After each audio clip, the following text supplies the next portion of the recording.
Tonight, from Stadium Australia, the Anzac tradition continues. Australia versus New Zealand, the Anzac Test, right here on the one and only Wide World of Sports.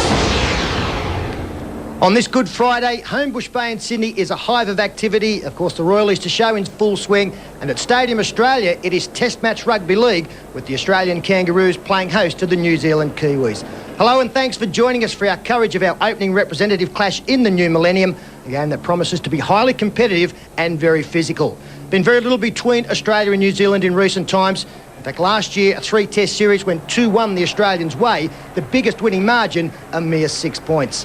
And Paul Thornton tonight, despite the fact the New Zealand's lost narrowly last year, I think they'll come here a very confident team, especially considering Test match experience is their way. They do, Peter, and always exciting games, these Test matches, because you know New Zealand, they play a very physical game, tough up front with players like Craig Smith and, of course, Joe Vungana. They're no holes barred, they just get stuck into the Aussies, and it depends how the Aussies handle that barrage in the first 20 minutes as to the result of the game. But the New Zealand team, it's a very strong all around the park. We've got players that have come from all over the world, from England, from New Zealand, and from here in Australia for this New Zealand Test side tonight.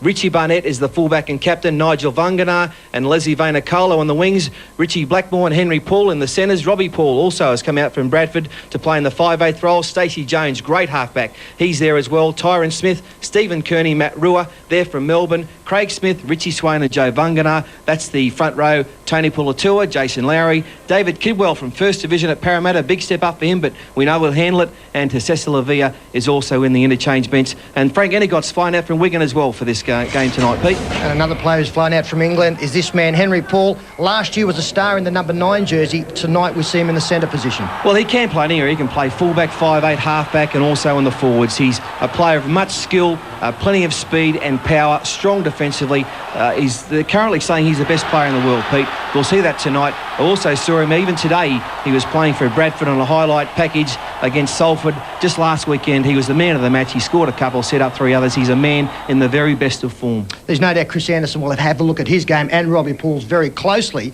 Australia, a few injury problems coming into this game, but it's still a marvellous 17-man squad. Oh, it's a very strong side on paper, and there's speed and skill all over the park here in this Aussie side. As we have a look at it now, especially in the forwards, plenty of strength up there. The fullback is Darren Lockyer, Matty Rogers and Wendell Saylor on the wings, Ryan Girdler, Sean Timmins in the centres, Brad Fittler, well, he's up there with, of course, Henry Paul as the best player in the world. He's the 5/8 and captain. Brett Kamali's the halfback. Jason Smith, Brian Fletcher, Gordon Tallis, and most impressive back row, Rodney Howe, Jason Hetherington and Shane Webke. They're the front row. Jason Stevens, Robbie Kearns, Scott Hill and Chris McKenna, the debutants there, 16-17, and coached by Chris Anderson. There's plenty of conjecture who would win the halfback role. Kamali has it tonight. And interesting to see Frank Endicott saying that he would be the man targeted in this Aussie lineup. Yeah, but look, he's a great defensive player. Anything he can do in attack, he can do better in defence, Pete. He's got a great kicking game as well, plenty of speed. He likes to take the defensive line on. He doesn't so much worry about setting up his outside supports. He can do that, but he loves to take them on, and he can set up plenty of tries as well as score them. And it'll be a great battle of the halves tonight between Kamali and Stacey Jones, Pete. Do you think that the Australians can continue their domination in Test Match Rugby League? Look, I do, but I'm telling you, there won't be much in it. This New Zealand side is very impressive. I like their forward pack. I think Stacey Jones and the Paul boys out in the backs, they'll provide plenty of headaches for the Aussies. As I said, if the Aussies can handle that first 20 minutes, then I think players like Fletcher and Tallis on the edge of the rucks might create some damage. I think the Aussies, between 4 and 6. Yeah, I think it'll be a tight one as well. I'm going for an Australian victory. I think the creativity of Jason Smith, Kamali and Brad Fittler will prove the difference. We've got a great game coming up here at Stadium Australia. We'll take a break now and be back with all the Test action. The Aussies up against the Kiwis.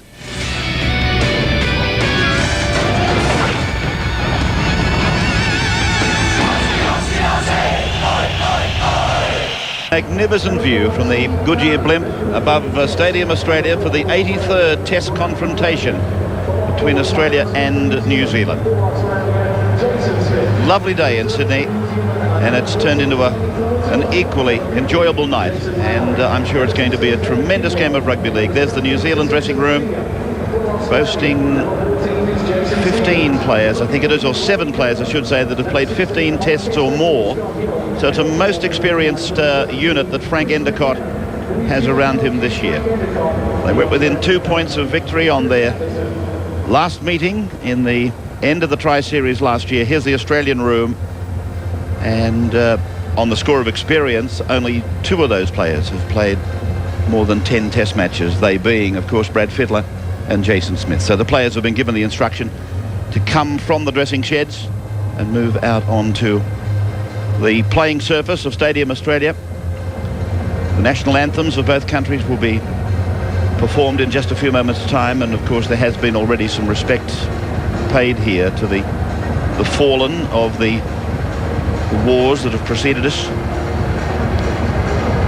Nice crowd coming in. Nobody expected that it would draw a bumper crowd, but of course just across the road is the Royal Easter Show at the new showgrounds here at Stadium Australia at Homebush.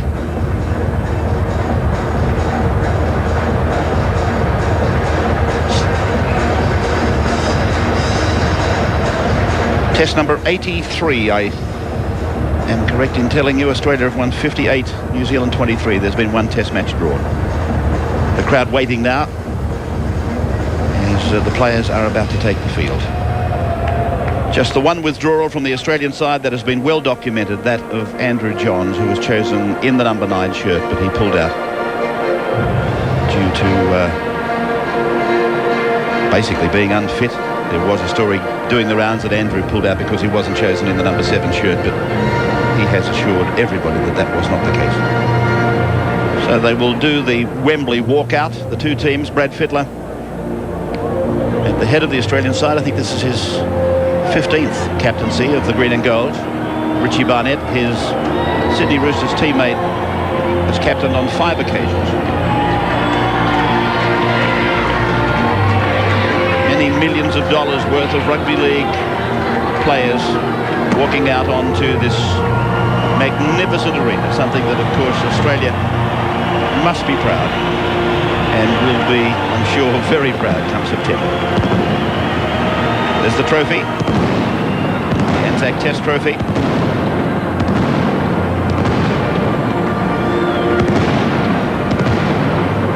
I don't know what it is about Test match football, but it's just that tingle goes up the spine. You know that you're about to witness something very special. Peter and Paul have both been there, done that. Did you get that feeling? Very much so, Ray, and we hope that we get International Rugby League back to where it should be, the pinnacle of a player's career. And of course, this is a one-off test this year. We have a World Cup coming up in November. So an opportunity to fine-tune in this match and also get a little bit of a psychological advantage for the months to come. So the players just falling in to the left and right of the dais, where the anthems will be performed, and on the stage presenting Anzac mementos to the captains in just a moment will be Rusty Priest, the president of the New South Wales RSL. That's Major General Peter Cosgrove from the Australian Defence Forces, and he's just brought that magnificent contingent back from East Timor. Colin Love is there, the chairman of the ARL, and Ben Furby, the president, sub-branch president of the New Zealand RSL, is also there. We look along the Kiwi lineup.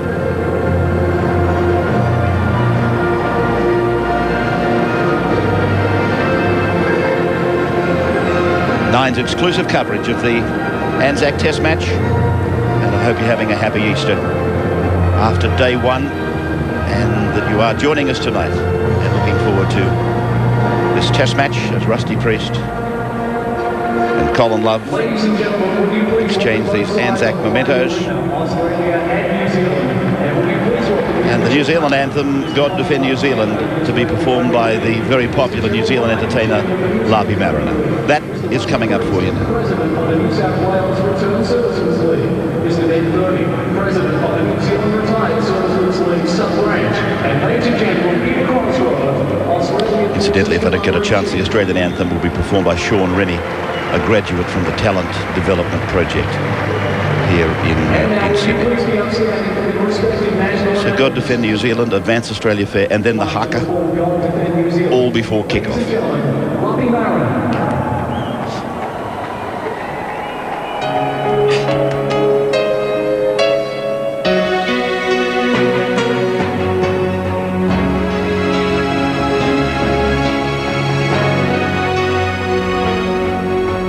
God of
Beautifully done.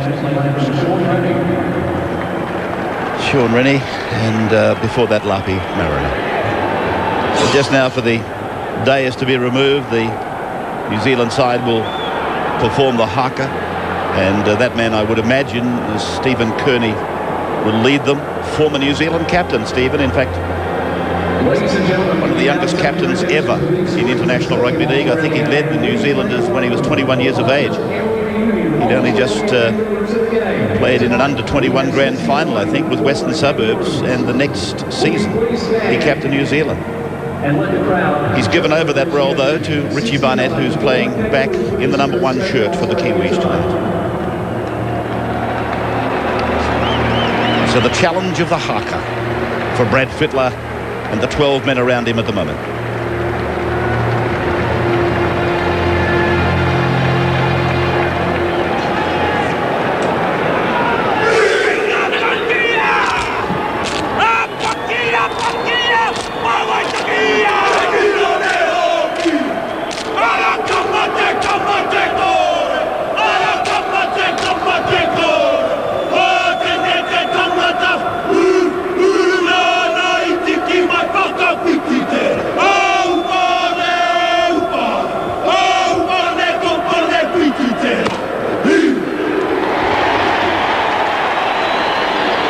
Australians eyeballing the New Zealanders during the haka. I can recall on many occasions they've turned their backs and walked away from them. But Andrew Voss is on the sideline. You've got a lovely night down there, and you've got a great view of it.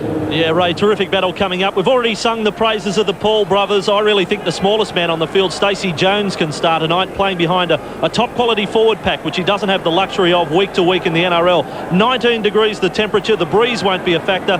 Fantastic night for football. Thank you, Andrew. And Bill Harrigan, the number 1 man for the job, has got the job. Not using neutral referees, and I think it's worthwhile saying that they should be neutral anyway. So the green and gold of Australia running from right to left against the black and white of New Zealand. And Craig Smith from St George Illawarra is the first to bring it back. First tackle of the night. Plenty of venom. 4 of the Kangaroos milling in. And now comes away for Joe Vangana. Good yards. Made 10 of them and took it away to the eastern side of the ground, and Craig Smith wants some more of it. Second play for him, and only 3 down. Swain now, just inside the 40-metre line. 1 of 8 Melburnians out there tonight on either side of the halfway line. Kearney. Now they come away for the clear, and it's with Stacey Jones and his right foot, sending it down to bounce up favourably for Darren Lockyer. Under an injury. Oh! Matt Rogers has had an air swing at it. And New Zealand immediately go under the attack. 12 metres away from the line. And they push it away for Craig Smith, his 3rd hit up. That would be the first tackle. Now, Joe Vangana! He is over the line, and he's got it down.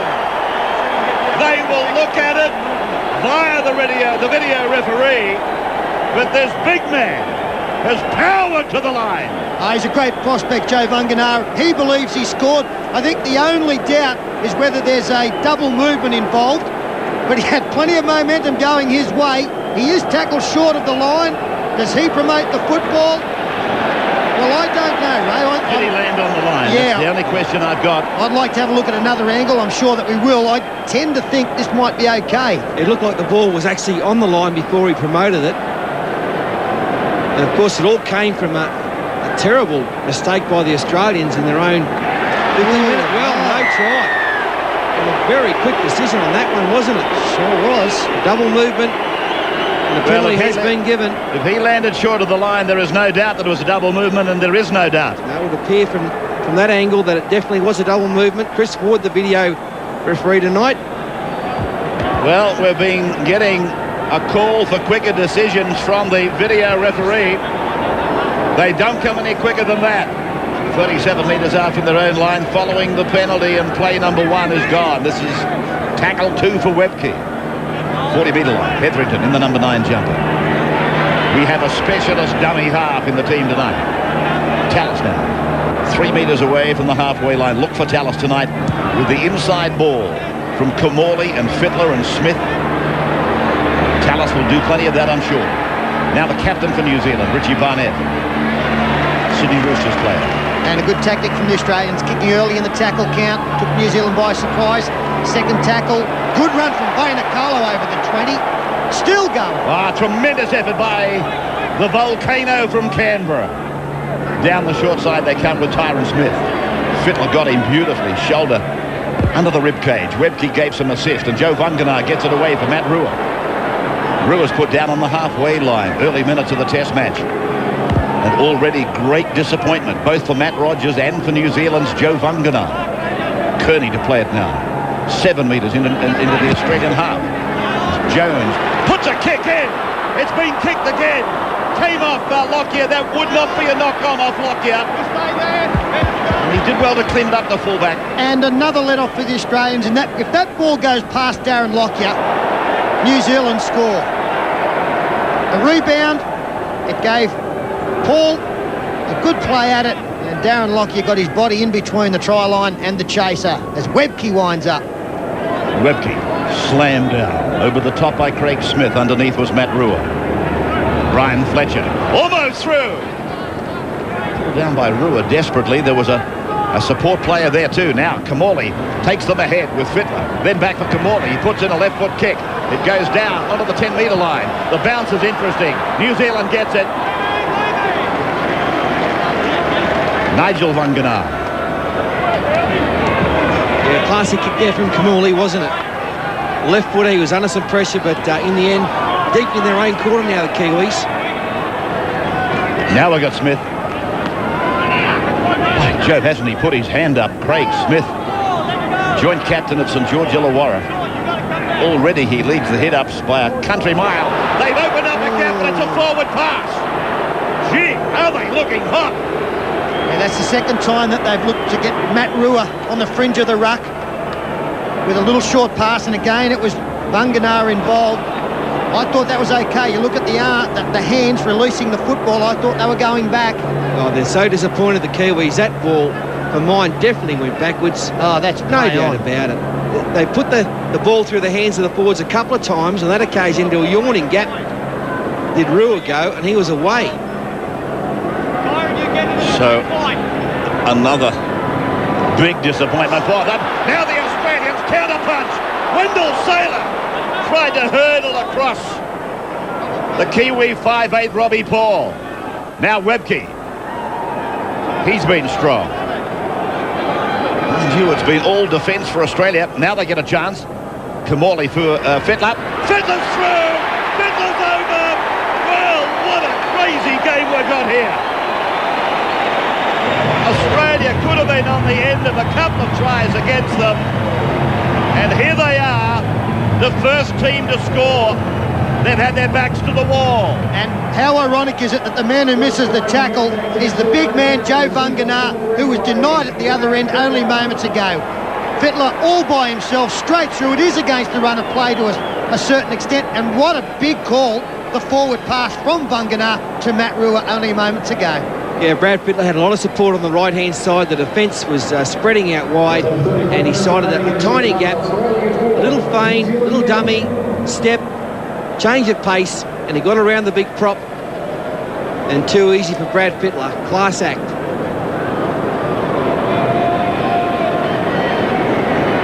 Well, Australia gets the first points,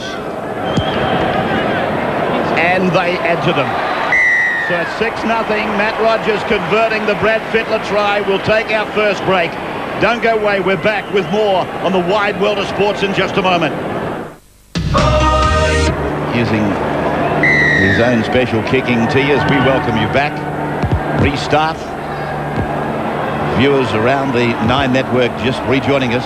Welcome back. 6-0 Australia. But I think even the most ardent Australian Rugby League fan would have to feel some disappointment for the Kiwis. Tried disallowed, double movement, and then a clean break made by them. A forward pass called, and there's no doubt it was okay. Now Hetherington, 38 metres away from his own line for Kamali to kick and clear. Long run back here for Richie Barnett. Australian chase will peg him deep inside his own territory.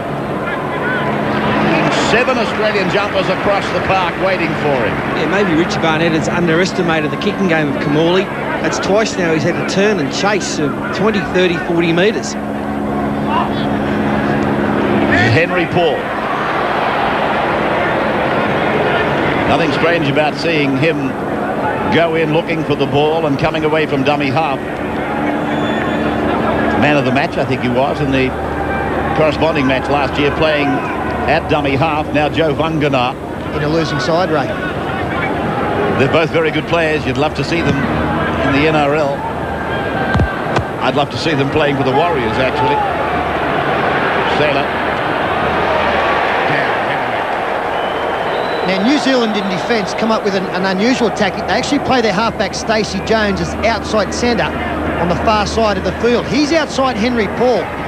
I'm just wondering whether the Australians will aim some big men at the two little men who are on the far side of the field, second and third in. Tallis.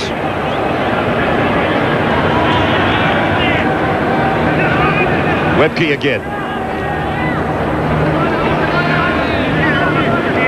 Hit up number 5 for Webke, the Broncos prop forward. Fittler's kick is high, down into the corner, and oh! It'll be a try to Australia! Matt Rogers is over! It is a try! The green and golds are in again. Vainicolo, he has completely missed it, and Matt Rogers scores for Australia. Well, once again, you've got to come back to the class of the kicker. Brad Fittler, it's a dynamite kick, it's a bopper, it's gone a mile. It seems to swirl around a bit. Vainicolo never had it covered really. And the lucky bounce for the Aussies, and Matty Rogers, the man on the spot. Well, fortune favours the brave, and really Leslie Vainicolo never got in a position. He never looked comfortable or confident under that kick. And in a test match, like that's, well, I'm not saying it's unforgivable, but gee, it's a soft try. And at this level, you don't expect to receive soft tries. Matt Rogers scores a try. His 4th in Test match football. He's playing in his 6th Test match, and his dear mum, who's battling sickness, I believe, is in the crowd watching him tonight. Here he is from 20 metres out. He's got it away beautifully. Lovely kick, Matthew. 12-0. Another look at the try. And Ray, don't think this will be the last kick directed at Leslie Vainicolo's wing for the night. And I don't like to say it, but Leslie's the sort of player that can really put his head down after something like this, or hang the head low. He can tend to drop his bundle a bit. I'm sure Australia's going to keep him under the hammer, and Matt Rogers really rubbing it in. 4 becomes 6, and now a 12-point lead. Just on the Paul brothers, you said you'd love to see them in the NRL. It's looking less and less likely. Robbie Paul has just re-signed with Bradford for 3 years, and Henry Paul under contract until the end of next year. Andrew Voss on the sidelines. Jason Stevens brings the ball back. He's on, taking the place of Shane Webke at the moment. Out to the 10-metre line. It was a very big kickoff. It was Rodney Howe now, one of the Melbourne forwards. And as I mentioned earlier, 4 of the Storm on either side of the halfway line. Stevens again busy. And now Fletcher made a half break. He was desperate for support. He just couldn't get a ball away. Now Jason Smith. 15 Test matches, playing obviously in his 16th match tonight as Kamali gets a kick in. The charge down was quite okay. It might have looked a little bit late. It was okay. Now Nigel Vangana using Richie Barnett, and then a good tackle from the number 9, Hetherington. He's an eager beaver, isn't he? The Bulldogs number 9. Vangana again. They're just a little bit disjointed here. Blackmore gets it away, but I think they've used up 3 tackles. It was the 3rd. That's up in the top left-hand corner of your screen these days. Kearney now on 4. And they're only 32 away from their own line. So Jones gets his kick in early. And the bounce is good for New Zealand. And now Lockyer on the kick return at 12-0. blends in with Rogers. Rogers comes off the eastern touchline to be tackled 40 metres out from his own line. 8 points on the board for Matt Rogers already. And the New Zealanders must be looking at this scoreboard in disbelief. I thought they led, would have been 6 points to 0. They made a bust on the fringe of the ruck. Everything going nicely. All of a sudden, 2 converted tries, and here's a chance of another one. Girdler inside the sailor. The cover gets there. He goes infield. Still finds support in Hetherington. And now it's Robbie Kearns on him, jumper number 15. It's Chris Anderson. Moves his forwards around off the bench. Hetherington and Tallis take it ahead. Tallis gets the ball away. That looks like Jason Stevens. He's pulled down 10 metres out from the New Zealand line. Jason Lowry down injured. Only a 12-man line in defence. Inside ball from Smith and picking up Fletcher. 5th tackle gone for Australia. Very close to the line. Kamali, the ball knocked down by New Zealand, and he hasn't restarted the tackle count. Lockyer has put down. The Kiwis will come away with the ball. Yes, but it's looking quite ominous now for the Kiwis. A lot of missed tackles in that set of 6, and the defence all over the place. Plenty of gaps now for the Aussies to run through. Well, that was dead set knocked down by Smith, but deemed not to be played at. There'll be a penalty to the Kiwis here. It's against the Australian defence. The markers interfering with the man playing the ball, Scott Hill, about to make his test debut. Yeah, that was a dead set. Knocked down by the New Zealanders, and Harrigan should have restarted the tackle count. Well, I disagree, Ray. The pass went into the arm of the player. He didn't play at it. It was the pass from Kamali that threw it into the arm. I think he got the call right. Lowry now. 42 metres out from his own line. 12-0 Australia, 2 converted tries. Craig Smith.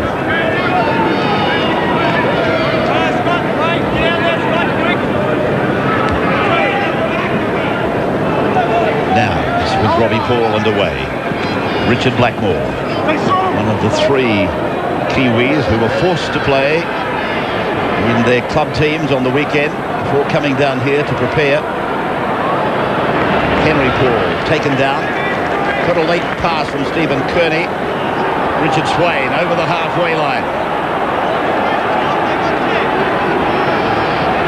Smith. Henry Paul, a long pass. Blackmore, it went backwards. Standing, looking to unload, eventually put down on the halfway. Vangana. Henry Paul it is that kicks towards Matt Rogers.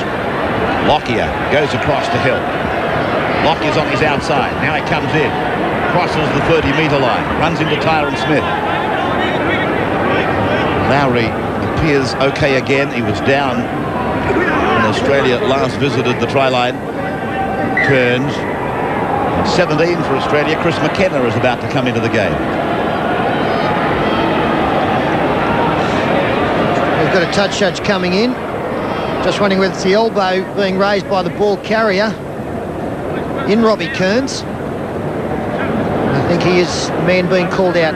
Just listen to the report. As he's gone into the tacklers, he's lifted the arm up, and the forearm certainly come in contact with the defenders above the shoulder. Right. Steve Coney does every time he runs. All right, but that's the one we've got now. Yeah, Brad, we'll keep an eye on it, but that's the one we've got now, mate. Keep him down. Don't cock it. Yeah, that was it, the forearm, the ball carrier, Kearns. Over the throat area, we fancy. Didn't look much in it. They failed to find touch anyway. And McKenna, quick to get involved. And another Kiwi, slow to get up. It's Craig Smith this time. Now Stevens. 35 metres away from his own line. Kearns, short passing, Tallis. And Tallis down, he was looking to unload. Robbie Paul made the tackle. Jason Smith away for Kamali's kick. It bounces down inside the 10-metre line. Richie Barnett. And the kicker is the first one down there. Got a ball away. Vangana chased and pulled down by Girdler. Played quickly for Swain. Chased by Tallis. Pulled down. 20-metre line. Time in opposition half. Vastly in favour of Australia. 12-0 Australia. Fittler scored. Matt Rogers scored. Matt Rogers has kicked 2 goals. If you missed the start of the game, the Kiwis easily have led by the same margin. Super tackle there from Gordon Chalice. That looks like Craig Smith would have been the reason he stayed down only a couple of moments ago. Matt Rogers making good ground to take that kick on the full. And the reason that the Australians have had more time at the other end of the field is a very astute kicking game from Brett Kamali. Here's Timmins playing right centre. The ball. Then Harrigan has said play on. It's Rogers. Yeah, it looked like it was raked out and 2 in the tackle.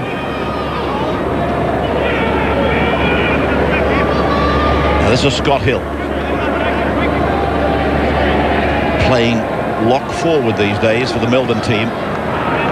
Jason Stevens. But of course Scott Hill is there for a real purpose. He can fill in the back line quite easily as they put it through the hands. Timmins, inside ball for Rogers. Rogers taken down by Henry Paul and Stacey Jones, working very wide in defence as they do with Stacey Jones. This high kick is down to Vangana. He gets away from one, but Fittler moved urgently. It was that kind of a situation. Penalty goes to New Zealand. Yeah, well, lucky Fittler was there because Vangana would have been away. He beat the first couple of defenders. In the end, it was a sloppy tackle that went horribly wrong, and Brad hung on a fraction too long, pulled him down again, and Harrigan was obliged to give the penalty. They've just fallen away a bit, the Kiwis, not running with the same vigour they were or tackling with the same authority in the first 10 or 15 minutes. Jason Larry. Now, Robbie Paul for Joe Vangana. Centre of the ground, just inside the 40-metre line. Back to the western side. They come for Robbie Paul again. Sideline comment, Andrew, yes? Just a minor point, Ray, but Stacey Jones just took that last kick for line after really, you've got to say, a pathetic attempt from Henry Paul the previous time that didn't find the touch. I mean, he was only about 15, 20 metres in from the sideline. It never looked like going over the sideline, so they've made the change already. Stacey Jones taking the kicks for line, and now to compound Henry Paul's problems, an error for the Kiwis.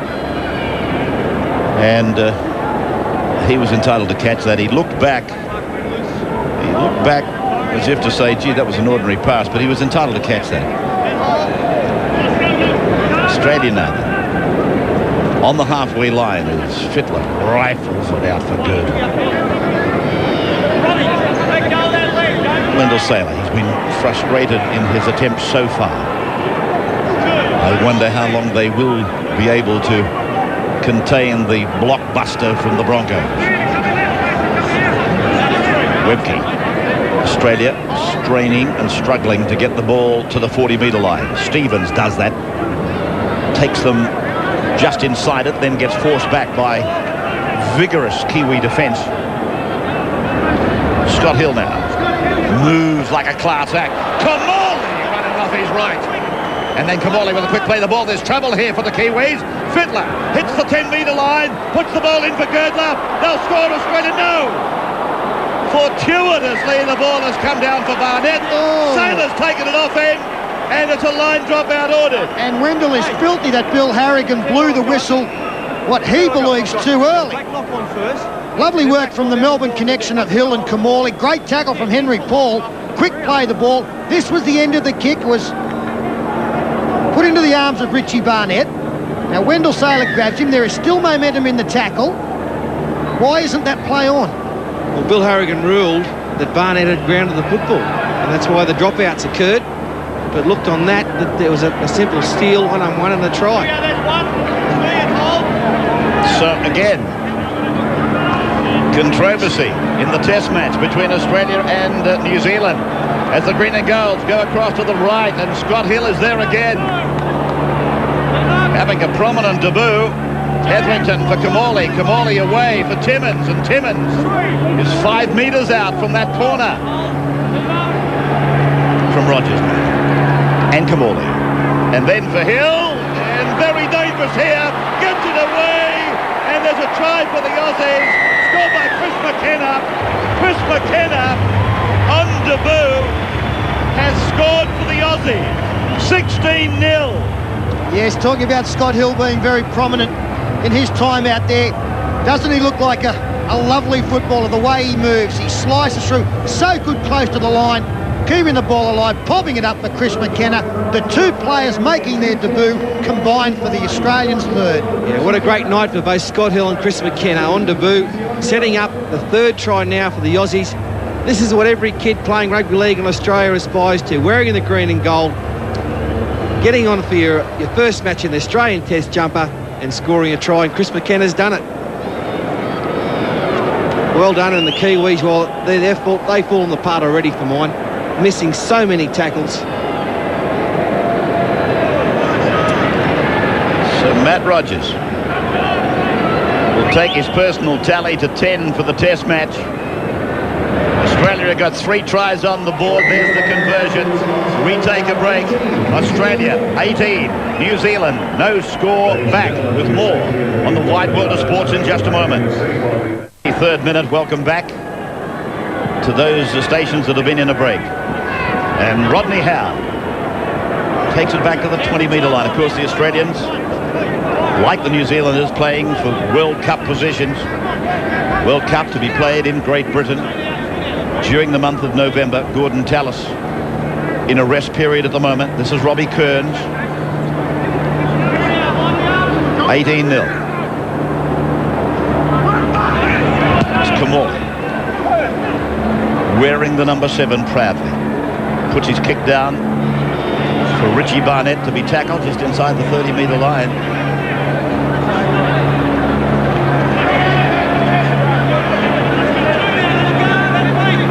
Nigel Vangana. Leslie Vainacola had a moment in the game that he'd rather forget. He put the big net out and the ball went straight through it for Matt Rogers to score try number 2. There they are on the high shot, just inside their own 40-metre line. Swain for Rua. 30-metre gain on 5 tackles. Stacey knocked back that many weeks from that horrible arm injury. You see the big brace on that left arm. Did that playing in a trivial match, really. They really are struggling, aren't they, New Zealand? They look tired. They're finding it hard to put any pressure on the Australian defence. They're finding it difficult to get out of their own half. They've been unable to get consecutive sets of 6, and really for them to be a chance against this Australian team, they've got to have a majority of football. That's not happening. Too many missed tackles, almost 2-1. Webke. Having said that, Peter, and I know it's a small word, but it's got a big meaning. If the Vangana try is allowed, if the forward pass wasn't called as such, I just wonder, with a lead in the sails, just what would be the situation now? Different ball game, Ray, but look, when those things go against you, that's where your mental toughness comes through, and it was always going to be a test for the black and whites as to how they reacted to those calls that went against them early, and they haven't reacted very well at all.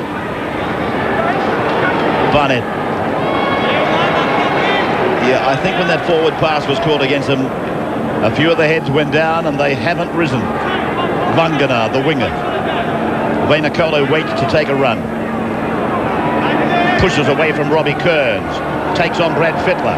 Takes on Gordon Tallis. And Kearns comes again. Good effort from Vainacola. Robbie Paul. Make that hit. 14 on for the Kiwis. Tony Pulatua from the Panthers. Only a youngster.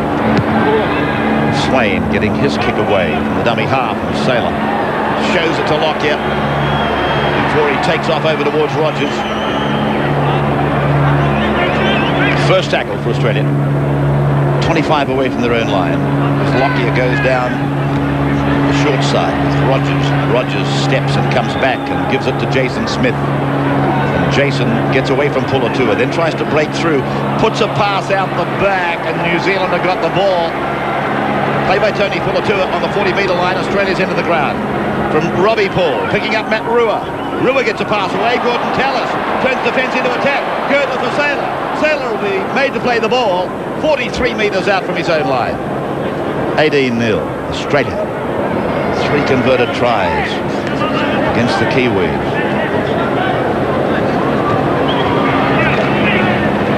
Through the hands of Kamali and Smith, and beautiful hands by Sean Timmins. 5 metres into opposition's area.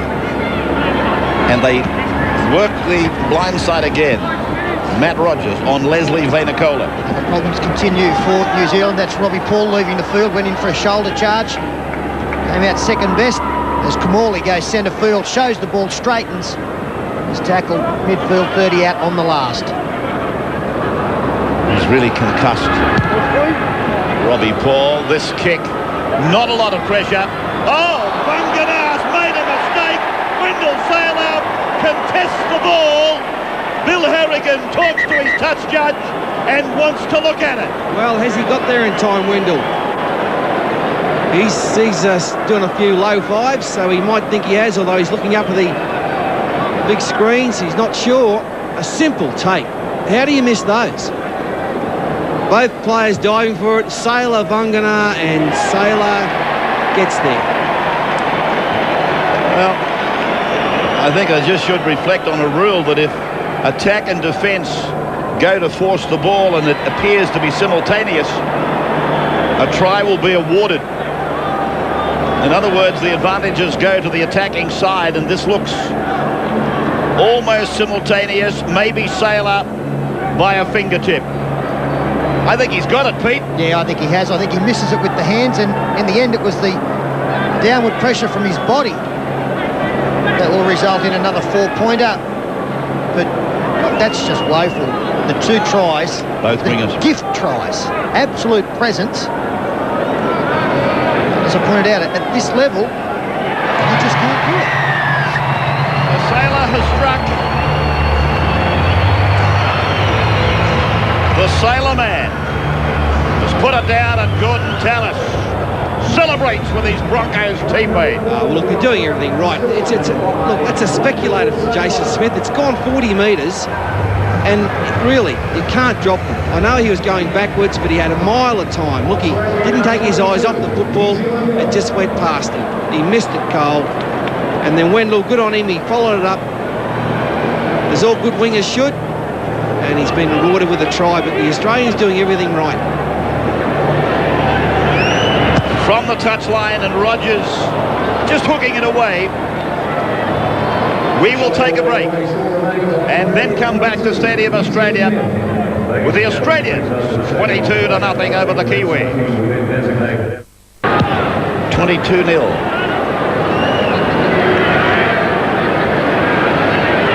Stevens on the carry back. Half time. 10 minutes away now. It's still a long way away to the break, and just having a look at the results of the 3 tests last year, 22 points was the most that Australia scored in that series, and they did that on 2 occasions. Tend to think there's plenty of points left in them in this game. New Zealand, they've got to make sure they keep their line intact for at least the next 10 minutes before Frank Endacott gets at them. Vainacola. They haven't won on Australian soil since 1959. In Sydney, I beg your pardon. Since 1959. 41 years have passed since they won a test match in this city. I think it's 1953 the last time they won a series, so it's been a long drought for the Kiwis. We thought they were getting closer. We saw that last year. On this first half-hour performance, they really are up against it. Kearney, that's a good ball. Henry Paul gives it to Vainacola.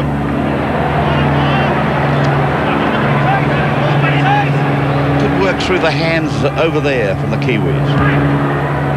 And Lavia is on. Sailor sends Lockyer away. Got away from the number 14, Polatua. Breaking down the middle. Still going. Out the other side. And pulled down 30 metres away. Fletcher. Kamali. Kamali for Fittler. Looking 3-second try. Fittler. So close to the line. Jason Hetherington. Then it's Brian Fletcher. Oh, if they come left, there's a 5-man overlap. Hetherington spins it away. Kamali didn't get a catch on it. Timmins. And it's a penalty. Played an advantage. And given the penalty to Australia.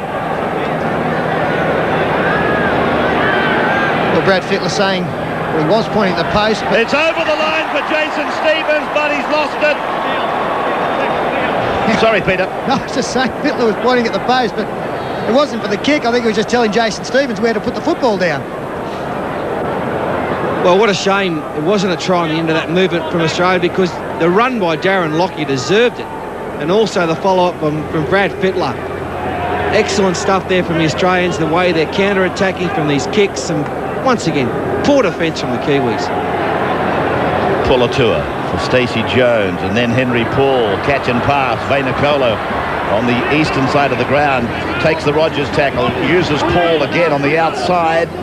So Henry plays the ball. What's the story on Robbie Paul, Andrew? Yeah, Robbie Paul still in the dressing room at the moment, suffering from concussion as we watch this break again from Darren Lockyer. Just sensational play. Ray, what a contrast in the Test debutants tonight. I mean, Scott Hill and Chris McKenna are probably thinking, how long's this been going on? What about young Tessessa Lavia? He comes into the match with his side trailing by 22 points to 0. Stacey Jones.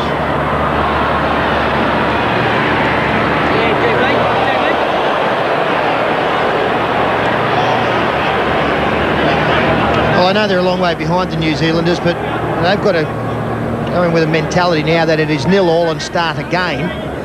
And that means that you can't just be throwing passes willy-nilly, trying to get the miracle ball away, trying to manufacture the big play.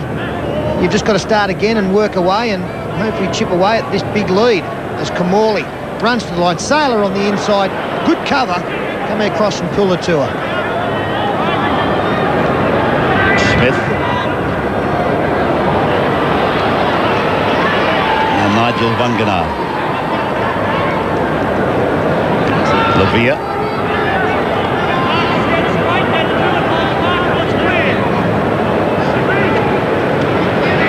Craig Smith.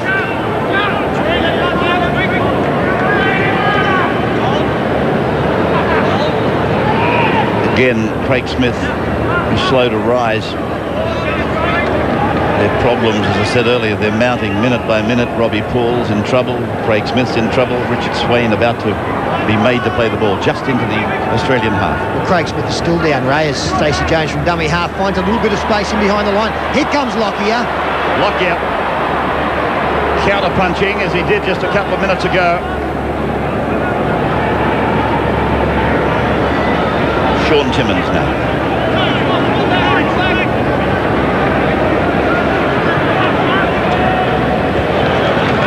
Rodney Howe.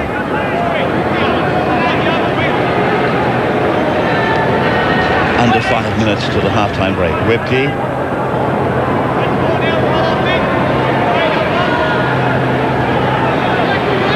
Tallis angling back to the short side, then back for Girdler. And Girdler wrestled down by Craig Smith. Courageous effort by Smith. There's no doubt that he's playing wounded as Kamali puts a kick in, but it's too deep. 20 for the restart. 22-0 Australia over New Zealand.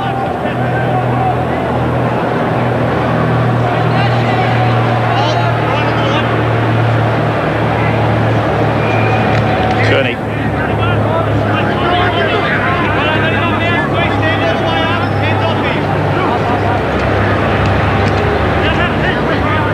Jason Lowry really swallowed up in the defence there of Howe and Fletcher.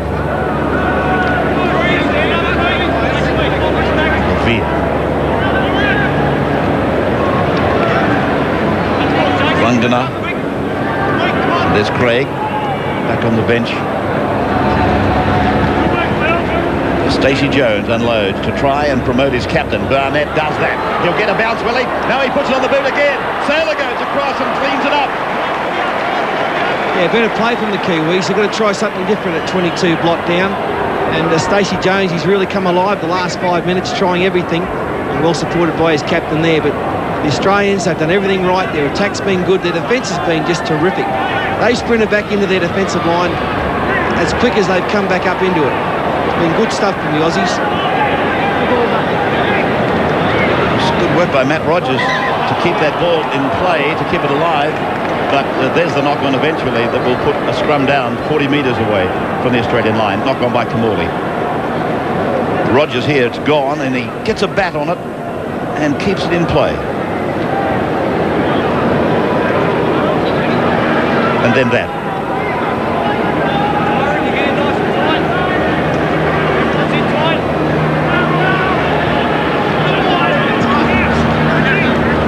Just a little window for the Kiwis before half-time. Richard Blackmore.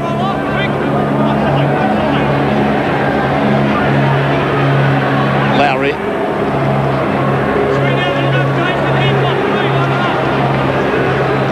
Jones. Got a pass away to Swain, and then for Lowry. Lowry out the back for Swain. Scooped away off the ground for Vangana. And Big Joe is pulled down 22 metres out by Scott Hill. Stephen Kearney. Matt Rua.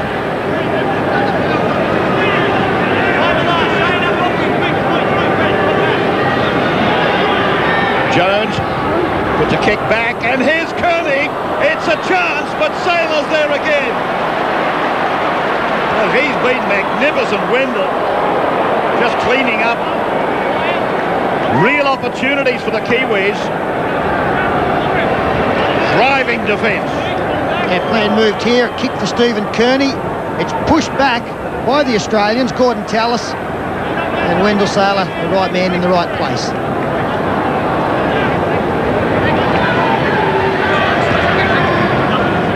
Tallis, he's lost it. And it's a penalty. 2 men in the tackle, ball raked out.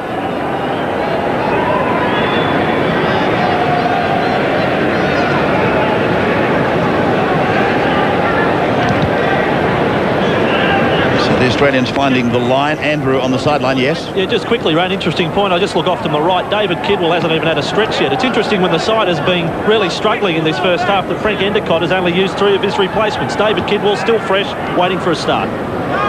Webke now centering the play for Jason Smith, and then Brett Kamali. Now Brad Fittler. Long ball for Darren Lockyer. 12 metres away from the line on the eastern side. Rogers for McKenna. Try scorer, losing the ball. Solid tackle. One of the New Zealanders is in trouble here. It's Matt Rua. Matt Rua unconscious, and they get his mouth guard out.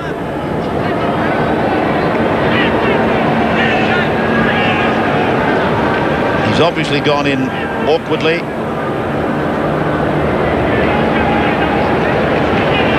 Again, second tackler in, and he's picked up the hip of McKenna, and he was really gone before he hit the ground. But the good news is he's up now.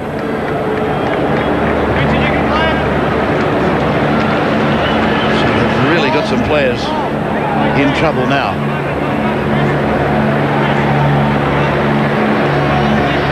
Just seconds away from halftime.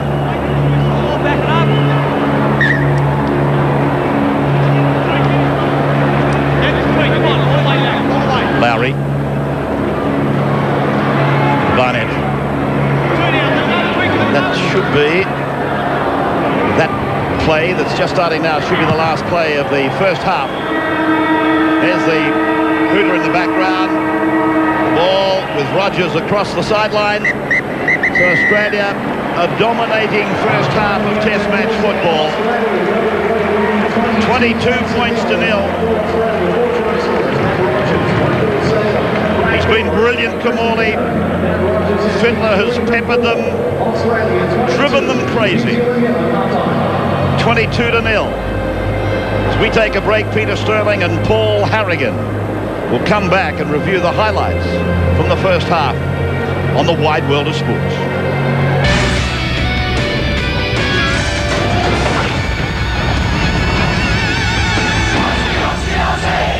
Stadium Australia. At the half-time break, the Aussies leading the Kiwis 22 points to nil. A dominant first 40 minutes, and the home side had plenty of possession to do so.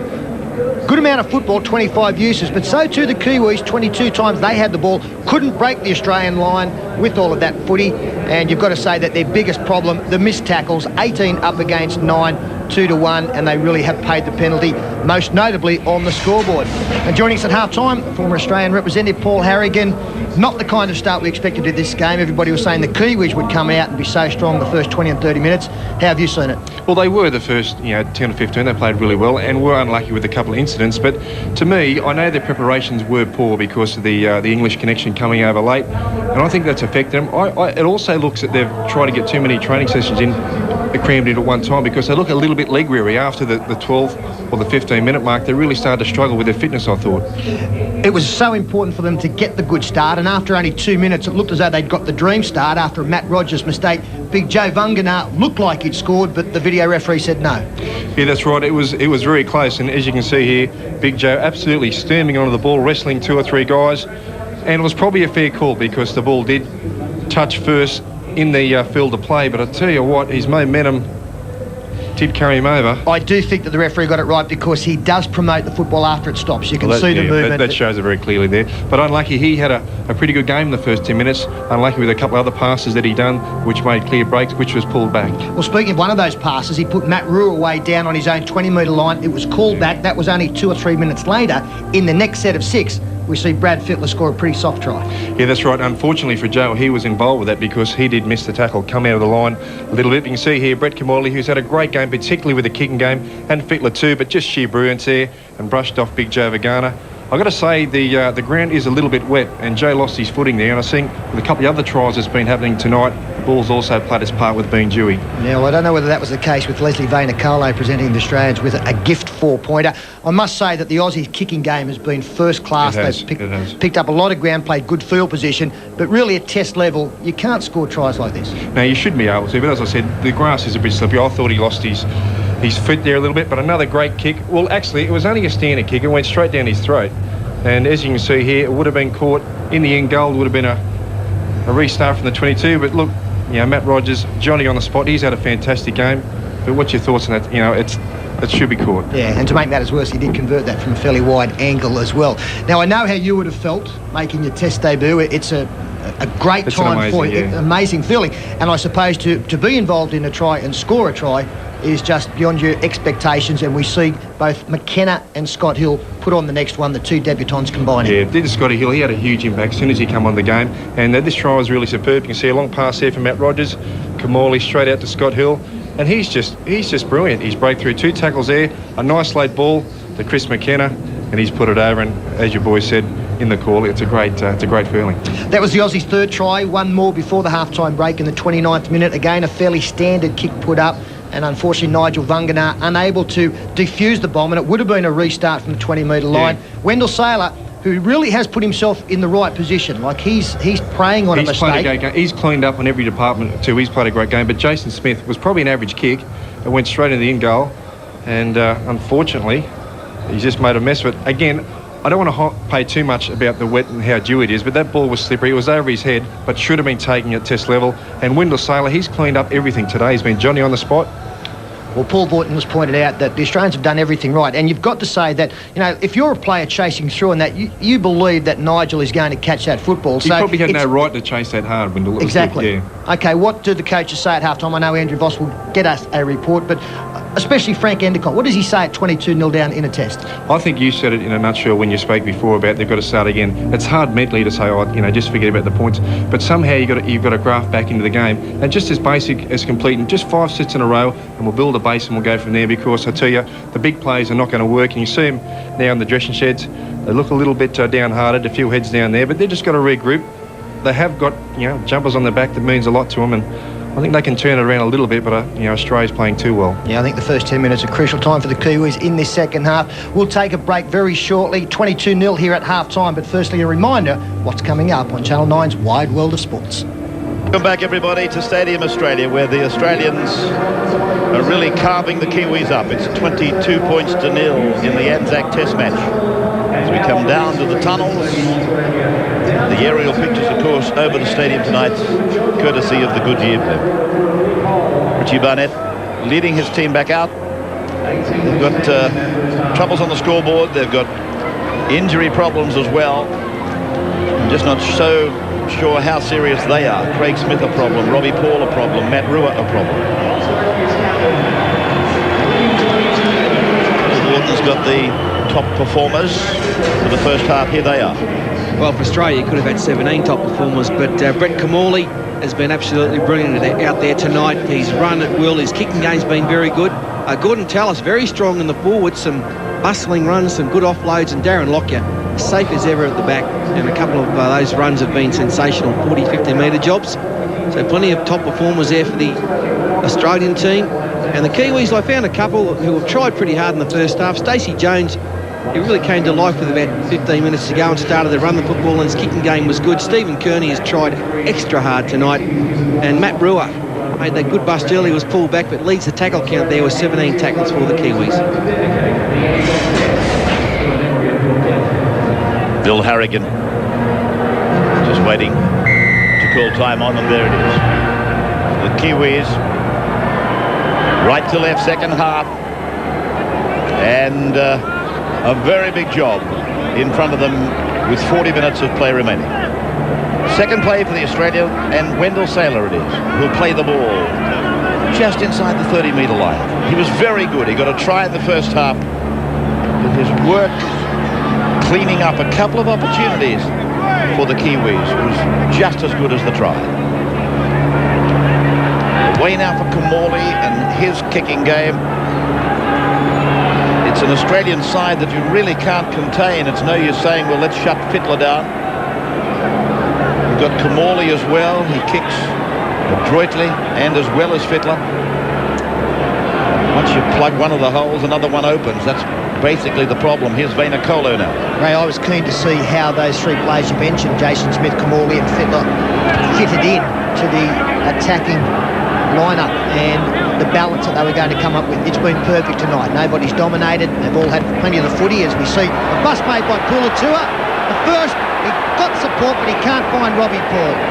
So the Kiwis starting the second half similar to the first. Clean break as it comes across for Kearney. A floating ball over now for Vainikolo. And Leslie Vainikolo to play it on tackle 5. Jones bombing. Tyron Smith after it, but Darren Lockyer right underneath it. And Bill Harrigan taking it out to the 20-metre line. I think Darren was of the opinion he may have been in the field of play when he caught that. Yeah, I think Bill might have got a call from the touch judge saying that it was taken in the in-goal area. From the blimp, here's Darren. And he was certainly in the in-goal area, so the touch judge got it right. Webke. Clash of bodies. Joe Vunganar and Stephen Kearney bouncing away from Webke. Jason Smith. Andrew Voss has been to the sheds. Yes, Andrew. And Ray, the news, not all that flash out of the New Zealand room. Matt Rua is out of the match with a neck injury. You'll notice Robbie Paul is back out there, but he's also nursing a neck problem, and Craig Smith is less than 100% fit, but he is playing out this second half. From Frank Endicott, he just thought they have to start again. He thought that they created a few chances in the first half and they had to build on that. And from the Australian room, as we watch this Australian attack diffused there by Richie Barnett, I spoke to Greg Bretnall from the Australian coaching staff. The message from Chris Anderson, let's not get too haphazard in attack. Let's just keep the pressure on, play it down New Zealand's end. No injuries in the Aussie room.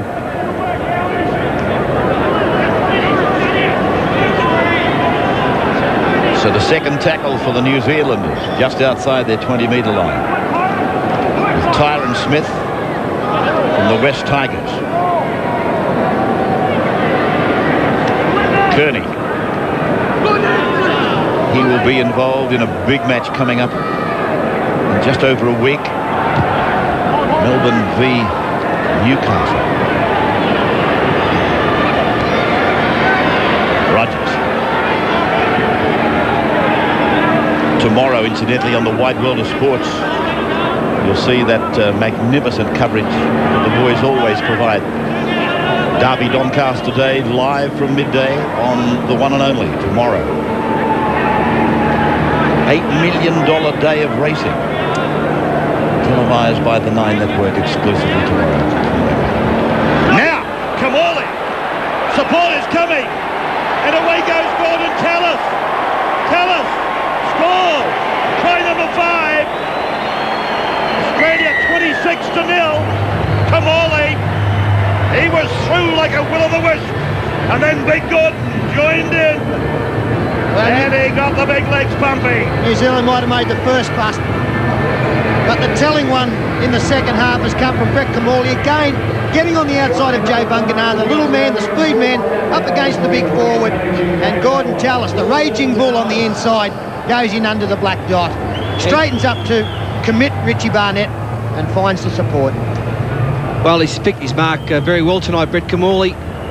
He spotted Vunganar there, put a little in and away on him, just got on the outside of him, ordinary attempted tackle, and away he went. From now it's just a matter of who was going to get there in support, and it turned out to be Gordon Tallis, the Brisbane Broncos' big barnstorming back rower, and away he goes.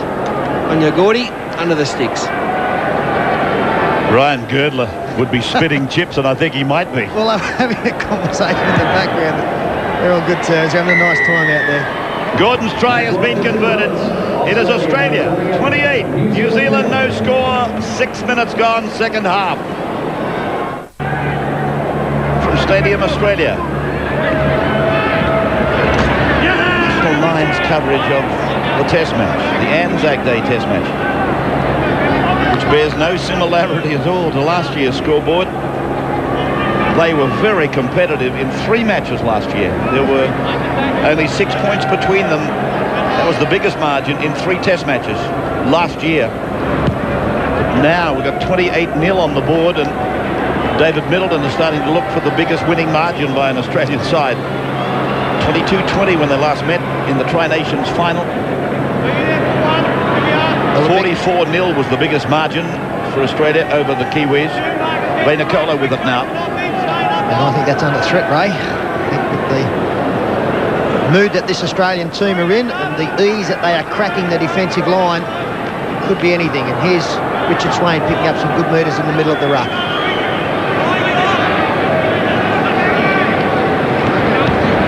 Smith taking Vunganar with him. Or Vunganar hanging in there, hoping for a ball, short ball. It didn't come. Jones punching it down to Matty Rogers.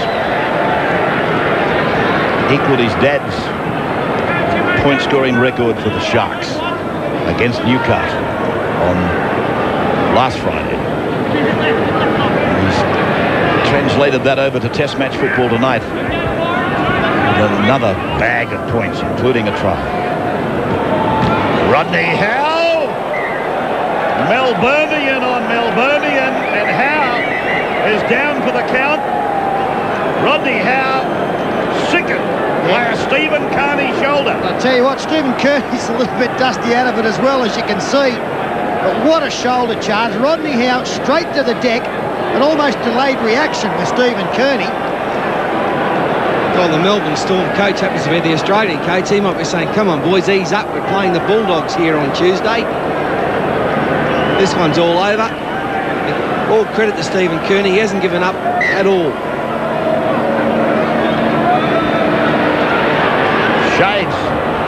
Shades of Carroll and Harrigan from Marathon a couple of years back. The Kiwis attacking. Craig Smith.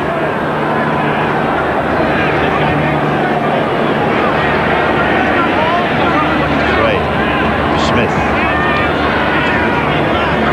Well, this is where Stacey Jones, or one of the Paul brothers, have got to look for Rodney Howe in the defensive line and take him on. Jones turning it in for Henry, Paul, and then Jones. Just about got under the tackle from Sean Timmins. Malcolm Swade back to the right for Henry Paul. Now for Tony Pulatua. And Brad Fittler hangs on to the youngster from Penrith.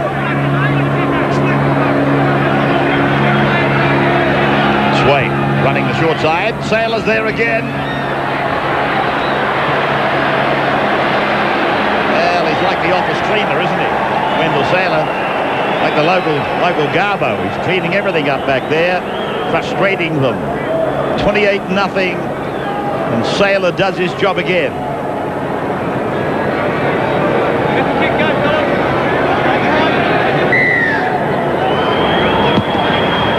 have missed that tackle, but I do think Richard Swain's been one of the better performers for the Kiwis. Tried hard. Jason Lowry winding up. He runs into Rodney Howe. Only just to get a pass away to Richie Barnett. 30-metre line. Go to the blind side. Come back through Craig Smith and gets the ball away. Barnett. Whoa, one of the Paul brothers, Robbie. He was lining his troops up. He didn't have his mind on what was happening with the football. And he was lining up his troops when that ball was given to him, and he puts it down.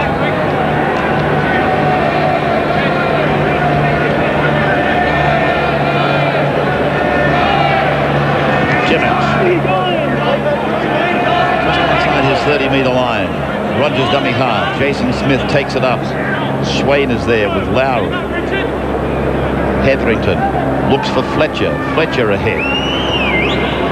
Little dummy off to the outside, then a step off on their foot to the halfway line for Kamali. Now to try and ignite them. Tallis put down 39 away from the Kiwis line. 28-0. It's been crossed 5 times. Kamali's pass good for Fletcher. Fletcher into a half a gap. And he's put it down. Brian, you were trying to offload it. You had the ball out in front of you. Harrigan will pack a scrum just outside the New Zealand 20-metre line. Brian Fletcher trying to get the ball into the right arm and an offload going. He was actually knocked out by Henry Paul, but Bill Harrigan ruling that he was attempting to pass. So David Kidwell is about to come into the game. Frank Endicott leaving it a long time into the game to use his final interchange player, or to give him some game time. Smith to the other Smith. In fact, 3 of them out there. This is Tyron. Jones, Kearney, and Henry Paul just doing a bat along the line. It had to be done very quickly after Vainikolo. Kearney again. On your feet. Jones. Lockyer. Geez, a good player, Stephen Kearney. I watch him. He's just becoming so proficient. His defence is just so hard. Beautiful ball player. Tallis.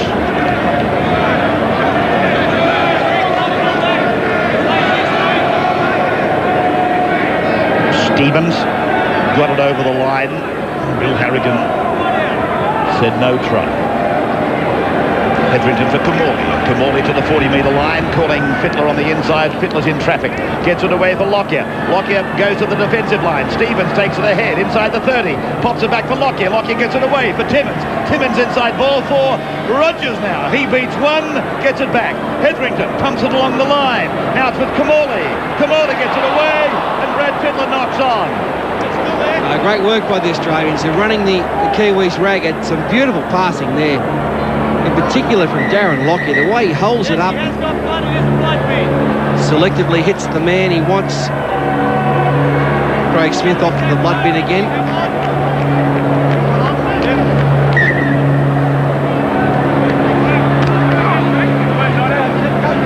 This is Kidwell. Blackmore. I think he's lost it. Yes. I think Kamali's got it, one-on-one. He's penalised him, though. He must have been of the feeling that the tackle had been made. Well, again, the touchy came to the fore there, Ray. It was on the far side, so difficult for Bill Harrigan to see. And when Brett Kamali was penalised, he got straight up, looked to the touchy, had a word with him, saying it was a fair contest, sir.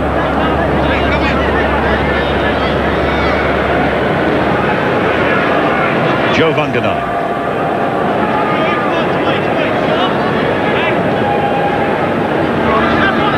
Robbie Paul. It's David Kidwell. Good tackle by Fittler. Something about Fittler that doesn't probably draw a lot of attention because he's just a freak of a player in attack. Ball in his hands. Here he is. The intercept specialist is on his way. Ryan Girdler. Girdler does it again. How many times? Yeah, I was delighted to see Ryan Girdler make the Australian team. He had a wonderful year last year and he's continued it on for the Panthers. And he is so good at this. He doesn't put his team under pressure. And he sniffs them out better than anybody. He can sense when an intercept is on. You can see there, he's just up in the defensive line. Play continues. And it's open spaces. Long run to the line, but he doesn't mind that. And just have a look at this. If we freeze it there, you can see him already starting to come up. He comes up into the line as play continues. He knows that it's on. There he is. He's already up amongst them. And it was basically thrown straight to him. He didn't have to reach. It hit him on the chest. Away he goes. So, Girdler gets his first test try. The intercept king. Rogers will convert from right in front. And to the boys up in the blimp, great stuff. Great stuff. Following it down the park. With the Goodyear blimp and the cameramen up there doing a fine job. Rogers converts 34-0. 55 minutes gone. Back in a moment. We will telecast the Northern Eagles versus Brisbane. As at 34-0, we come back. At the 55th minute, Kamali.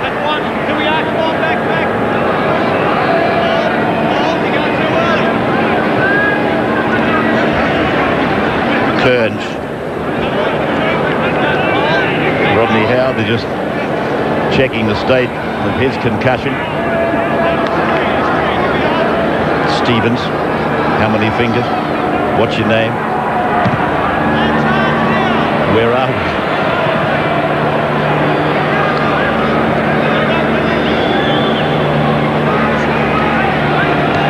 Kearney.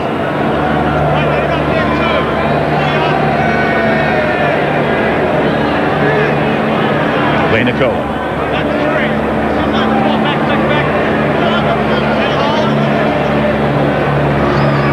Robbie Paul away for Joe Vunganar. That is the 30-metre line. As the Kiwis attack. Lowry shoveling it for Swade. Jones. Oh dear. Well, total misunderstanding between Henry Paul and Stacey Jones. They're too good to make those sort of mistakes. It's nothing more than a misunderstanding, although both the Paul brothers have had a couple of embarrassing moments with their handling tonight. Yeah, Ray, they've been guilty of not expecting the football at all times, and it has gone down 3 or 4 times when they had every right to catch the footy. Great pass to Jason Smith. Now, here he goes again. Brett Kamali and a good tackle, one-on-one from Barnett. Australia, though, threatening the line again. Kamali now. Losing the ball. Blackmore with it for the Kiwis. This will be a penalty. Yeah, I've called 0. The ball's come loose. Doesn't matter, someone did. I know it's lopsided, 34-0, but you've got to say that Brett Kamali is having a hell of a game. And I mean, a lot of people have been saying, oh gee, was he entitled to the job in front of Andrew Johns? It's not a time to argue that anymore. What we have to do is sit back and delight in the work that he's putting together tonight. Jones. The ball looked to go forward, and it's been called as such. Andrew sideline. Yeah, I'll tell you what about Brett Kamali. What he is proving again tonight is what a big occasion player he is. Think back to the last time he actually played here at Stadium Australia. That was grand final day when he was the Clive Churchill medal winner, and I wouldn't be surprised tonight if he ends up with the McDonald's $1,000 man of the match. Well, he'd be up there, and I suppose a lot of people wishing this game was a lot closer, that the Kiwis are putting up a better effort, but it's just good to be here and marvel at how well the Australians are playing and the skill and talent which they do possess. Fittler. Stevens. Jason, you pulled it. Stevens in there with you. 2-on-1. So the tap. keeping the pot boiling for Robbie Kerr. 15 from the line. Hill. Fletcher. Desperate tackle by Henry Paul. Hetherington. He's lost the ball. And Kearney made to play it now. 8 metres out from the Kiwi line. Gee, look at this defence. They're really driving, aren't they? Imagine being underneath that. 34-0, second play, third play now, 59 minutes gone, and they're going nowhere. The Australians have probably lifted a gear in defence. They haven't had, I suppose, a lot of it to do. Swade. Fifth tackle, and they are 22 metres away from where they started. This will need to be a good kick. Paul sending it down. It was a good kick. 25 away from the Aussie line. With Lockett. His ankle has stood up to the week of training. Sailor. Try scorer. One of 6 in the game. Fittler. Ooh, driven down. Gee. Strong tackle, Robbie Paul. 17, Chris McKenna. Another of the try scorers. Away from a fragile tackle. Pulled down by Big Joe Vangana.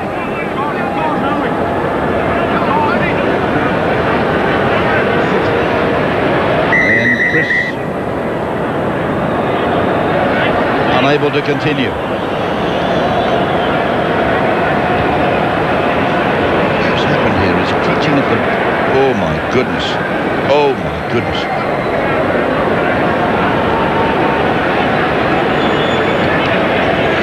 Straight away there's plenty of concern. The left ankle you saw got pulled in under the tackler. Kearns going to the bench to hit him off.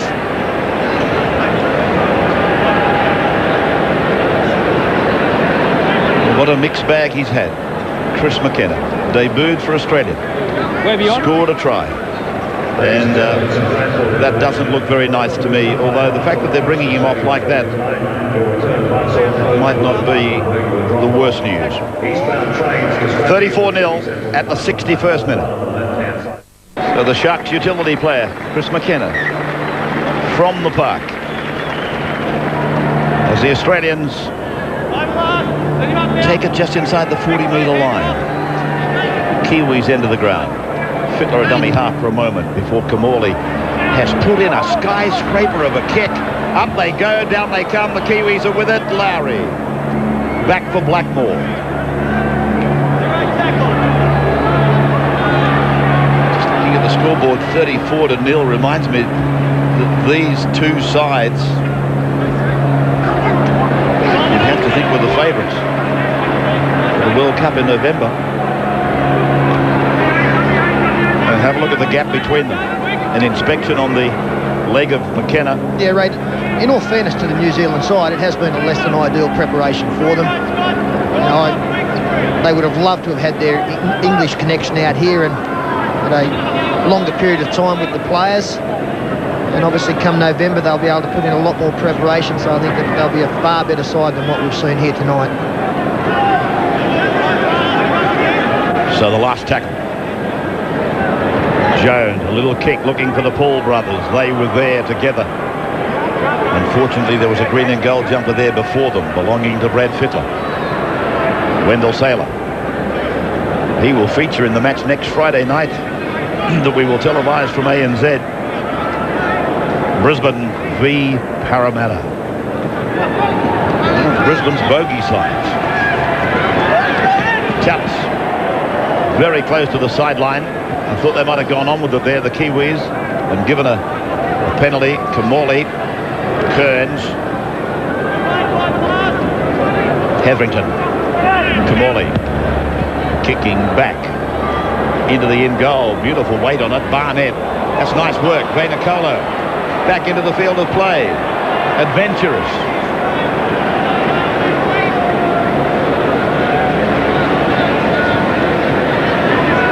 David Kidwell.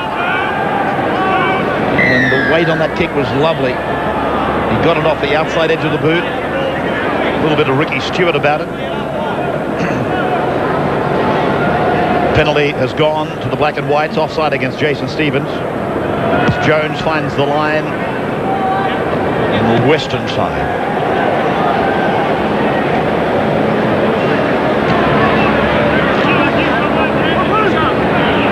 Craig Smith. Oh, that's good work.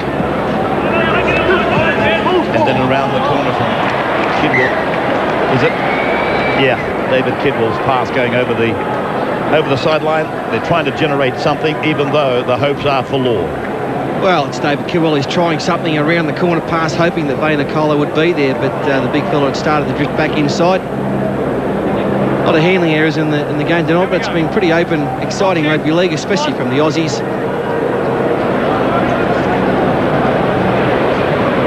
Lockyer spreading the ball early and wide to Saylor. It had a little punctuation mark about it, though. Rogers.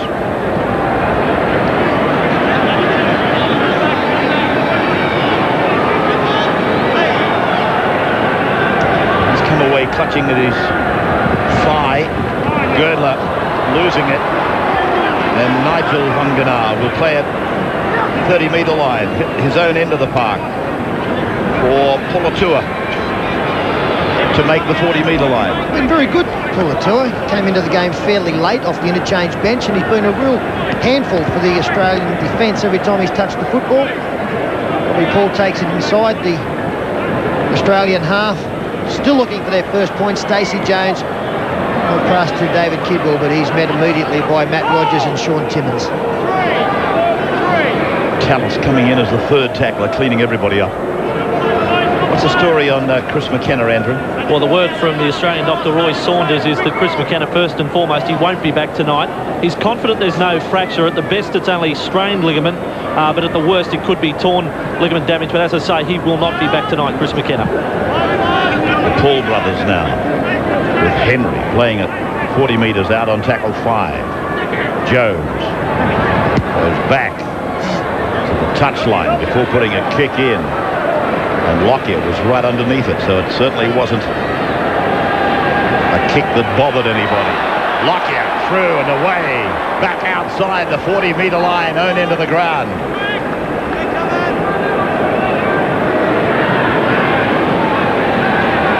Hill, 7 line breaks to 1 in favour of the Kangaroos. Which it is right and proper to call them these days. Webke. Once upon a time, unless you're a member of the team that represented Australia in Great Britain and France, you weren't allowed to be called a kangaroo. These boys these days carry that name, and rightly so. Timmins. 4th tackle gone. 5th gone. Kamali. Fiddler. Face ball. Girdler puts a kick in for Saylor. Saylor's in behind them. Saylor's got his hands on it. Oh! Did a touch anyway. Yeah, a pretty ordinary collision over there. Both boys are down. Barnett and Saylor. Richie's copped the worst of it. Good little chip from Ryan Girdler. Saylor comes through. His foot was in touch when he kicked it. That's why the touchy's got his flag up. Oh, whisker. Gee, it's a nasty head collision, isn't it? Both players travelling at speed. And, sickening blow. Dear. Barnett has taken this right on the cheekbone. There's nothing wrong with Wendell. Richie has copped it. Blood pouring out of him. Andrew. It's a little sadistic to mention it, but believe it or not, Ray, it's Richie Barnett's birthday today too. Leading the Kiwis, they trail 34-0, and he's got one heck of a headache right now. Looks like one broken nose, I would say, as well. I've got to applaud the Australian selectors as well. I think every player out there, well, I know that every player out there has justified their selection. The players like Jason Smith and Jason Hetherington shown faith in. They've had a season punctuated with some injuries. They've both been wonderful tonight. Sean Timmins has been excellent in the centres. the pairing be with Girdler. And I think that a tremendous performance also from Scott Hill, a young man who has not even played State of Origin football yet. He will this year, no doubt about that. He's been wonderful coming off the bench, and when you look at interchange benches these days, you've got to say, well, we want them to have an impact in the game, and Hill has done exactly that. Crowd tonight, 26,023. That's about what they predicted, 26,023. 66.5 minutes gone, 34-0 Australia, and Richie Barnett with a broken nose. Yes, you mentioned State of Origin, Peter, and of course that is exclusive. It's live and exclusive to the 9 network, the wide world of sports. Stadium Australia will host Game 1 on May 10. And that's where you get your tickets. Ticketek 9266 4800. 9266 4800. Game 1 of the State of Origin, live and exclusive on 9, but you should be here with the other 109,000 people. Sunday's footy show, hosted by the Fat Man, as the Medicab comes out for Richie. 11 o'clock on Sunday. Guests include Jeff Tuvey, Craig Smith, with headache, Jason Hetherington, legend of league, Royce Simmons. Talking of Jason Hetherington, I was going to make the point, Peter, you were talking about congratulating the selectors, and you touched on a few of the players. Great to see a regular number 9 dummy half in the job. And I do think Hetherington has provided Kamali with quick ball, which has helped Kamali's game. It's helped everybody. I'm a great rep for the number 9 that plays there every weekend, getting the job in the rep sides. And Jason finished up with it eventually, thank God. Now, I understand where you're coming from, but, you know, Andrew Johns would have come in and he'd have done a great job there as well. But it's been a hot field, hasn't it, the hookers? You have a look at Jason getting the nod tonight, but Jeff Tuvey would have been in contention. Darren Sanders had a great year for the Tigers. There's a heap Craig more. Gower, of course, and probably have missed a couple. Danny Medeiros has been good. Exactly. Luke Prittis wouldn't be out of place, neither would Dean Treaster, but Jason got the job. He was the incumbent, and I maintain that having a person that knows dummy half work has helped, particularly the number 7, Kamali, to have the game that he's had. Well, gee, Richie is really losing some blood out there, isn't he? This looks like a shocking break. It's been bleeding for 5 minutes. So the Kiwis with Jones starting something down the eastern touchline. They've gathered him in though, and that'll be a penalty and probably the bin. Penalty to New Zealand. Yeah, Not worrying about the bin. A great bust made, but good cover defence, wasn't it, from Brad Fittler and then Gordon Tallis out of the scrum.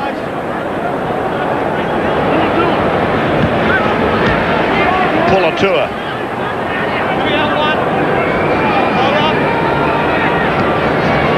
Craig Smith. And the dust settles on this test match. I wouldn't be surprised if there's a story of great bravado surrounding him. Tyron Smith almost through.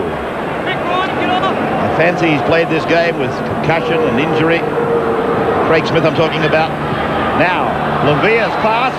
Bainacolo, but it's gone forward. Bill Harrigan's called it back.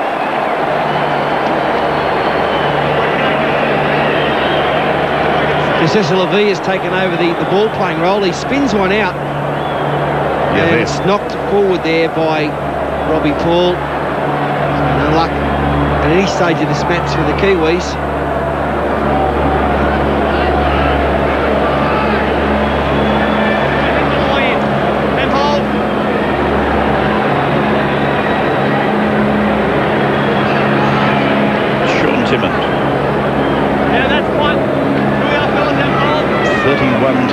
The missed tackle, and you know who's made who failed to make 31 of them.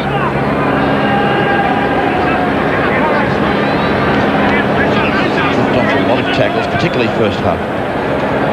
That's always going to get you beaten, Ray, especially at this level. I'm sure that Frank Endicott, coming out of this game, he will be most disappointed with the ease that the Australians have scored. If you're going to concede trial, here's Stacey Jones nearly getting an intercept. We play on 6 again for Matt Rogers. But you don't mind conceding tries if the opposition have had to work for them and they get them through skill. But when you drop a couple of bombs and a simple missed tackles one-on-one, then that's hard to stomach. Webke.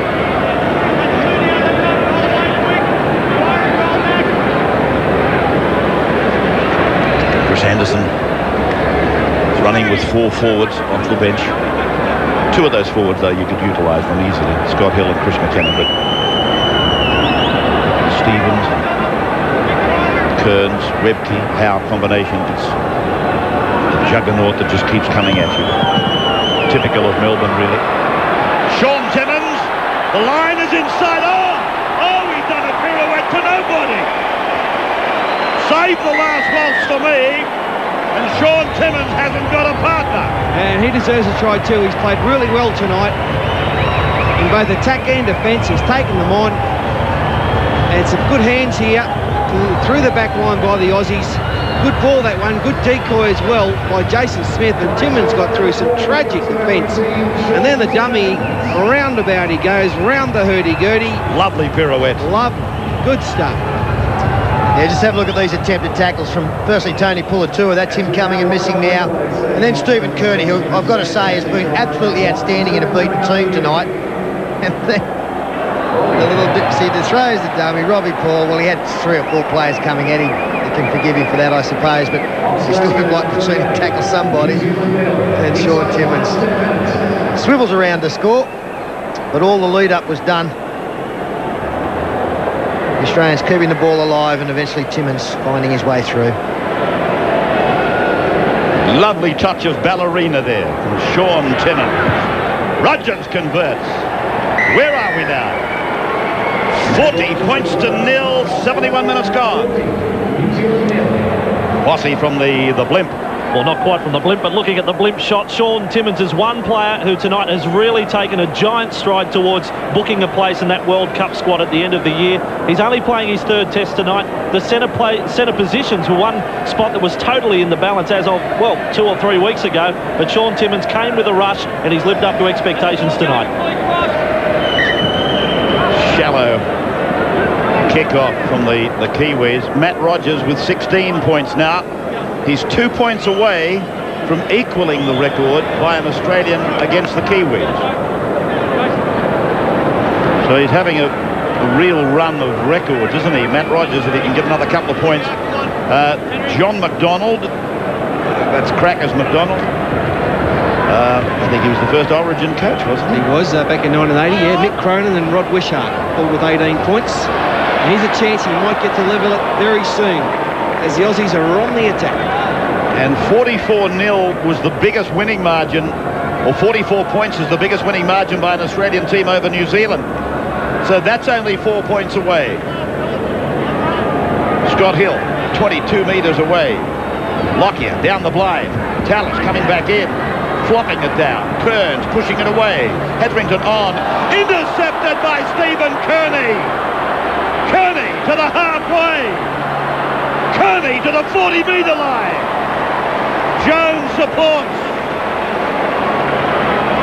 What a game he's had, as Peter said, in a beaten team. Stephen Kearney. Kidwell, 22 out. Robbie Paul back to the blind side for Kidwell. Timmins shuts him down on right side defence. 8-3 the line breaks in favour of Australia now. Put one down for Kearney.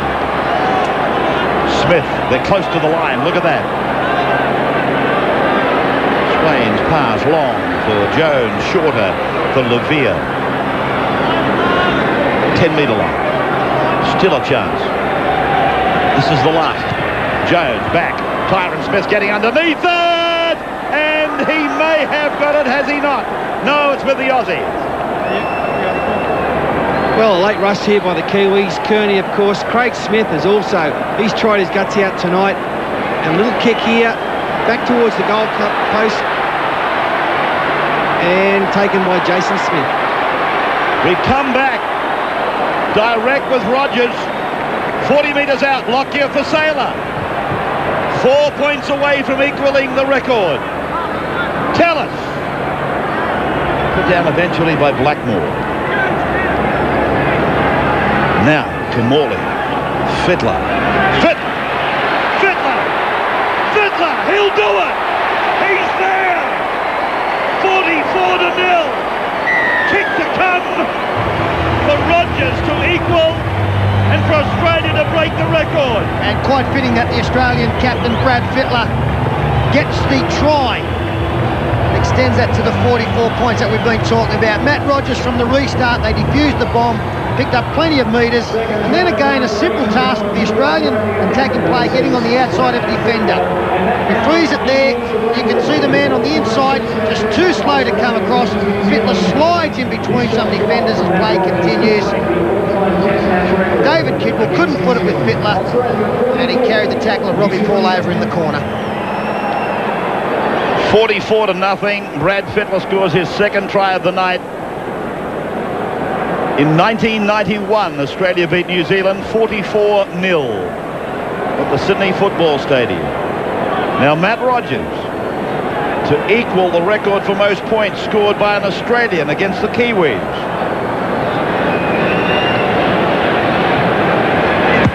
Got it away. I think he's got it. now. Yes, he has. He's got the record. He's equaled it. So it's 46-0. Biggest winning margin by the Australians. Andrew. Oh, what do you say, Ray? Stop the fight. Stop it right now. Brad Fittler gets his second try for the night. The Australians just far too good, and really time for celebration. I mean, the crowd's hung around here to watch stuff like this from Matt Rogers. 2 weeks in a row getting records. Matt Rogers bangs it over. Another two for him, and he rewrites the books. So Rogers last Friday equalled his dad's record for the Sharks, 26 points in a game. And tonight, his name down alongside McDonald, Cronin and Wishart. This Australian team has broken the record. Lockyer, the pass to Rogers. He meant that, Ray. He meant that. How good is he? Have a look at this. I hope you see it, Ray. What a he's done a flick pass to himself. That's not easy, Ray. What's your hands up? A flick pass. Woof. Oh, outstanding stuff. Play on. Let him go.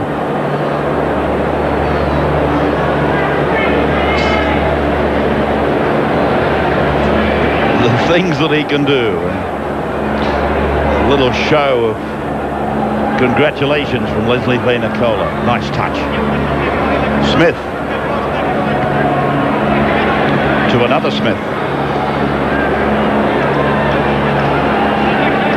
McDonald's, of course, our Friday night's man of the match donor. We thank them again, making $1,000 available for the man of the match in the Anzac Test.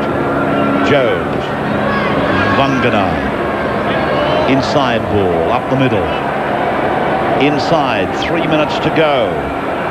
Lowry, away. Jones, across. Kearney, a fend, and then he loses the ball. He's appealing to Bill Harrigan, and Harrigan says, no, play on. Jason Smith. Ooh, gee. Lowry got him. Jason wasn't looking, and he really picked him off.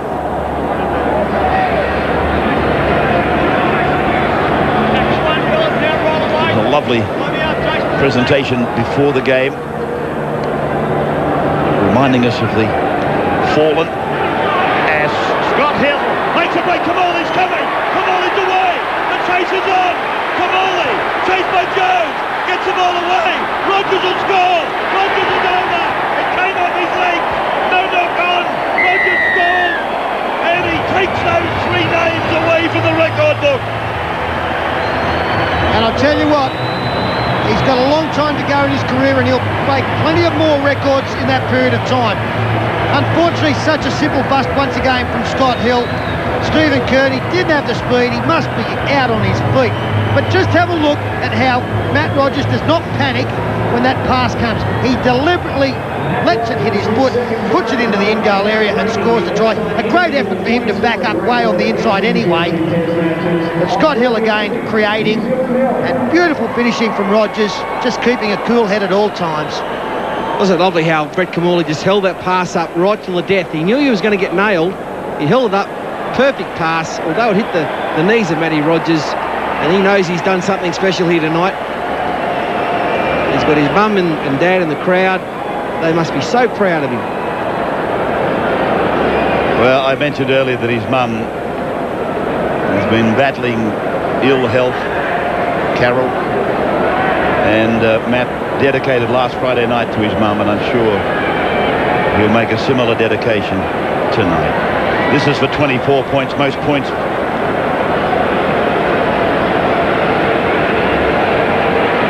in a test match went to Des White, the New Zealander. He got 22 in 1952. So this is for 24, so Matt Rogers is about to break another record from right in front. He converts his own try. There goes Des White. There goes Crackers McDonald, Michael Cronin, Rod Wisher. They're all gone. Falling to Matthew Rogers. Andrew. What a night, and aren't we seeing some emerging superstars? Certainly Scott Hill, Brett Kamali arise on the international stage, and I reckon Matt Rogers is already there. He was a hero in the Tri-Nations final last year, got a whole swag full of points, and tonight, well, he's taken home luggage like you wouldn't believe. Another 2 to Matt Rogers. It is well and truly over. Full-time 52-0. 52-0, and Matt Rogers scores 50 points in a week of rugby league. 26 and 24. Australia defeating New Zealand 52 points to 0. Tremendous Australian effort.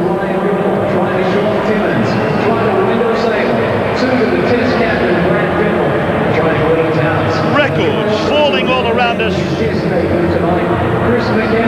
Matt Rogers, 2 of those records. Chris McKenna, one of the wounded. Biggest winning margin by an Australian team over the New Zealanders, eclipsing 44-0 in 1991. 52 points to 0. Australia defeating New Zealand tonight. We will take a break. Then Peter and Paul Harrigan will wrap it up. And Andrew will have the McDonald's $1,000 man of the match for you. Thank you to the Goodyear Blimp boys. Well done. As we take this break, we'll be back at the Stadium Australia in just a moment. Kangaroos have humbled the New Zealand Kiwis here at Stadium Australia in this year's Anzac Test match to the tune of 52 points to 0. They scored 9 tries, a swag of them, with Brad Fittler and Rogers getting a double. McKenna, Saylor, Tallis, Girdler and Timmins all crossed. Matt Rogers, a big night for him. He kicked 8 from 9. While they went close on a couple of occasions, the Kiwis unable to bother the scorer. Tremendous performance tonight from the Australians. 17 great players. Made it fairly difficult to pick the man of the match, but we really couldn't go past this man who is with Andrew Voss. And Peter, for the test match, McDonald's have put up $1,000 for our man of the match, and the man of the match is the Australian number 7, Brett Kamali. 52-0. Test matches aren't meant to be like that. No, I suppose they're not. You know, it goes to show we're a great team we've got this year. You know, the forwards went forward brilliantly in the first half, and it just gave their backs plenty of room. And once we started getting them to go back, the talent you got in the team, they'll score points. Brett, if there was a turning point, you could almost say it came in the first 5 minutes. The Kiwis had a disallowed try, then a forward pass ruling against them, and from there, everything the Australians touched turned to goal. Yeah, you're right. No, I suppose we were pretty lucky. If they score, you know, they always tend to fire up, which maybe would have been a very hard game, you know. But you know, we hung in there, and I think to our credit, we forced a few turnovers with our aggression, you know. So, you know, they probably had a few things let off. I think we worked hard enough to get the points. Brett, describe the personal satisfaction for you tonight. I mean, the real dogfight to get the number 7 spot from Andrew Johns. When he had to pull out from injury, he was named at hooker but pulled out. But it must be just a great feeling for you tonight. Yeah, you know, it is a good feeling. You know, I was just happy to be in the team. So, you know, I suppose it just goes to show I've worked hard to try to get this spot from Joey, and you know, hopefully I can hold it down now. I play him in a couple of weeks, so hopefully it'll be a good challenge. All right, I hope you're not doing anything in October when the World Cup comes round. $1,000 from McDonald. Brett Kamali, congratulations. Thanks, Bossy. Thanks, McDonald's. And very well deserved. Tremendous performance from Kamali tonight. When quality players are given an opportunity, they grab it with both hands, and that's exactly what the number 7 did tonight. And doesn't the future of Australian Rugby League look good? Scott Hill, tremendous coming off the interchange bench tonight. Jason Smith, he's had some injury problems. Didn't seem to inhibit it at all tonight. And the forwards, led by Shane Webke, just too much for the Kiwis to handle. Tallis, again unstoppable. And Wendell Saylor, he's enjoying himself. And we've busted him. That's a life that Wendell's not too disappointed about that. Paul, on the subject of disappointment, I'm bitterly disappointed we didn't see a better contest, but I suppose in saying that, it probably taken away from the quality of this Australian performance. Yeah, Pete, the Kiwis are tragic tonight, no doubt about it. The Aussies, they haven't played better in a test for a long, long time. From number 1, Darren Lockyer, through to number 17, Chris McKenna, it was a great team effort, and let's not forget the job that Chris Anderson, their coach, has done in just 5 days, putting that team together to play the football they did tonight. But in particular, Brett Kamali, what a match he had. Defensively, they said, well, we'll target Brett Kamali. The Kiwis, well, they targeted him and he came up with some great tackles early, and then his attacking game just flowed on from that, setting up tries for players like Gordon Tallis. He made breaks at will, and his kicking game was first-rate, Peter. A great team performance, in particular, though, Brett Kamali. He's a great player. Yeah, the Kiwis, they had their moments tonight, Chief, but what do we make of their performance overall? I think pretty well, as I said, at half-time. Their preparation was pretty poor, and you could tell straight away. You know, just organisation with the ball, the defence was pretty terrible. But they did have a lot of players who were unable for selection due to injury. They had a lot of injuries during the game, so they can take that into consideration for the World Cup. But all in all, a couple of good performances. I thought Steve Kearney played well. He's got a lot of heart. I played against him in test matches, and he never turns it up. Thought Craig Smith played okay too, but all in all, pretty disappointing. And only moments ago, the Australian skipper Brad Fittler was presented with the Bill Kelly Memorial Trophy from Major General Peter Cosgrove. Brad Fittler captaining the team for the 14th time, and the spoils continue to come his way. Tonight again, confirming his status as one of the premier players in World Rugby League. Tremendous performance, appreciated by a crowd of just over 26,000, and it's an obviously delighted 17-man squad. Paul pointed out, Chris Anderson's done a great job in a short period of time with these players, and they will go to the World Cup in November. Short price favourites to continue their superiority. Plenty of action here at Stadium Australia tonight, but tomorrow our attention turns to horse racing, one of the great days. Hope you've enjoyed our coverage. On behalf of the Channel 9 crew from Homebush, we wish you a very good night.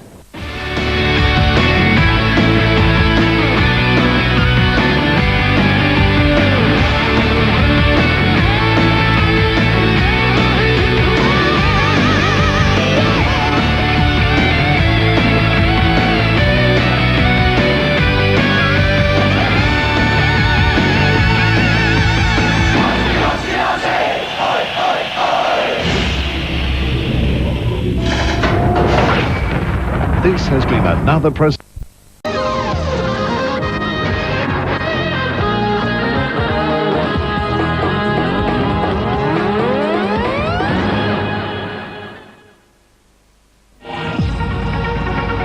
Origin. What does it mean? It's the greatest honour. It's where best mates become mortal enemies. Trouble here! It's euphoria. Queensland are in. Origin 1 has been won by the Maroons. Agony. Oh, good tackle. Joy. Daly punches it. Daly's over. And despair. Oh!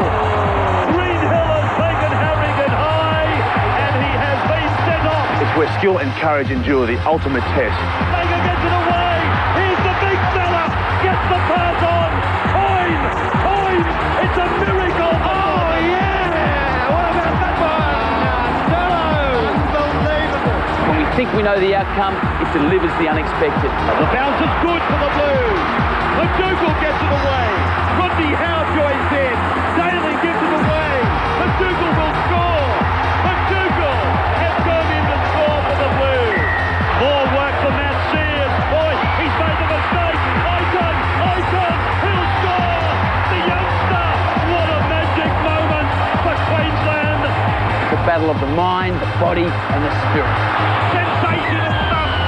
Oh, they hit him again. This is close. It's 80 minutes of football with the fast forward button on. Jason Smith, and he runs into a yawning gap. Oh, shot the goat. Dallas is away. Look at him go. Another try. Thomas John's now going wide, finding Daly. They immediately try and get round them. Girdler's making a great run. Support coming on his inside. Robbie Ross is away. Robbie Ross is going to make it. Robbie Ross is over. New South Wales are in. It's our great divide, our common passion. The force that divides us, the cause that unites us. Bringing the crowd to their feet. What a pass. What a pass. What a try. Oh, how good is that? It's the greatest event of the greatest game of all. The ultimate battle. State of origin football. Hello and welcome to Stadium Australia on a night celebrating State of Origin's entry to the new millennium. And what a scene we have here for you at Stadium Australia. It's a rather overcast night, but nevertheless looking forward to Game 1 of the year 2000. A so important game for both teams to win, because if you win this one, chances are you go on and win the series. Big crowd coming in. They're using a lot of the public transport, trains and buses. It's the way to go out here at the Olympic venue, coming here to support their players, their teams, and of course the Blues supporters here in greatest numbers. Game 1 being played in New South Wales. In fact, it's a double celebration tonight, with this year's series marking the 20th anniversary of Rugby League's greatest rivalry. And Peter Sterling, what a fantastic 20 years it has been. And it's gone very quickly, Ken. The first game played back May 8th, 1980, and I'm no doubt that State of Origin's got bigger and better every year. I think the great thing, apart from the obvious feeling between the two states, is that there's always been a closeness. We come here tonight, Queensland have won 9 series, New South Wales 8, 1 drawn, and that was, of course, last year's. And so important to get Game 1 under your belt, isn't it? From the 17 best-of-3 series, the team that has won the first one has gone on to win on 14 occasions. That's how important. OK, despite an injury scare to their brilliant winger, Matt Rogers, the Queensland squad has had no changes during their preparation. Coach Mark Murray has been handed a quality lineup, Peter. He's got to be happy with this one. No doubt about that, Ken, and it's one chosen definitely on form. Only 2 players making their debut, and a brilliant back 3. Darren Lockyer is the fullback. The test wingers, Matt Rogers and Wendell Saylor, all 3 brilliant broken field runners. The centre pairing, of course, there's plenty of talk about Paul Bowman making his debut at 24 years of age. He is one of the 2 debutants. Darren Smith alongside him, well, he's a State of Origin stalwart. He's been there on 13 occasions, plays his 14th state game tonight, and he will lead Bowman around. The 5/8 is Ben Eichen, the youngest ever State of Origin representative, been in good form for Brisbane this year. So too the captain tonight, Adrian Lamb. He's been sparkling for the Sydney Roosters in recent weeks. It's a giant back row. Jason Smith locks the scrum, and a second row pairing, the Brisbane pairing of Gordon Tallis and Brad Thorne. And they'll be looking to do plenty of work straight up the middle of the ruck very early in this match. And the front row consists of Shane Webke, Martin Lang and Jason Hetherington. Jason Hetherington's job really to block up the centre of the ruck, one of the best defenders in the NRL competition. Good players coming off the bench. Paul Green, Tony Carroll, Russell Bowden, he is the other player who makes his debut tonight, and Stephen Price, he's been there before and done a good job, a good young player running around in the maroon jerseys, and of course the coach is Mark Murray. Well, here at Stadium Australia, the team bus arrives at level 0, below ground in this fabulous facility. Peter, as you watch the Maroons disembarking, the nerves would be beginning to kick in, I would imagine. That's a good sign, but Ken, you know, you like coming to these matches. If you are nervous, I think it means that you're ready for battle. And, you know, I think really now the players just focused on what their job is tonight. They'll be hoping to get an early touch, especially get into their defensive work. And Mark Murray will be telling them no mistakes, but we've got to assert some superiority from the word go. Doubt on Gordon Tallis. He comes to this game with a rib cartilage problem. I'm sure that Wayne Pearce and the New South Wales forwards have discussed that, and they'll be putting the pressure on him to see if there is any weakness there. But it's a very, very good side. And as I said, one that's certainly been chosen on form. And experience too. They've got more representatives under their belts as far as State of Origin is concerned than New South Wales on this occasion. Yeah, one of those rare occasions. And, you know, they've got good players in form in key positions. Adrian Lamb has been great for the Roosters in recent weeks, and he'll be looking to lead the way again, not only just as captain, but with the football in his hands. All right, Parramatta's Eric Groth was the one change to the New South Wales side, with Jamie Ainscough called in to replace the injured winger. Stello, the rest of the squad as selected as we know it. Of course, we did have Robbie Ross drop out very early on, and that sees David Peachy come into the side. He will play fullback and he'll do a great job for the Blues. Adam McDougall and Jamie Ainscough, he's the lucky player called in for Eric Groth, and a shame that young Eric not able to play tonight, a knee injury ruling him out. Ainscough also very experienced.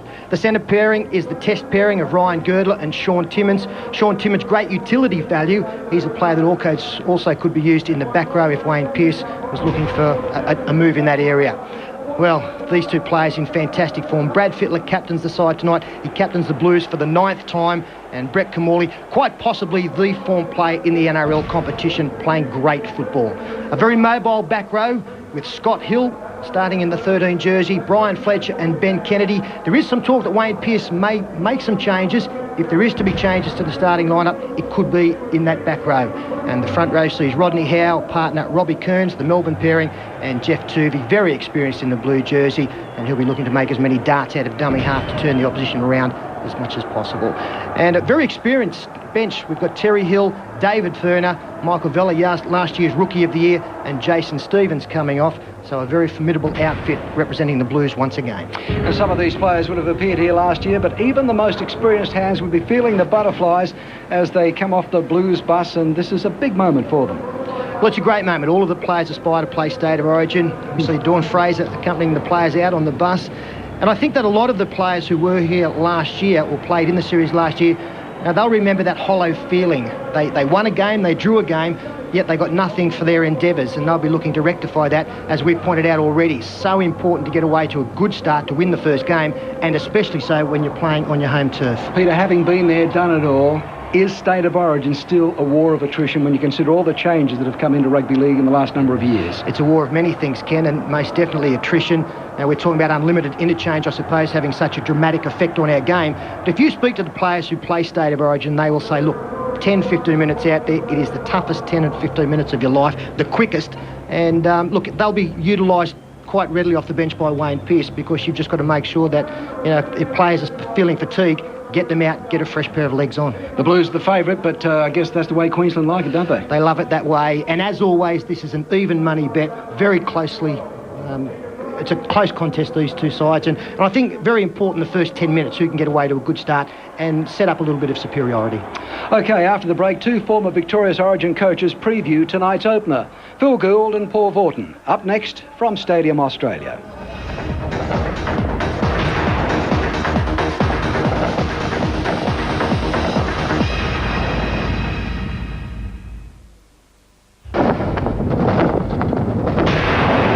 I was there when State of Origin was born in 1980, and I can remember all the media boys talking doom and gloom about how it couldn't succeed. And then I had a look at the Queenslanders at their first training session, and Big Artie trying on the maroon for the first time, the maroon tracksuit. And I thought, hang on, there's something happening here, and it was going to be big. Now there's a sight to see. Big Artie in the maroon of Queensland and captain. Before 1980, New South Wales versus Queensland matches was very boring, like beating your mother-in-law in an arm wrestle. But when Beatson led Queensland out onto Lang Park in front of 30,000 fans, you knew all hell was going to break loose. Now they're at it. The natives are definitely restless. It was obvious from the start that the game had plenty of venom, and mate against mate, that theory went straight out the window. Once again, it was the old postman from Roma who showed that it was fair dinkum. Beats it. Beautiful pass back to Lang. And loads to Meninga. Nicely to Close. Close accelerates and does beautifully right through the gap. I've been involved in rugby league all of my life, and I wouldn't change a thing. It's a fabulous, great game. It has to be to survive. But the greatest success story of all has been State of Origin. And I'm proud to say I was there when it all started. Former Manly stalwart, Northern Eagles club official and radio caller Peter Peters reflecting on that historic Origin opener back in 1980. Two characters have experienced the excitement firsthand are former winning coaches Paul Vaughton and Phil Gould. They're waiting outside the New South Wales dressing rooms. Paul. Yeah, thanks, Kenny. Well, Phil Gould, you coached the Blues for 15 games for 9 wins. I mean, by now, the hard work's been done all week. You've had your last team meeting about 2 hours ago. Some very important discussions happening there. What is left to say with about 15 minutes to go before they run on? Well, Paul, I think that anything that has to be said has already been said. You don't want to be interfering too much with the preparation of your players. I always found the last hour or so a pretty lonely time for the coach, and also a very nervous one. I'd keep an eye on the weather, see if there's any late changes there, inform the team if there's rain or if the wind has picked up. But that was about it for me before the game. Was there one thing that you stressed every time the players ran out, every game? I guess the one thing is that despite the fact there's a lot of brilliant individuals in both teams, this game is going to be won by the team with the best team game. You really have to stick to those teams that, you know, religiously make for a successful game of football. The team that plays the best team game will win this contest tonight. I think with myself, it was the last 15 minutes was mainly spent with my senior players. It might have been a Trevor Gilmister, an Alan Lang or Adrian Lamb, just talking to them, telling them what I expected, what the rest of his teammates expected of those particular players, how they had to lead from the front. And I think they always appreciated that, and they always did the job for us. Mark Murray's the coach of the Queensland side this year. We caught up with Mark as he got off the bus. Andrew Voss talking to him.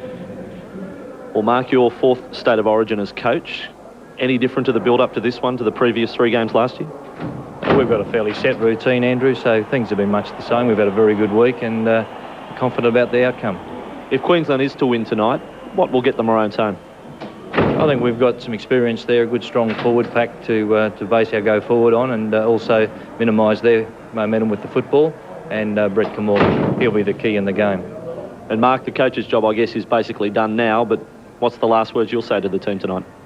Oh, we've said most of what we need to say through the week, and we had a team meeting before we left the hotel, so my job will just be speaking to them individually. Mark, good luck for tonight in the series. Thanks, Andrew. Yeah, Mark Murray, they say he's a very conservative coach. He's come up under the auspice of Jack Gibson, one of the greats, but he's a very good coach, let me tell you. The Queensland boys are in there now. They're getting warmed up, relaxed, putting their boots on, getting a rub. Tony Carroll, it's a bit different from the old days, Gus. They've got lockers, individual lockers these days. It was just do your best about 10 years ago. But Martin Lang, of course, he's one of the big props that will lead from the front with that man there. One of the best defenders, I've got to say, in rugby league today, Jason Hetherington, a good low hitter. Paul Green, I think he'll come off the bench and play a bit of dummy half. He did so well last year in one of the games. I think he scored one of the match-winning tries. Shane Webke, of course, another one of the meatheads up front. They just love this stuff. They thrive on it. The wetter the better for them. It's raining outside as we speak. Gordon Tallis, of course, injury cloud over him with his ribs. He busted them about 2 weeks ago, so it yet to be seen whether he'll get through the match. And Darren Lockyer, I think, Phil, if there's one player who can decide the fate of this match, it is Darren Lockyer tonight. He's an outstanding player. Darren Smith there. That's Paul Bowman, the newcomer, 100 kilos of raw North Queensland flesh, and watch him go tonight. You've been through it, Paul. You played this. How's he feeling on debut right now? Well, he's feeling very nervous, and he just can't wait to get out there, Paul Bowman. I think he'll do well. He's untapped potential, and he'll do pretty well. Junior? Yeah, mate. Well, Andrew Voss caught up with Wayne Pearce earlier on tonight. Wayne, first and foremost, the Blues starting lineup. There has been some speculation there would be a late change. What can you tell us? Yeah, we're just starting with Dave Ferner in the second row. Ben Kennedy goes back to lock, and Scotty Hill will come off the bench. So that means that Terry Hill remains on the bench? Yeah, Terry will be dynamic off the bench. Can you tell us about the mood of the New South Wales team? You had 3 matches last year, so I guess we can say experienced Origin coach now. But has it been any different, the build-up to this 7 days? There's some unfinished business to do from last year? Yeah, I mean, we were very determined last year, but there's certainly more of an air of confidence tonight. Last year with, I think it was 9 debutants in that first game, there was an air of unexpectancy. A lot of the guys didn't really know what to expect as far as an Origin contest is concerned, but tonight, much more established lineup, and as I said, a lot more confident. And what's the last words from the coach tonight to the players? I just go out there and enjoy it. I mean, State of Origin matches are there to be won, but they're there to be enjoyed as well. Interesting move, that one, Phil. What do you make of that, putting Scott Hill to the bench? Yeah, well, the thinking is that because of the greasy conditions, Scott Hill is a ball player. Wayne Pearce was a little concerned that because there's a bit of moisture out there may be a few errors. David Ferner, an experienced campaigner. Scott Hill on debut. No matter just coming off the bench, I still think he'll have a great effect on the game. Let's have a look at the Blues now, how they're just relaxing in the dressing room. Phil, take us through the Blues camp. Yeah, well, as you say, brilliant facilities here at Stadium Australia. Moods are always very different just prior to kick-off. Players getting dressed. Some like to be very quiet, others are very chatty. Some like to sit and read, others like just to lay down and close their eyes and meditate. Jeff Tooby there, in great form at the moment, great defending player. On the bench there, pretty hard to tell who that is, but some players like to get a rub. Sean Timmins, who played so well in the Test match, but finds himself in Origin debut tonight. Plenty of nerves there. Robbie Kearns, unluckily injured before last year's series. David Peachy, another man like Darren Lockyer at the back for Queensland, can have a big effect. Ben Kennedy will start the game at lock forward in tonight's game. There's David Ferner off the bench. I wonder how long ago he knew that he'd be starting this game. I bet he's excited about the chance to run out with the rest of the team. Jamie Ainscough, a late inclusion for Eric Groth, and Terry Hill. Yeah, I think Jamie Ainscough could play a big part in this match. Who do you like?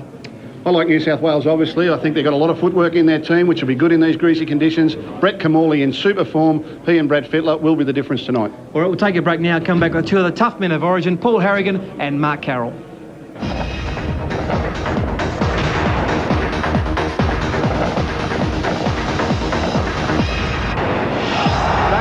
There'll be a field goal here. There it is. Follow it. It's there. It's there. New South Wales have kicked it. Michael O'Connor has put New South Wales in front 15 points to 14 with a field goal. I was there in 1985, the SCG. I suppose it was a year that Origin football was born from the New South Wales point of view. We hadn't won much before this. And then all of a sudden we had a chance to win a series, and we weren't going to let it slip. Here's Kenny. Kenny's on the line. And he's there. When the grasshopper blew full time, what a feeling. I looked across and seen Turvey, and he was on the ground and celebrating like you wouldn't believe. It was all his doings, you know. He built the spirit in the team. The ecstasy of it all, Steve Mortimer. Watching Turvey celebrate the win was just unbelievable. It had finally sunk in that we'd won a series, and it was time to celebrate. You know, the Blues have won the series plenty of times since, but I can always say I was there for the first. Noel Crusher Clear, great character, reminiscing about that first New South Wales series win back in 1985. One aspect of the game that hasn't varied since those early years is the sheer ferocity of the forward clashes. Two of the hitmen who gave us as good as they got were Paul Harrigan and Mark Carroll. Tonight they're reflecting on just what it's like out there in the impact zone. Well, thanks, Ken. Well, Mark Carroll, we had many a clash against each other during our career, but we teamed up together a few times in State of Origin. Now, you played last year for the first time in Stadium Australia. What's it like on those first 5 or 10 minutes? Yeah, Chief, we certainly did have some clashes, but when we put the blue jersey on, we were a unity, mate, and to play out here on the stadium, and last year was a great experience for myself, in front of 88,000 people and in pouring rain, and we gave it to the Queenslanders in Game 2, and the experience is something I'll always remember. Because you lost the first game, the pressure was on that one for you guys to win. You really picked it up, particularly in the second half. Yeah, it certainly was. It was a great battle. The first 10 minutes, as you know, mate, is a great experience. You just go out there and bashing the hell out of each other, and whoever comes out on top in the first 10 minutes usually wins the game, and there was certainly some mighty clashes out there for that game. There certainly was last year. There was some tremendous clashes, and as you can just see there, a triple shoulder charge. Spud, now just tell us through what's going through your mind there. You've juggled the ball, boom, Webke, shoulder charge. That wasn't one of my best, but the next hit I got a double Malazzi crunch, and as you know, mate, you've been knocked out quite a few times. My head kept saying, actually, get up. You knocked me out once, so thanks for that. Get up. And in the back of my mind, Dad's saying, son, get up. But my head weighed about 25 kgs. I could not move. It's got to be a good reason to make you get up from there. You're knocked out, you're hurt, but again, you get up and you keep going, State of Origin. Yeah, well, you're letting your teammates down. I had to try and get up, but unfortunately I couldn't. And they took me to the sidelines and a few smelling salts, and 5 minutes I'm back on the field. So I'd do it again, mate. I really would. Well, that's what it's all about. You've got passion. Are you missing the game now? Are you a little bit nervous because you're not playing? Very nervous. I always have been, mate, but I'm still passionate about this game of rugby league. It made me into who I am, and I'm certainly going to miss it watching the boys. Well, lovely. Thanks, Spud. You've heard from the Spud, the Chief. Now it's over to the King. Thanks, Paul. Well, I'm standing here in the last 10 metres of tunnel before you actually run out onto the playing surface, an area that really does turn your gut. Well, I suppose emotion really does control a lot of State of Origin games, and last year's series was certainly no different with the retirement of Laurie Daly. Laurie, well, you've had almost 12 months to get over it. Do you think you'll ever get it out of your system, though? Oh, I don't think so, Wally. The butterflies are still here. I walked into the stadium tonight and I wanted to have my gear with me, but it's not to be, but I'm certainly looking forward to this game. It should be a cracker. Now, Brad Fittler is a very experienced captain at Origin level. He's obviously got a couple of roles to assume in the dressing sheds. What do you think he'll be saying to his players at the moment? Yeah, obviously, he'd be going around having a quiet word in everyone's ear. As you can see in the New South Wales dressing shed, Wayne Pearce would be talking to his players, Brad Fittler. I think Jeff Turvey would be helping him out as well. He's probably the second most experienced player in the team. David Furner's another bloke. I think they'll be just really trying to keep the lid on the emotion, making sure that they're ready to explode when they get on the field. Now, you and Fittler played very similar roles. You're both dynamic runners with the football and inspirational leaders. I guess it's very important, though, that you don't abandon your personal game in order to be a good leader. Sometimes that happens, Wally. I think that you tend to worry about everyone else and not to look after your own game. But Brad Fittler is the best player in the world when he runs the ball, and hopefully he'll do that tonight and show the Queenslanders that he's the best. Now, great clashes out there tonight, and I guess his opponent in Adrian Lamb will want to win for a couple of reasons. Obviously, he's got his club captain on the other side of the park.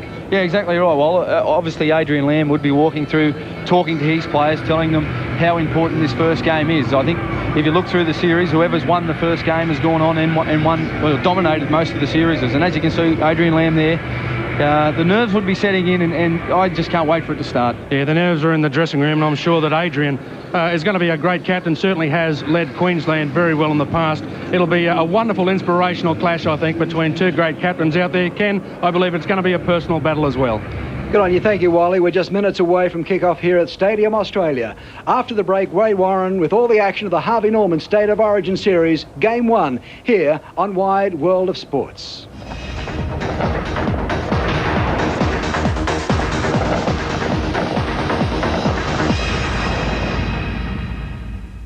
The picture's coming to you from the Goodyear blimp. We are set for Game 1 of the year 2000 in State of Origin. This is the game they need to win to go on and, of course, accomplish a series victory.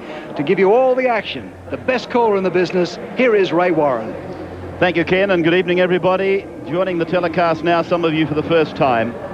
We are at Stadium Australia. There's a crowd in. I wouldn't even like to venture a guess, because this is only the second Origin match that has been played here at the spotlight for September. Stadium Australia, probably somewhere between 50 and 60,000 in at the moment.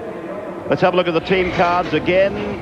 The boys have been through them, but here they are again for you. It's Lockyer, Rogers, Bowman, Smith, Saylor, Aiken, Lamb, Smith, Thorne, Tallis, Lang, Hetherington and Webke. On interchange, Green, Carroll, Bowden and Price, and they're coached by Mark Murray. That's the Queensland side, who have won the series on 9 occasions, as against New South Wales on 8, and there's been 1 drawn. Here's the Blues: Peachy, McDougall, Girdler, Timmins, Ainscough, Fittler, Kamali. Kennedy starts the game in a jumper 11 at the back of the scrum. Fletcher in 12 in the second row. Furness in the run-on side. And then it's Howe, Tuvey and Kearns. And then we go down to the interchange bench with Hill back there, with Terry Hill. So it's Scott and Terry both on the bench to start, Vella and Stevens, and of course Wayne Pearce is the coach. The Queensland room in the last seconds before they come out. This is game number 59. And Queensland have won 30 of the available 58, New South Wales 26. 1 match has been drawn. They get the adrenaline pumping, ready to make this walk out to Stadium Australia, a reception that most of them will be used to. Quite an experienced side for Queensland, and this is the Blues dressing room we're in now. It is the Harvey Norman series, and again we welcome them as the major sponsor of State of Origin. The Wizard Blues are about to leave the rooms. In fact, they are doing that now, and Brad Fittler will lead them out for the 9th time as captain of his home state. Brad is playing his 24th Origin match tonight, and he's celebrating 11 years. He came into the series in 1990, off the bench in Game 2 in Melbourne. And he's got the honour of taking the Blues out in front of a crowd, as I'm estimating, of around about 50 towards 60,000 people at this magnificent stadium. There's been some showers, and now Adrian Lamb, for the 6th time, captains the Maroons. He was called in after getting a dispensation to play for Queensland in 1995 in the team that was coached by Paul, and he's been an integral part of Queensland ever since. So the crowd starts to rise in chorus now. They know the players are on their way, and Adrian Lamb is out there from Papua New Guinea. And of course, he played his first football in Queensland, thus the dispensation was greeted back in very hard times for rugby league. Marvellous competitor. The number 7 from the Roosters in Sydney leads the Maroons again. And there he is, the man that they'll be pinning so much hope on, Gordon Tallis. And Ray, just watching the Maroons run out there, what an awesome pack they are. Great size: Webke, Tallis, Martin Lang, Brad Thorne. It's quite noticeable to see the stature of Hetherington and Adrian Lamb. They look a little bit out of place as the Blues leave the sheds. Very strong Melbourne contingent here. 5 of them in the match.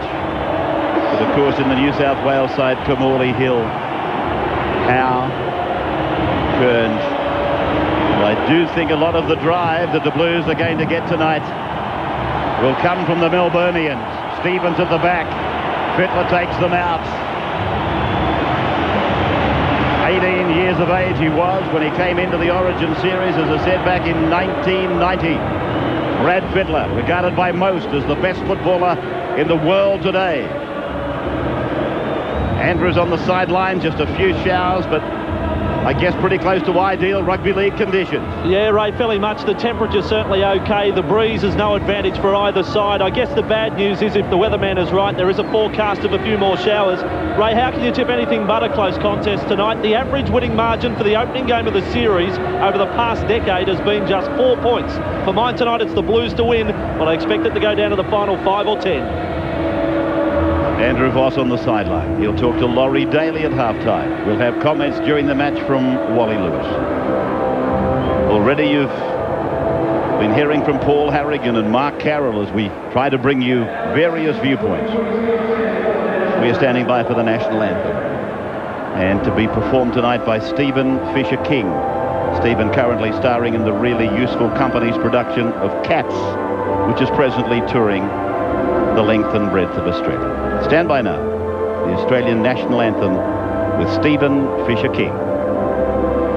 Australians, all let us rejoice, for we are young and free. We've golden soil and wealth for toil. Our home is good by sea. Our land abounds in nature's gifts of beauty, rich and rare. In history's page, let every stage advance Australia fair. In joyful strains and let us sing, advance Australia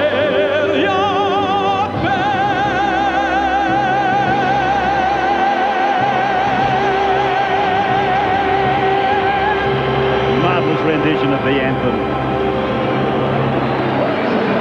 And as we sit here, very, very privileged to be in the front row watching this great sports event, I just wonder how more spine-tingling it's going to be come September. Jason Hetherington's ready.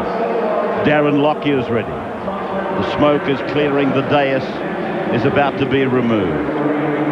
I kept a close eye on David Peachey as they came out onto the field. He just walked out, soaking up all the atmosphere. It's been a long wait for the Cronulla custodian. And I know that Robbie Ross had a great series last year, but this man is capable of being a match winner. So too Jason Smith from the Maroons. Bill Harrigan operates tonight. His 10th origin of the 9. Queensland have won 7, New South Wales 2. Is there something there? We are underway. The Harvey Norman Series for 2000. Rodney Howe belts it back. Newcastle junior based in Melbourne these days. Now his Melbourne teammate Robbie Kearns, one of 3 captains, club captains in the New South Wales side. Kennedy, his first touch of the ball. Now from Tuvey, across for Kamali. First kick of the game. Down to the 30-metre line for Darren Lockyer. Took it in confidently. And David Peachey, serving notice that defence might not be his problem, makes the tackle. Tallis then runs the short side and went straight over the top of Sean Timmins. Origin newcomer, learning that nothing can be done half-heartedly. Queensland's debutant out in the centres. Paul Bowman's had a touch. Hetherington runs the short side. Dummy on the inside and then takes the tackle. So Queensland are into an attacking position, 25 away from the Blues line. Lamb, short ball for Martin Lang. He's put down. Kennedy combining there with second rower Brian Fletcher on the last tackle. Through Lamb, it's gone for Eichen. Eichen waits it beautifully. Peachey will pray over this one. He's lost it, but it's gone dead.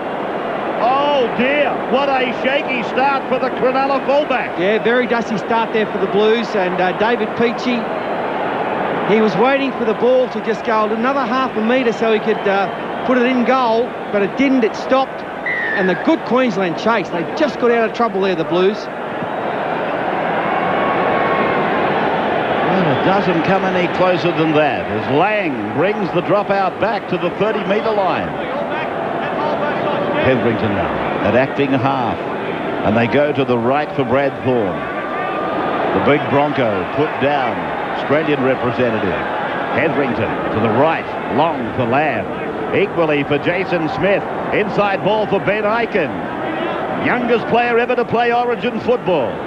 Debuted in 95. Webke. Looked upon as the #1 prop forward in the world today. Hetherington for Lamb now. Jason Smith's coming up on his inside. He's gone outside. Decoy runner. And it's Queensland 2 metres out from the line. I thought for a moment Bowman was a chance. Now Gordon Tallis is over but held up. Gordon Tallis over the line but held up. And plenty of pressure on the New South Wales team. Tallis is blowing up with the fact that it's a handover as Robbie Kearns takes it 9 metres out. Great start from the Maroons. They muscle up in defence now on Ben Kennedy. Now I think they've swapped the jerseys around. That's in 11 you will find Fletcher, in 12 is Kennedy. So Kamali kicks to open space. When I say that, a narrow corridor between Saylor and Lockyer. With the former taking it back to the 40-metre line. Bowman is the acting half. Darren Smith in the headgear. Runs into Robbie Kearns and Jeff Tuvey.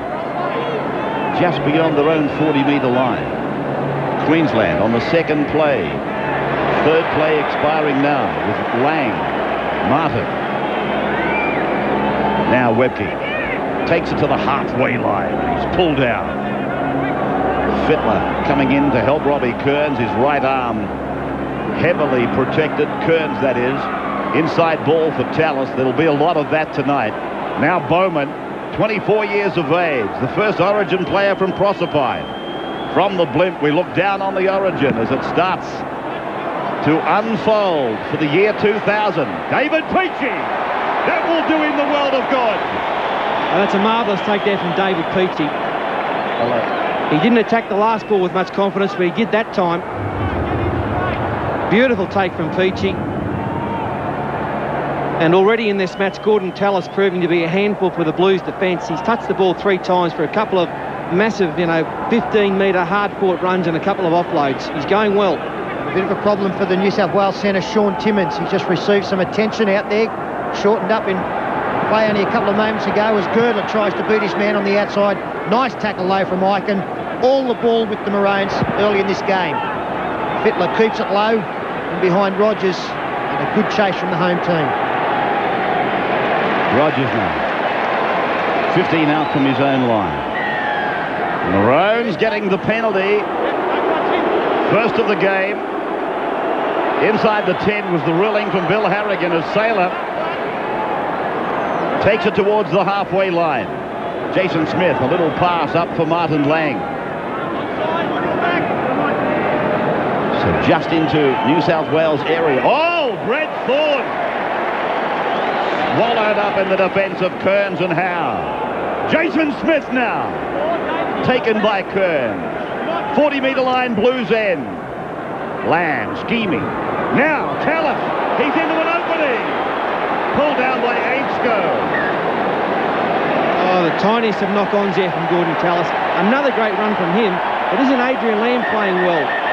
He's guiding his team around the park, setting up his supports. Look at this, held it up. Tallis into a gap, showing plenty of pace. New South Wales players falling all over the place. A nice tackle and a much-needed one from McDougall. It was an Ainscoe out there in the 5. Speaking of tackles, Paul, Brian Fletcher came across and cleaned up Adrian Lamb after he'd passed the football. He is still down receiving attention, as you can see. We saw him a few weeks ago knocked out in the Melbourne match where he was hit shoulder charge by Robbie Ross. Just have a look. There's Adrian Lamb, centre screen. Fletcher comes across with the swinging arm and takes out the halfback after he put Gordon Tallis into a yawning gap. It was a very good tackle from Ainscoe, a much-needed one. Further comment from Andrew Voss on the sideline. Well, Ray, we've always said the state of origin, mate against mate, as we watch Tallis burst through again and the drop ball right at the finish, but Fletcher on his Roosters teammate Adrian Lamb, and right at the moment, Adrian Lamb coming from the field, as you can see, with that left arm in the sling of his jumper. This is a terrible, terrible start for Queensland and the Maroon skipper. Unfortunately, they have a great replacement in Paul Green, who comes into the match, as Paul pointed out earlier. He came on and played mostly dummy half for the Maroons last year. He's not going to occupy that role Well, he's in the halfback position. So the Blues coming out of familiar territory. They've been down here for the major part of Origin 1. Solid tackle. Very heavy stuff.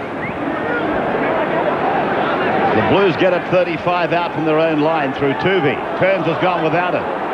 Peachy is with it. McDougall.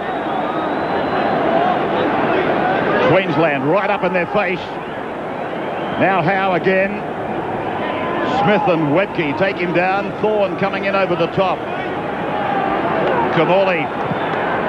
Jason Smith put a bit of a charge down on him. Lockyer. And this grass, this surface, causing a problem for some. Adrian Lamb is heading up the tunnel. Yeah, the report on Lamb, Ray, is that he's got a problem with his left collarbone. Take it in, check that. Looks to be moving fairly freely. I'd say that he'll be back. Rogers tackled 40 out from his own line. So Thorne beats the tackle of Howe and then gets a pass away for Matt Rogers. Rogers playing it near the halfway. Hetherington giving good service from dummy half. Lockyer's kick. Again, pretty good weight on it. As Peachy brings it back. Ainscough. Very good dart out of dummy half from the St George utility three-quarter.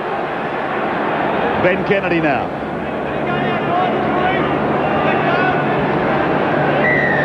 Penalty to the Blues. And quite definitely it's against the Maroons inside the 10. Kamali finds the line. And New South Wales were desperate for that penalty. They were really struggling coming out of their own end. Piggyback helps them now with Howe tackled 35 out from his own line. Maroons definitely on top in the opening 8 minutes of this encounter. Kearns did well. Got a ball away for Tuvey, who was on hand, made himself at the ready. Timmins now. And then Kamali. I'm just wondering what they're going to do with Tuvey. They must expect him to play the 80 minutes. Just looking through the list of likely dummy half replacements. Here they go. The back line into motion. Girdler. 11 away from the line. Now McDougall. So close.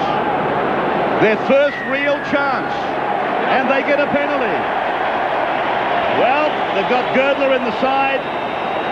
He has these for breakfast.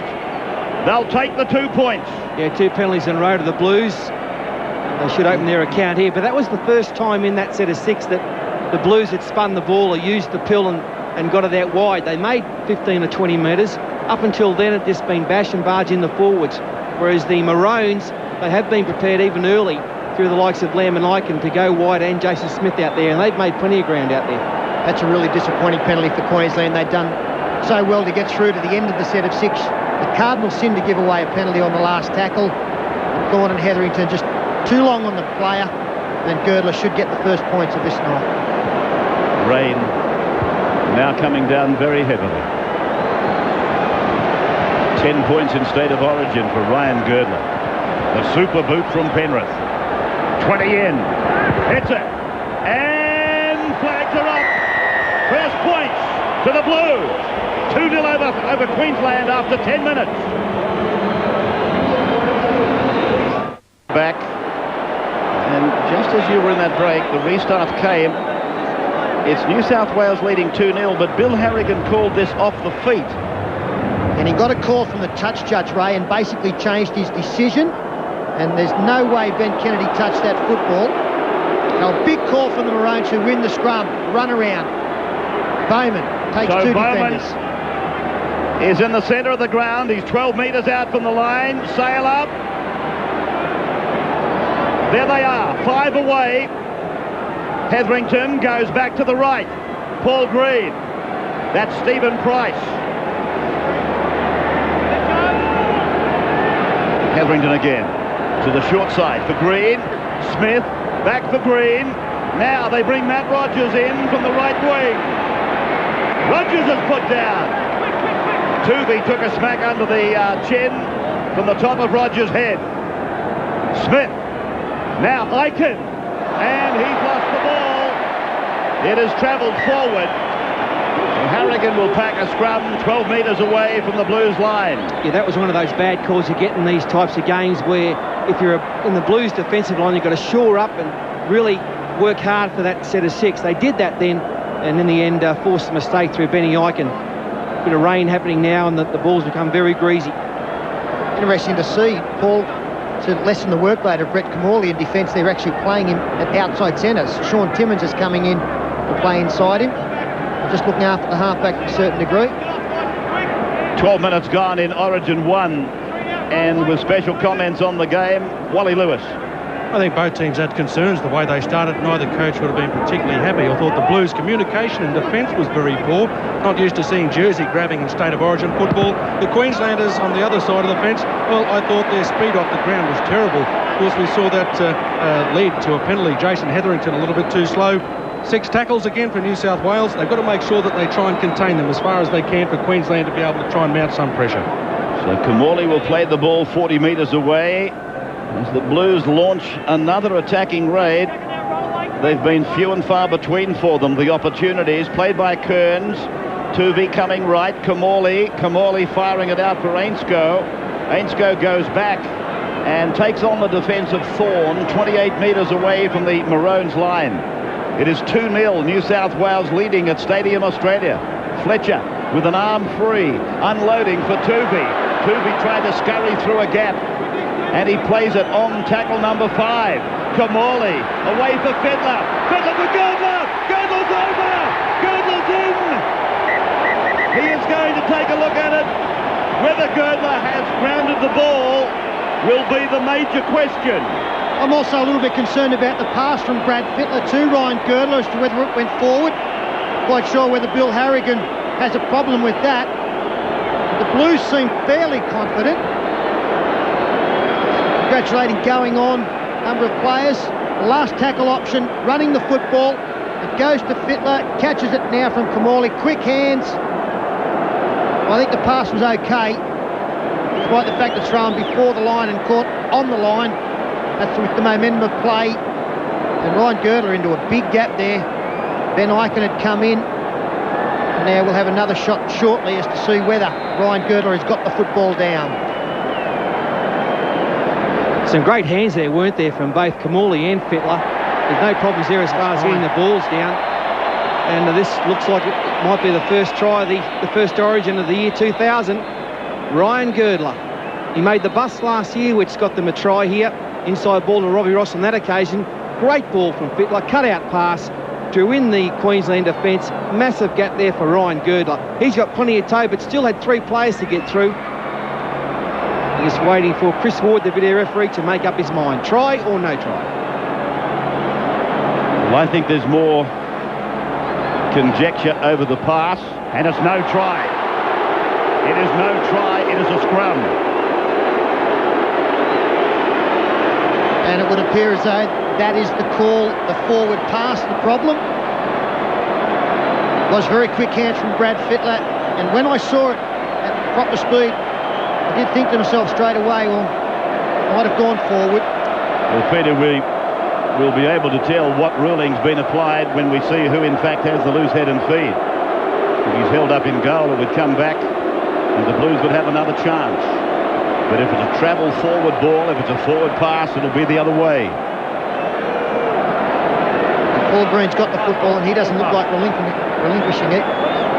It's a forward pass. That's the ruling. 2-0 the Blues. The let-off for the Maroons.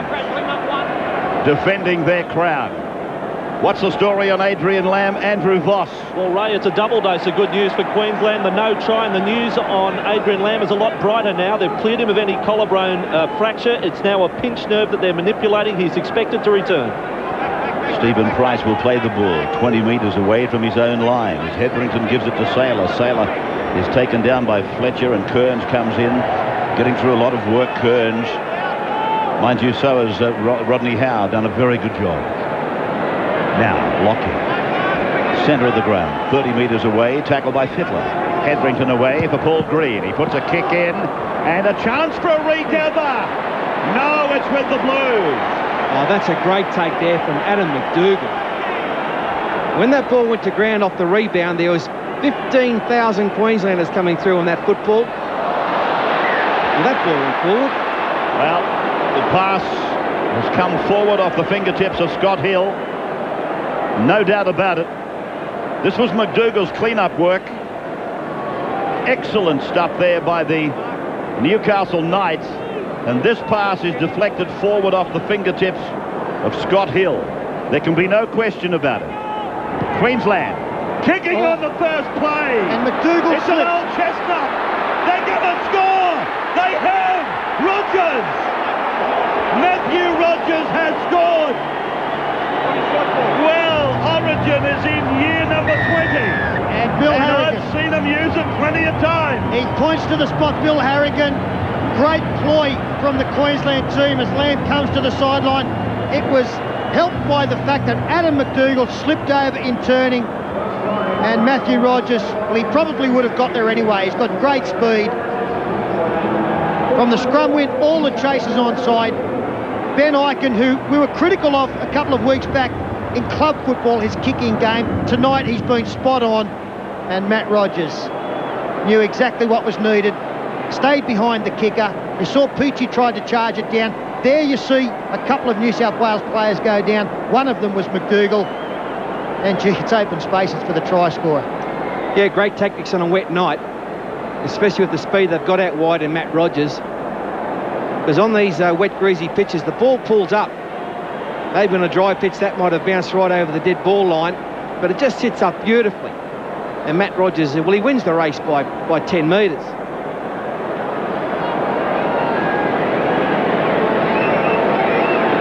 What a great thrill for Matt Rogers. One of the crowd pleasers in the modern game. And further medicine, I hope, for his mum, Carol.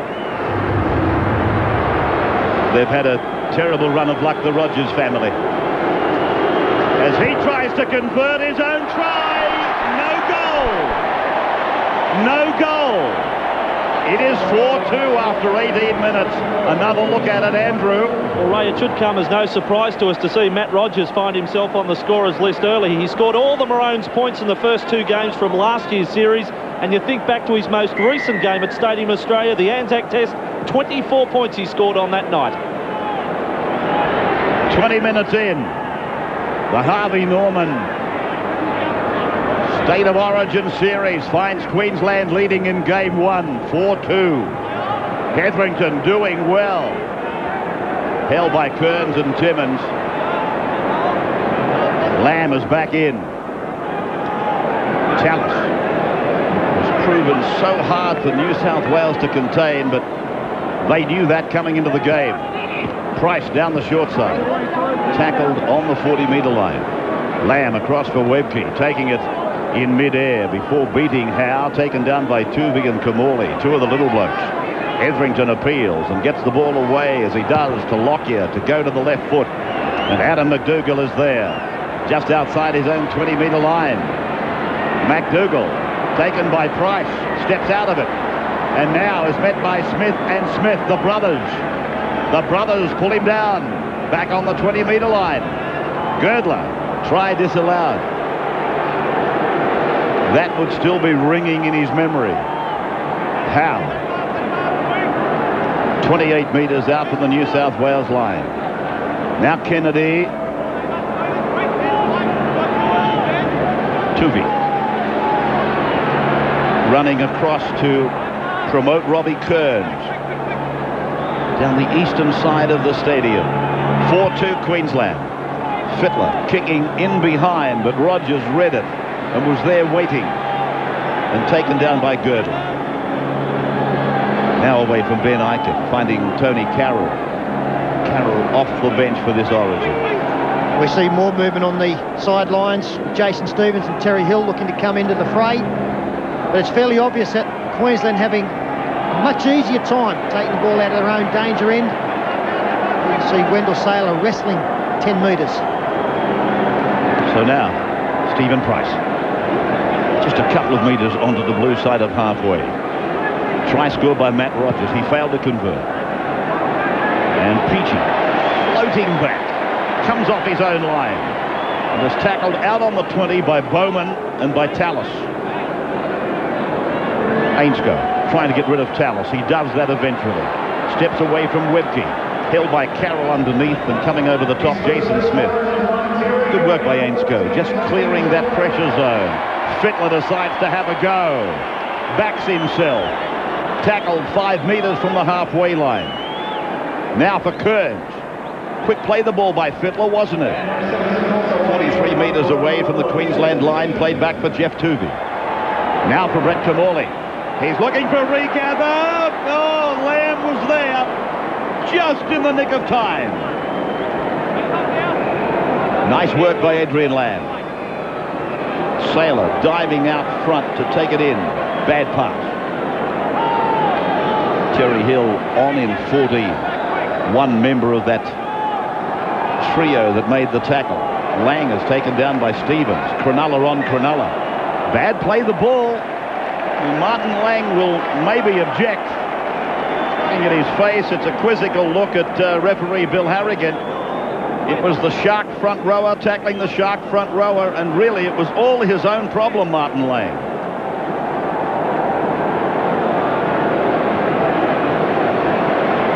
Opportunity. Smiles on the Blues. 25 metres away from the Queensland line. Fittler cuts a couple of players out. Finds Terry Hill. Just inside the 30-metre line, as you see. Kearns bumping away from Hetherington. Now the 20-metre line as we look down on it. They're coming away from the eastern side. Fittler, Kamali, Fletcher. And Fletcher will play the ball. Back for Scott Hill. Very dangerous close to the line. Puts the ball on the chest of Fittler. Fittler away for Girdler. Girdler's kick is a beauty. Here's a try. It's a try for Adam McDougall. Oh, what a kick from Girdler. He put perfect weight on it. And McDougall, he read the recipe. And he's put it down. And they've hit back in style, New South Wales, and resorted to the kick as well. The Queensland defence brought up with the fact that New South Wales had run the football wide. And nice reading by Ryan Girdler. Look at the straight line for Queensland there. You can see the winger, Matt Rogers, forced to come up when the ball came his way. And this time McDougall had to fly, and he'll get great satisfaction, as will his teammates, with that reply. And Scott Hill's made an immediate impact since he's come on, just drifting out of dummy half. He takes out 2 or 3 players here with a lovely ball to Fittler, and Freddie sees the space out there. Puts Girdler into a little hole. He knows he's covered then, and that's a great kick there from Girdler. Left footer, not his natural foot. And McDougall, who's been pretty good in this game so far. Yeah, Paul, I'd go as far to say that New South Wales best have been their wingers. I think Ainsco's been great as well, especially coming out of their own end. Tremendous skill level here. Lovely pass, flat pass from Fittler, and the left foot kick, as you point out. Not an easy skill. Adam McDougall loves this kind of football, loves to be involved in big-time rugby league, and he's making his mark in this match. There's Ryan Girdler, 2 metres in from the eastern touchline, and he's 20 metres out. In front of a crowd somewhere around the high 50,000s, and he's pushed it away. So no conversion for Ryan Girdler. A try that he laid on. It is 6-4, the Blues over the Maroons. 24 minutes gone. Welcome back, those people that have been in commercial breaks. New South Wales are leading Queensland in Origin 1, 6 points to 4. As Kamali clears from his own 30-metre line. And Lockie has got Saylor with him, but he lost his footing and decides to take the tackle of Terry Hill. Bowman now, 24 years of age. What a great thrill it must be for the young cowboy. Get called on by his peers to represent his state. Bowden is big and tough, he's fast, and it'll be hard to hold. Lang will play the ball now, 45 metres away from the Blues line, and really, Martin Lang has got to put his hand up for some of the responsibility in that try being scored by the Blues. That ball has travelled forward, or did he indicate a knock on? Yeah, no, set play by the Queenslanders. Inside ball to a couple of supports back into the ruck. And that was a forward pass from Jason Smith. So that's where the scrum is. Just outside the New South Wales 40-metre line. Up, hands up over the top. Box in, get in, Brian, get in, Ben. Let's scrum your blind fight. David Peachy. Now Terry Hill. No gain in ground. 4-3 the handling errors. Queensland have made 4 of them. As David Peachy thinks about an unload, and Paul Green, former teammate, put him on the ground. Now Jason Stevens. Sharks to the fore at the moment. Toomey comes away, starting to run a little bit more as the game lengthens. Lang making the tackle. 6-4, New South Wales leading as Scott Hill puts it along the line for Kennedy. 33 metres away, Hill playing at dummy half at the moment. Kamali puts a high kick down to Wendell Saylor, and his only opposition lost his footing, Jamie Ainscough. Vella is on in 16 for New South Wales. Green senses one of the New South Wales forwards came up too quickly and pinches about 5 metres. And with Adrian Lamb back on for Queensland, Paul Green slots into the hooker role. Jason Hetherington getting a well-deserved rest on the sideline, along with Gordon Tallis, who's about to come back as Bowden offloads to Adrian Lamb, long pass to Bowman. Bowman did well. Aikens Lamb. Queensland are looking good. They're inside the 20, and they put it down. Paul Green on the inside of Ben Aiken, and a certain 6-pointer. Oh, well, great work, first of all, by Paul Bowman, who made the bust. He stood up Terry Hill, who slipped. Good support from Aiken, and doesn't David Peachy do well? He backs off, forces Aiken then to pass the football, and Paul Green, he might have been covered anyway. A good chase from Michael Vella back on the inside. That really was fantastic work from David Peachy, wasn't it? I think he was instrumental in that pass going to ground, with the fact that he was able to cover 2 men, and there you can see the frustration and disappointment as Terry Hill bumps one, taken by 3. I've got to say, just on Paul Bowman, he certainly hasn't been overawed by the situation. A comment from Wally Lewis at this point in time. Well, he's handled himself very well. I think the way he's managed to communicate with his team has probably been a big benefit to him. He knows he's got probably the biggest challenge of his life in front of him there tonight, but he's got some fairly talented players around him to give him great assistance. Kennedy. Suspect late tackle from Gordon Tallis, a tackle that was unnecessary. It's been viewed okay by Bill Harrigan. Now Kamali. He scurries around to the left before putting a kick in that came back to the western side of the ground, and Lockyer waiting for it. Tied up in defence by Terry Hill and Jamie Ainscough. And the tide just starting to turn now with New South Wales putting that try on board. Still a couple of Queensland players coming back on side after 2 tackles. Martin Lang revving up through the first line, scrambles to his feet, picks up another 10. That helps. So coming away from their own 40-metre line, and Bowden, he got an ordinary pass from Ben Aiken. Now Aiken finds Tallis. Gordon Tallis just on his own side of the halfway line. Darren Lockyer punching it down the ground, bouncing down on the New South Wales 10-metre line. Adam McDougall got the try for the Blues. He'll play the ball inside his own 20-metre line as we go to the sideline. Andrew. Ray, interesting bench rotation by Blues coach Wayne Pearce. We've got the 3 centres out there now for New South Wales. Terry Hill on the right, Girdler on the left, and Timmins is slotted into the back row. Talking of Timmins, that's him with the ball now. Brad Fiddler. Michael Vella. One of 2 Parramatta players involved in the contest. Jason Smith on the maroon side. David Firma. Former Churchill medalist. That pass from Tuvey to Kamali looked a shade high. Sailor goes back and Kamali tried to put a shoulder charge on him. It remained for David Furner and Terry Hill really to make the tackle. Very adventurous stuff from Kamali. And not particularly good play from New South Wales. Should have got into a better position to kick as Hetherington finds some space up the middle. They turned over possession 40 out from their opponent's line. That's a good attacking position for Maroons, and here they're taking advantage. No, on the ground.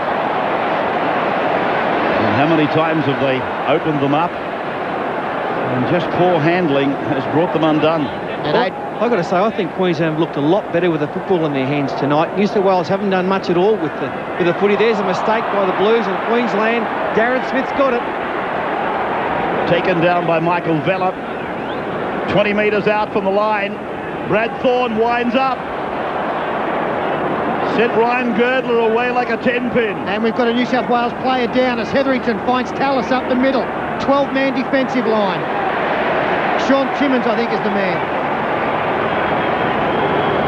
Hetherington for Lamb. And Lamb, he'll go over. Adrian Lamb has gone in. The captain has scored. Well, it's a brave effort from Adrian Lamb because he is still struggling with that left shoulder. Only moments earlier, the medical people came out. There was the crunching tackle on Scott Hill. Picked up by Darren Smith. And 2 or 3 rucks later, we see Adrian Lamb so good at this, going to the line, the ball out in 2 hands, overread by the New South Wales defence. Michael Vella missing the tackle. And Lamb strolls through. He is so good close to the line, and he's good because he runs the ball in 2 hands, and he's always got plenty of support in that area. Ducks under it.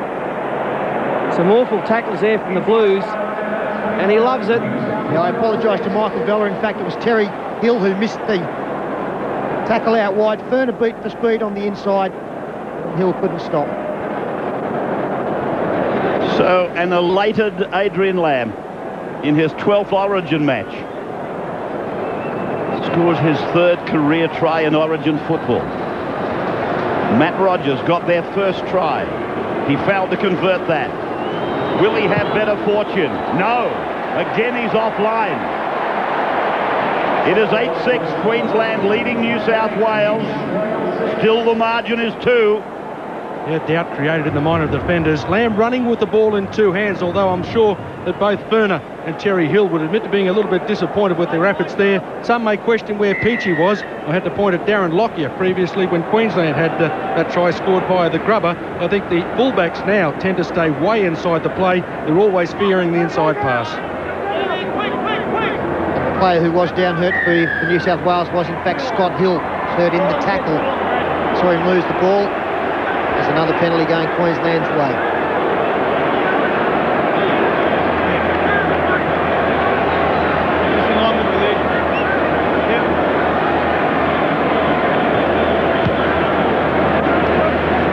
So the Maroons, about 6 minutes to half-time, leading by 8-6. Jason Smith, back for Lamb, out for Lockyer.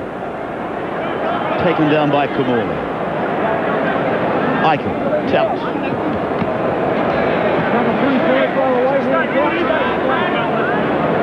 And see some of these players in Origin football for the first time finding out in reality what they've probably only been reading about in the past. It is very much at a new level, a new speed. Things that they can do in club football are much more difficult to perform at Origin level. Lamb to the air and across. A test for Ainscough, and he's equal to it. Lovely take by Jamie Ainscough. And Gordon Tallis penalised for holding Jamie Ainscough down too long. Bill Harrigan pretty tough in that area. That's a good take from Ainscough. Looked like he might have gone up too early, but he hung up there, defused the bomb at a crucial time for New South Wales coming into the last 5 minutes of this first half. Stevens.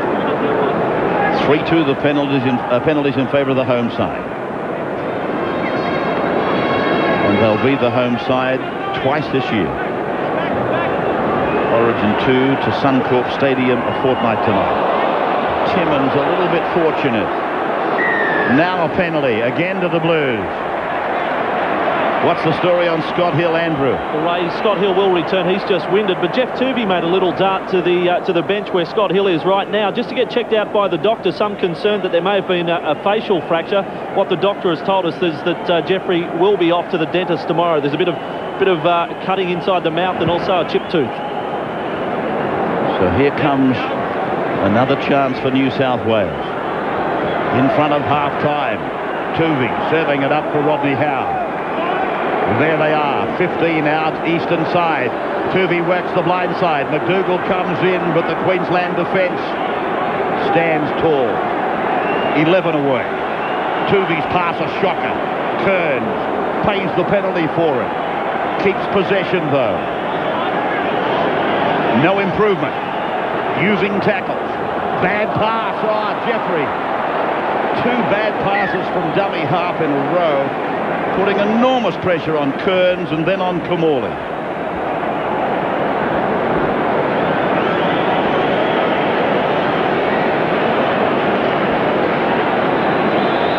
So Queensland with the feed and the loose head just inside their own 20-metre line. Tallis. Every time he takes it ahead, he attracts 2 and 3 and invariably cracks the front line. Sailor. Tremendous wing combination, haven't they? Sailor and Rogers. This man is having a blinder for Queensland, Jason Hedrington. Well, I've got to say, Ray, with just 3 minutes to go in this first half, I think New South Wales will be fairly happy. They're only 2 points behind. They've been outplayed in this opening stanza. Queensland making plenty of holes, causing plenty of problems, and they've only let themselves down on a couple of occasions with bad handling. As Lamb taken centre field 30 out last tackle. Talented. Goes to the right. Carroll to kick. And an awkward ball, but McDougall got a good bounce. And he's tackled still inside the New South Wales 20-metre line. It is 8-6. Queensland have been across the line twice. Matt Rogers first and then Adrian Lamb. 20 missed tackles there. That's getting high, isn't it? New South Wales defence has been appalling tonight. So many one-on-one missed tackles that they produced tonight. And Queensland have looked much the better side. And I think if New South Wales are to get out of trouble, they need to see a lot more of Fittler running with the football. He hasn't been in the game yet. Fletcher on the inside, working off Kamali. Quick play the ball. Peachy came in. Kamali is back with it. To the ground for Kennedy. On the bounce and then the boot. Down inside the in-goal area. It's rolling around Lockyer. He'll have to take it back. Just had enough time. The chase from the Blues was okay. Timmins making it with Hill. Now Sailor's in a bit of trouble, but it's a penalty. Hand on the ball in the play the ball. Penalty to the Maroons. With half-time, 1.25 minutes away.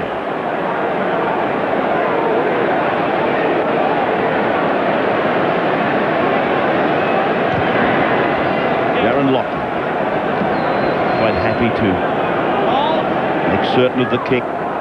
12 metres out from his own line. He's content to find it. Webke on the 20-metre line, his own end of the park. We're inside the last minute of the first half. Origin 1 for Harvey Norman. And the Wizard Blues are down 8-6 as the Maroons again work close to the edge of the ruck and finding little holes. Lamb on for Jason Smith.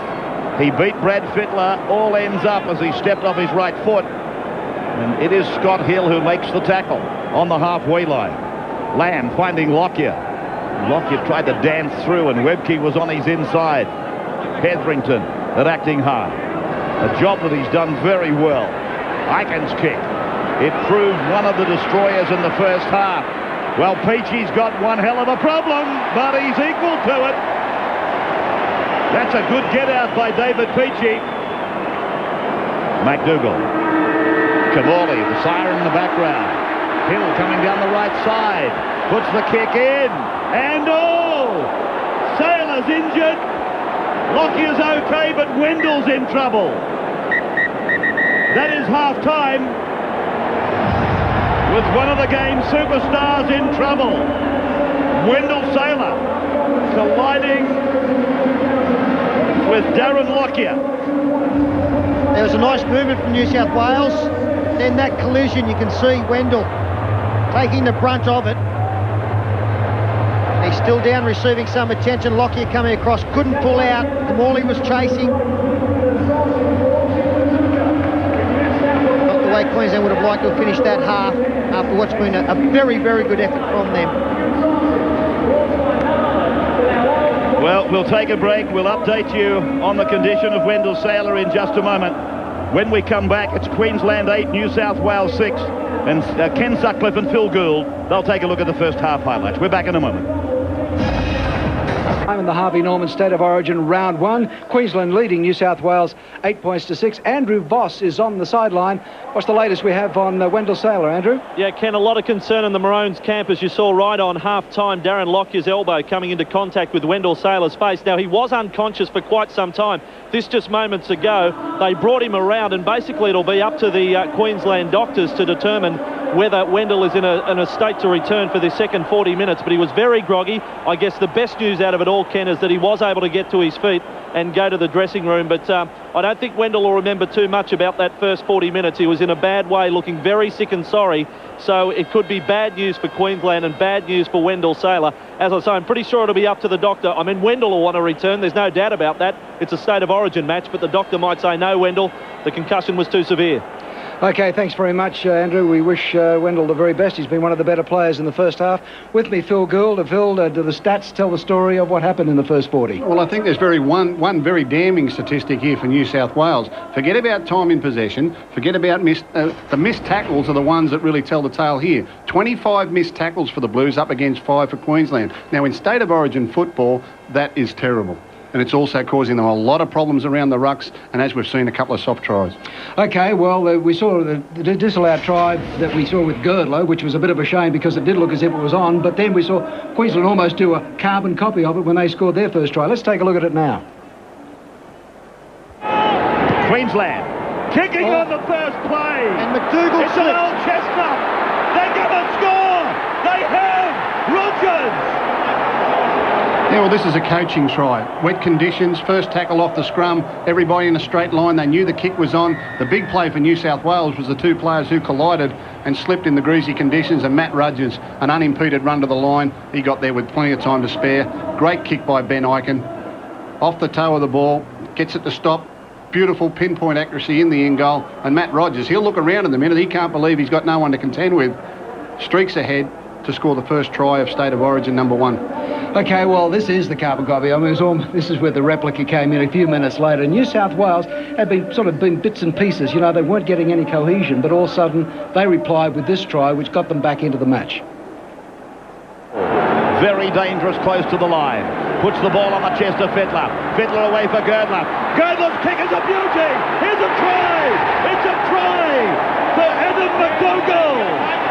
Oh, what a kick. Again, this is great skill and great instinct by Ryan Girdler. He didn't plan this when the ball was on the way to him, but he noticed that the Queensland defence came up quickly. McDougall gave the call, able to put it off the left foot. Again, a beautifully weighted kick into the in goal. McDougall ran through, did the rest, levelled up the scores. OK, well, you could say that, you know, Queensland probably have been a little unlucky on a couple of occasions, just broken play. That last pass just didn't stick, and this was probably the worst example of that. Let's have a look at this one.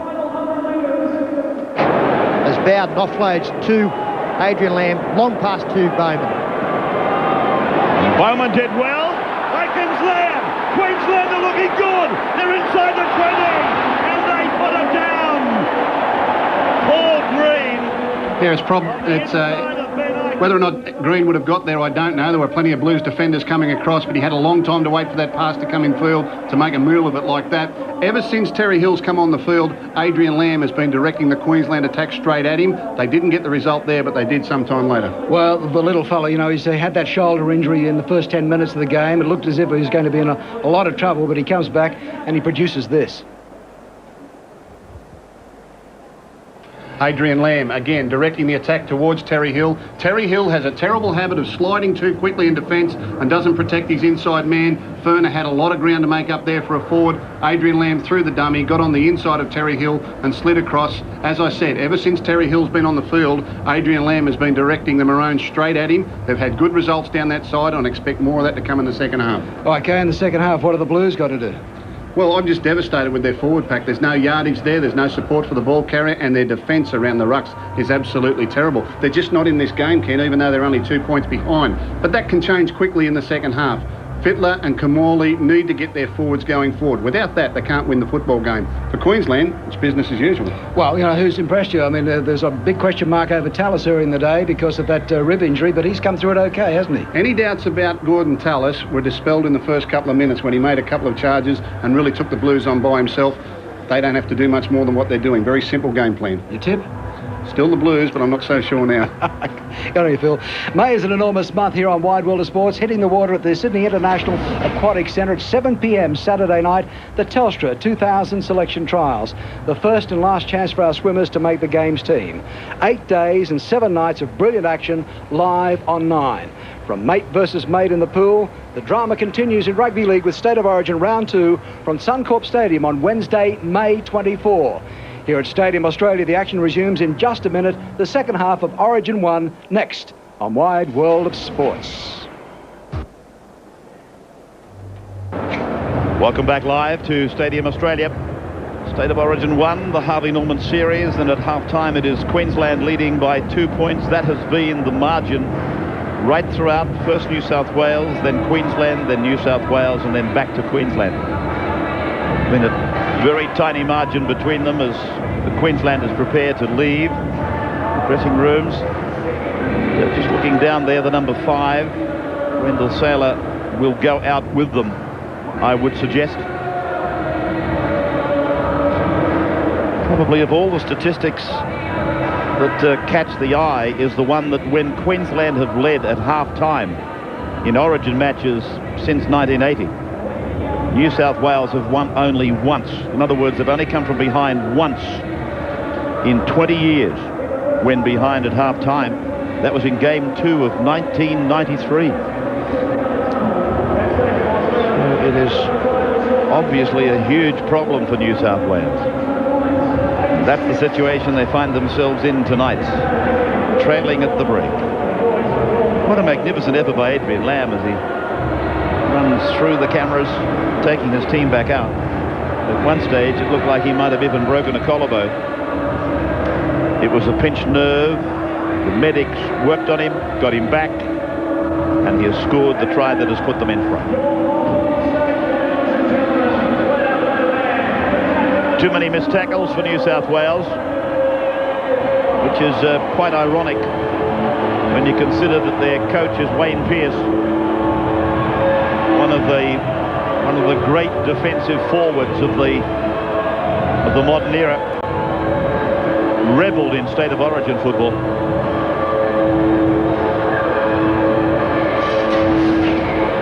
Top performers there for you. Yes, Paul? Well, it's hard to go past Adrian Lamb, gutsy, as well as some very good play, going to the line, offloading to some good supports. Darren Smith's come up with 18 tackles out in the centres. A great effort from him, and Gordon Tallis has been the best hit-up merchant on the field all night. Plenty of metres gained there as well. And the best players for the Blues, it's obvious that their forwards haven't really impressed that much. I think the wingers have gone particularly well, both heavily involved. Adam McDougall and Jamie Ainscough picked up valuable metres, while Jeff Tuvey in the middle of the ruck. Plenty of tackles as always, and he has looked dangerous at times when he has scooted out of that dummy half position. Bill Harrigan blowing time on for the second half. Harrigan, his 10th Origin match, as Darren Smith, with that massive tackle count, gets the first touch for Queensland in the second half. Those aerials that you're watching again tonight, we thank the Goodyear Company. They've been magnificent with the supply of the blimp, and we do appreciate it and thank them again. As Lang reaches the 30-metre line for Queensland, 2 points in front. A Type 1 is starting to really develop here at Stadium Australia. We'll get a crowd figure for you, I would expect, in just a few minutes' time. Almost impossible to forecast the size of these crowds, though.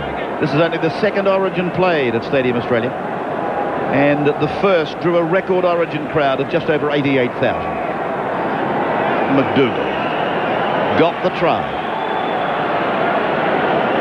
for the Blues as Fletcher was pulled down by Webke and Smith.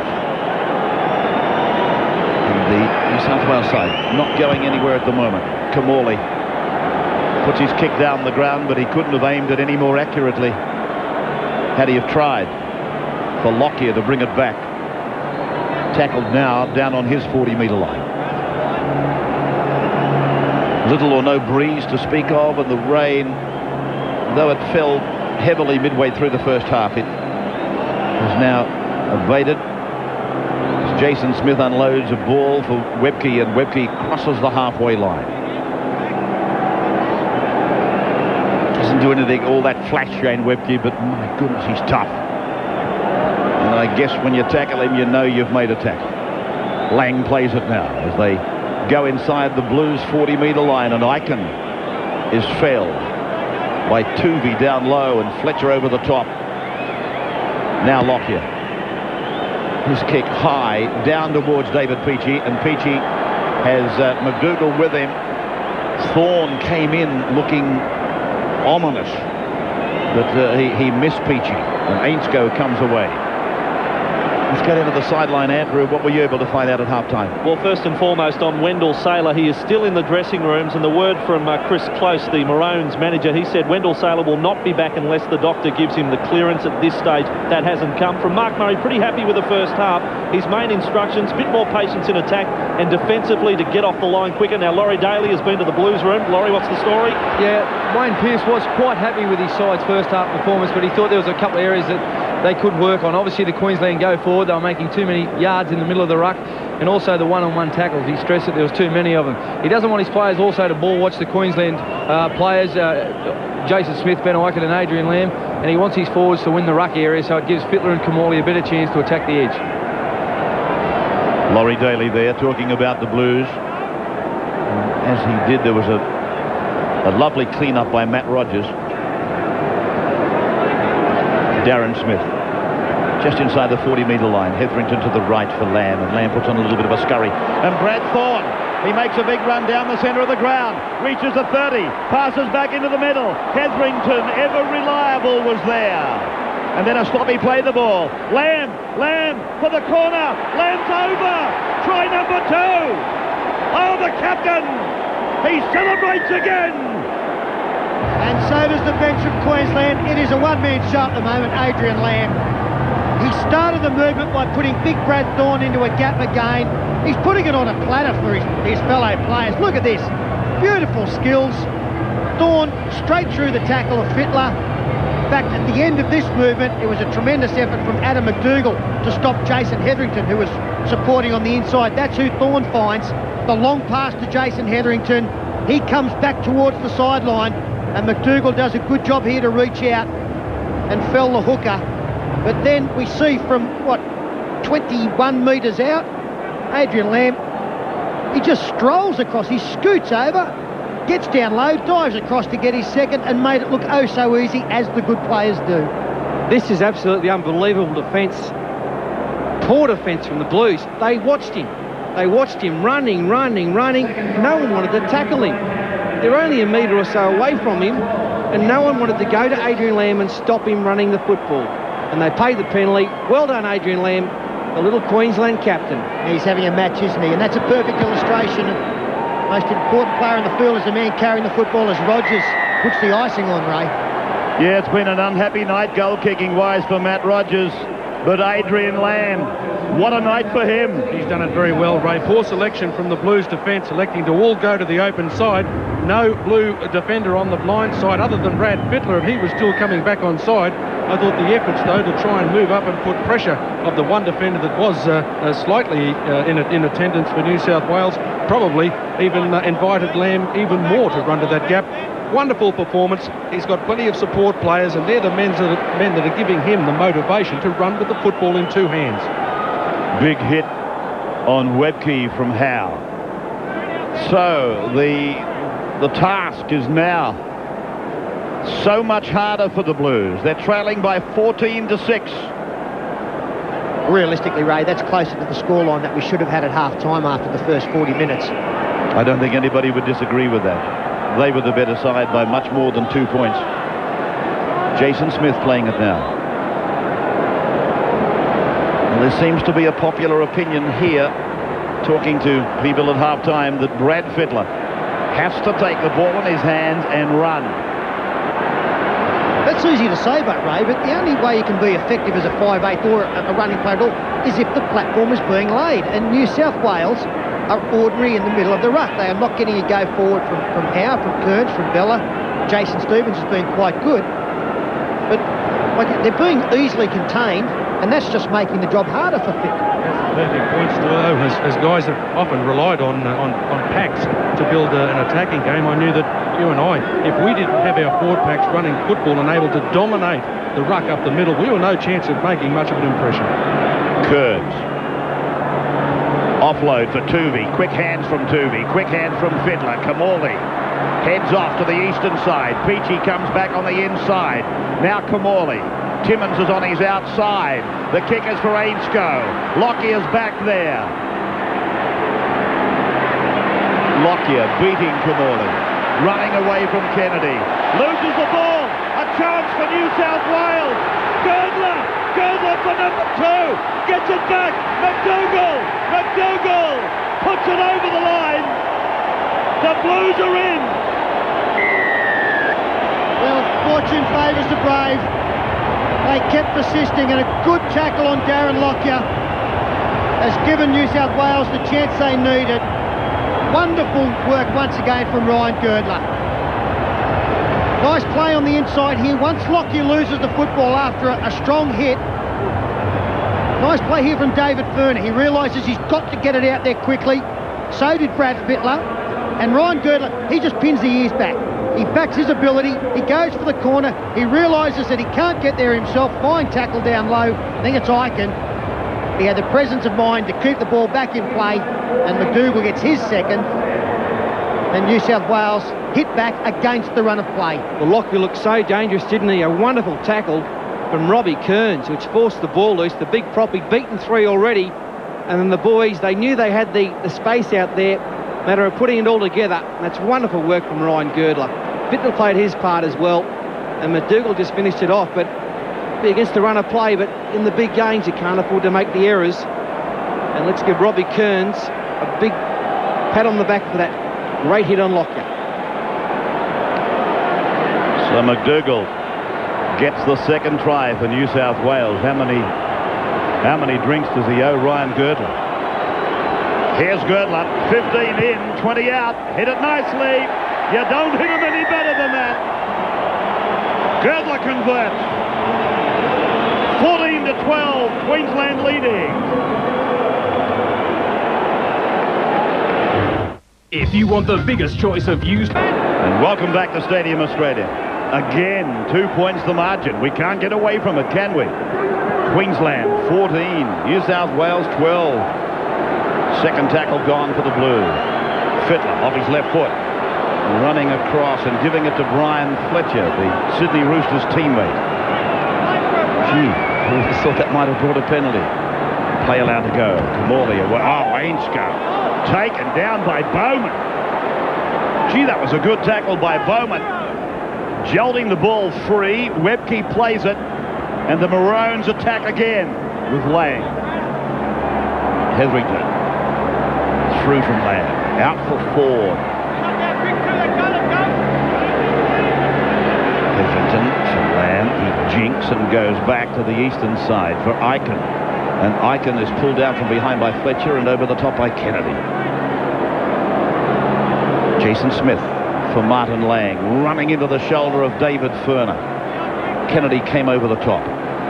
Hetherington now to the blind side. For Eichen to use Tallis, and Tallis struggling inside the 10-metre line, but held. This is the last. Eichen, Lamb, through the hands, Jason Smith. And beautifully weighted. And Dave, oh, not again. It went over the dead ball line, but I tell you what, not before a huge palpitation went right through the state. This is a bit more good luck than good management. Oh, New South Wales got the restart from the 20-metre line through the tap. They picked up 20 and a penalty.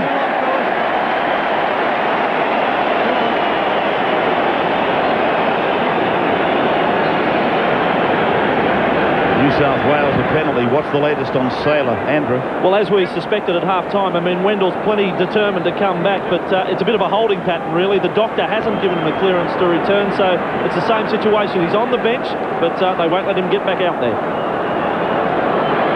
Kamali turning it back into the centre of the ground, where Rodney Howe plays the ball outside the 30-metre line. Again, it's back for Kamali to give to Furner, and Furner is held by Hetherington and Lang. Tuvey now. Kamali. Dummies to Fletcher, tries to break them. Took one a bit high, but it wasn't all that bad a tackle as Fittler rolls it in. Lockyer. He's tackled in goal. The Blues will get another 6. Yeah, great kick from Brad Fittler. Brad Fittler starting to run and stamp his authority on this match. And it's kicks like this one that we know he's capable of. Brett Kamali, high tackle there from Gordon Tallis. That's okay, just wrapped him around the shoulders, no drama there. And what's the effort once again from Adam McDougall? What a game he is having. Stay behind them. Girdler gets there first, but McDougall's the one that cleans him up. So the line dropout is not all that flash. The Blues will take it back inside the 30-metre line. Great field position. Tackle 1, 27 out. Tuvey for Howe. Tackle 2, 20 metres out. Now Tuvey. Waiting for Kamali to call, and he gets the call, and Kamali pushes it out for Fletcher. Fletcher for Timmins, and Timmins is put down. Third play is gone. Kamali to the 10-metre line for Scott Hill. Hill will play. Fourth tackle down. Tuvey now has to stand to unload, and Kamali's pass finds Timmins. He rolls it in behind Bowman. Everything they've asked of Bowman, he's done well. Well, it's good play once again. They're showing a great deal of patience with the football, going from side to side, looking for the holes, waiting for the Queensland defence to tire. We know that doesn't happen very often. Paul Bowman there gets to it. He's done terrific in his debut. I'm sure all North Queensland's very proud of him. Very slow. This line drop out to give the Blues another shot at it. Eichen still only 40 metres, and they'll get it back to the 30-metre line with Scott Hill. Rodney Howe wants a run. There he goes. Then a short ball for Kearns. Kearns put down on the second play. Tuvey decides to go. Put down heavily there. The little fella, Brad Thorne, had to go right down to ground level to find him. Kamali, bullet-like pass for Timmins, and Timmins will play the ball. Fourth tackle is gone. Kamali to the 10-metre line. Now for Brad Fittler. On the inside, he picks up Robbie Kearns, lays it down on the back for Fletcher. Fletcher will probably try to do the same. No, he takes it to ground. Fifth tackle gone for New South Wales. 2 points in arrears. As Tuvey fires it off for Kamali. Kamali puts a kick back in, looking for the uprights, and Jason Smith is tackled. An unusual kick, that one, as Jason Smith has stayed down. Kicking for a front row forward. The best chaser was Rodney Howe. A lot of players on this side of the field calling for it, including David Beachy. Jason Smith very professionally made sure he got back in the field to play and looked like a top swinging arm from Rodney Howe. Yeah, some gutsy defence there from the Queensland side. Those 3 sets of 6 that they've defended for might just win in the match. So the second tackle was on Darren Smith as they transferred to play the ball. Wendell Sailor limbering up. wanting to get back into it. Webke. Fourth play. 25 out from their own line. Paul Green had a chance for a try in the first half and put it down. 33 tackles, Paul. That is. It's very poor. Terrible. I mean, that's heart attack stuff for Wayne Pearce. They've decided not to kick the ball on the last tackle. Great chase from the Blues. Forced a turnover right on the halfway line. So Kennedy goes back in and Price puts him away with the help of Tallis. Kamali now for Girdler. Girdler held by Eichen for a little while before being put down eventually on the 40-metre line. There's a Queenslander in trouble. I think it's Matt Rogers, Ray. That pass goes astray, cleaned up by Jeff Tuvey. Matt Rogers in a deal of trouble. The trainer's got his hand in the air. Bill Harrigan's seen it. The play brought to a halt. His attention is centred on Matt Rogers.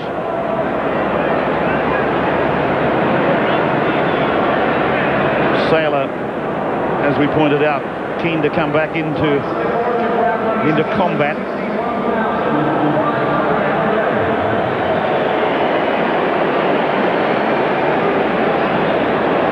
And that's what happened. He looked like he got the elbow or the head. I think it was the elbow of Darren Smith.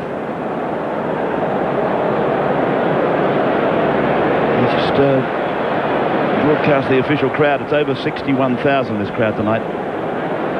And we've got a problem with Matt Rogers. We will take a break and be back with you in just a moment. Queensland by 2 at the 57th minute. Rogers leaves the park and Wendell Sailor goes on at the 57th minute. Network 9's exclusive coverage on the wide world of sports of State of Origin 1. It is 14-12. As New South Wales spread the ball. Ainscough kicks back into the middle. Cleaned up by Queensland. And it was Jason Smith. So put him down for two cleanups in the last 5 minutes. Well, of great importance. Yeah, they've really launched their attack a hell of a lot down that left-hand side of the Queensland defence with some success. On that occasion, a bust made on the outside by Ainscough, but I'm not sure why he kicked. There was no one in support back on the inside. There was plenty of Queensland defence. There was only one play, which was Peachy. 1 against 8. Webke out to his own 40-metre line. Oh, gee, Darren Lockyer has been taken out by Rodney Howe. I won't call it a late tackle, but it may be investigated later. Whether he had a chance to pull out of it, I'm not sure. And Lockyer, in a sportsmanlike gesture, has got himself to his feet very quickly. Looking at it again, I doubt that Rodney Howe could have pulled out of it. Still, it was a really big hit on Darren Lockyer, a man not with the football. Fittler to the halfway. Great ball from Brian Fletcher then to his Roosters teammate. Kamali, Girdler, onto the boot again. Girdler again.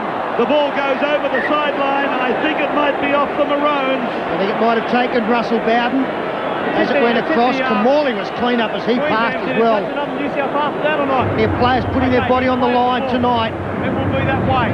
And New South Wales do get the scrum feet 20 metres out.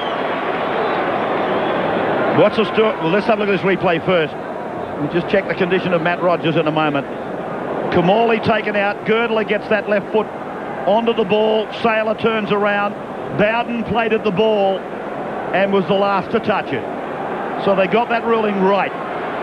An important ruling. As the ball goes loose again from the Blues, and Queensland are with it through Darren Smith. Now Tony Carroll still going over the halfway. Big run by Carroll down the eastern touchline. 30-metre line. Now for Lockyer. Beats Rodney Howe. Comes to Girdler.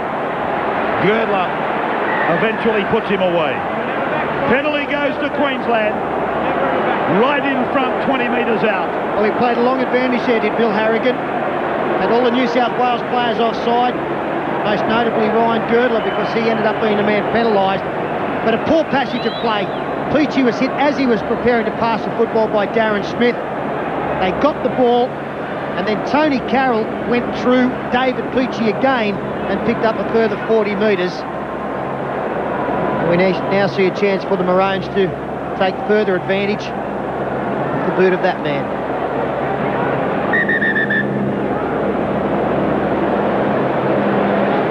Bill Harrigan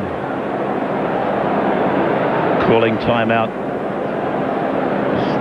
Darren Lockyer calls for the sand bucket. Here's the bust again, Carroll. Gee, he has had some magnificent moments in Origin football, this kid. And this was a great run. Determination, look at him. He hasn't got the most fashionable style. He gets the job done. Vossi on the sideline, quickly. And Matt Rogers, concussion still in the room. They're checking him out. Wendell Saylor, it forced their hand. They had to send him back out there. He's not right, and I think Adam McDougall knows it, itching to have a run. Lockyer from right in front. He makes no mistake. Extends the lead. It is now 16 to 12. 61 minutes gone. Wally Lewis. I think it's confidence building for Darren Lockyer to be able to slot that goal. Of course, not kicking by choice. Rogers sitting down in the shed, the first choice kicker. Lockyer has mentioned over the last couple of months that he doesn't want to do it, but I think he's got a fair bit of confidence back. Some of his kickoffs tonight have been terrific. They've been very low trajectory, gone to an area where he wants them, and he's been spot on. So Saylor, we're told, shouldn't really be up there, but he wanted to be there. I suppose motivated even further by the loss of Matt Rogers. So David Peachy, can he perform some of his magic? McDougall. Tackled inside the 40 by Bowden. Good effort by the big forward. Kennedy. Lang and Webke. Wrapping him up. Fittler. Inside ball for Kamali. Kamali. Just as well Hetherington made that tackle, because there might have been a big problem. Now Fittler combines with Kamali again. Kamali tries to slice through. 35 metres out from the line. 2v for Fittler. And he goes out for Scott Hill. He rolls the ball in behind Saylor. Lockyer's there to cover. And Girdler makes the tackle. Ray, this is a very important part of the game for Queensland, I believe. Sure, whether anyone else agrees, but Queensland were totally dominant in the ruck in the first half. They do seem to have had a lot of that deficit wiped away, the yardage territory, getting away from their own line in the second half. They've had 3 tackles now. They've probably made a metre. Darren Smith. Plenty of yards and tackles made by the Bulldog centre. He's had a very busy night as Hetherington spears it back for Lockyer's kick, and McDougall back on his own 30-metre line. Carries the leather back. 7 metres on his own side of halfway. Peachy. Kennedy. They're doing it tough, trying to find breaks. The forwards, that is. Rodney Howe. Queensland looking as though they're not being extended to shut them down. Little blokes like this, they might be causing more of a problem. Tuvey. Now Kamali. Stevens running decoys. Fittler looking to get it away.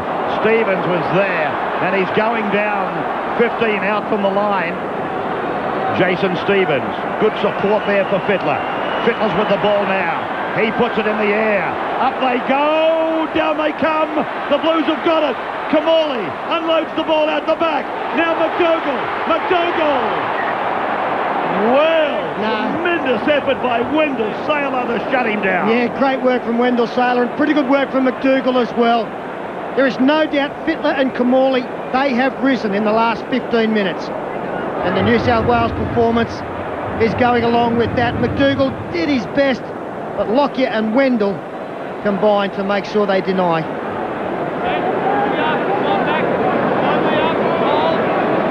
We may not know just how great that tackle from Saylor was until we read about this match tomorrow with the medical reports on him. You've already heard Andrew Voss reporting that he really shouldn't be there. He's there of his own demands. As Lockyer is pulled down 35 metres away from his own line, Brad Thorne to the 40-metre line, looking for an unload. There it comes. In a one-on-one situation, Harrigan queries the touch judge and penalises. Oh yeah, and the crowd doesn't like it. Brad Thorne looked like he was looking to offload. Played pretty well, and there's a hand in there from Brian Fletcher, which has forced it loose, so fair enough. And Jason Stevens was involved earlier, so there were two in the tackle. And Ray, I think the crowd probably disappointed because they knew that Queensland have been battling to get out of their end of the football field for the last 15 minutes. They really are finding it tough. New South Wales defence has lifted, and it's got them there. Brad Fittler and Brett Camorley have got them there because of their ability to run the ball in two hands and draw the opposition. So now Webke. Just inside the 20-metre line. From upstairs, we look down on it. Queensland are 11 metres from the line. Stephen Price. Hetherington, Lamb away for Aiken. Aiken then cuts out Thorne, picks up Tallis. Tallis looking to unload. Aiken is still down. As Lockyer provides for Lamb to go across for Price. And Price is 15 out. There he is, right in the centre of the ground. Hetherington for Lamb. And Lamb rolls it in, and Peachy was there just in front of Darren Smith. Yeah, and lucky he was, because when that kick went through, McDougall had slipped over once again. A lot of players slipping around on this surface tonight. Benny Aiken's taken a knock. He looks pretty groggy. As Rodney Howe gets some hard meters, and a good tackle from Gordon Tallis. Now this is timeout for the injured Ben Aiken.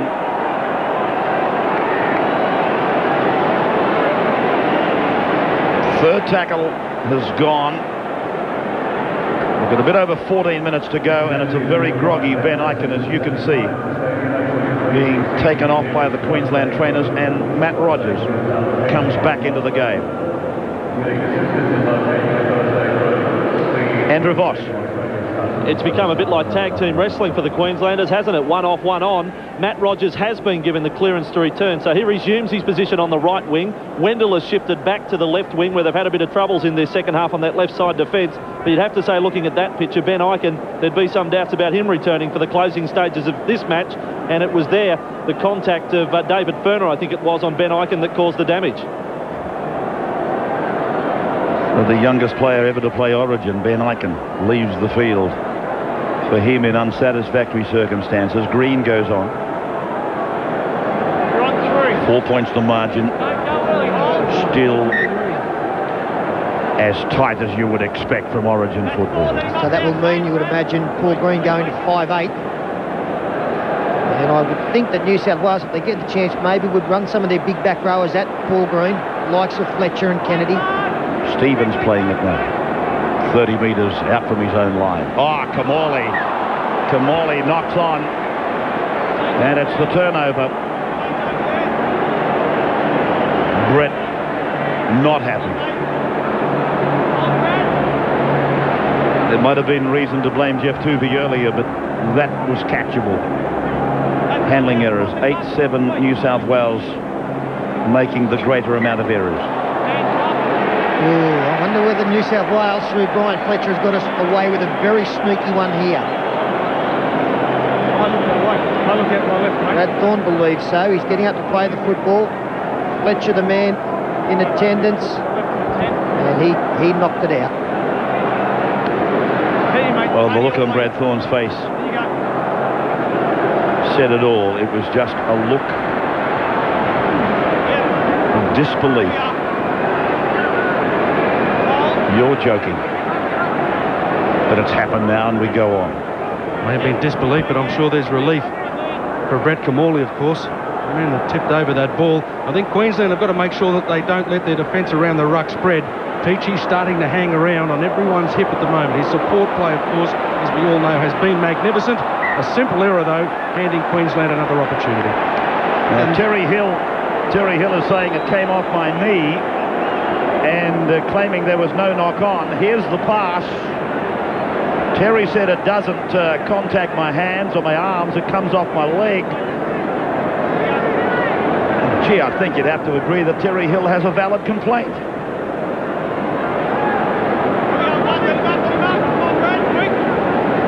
Play by Green. Darren Smith is just inside the 20-metre line. Darren Lockyer, Paul Green, Shane Webke,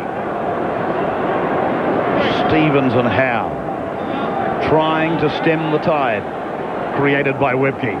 Now Lamb, scorer of 2 tries. Jason Smith pirouettes away from Howe, looks to unload, finds Tallis. Tallis is 3 metres from the line. They're short, New South Wales, if they can get it out, Queensland. Lamb getting away for Carroll. Carroll on his back, held up. But the scrum will be to their advantage. Yeah, he's held up. But it only looks a matter of time now before the Maroons wrap this game up. The New South Wales defence looks pretty tired. They're very stretched. Another missed tackle. There's been hundreds of them tonight by the Blues, and Tony Carroll took on Peachy, beat him before. Not on this occasion. With the aid of Terry Hill, they held him up.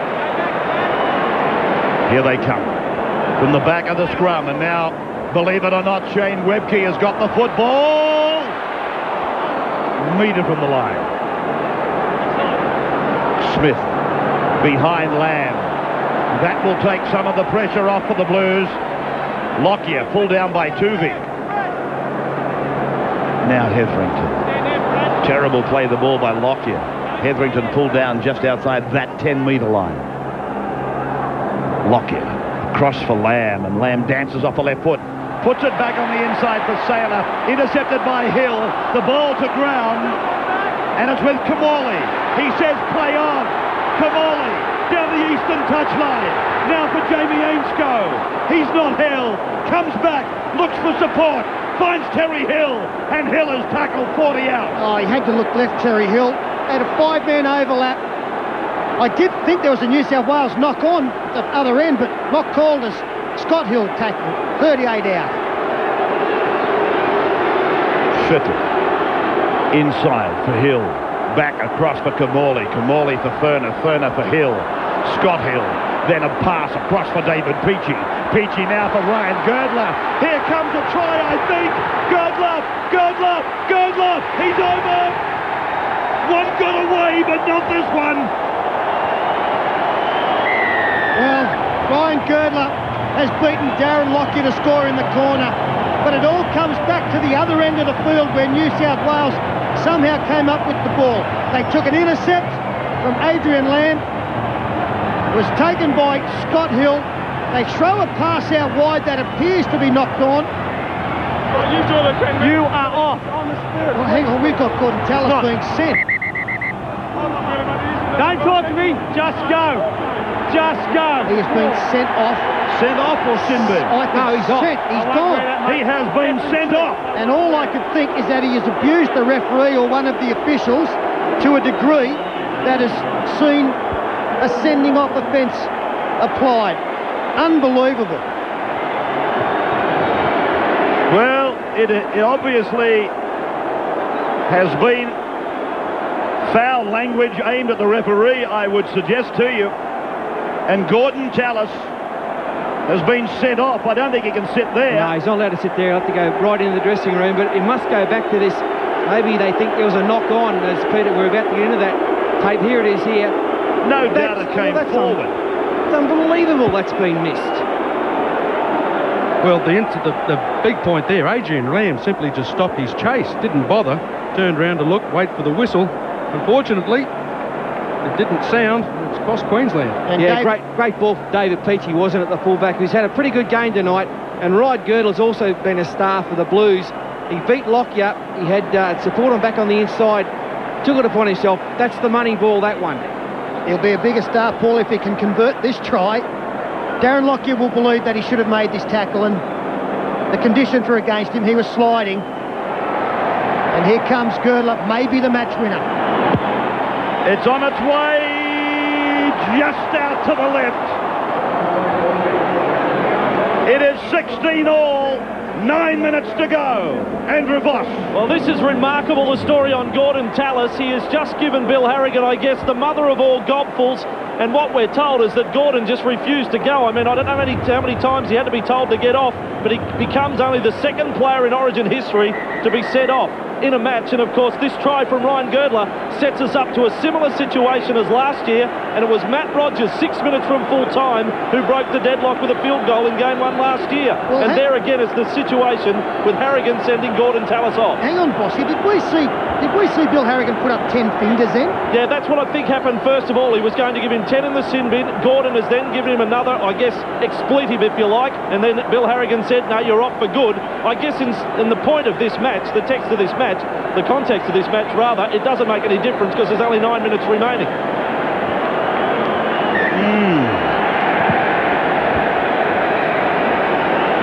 Well, Bill Harrigan has told him 5 times to go, and I do think he changed an original sin bin into a send-off. Here's Kearns to the ground, 21 metres out from his own line. This is an amazing thing, the state of origin, the things that happen. Girdler was over and celebrating a try as the first of the game to be disallowed, getting it in the closing stages with 8 to go now. Now, obviously, New South Wales have an enormous advantage up against 12, but does that put a question in their mind as to whether they take a field goal or whether they look to take advantage of the one-man overlap? Time will tell as Fletcher takes Matt Rogers. Lockyer runs from dummy half, only picks up a couple. Rogers, injured earlier in the game, battles away, as does Saylor, and this is Martin Lang now. 16 all, 4th tackle gone. Saylor is just outside the 30-metre line. Harrigan's hand is in the air, so we go to the last. Hetherington for Lockyer. Lockyer beats one, steps out of another, takes it to the halfway, lays it back for Lamb.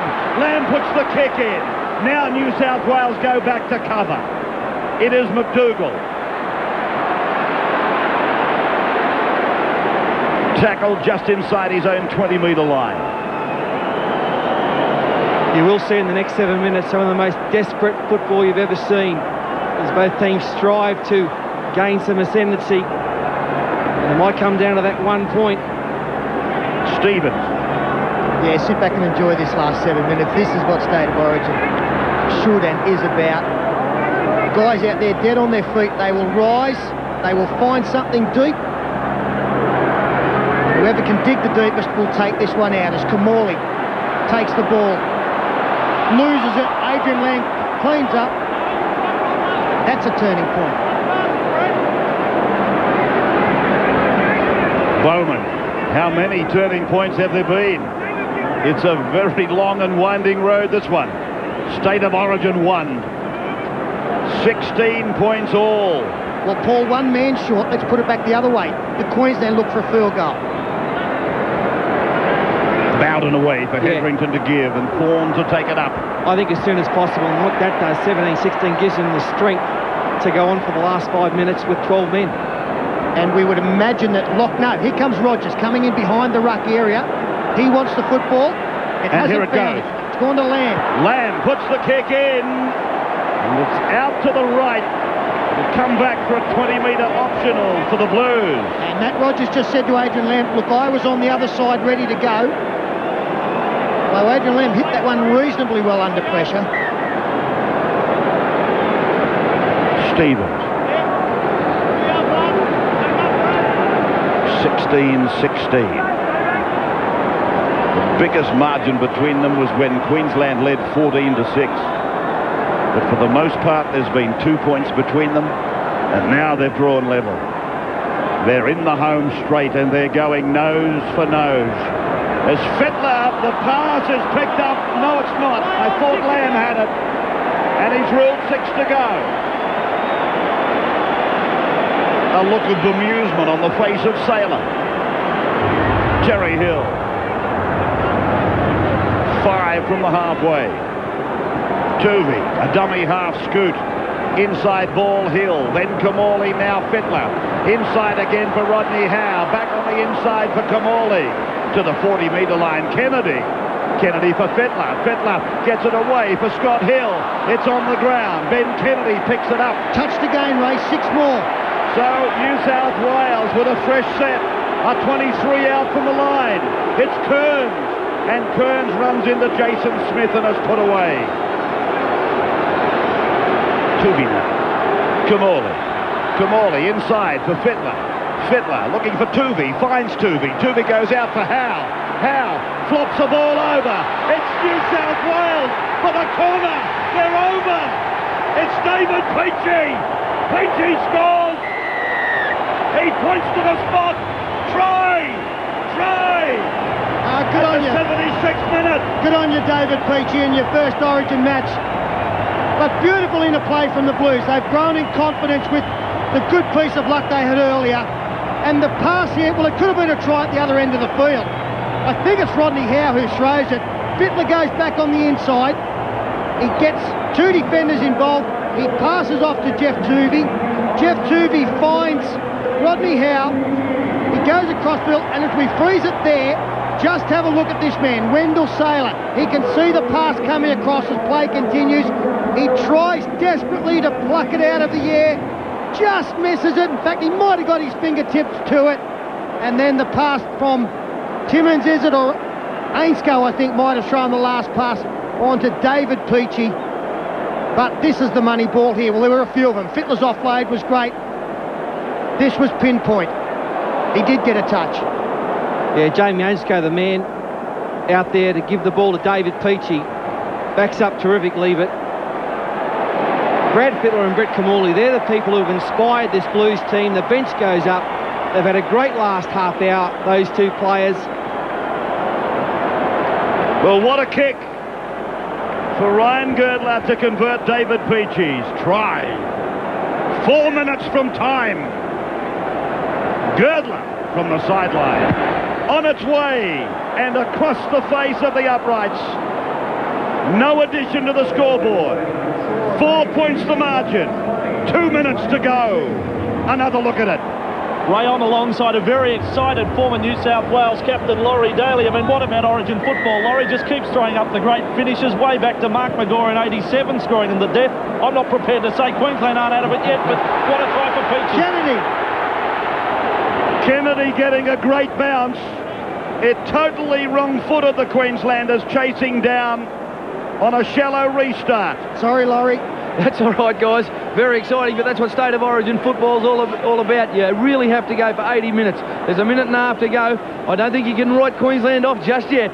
Kearns, 41 metres away. Just a tick over 2 minutes to go on our timepiece. Kamali to play it. 32 metres out. Brad Fittler. The ball still in the field of play with Ainscough. He plays it on the 30-metre line. Lofted pass for Kamali. Piles on some pace. Kearns catch and pass. Rodney Howe puts a tired kick up in the air. Down it comes. Rogers can't take it. The Blues again are on the attack. 6 more tackles. They're a metre from the line. McDougall waits for the play the ball. He goes over. McDougall is not over, but in fact is short. Now for Girdler. Girdler put down by Darren Smith, and the crowd roar, claiming Darren Smith was offside. And now Kearns knocks on. Kearns knocking on. Well, here we go. 1 minute, 10 seconds left. Queensland have proved in the past they can do it. And if they're going to do it, it'll be Lockyer, Rogers or Saylor. And Paul, if they're going to do it, it may well be through a kick. We saw Kevin Walters in Origin football put a chip through, or a fairly long kick through. They came back with the football. We saw them score a try with the long kick in the first half. And they do have to travel 80 metres. Might be the quickest way to go. 40 seconds to go. Stephen Price. 25 out from his own line. Green Russell Bowden trying to trample out of Ben Kennedy's tackle. 20 seconds. Hetherington for Green. Taken down by Scott Hill. Adrian Lamb throws the dummy, makes the break, and is tackled on the halfway. 5th tackle for the Maroons. Last play of the game. Hetherington knocked on by Paul Green. New South Wales, they have won it. The hooter in the background. What a climax. What a finish. Leadership fluctuating. Tired bodies out there. Barely able to smile. Queensland know they had it. They will fancy they were the better team. They will think about a couple of tough calls. They will talk about the turning points. But in the final analysis, Wayne Pearce's Blues have won 20-16 over Queensland. Fantastic finale to yet another State of Origin. And Ray, the Blues, they looked down and out. They really did. What a game for this captain from Queensland, Adrian Lamb. Heartbreaking. But look, the reason that Wally Lewis was the king of State of Origin football was that he could rise above everybody else when it was needed. Fittler and Kamali did that second half. If they hadn't have done that, the Blues get beaten. And the players lifted around them. Yeah, the Blues were gutsy in that second half. They came back well. But I'll tell you what, there's 17 very proud Queenslanders out there. They tried their butts off. A very bad call against them. They scored a try from a knock-on, then had a player sent off. But the Blues did what was required. Wally Lewis is down there. Wally, come in on the ground. Well, disappointment for Queensland skipper Adrian Lamb there, but Lammy, you've got to say that's probably the game that you couldn't have put any more into. No, we all tried hard, but sometimes in those situations, mate, the game between two teams don't make the difference. Queensland's dominance at half-time really didn't reflect on the scoreboard, did it? No, not really. We just couldn't get over the try line there, and felt good in the second half as well, but we got down there and just made a few crucial mistakes and gave them the opportunity to come back. What about the mistakes? You mentioned they were the ones that were costly down the other end. A couple on your own line were a little bit difficult too. Your forwards were dominant all night, but around about the 60-minute mark, they sort of stopped going forward. Yeah, I think we could have contributed a little bit more out wide with a bit more on from dummy half, but our forwards were fantastic tonight. I thought, they gave ourselves every opportunity to win, and just a few of the key players at certain times just cost us. You've got to be difficult to stay away from the $10,000 big one, but obviously the camp not all that happy. No, it's hard. Gordon got sent off for some ridiculous sort of thing. I'm not going to comment on anything else about that, but certain things in the game are disappointing. I can't blame the side for any the loss at all. Mate, your own injuries, you did well to battle on as long as you did. At one stage, it looked like you could have been sidelined with two different ones. Yeah, the first one, you got a chop across the back of the head, but that's footy, it's been happening for a long time. And the boys, they pushed on. Wendell got hurt, a few more injuries. Matty Rogers got hurt, but they struggled through, and just at the end, they just fell through. Well, great game, mate. All the best for the second game in Brisbane. Thanks, mate. Yeah, let's go across now to Paul the Chief Harrigan. He's with Ryan Girdler. Yeah, I've got Ryan Girdler here. Now, the first 5 minutes, typical Queensland came out 100 miles an hour. What were your thoughts? Yeah, it was a fast first 10 minutes, and they did it last year too, and they really dominated early, and we knew we just really had to hang in there, and we wanted to play some footy. We were hoping for a dry track, but it wasn't to be, but we really wanted to take them on out wide, and we got a few chances late in that second half and took advantage of them. Yeah, the go forward was hard to come by. You play the balls at slow. Wayne Pearce at half-time, what was his instructions? Mate, he wasn't that upset. He knows what Origin's like. It's really hard to get a quick play the ball on this level. Like, you got 4 or 5 blokes coming in for a hit at a time, and I think they did dominate early, but we hung in there and played some good footy later on. Did you think you could win it? Were you confident? Yeah, of course. We had a good shot at them last year, and we were pretty disappointed and wanted to get away to a good start last year. I mean, yourself, going into the second game, 1 down, there's a lot of pressure on you, whereas you probably seem to enjoy the week next week a lot more if you won up. Well, that's right. Your try did make the difference. The boys lifted their intensity. Great game. Good luck next week. Thank you. Ryan Girdler there. 20 points to 16, a Blues victory in front of 61,511. Wally is with Wendell Saylor. Well, Wendell, I suppose it's a case of so near yet so far. It certainly is. Well, the boys played really well out there, and you know, it was disappointing at the end to have that try scored in my corner there, and you know, I felt like I let the boys down a bit, but you know, the boys are courageous out there tonight, and you know, it was very hard to come in and win. We nearly got there, but you know, 1 down, 2 to go. We'll take some heat from that.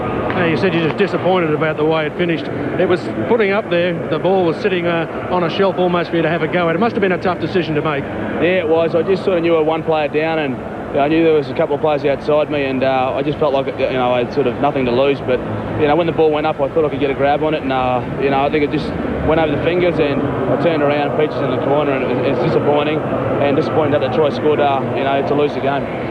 What about yourself? The injury before half-time, not often that we see you go down with a knock to the head.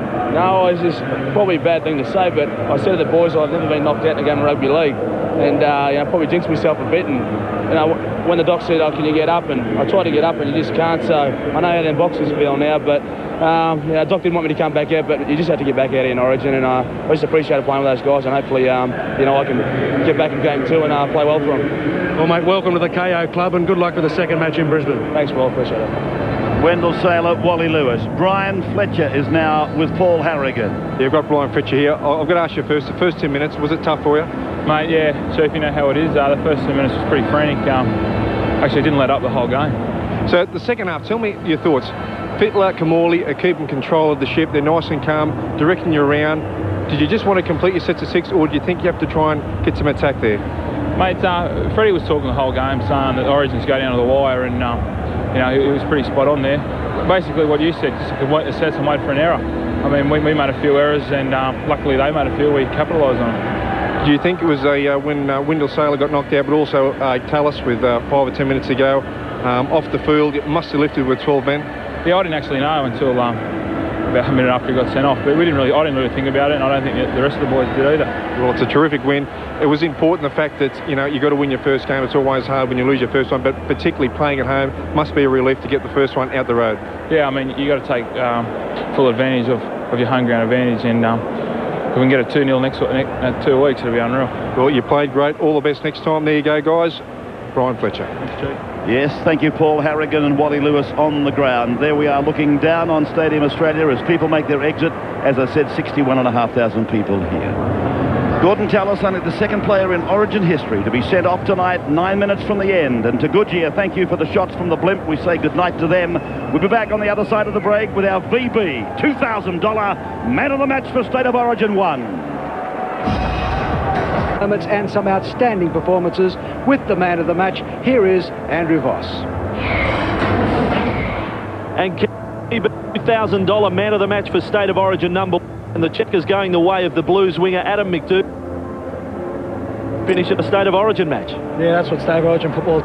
Boss, it's the greatest football in the world to play, and I'm sure it's a great on the world to watch. Now, could you show our audience at home the wristband? What you've got written on the wristband home, you actually had MOM, meaning man of the match, and at the bottom you had 3 tries, where you came up with 2, 1 short. Yeah, you got that, I suppose, winning in the back of your mind, and it's a long game, 80 minutes. You just keep 14 goals, and to win man of the match is an absolute dream come true, and to 2 tries is just an added bonus. Well, you're still shaking your head about what do you remember straight away out of the 2 tries that you scored? It was just one of them where we had some opportunities, and the team that seized on most of the opportunities tonight come away with the points.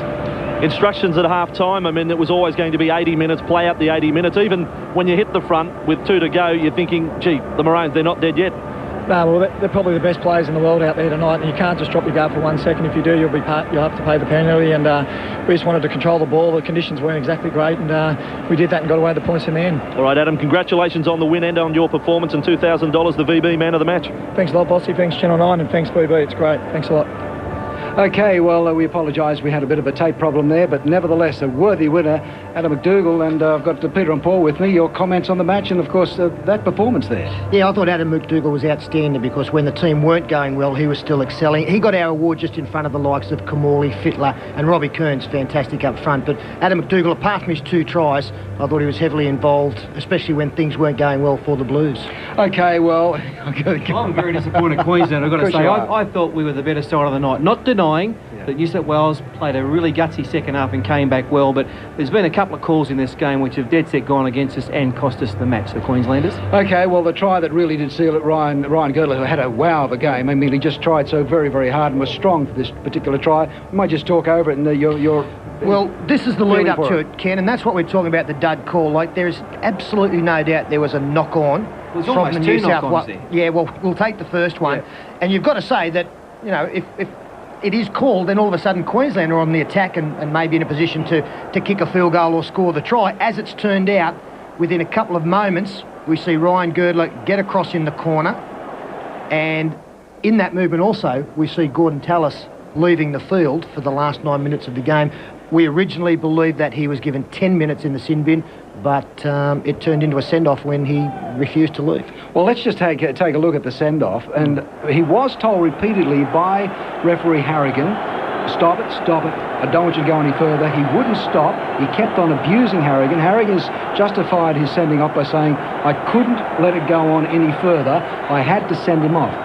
Why couldn't he have probably said at that particular point in time, you're on report, and we'll discuss this a little later on? Yeah, it's the biggest call of the match is this one. I mean, to send a player off for abuse is a massive call. I agree with you, Ken. Why not sort it out like men later instead of making the decision there? Left Queensland with 12 men for the last 10 minutes. I disagree. Like Gordon Tallis, I disagree. I know he went too far, but given plenty of opportunity, yeah, I know. and you can only... It's a big call in a match like this, Pete. Well, I understand that as well, but, you know, like, okay, do we treat State of Origin differently? Maybe well, we do. We do. Always have. For 20 years we have, I agree. And, I mean, that was the biggest call in the match, and it cost Queensland. The trouble is it just leaves you with a hollow feeling that you say what might have been, you know, because it was compounded by the knock-on. See, I think the biggest call of the match was the knock-on at the other end. You know, I can understand Gordon going off, but realistically, someone had to grab him, get him away from there, whatever. But the biggest call in the match was the knock-on at the other end of the field, because that gave New South Wales the opportunity. Okay, we're going to hear a lot about it over the next 24 hours. Controversial game, this one. Okay, we'll be back in a moment to wrap up tonight's opener here at Stadium Australia. Don't go away. Australia, and there you can see this terrific Olympic venue. We've seen a great first game in the State of Origin series for the year 2000 going New South Wales way, and of course we've got the game 2 at Suncorp Stadium in Brisbane in 2 weeks' time. So it's been quite an eventful night. Phil Gould, we've just got to talk about the send-off and the knock-on. Unbelievable night. You know, there were some big calls, there was some heroism from both sides. In the end, it's going to come down to a lot of controversy, and that's disappointing, but it's going to be a big build-up for Game 2. Was he left with no alternative, referee Harrigan? I think Gordon Tallis and every footballer in Sydney knows that Bill Harrigan is a referee that is prepared to make a big decision. Now, we can say that sending a player off in a State of Origin game for abuse of the referee is a big call, but Bill Harrigan makes those calls. Gordon Tallis had plenty of opportunity. The referee asked him a number of times to stop. In the end, Bill Harrigan is saying he had no alternative but to send Gordon Tallis from the field. Plenty of big performances out there, but we saw David Peachey have probably a nervous start, but then did some very, very nice things. And, of course, at the end of the night, he got himself a try, which is a big thrill for him, I would imagine. Yeah, well, I'd imagine in all those dreams all week when he's about his debut, scoring the winning try. Origin comes down to a game of inches. Look at this. In the 78th minute of the game, a pass goes up. Whoever catches this scores. Sailor, Ainscough, gets the ball away to David Peachey. The Blues score. Sailor could have easier caught it and gone the other end and been a hero. But David Peachey, New South Wales fullback, Sharks fullback, see the reaction from the bench. That's what Origin's all about. You fight hard for 80 minutes. Your team comes up a winner. We go to Brisbane for the next game. And a tough game by Ryan Girdler. I mean, there's not much of him, but he was all muscle there tonight. Ryan Girdler and Adam McDougall, I thought, really kept the Blues in it when things weren't going well, and hence Adam McDougall got the Man of the Match award. Ryan Girdler was tremendous tonight. A couple of sky-scoring opportunities. He took them. A couple of setups for Adam McDougall. Adam McDougall took those chances. The Blues, I don't think, played all that well. They defended poorly, but they've got away with a win tonight. OK, what do you see as the major changes, say, for the Blues when they go to Game 2? I don't think they'll make changes from a winning side. I don't think Queensland want to make changes. These two teams will go toe-to-toe again in a fortnight. OK, and you got your money? Certainly have. You weren't filled with a lot of confidence at one particular point. I was very nervous at half-time, but we improved our defence, and as soon as we did, I think Kamali and Fittler had a talk at half-time. They weren't in the game in the first half. The second half, they got their hands on the ball and dragged this team out of the mud and got a win. Good on you, Phil. Thanks for your company. Thanks, tonight. mate. Okay. Tonight's game is just one of the great dates this month of Wide World of Sports. Tomorrow night, the gang is back in town for... They have Rogers! Matthew Rogers has scored! will play the ball. Back to Scott Hill. Very dangerous, close to the line. Puts the ball on the chest of Fittler. Fittler away for Girdler. Girdler's kick is a beauty. Here's a try. It's a try for Adam McDougall. That's Thorne. He makes a big run down the centre of the ground. Reaches the 30. Passes back into the middle. Hetherington, ever reliable, was there. And then a sloppy play the ball. Lamb for the corner. Lamb's over. Try number 2. Back across for Kamali. Kamali for Furner. Furner for Hill. Scott Hill. Then a pass across for David Peachy. Peachy now for Ryan Girdler. Here comes a try, I think. Girdler. He's over. One got away.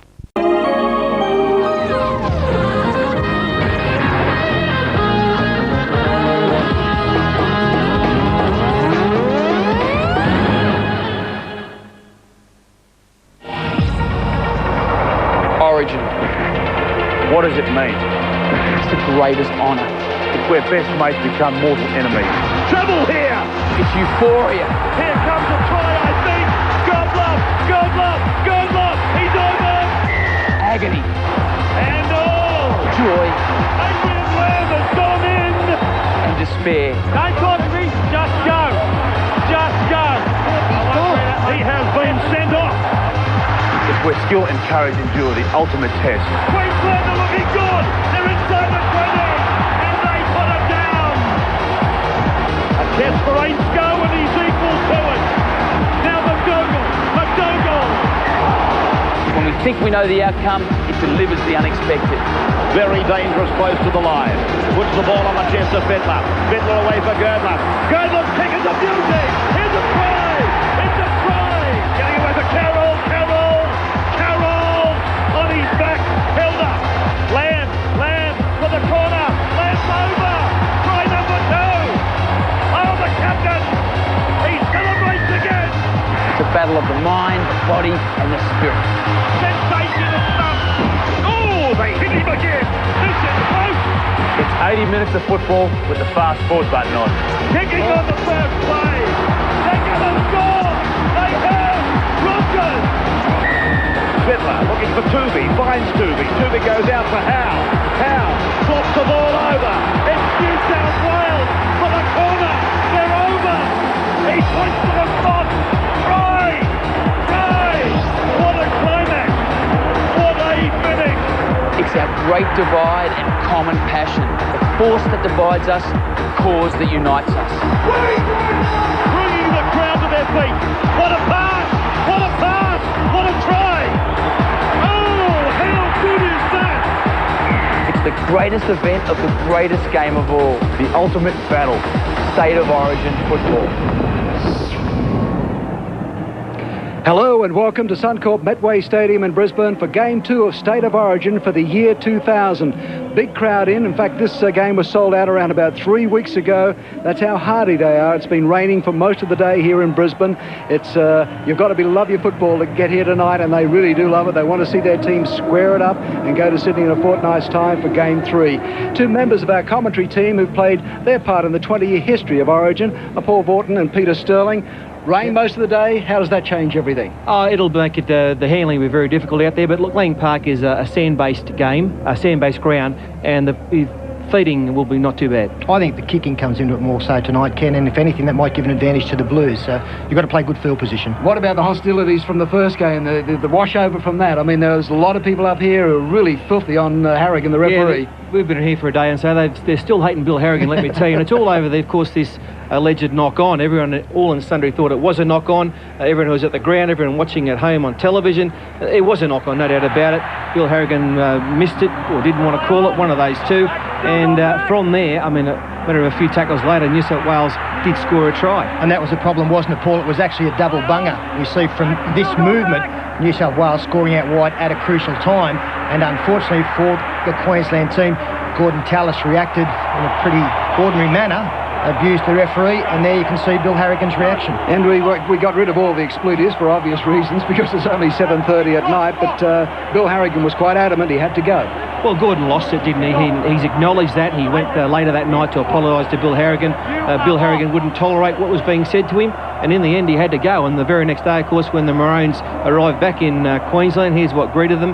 This headline in the local paper, the Courier Mail, it says, woeful Harrigan robs Maroons. Now, what I like about that is the fact that the Queenslanders have accepted that isn't the case. In particular, Shane Webke, who said, no, listen, we lost that game fair and square. Don't worry about what Harrigan did. And they've accepted it, and that'll do them good tonight. And Ken, Bill Harrigan turns up here tonight on his 40th birthday, and you would imagine the best present he could get would be a game free of controversy, where we're talking about skillful play, great play, and not contentious decisions. Has he got a friend out there to sing happy birthday? Absolutely not. Maybe only you, Snorky. Actually, Wayne Pearce said in a couple of radio interviews this week that he thought it was a double knock-on, and he had no doubt about it. But he said, the Girdler try, he thought was a try, so, what you get on the roundabout, you pick up and swing, whatever. No matter what you think of Bill Harrigan, he is still the best man for the job tonight, and I've got no doubt he will prove it during the 80 minutes. OK, well, one of the traditions, Paul, is driving past the Caxton Hotel. I mean, I guess for somebody new, it'd give you lots of fear because, they're just rabid Queenslanders. Well, this is a local hotel that's only about 800 metres away up the road, and this is, believe it or not, the New South Wales bus heading past the Caxton. Good on you, boys. Go hard. Yeah, look, contrary to popular belief, I think the New South Wales players actually like going past the Caxton because it gives them awareness of what's coming up. They realise the passion involved when they come north of the border. Only 4 players in this squad are playing their first game at Suncorp or Lang Park tonight. So a little bit awesome for them, I suppose.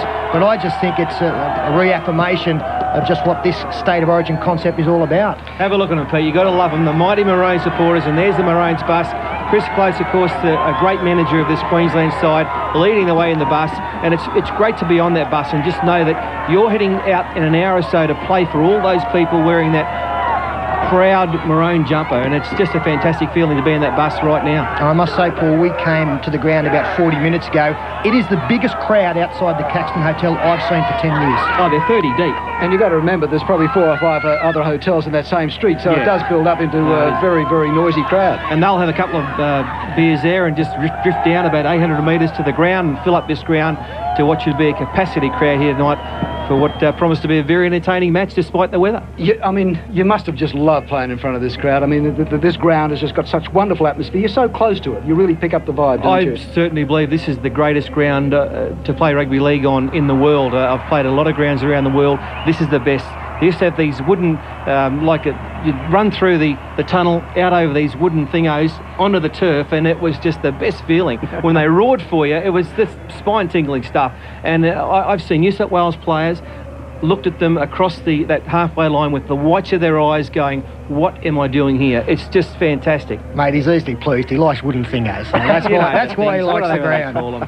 And Paul, 17 players on that bus, but not exactly the same lineup as last time. Just take us through them. There's been a couple of enforced changes, of course, with Benny Eichen being out and also Wendell Saylor through injury, but here is their team. The back three are Darren Lockyer, Matty Rogers, Matty Singh, who comes in for the injured Wendell Saylor. And Matty Singh at this level has played some great football. Darren Lockyer for mine is the key tonight. His bring-back missions will be paramount to the Queensland side. Look, these two centres, they're not over-endowed with pace, but they're good, solid players, very solid defensive players in Paul Bowman and Darren Smith. They will get the job done against the speedy New South Wales outside backs. Julian O'Neill, welcome back to State of Origin football, not since 1997 as he played in the Queensland jumper. He'll play well. Adrian Lamb, what a great game he played in that first State of Origin. He was a shandy off our man of the match. The back row, Gordon Tallis, he'll make up for that indiscretion in the first match tonight with some powerhouse running. Jason Smith, most skillful player in the Queensland side, and Brad Thorne, probably the biggest player out there on either side tonight. Shane Webke and Martin Lang are the props, and Jason Hetherington, this will suit him tonight, this field where players will skid around, will get round the legs and bring them down quite well. And Shane Webke, a lot of work from him. The bench, Paul Green, Tony Cowell, Russell Bowden and Stephen Price. Look, pretty solid bench. And Paul Green, I think, will get a greater run tonight at hooker at dummy half. When the players get tired, he'll make plenty of ground and will be a danger. Don't worry about that. I mean, do you like the team coming here to Lang Park? Would you have liked to seen other changes, Paul? Oh, no, I think Mark Murray, the coach, is very happy with how they played. They didn't get the points, we know that, but they'll be all the better for the run. It's a very strong lineup. I don't think... Look, over the years, New South Wales has had about 50 or 60 players to pick from. Queensland only about 25. And there's the lollies, of course, at the front of the bus. couple of minties and a few snakes and that just to ease the nerves. We saw Matty Singh come out, a big job for him tonight, but he is a super player at this level. No Wendell Saylor, that's a blow. Look, it is, but Matt Singh, on the other hand, provides something. He will keep turning up in areas that he shouldn't be able to get there, but he just keeps finding the strength and the speed to save tries. He did it for us on many, many occasions. Julian O'Neill at 5'8", I hope he doesn't just stand and pass. I would like to see Julian run the football at 5'8". He's got to get his outside backs going. And Peter, New South Wales also with a couple of enforced changes? Yeah, 3 changes. Michael Vella not selected for this second game, and both David Peachey and Terry Hill miss it through injury, which means Tim Brasher comes back to State of Origin football, plays his 20th game tonight. I think he's always played his best footy in the blue jersey. Adam McDougall was our man of the match in game 1, got 2 tries, and Jamie Ainscough also heavily involved. They'll be good tonight once again. The centre pairing, Ryan Girdler, was sensational. His combination with Adam McDougall certainly went a long way towards that New South Wales victory. Sean Timmins, very solid. That's the kind of player he is. He may well again be used in the back row tonight. Brad Fittler plays his 25th Origin game tonight, 11 of those as captain. He really rose to the occasion in the second half 2 weeks back. And Brett Camorley, I thought, got better the longer the game went. He'll be better with that run under his belt. The back row is Scott Hill. Didn't start the game in game 1. He'll take the field tonight in the run onside. That's great news. Ben Kennedy and Brian Fletcher, the second row pairing, very mobile. While the front row of Robbie Kearns, who I thought was the New South Wales best forward 2 weeks ago. Jeff Tuvey, plenty of work for him in the middle of the ruck once again. And Rodney Howe, they'll be looking to get the go forward and set the platform for those speedy backs. The bench, David Ferner, Andrew Johns back tonight. He's played some great football for Newcastle in the last 2 weeks, and he's forced his way onto the bench. Adam Muir, his first game at State Games since 1997, and Jason Stevens. No weaknesses there, and their coach, of course, is Wayne Pearce. Well, you know, this team does look stronger than the first team, and of course, when you've got Andrew Johns in there, it's just a better team altogether, isn't it? Well, look, you know, Andrew Johns, I've made it quite obvious that I think he's the best player in the world, but Brett Camorley, he's grabbed the job. He's doing a fantastic job in the number 7 jersey, but I believe with Andrew Johns there, who I'm sure will play a role at dummy half more than anywhere else. There's some talk that he might play the halfback role. He'll be at dummy half. He's a tremendous player. You could play him anywhere and he'll get the job done. I think Adam Muir also, he's had a broken hand this year, but his form, Paul, especially for the Northern Eagles, has been wonderful. Yeah, he started off the season very well. He's come back from injury the last couple of weeks. For mine, Brad Fittler has turned in not just a great Origin player, but a great captain. And he'll be guiding these players around tonight. It wasn't until Brad Fittler put his hand up in that first game and said, listen, I'm going to take this game by the scruff of the neck, and he did. And he turned it around for them. And Ken, you can see how relaxed they are there. It was interesting talking to Ryan Girdler after the first win, and he said, well, look, the pressure's off us now. We can enjoy our preparation, enjoy our camp. And I think coming here in front of this crowd, the fact that the pressure is off a little bit, they have got a second chance, that's a big plus for the Blues. Do the Blues forwards have a point to prove, Paul? Oh, no, not really. I mean... were they outplayed in the first half? Look, they probably were, but it wasn't a great deal in it. You know, it was the likes of Fittler and Camorley who stood up in the second half who got New South Wales home, but I'm expecting a pretty fiery clash tonight. There's been a bit of mudslinging from Rodney Howe, targeting Adrian Lamb, and to get to Adrian Lamb, he's got to go through Brad Thorne, Gordon Tallis, Shane Webke. Good luck. OK, you're tipping who? Queensland, I think, look, we might be, if we're behind by 2 or 4 with 10 to play, we will win. We'll storm home. New South Wales didn't play at their best in game 1. They still won. I think that augurs for a Blues series win tonight. OK, we'll be back with more right after the break.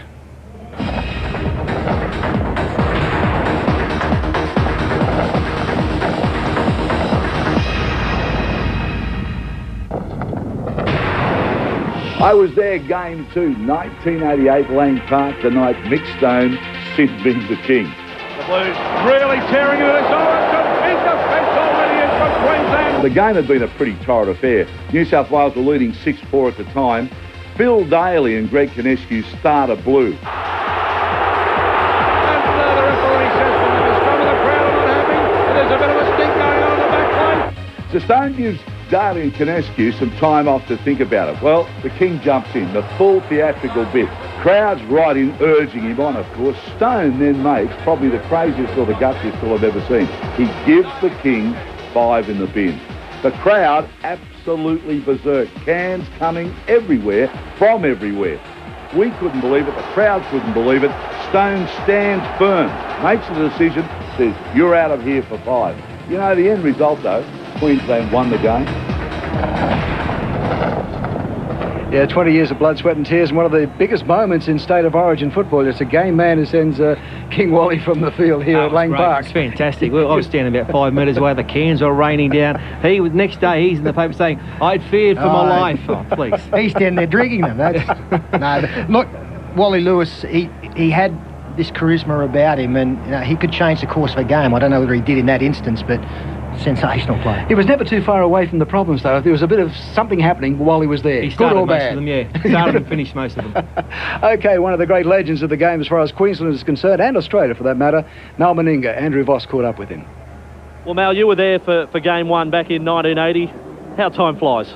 It does fly, doesn't it? 20 years ago. I've got a few grey hairs now and a few wrinkles and stuff, but fond memories of obviously playing State of Origin football. I'm just glad I was part of it, and hopefully Queensland will win tonight. So different then, though. You were just a young bloke coming out of the Brisbane South side into a team with blokes like Arthur returning to play for Queensland. Yeah, again, I was just fortunate to be picked. I was playing all right in the local competition. I played a few games prior to that, obviously in the state game, but the thrill of playing with Arthur and Paul McCabe, Roddy Morris, all those sort of guys, Ryder Reddy, Rocket Reddy, it was just tremendous for me. We were a part of many Queensland triumphs.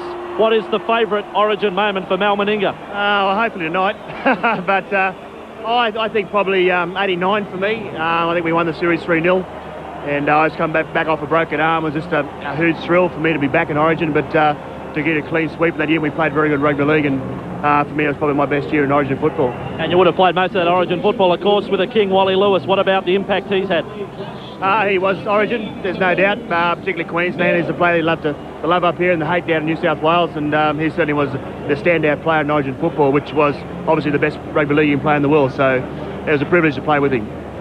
And now you speak to a lot of former players, and they're happily retired, but when it comes to Origin night, it's a different story. No, itchy feet, yeah, you love to be out playing it, but I think all the old heads now, we're glad to be back in the box or reminiscing about previous years and having a few beers and having a good feed these days. But this was, like I said, it's just a great feeling to be part of it and in the past, and good to be here tonight. Okay, Mal, great to talk with you, an Origin legend. Have a good night. Thanks, Bossy, I appreciate it. Great.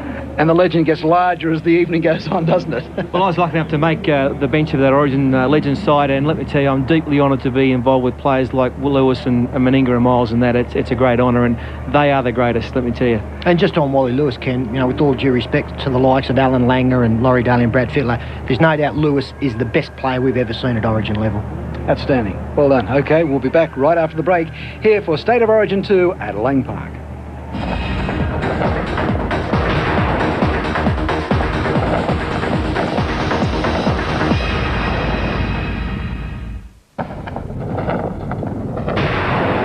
Well, I was invited to coach the Queensland side in 1995, end up winning the series unbelievably, because no one gave us the hope of winning any game, let alone all three. The Maroons have won the first State of Origin. Incredible performance, magnificent scene. We won the first game 2-0, a very tight one at the SFS, then went to Melbourne, a chance for us to wrap up the series, and we'd heard some rumours all week that there'd be a blue one the first scrum. I said to the boys, if they put it on, let's accommodate them. Well, they've come from everywhere like it was almost a rehearsal. Well, one of the most exciting 40 minutes of my life was actually sitting on the sideline at the MCG for the second half of that game in Melbourne. And myself and Chris Close were sitting there wishing we were out there. What a great second half of rugby league it was. Queenslanders, look at them, the joy, the jubilation. And I know as long as I live, one of the greatest memories of my life will be watching Brett Dallas scoot clear with 80 metres to run. They won't catch him. He's like grease lightning. Look at him go. He puts the icing on the Queensland cake. Oh, they stuck the boot in. You good thing. 1995, one of the greatest series of all time for me, and I was so proud to be there as coach and proud to be a Queenslander. Yes, he is. In 20 years of unrelenting drama, State of Origin has rarely failed to deliver the unexpected. Two people who've sampled the best that Origin has to offer are Kevin Walters and Phil Gould. They're waiting down in the players' tunnel. Good evening, gentlemen.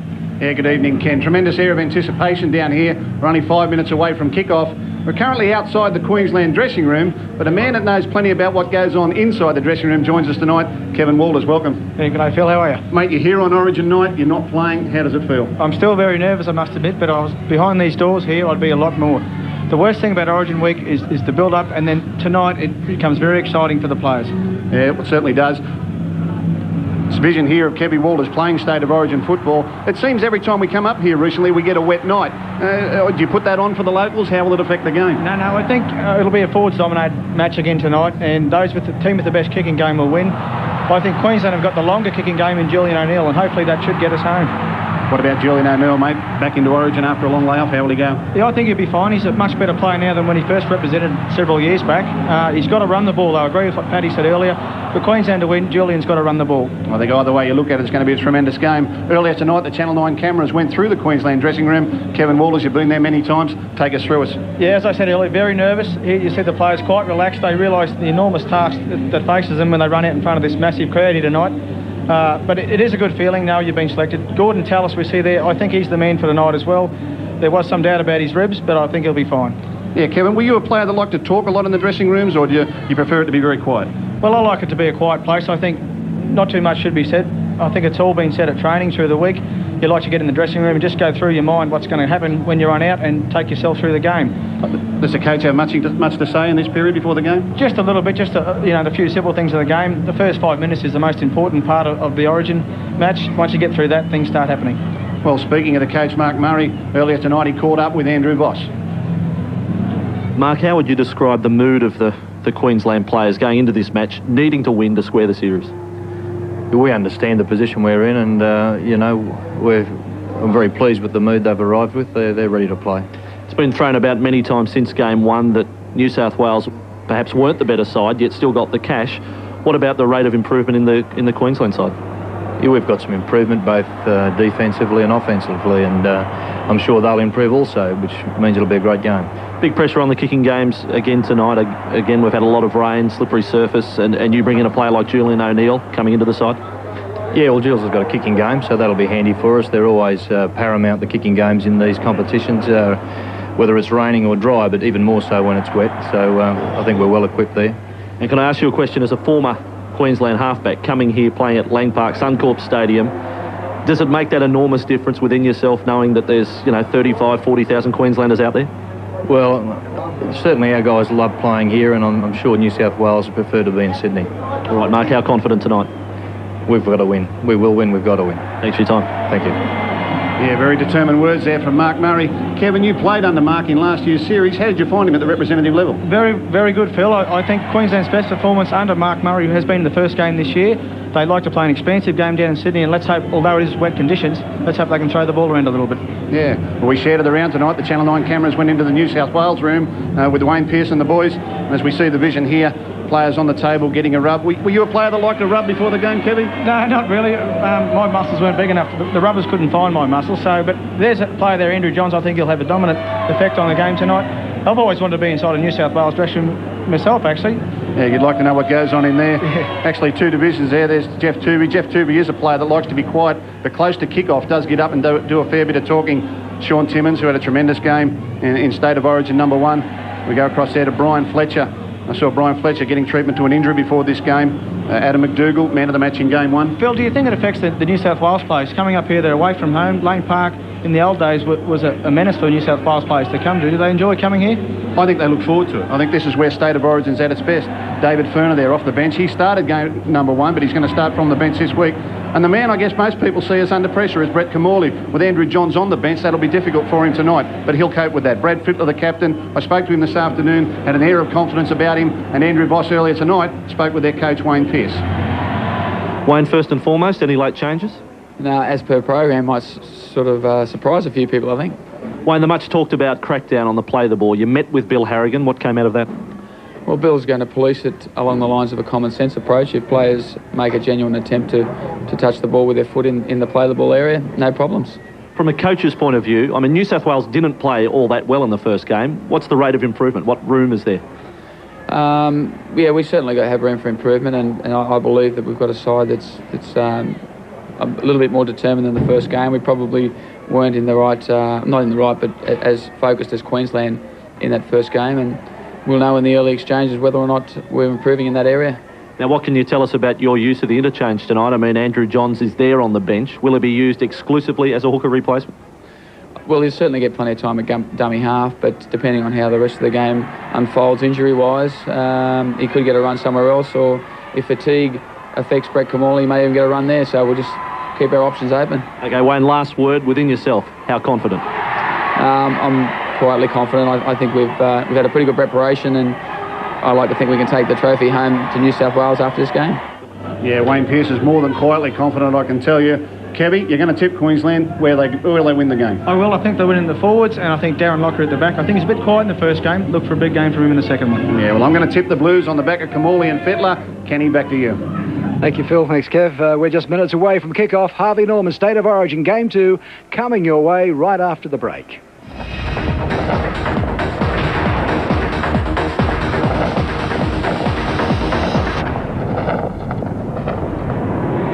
Welcome back to Queensland's home of rugby league, where the scene is set for another great chapter in the game's greatest rivalry. Now, a 4-day break from swimming has the vocal cords back in match condition. To bring us all the action from Game 2, the voice of rugby league, Ray Warren. Good evening, Ray.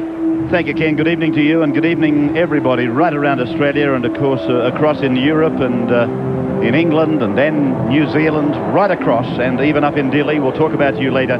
There is a tremendous crowd. I haven't seen a crowd at Suncorp Stadium like this in a long time. I estimate a crowd of 41,000. Ross Livermore was just telling me that they've sold all the tickets, and it is a full house. Queensland's team again for you. Lockyer, Rogers, Bowman, Smith, Singh. One change there to the three-quarters. O'Neill, Lamb, Smith, Thorne, Tallis, Lang, Hetherington and Webke. Interchange Green, Carroll, Bowden and Price, and coached by Mark Murray. Raining all day long. The boys have filled you in the preview, and in fact the rain just for the moment has stopped. And there's a New South Wales side. Brasher, McDougall, Girdler, Timmins, Ainscoe. Again, one change to the three-quarters. Fittler, Kimmorley, Hill, Fletcher, Kennedy, Howe, Tuvey, Kearns. And there's Andrew Johns on the bench, Furner, Muir, Stevens, and coached by Wayne Pearce. New South Wales side there in the dressing room, just a matter of seconds before they're given the order to go out. And they go into the match with that buffer, that cushion of having won the first match at Stadium Australia. There's Queensland. The pressure is all on them. Last 6 matches played here at Suncorp. They've only actually won one of them. That was in the first match last year, which is a statistic that you'd probably bet and lose money on, but that's a fact. In the last 6 matches played here at Suncorp, just the one win for the Maroons. Tallis sucking them in. This is the moment, Peter, that you're saying, I wish this would hurry up and get by. Let's get out there, let's get into it. That's exactly right. Adrian Lamb looking for the kind of performance we saw from Game 1. He was close to man of the match. Gordon Tallis a little bit to make up for as the Maroons into the tunnel.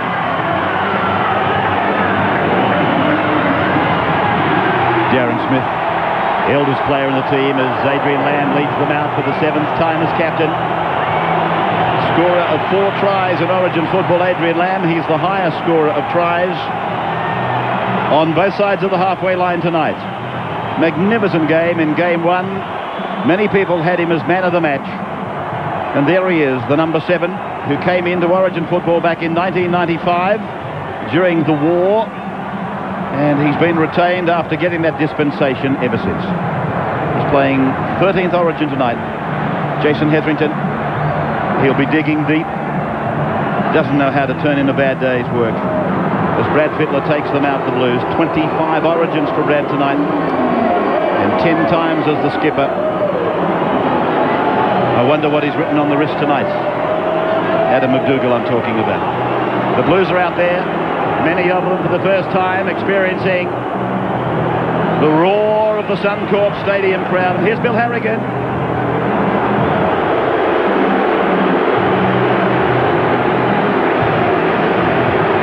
Harrigan, the man at the centre of the controversy. 40 years of age today, the biggest birthday party we could organise for him. Andrew, rain, obviously rain. What's it like down there? Yeah, Ray, I don't know what happened to the saying, Queensland beautiful, one day perfect, the next easy to sum up. The conditions wet, but the forecast, if there is good news, showers to clear. You could say history against the Maroons winning tonight, Ray. Their record isn't flash when it comes to squaring a series, having lost the opening game. I'm tipping the Blues, so I'm not going to say it too loud amongst this crowd. Yes. Feeling shared, I think, by a lot of New South Welshmen as both teams huddle in preparation for the anthem. To be sung tonight by Elizabeth McKenna, 19 years of age, in her second year at the Conservatorium of Music here in Queensland, a soprano, and the sister of Chris McKenna.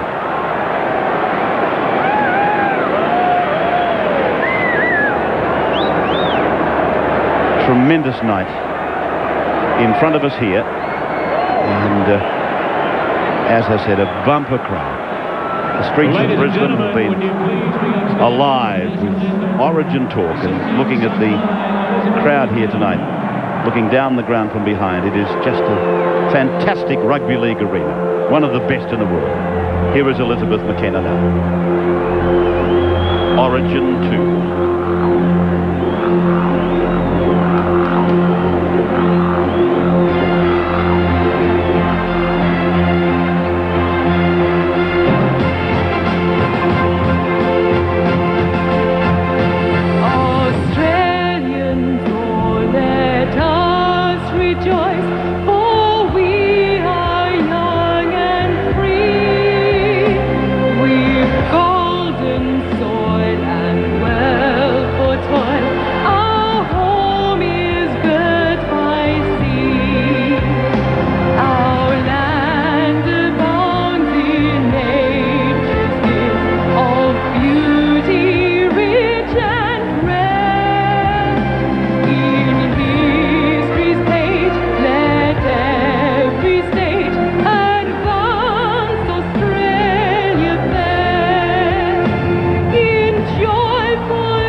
Anthem of Australia, reminding me to say hello to the men and women of the 6th Battalion watching in Dili tonight through Oz TV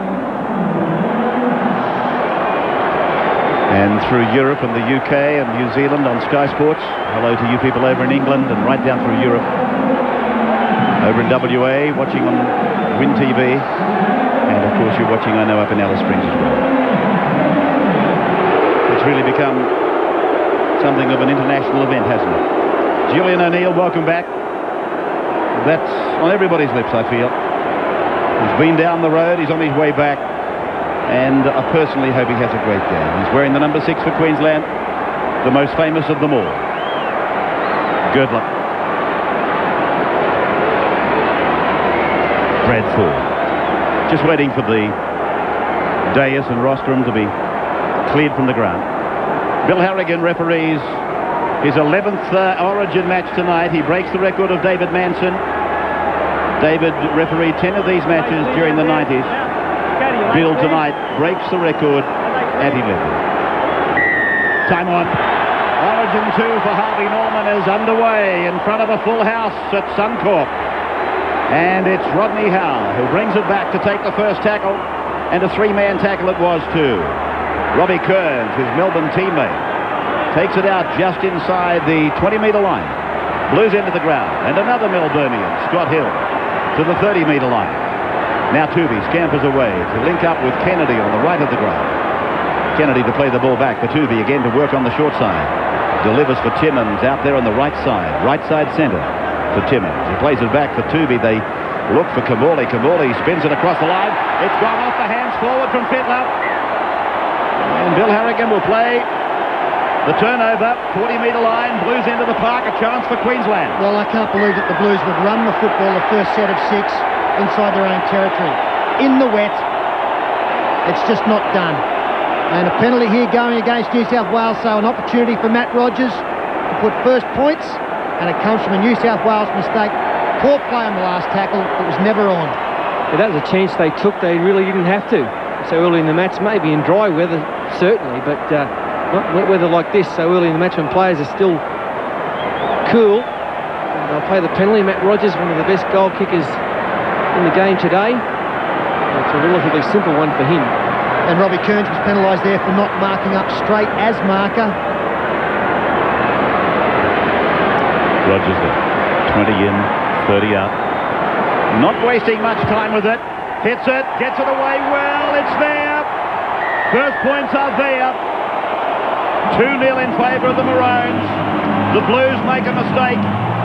Queensland hurts them with 2 points. 25 points off this man, Matt Rogers, in his 4th Origin match tonight. Well, Ray, we pointed out how important the kicking game is again tonight, especially in these conditions. And it's just so important early to play field position, even kick early in the tackle count. So I'm really surprised that the Blues tactics of running it then as Webke winds up. Good tackle front on there. In fact, he keeps going, not a good tackle. Well, Rodney Howe went in with a shoulder charge. It miscued, and it then saw the penalty being inflicted on New South Wales of a few more metres. Martin Lang playing it back on his own 30-metre line. Now for Gordon. There'll be no repeat, he tells us, of Sydney. I should think not. As O'Neill gets a good kick in early on the tackle count. Midway through the tackle count. And it's being brought back by Tim Brasher. Brasher back in the side with the injury suffered by David Peachy. McDougall, or is it Ainscough? It was McDougall, and now Howe. 35 away from the Blues line. They won the first match 20 points to 16 in high controversy. Now a chance to win the series right here tonight, which of course will level the series up at 9-9. Kamali's kick. Back for Rogers on his 20-metre line. Angling across the ground. Kennedy goes high. Tuvey goes underneath. Yeah, swinging arm there from Ben Kennedy goes unchecked by Bill Harrigan. And New South Wales already have got to sort something out with their kicking game. Again, we saw Kamali kicking under pressure. There's a swinging arm. Okay, from Harrigan. Martin Lang. Oh, good tackle! Tremendous tackle by Robbie Kearns. Hetherington to the right side for Jason Smith. The senior of the Queensland players. 15 caps for Queensland, Jason. As Adrian Lamb turns it in, and Tallis went without it. Kennedy, now he's ruled a knock on here. Double, Gordon's first. Forward off Queensland, certainly. Yeah, the first attempted piece of skill, just an inside ball, but Gordon Tallis took his eyes off the footy. He can't do that, and so this is good field position now for the Blues. I just had my doubts whether Kennedy actually knocked on, and I'm sure after watching it on replay he did. It came off the upper arm originally. Now Girdle plays it 40 metres away from the Queensland line. McDougall. And look at the traffic coming, looking for McDougall, who won man of the match honours in Sydney. Tuvey away. Kamali on the right of the ground. Oh, Fittler! Well, that's incredible. It's come off his foot eventually, and it's been taken in by Timmins. Rodney Howe. Fittler got an ordinary ball, and then he took his eyes off the ball and looked at the defence. Here he is again with the ball now.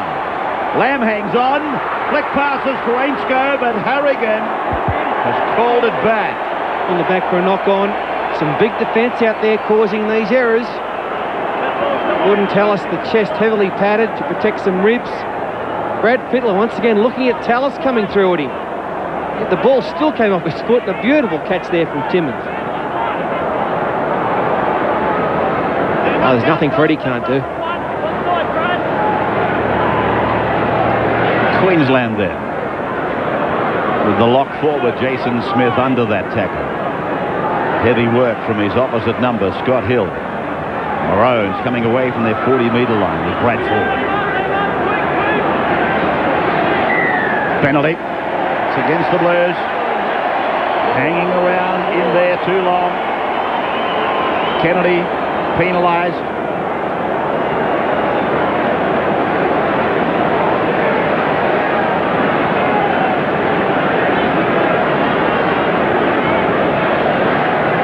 been almost a nervous start from New South Wales. I wondered whether the conditions would change their game plan. They have shown a liking to go a couple of passes wide fairly early in a match. I don't know whether tonight is the night to do so. They've got to match the Maroons one out with the likes of this bloke, Martin Lang. Lang running at the wall.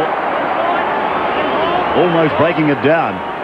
Inside the 20-metre line. Jason Smith, they put players in motion in different directions. And that's a very good take by Julian O'Neill. Diving full length to take the ball in. And now Bowman. Put down hard by Timmins. Lamb. Now for Tallis. And that's the 20-metre line.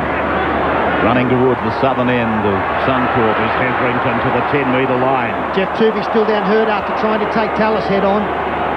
So it would seem Andrew Johns will be in the game in a moment. As Lamb puts a kick across. Rogers is underneath it. Puts the bat on it. Back on the inside. Jason Smith releases the ball. Darren Smith puts a kick in touch and goal.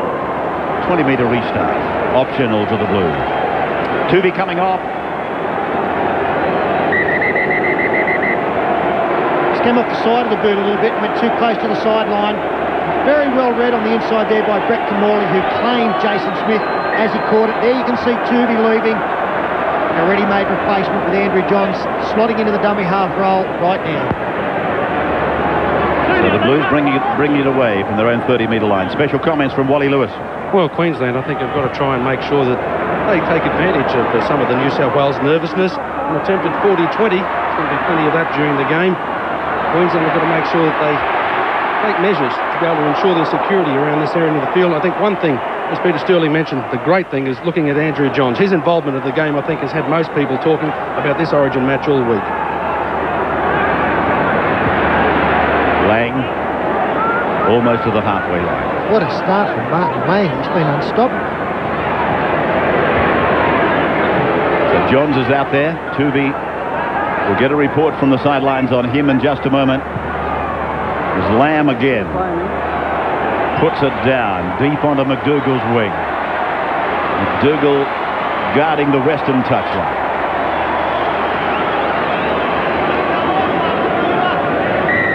Penalty, this time to the Blues. Andrew, what's the story on Jeff Tuvey? Well, the Blues camp, they told us that Jeff was just wounded, but I've just looked off to my right and Tuvey now has gone to the New South Wales dressing room, so I would suspect that it's a little more serious than that. And I've got to say, Andrew Johns, when he saw Jeff Tuvey go down, obviously he doesn't want to see a teammate injured, but it was up like he had a spring underneath him. So Johns, oh gee. Yeah, Jason Smith high now and Rodney Howe. And the penalty given, caution on the run. Listen, came at him hard on an angle. So really, this is the first time the Blues have had the opportunity to do something. Deep inside Queensland's territory with Kearns. Johns at acting hard.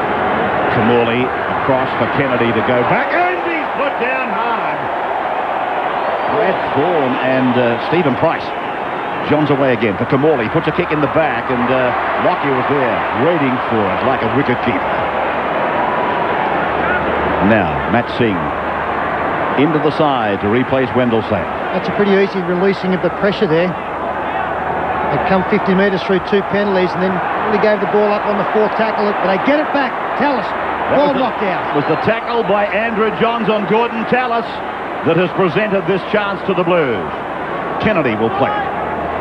Centre of the ground, Brasher a dummy half. To the right they go, Kamali. And now across, out wide for Scott Hill. Got a ball away. Sean Timmins back for Kamali. Kamali now to the 10-metre line. Back for Andrew Johns, and he is put away. Three-man Queensland tackle.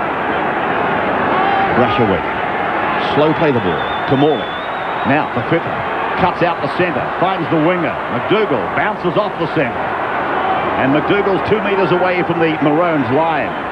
2-0 in favour of Queensland. The ball off the bootlaces from Kearns. Loses the ball. Darren Smith comes away for Queensland now.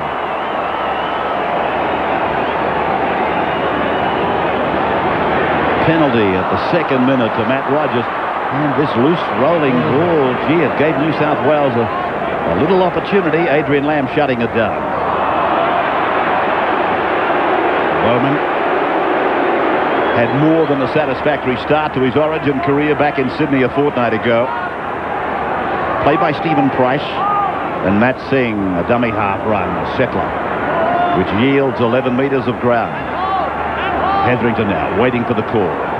Across for Julian O'Neill. There's a New South Wales player on the ground. I couldn't read any illegalities into it, simply because I was watching the ball. It's Brasher now, tackle on his own 40. Yeah, it was Brian Fletcher who stayed down for a little while. No dramas with that. He's now back in the attacking line as Adam McDougall gets involved once again. Johns using Stevens. Just into Queensland's territory. Johns works the short side. He runs into O'Neill. They combine O'Neill and Thorne and pull him down. Ball play back for Girdler. Girdler for Kamali. Kamali gets a kick down to the line, and Lockyer brings it away. Matt Singh is there in support. A ring of Blues jumpers, though. They put him away. Andrew Johns already proving to be a handful for the Queensland defence. He's a player that must be followed from that dummy half area, because he can get to the line, bump them off, and just hold them at bay while he offloads. Bowman again. 2-0 Queensland. Tallis working the blind side. Rain staying away for the time being. Now Lamb. Kicking down, and it's going to make Tim Brasher play on it. That's a good kick by Lamb, perfect weight on it, and Brasher's tackled 18 away from his own line. He did really well there, but Tim Brasher, he realised that it was going to go into the in-goal area and stay, so he sprinted to get back as quickly as he could to give himself as much chance to get as far upfield as possible. As David Furner takes it close to the 40-metre line. Plenty of use from the interchange already from both teams. A mistake from the Blues, now a penalty. Well, Bill Harrigan was about to put a scrum down, and he got a call from his touch judge, which advised him that the ball was knocked out of the grip of David Furner. Hand on the ball, Furner appealed, and then the touch judge went with Furner. New South Wales then back on the attack, 30-metre line, Maroon's end of the park for Furner. Johns and Kamali. An interesting combination. Fittler switching it back to the right. Scott Hill. He's half through. Brasher's there. Oh, the pass on the inside. Goes to ground. And Lockyer picks it up for Queensland. Oh, lovely set play there by the Blues. I find it hard to believe why Tim Brasher just didn't put the foot down and go for the line. Nice offload there from Smith. Finds the ground. Lamb tidies it up. Good play, isn't it? One that Phil Gould used to use it when he was coaching. Scott Hill gets through. Brasher's, he was held. He was just about got there, but the pass wasn't necessary. This is Bowden coming away for the Maroons. Andrew, let's update on Tuvey. Yeah, the injury is a little bit more serious than just being winded for Jeff Tuvey. It's rib cartilage damage. I'm told they're going to give him a needle. He won't be back for at least 10 minutes. There's Tuvey on the benches next to Rodney Howe.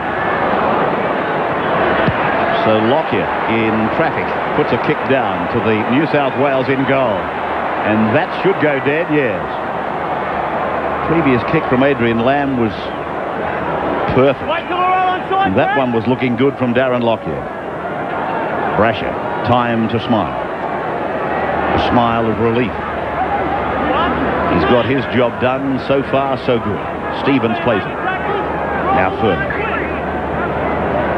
Over in front of the McAuliffe stand. Ron McAuliffe stand, the man that I believe was most responsible for State of Origin football becoming a reality. Muir plays the ball. Johns works the blind side. Timmins is there looking for the wing to go inside. Aitzko responds, comes inside, puts the ball across for Hetherington, coming back to the Queensland team. Just by chance, he happened to be in the right place at the right time. Hang on, he called for that. He can't do that. Webke. Smiles all round down on the Queensland benches. Particularly big Chris Close, they say. Oh, Bowden. Hammered there. Here's Choppy. That was a shot of the manager just diffracted earlier on with a big smile coming across the face a couple of seconds earlier than that. Stevens. He's really made an impression since coming into this game, Jason Stevens. A big shot there, forced the ball loose. He's hit the ball up the middle on a couple of occasions. Here's Adam Muir with some second phase play going. So all the interchange bench already been used by Wayne Pearce. Timmins now. It's been strong on the other side of the ground in both departments of the game. Timmins. Johns getting an early entry into the game. Fittler puts a kick in looking for Brasher. Brasher's after it. So too is Matt Singh. Singh is there cleaning it up as only Matt Singh seems to do. 100 out of 100 for him. Penalty. Tackle was high.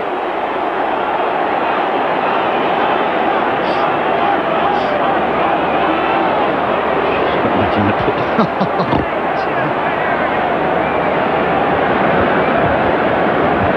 2-0.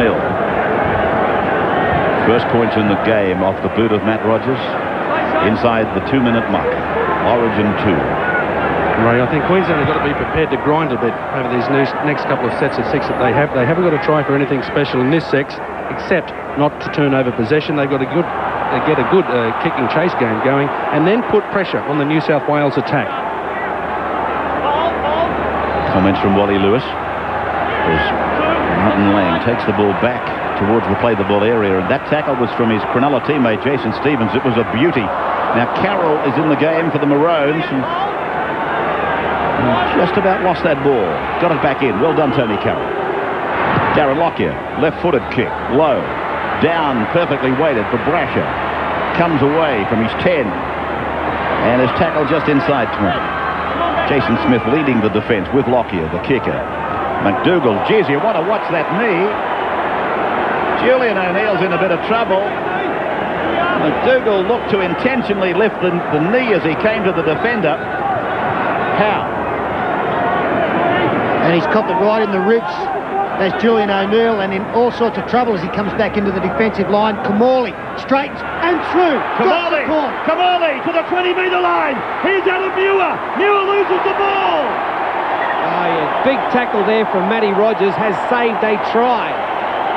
But Kamali starting to put his stamp on this match. Here's the knee. Oh, that's very dangerous.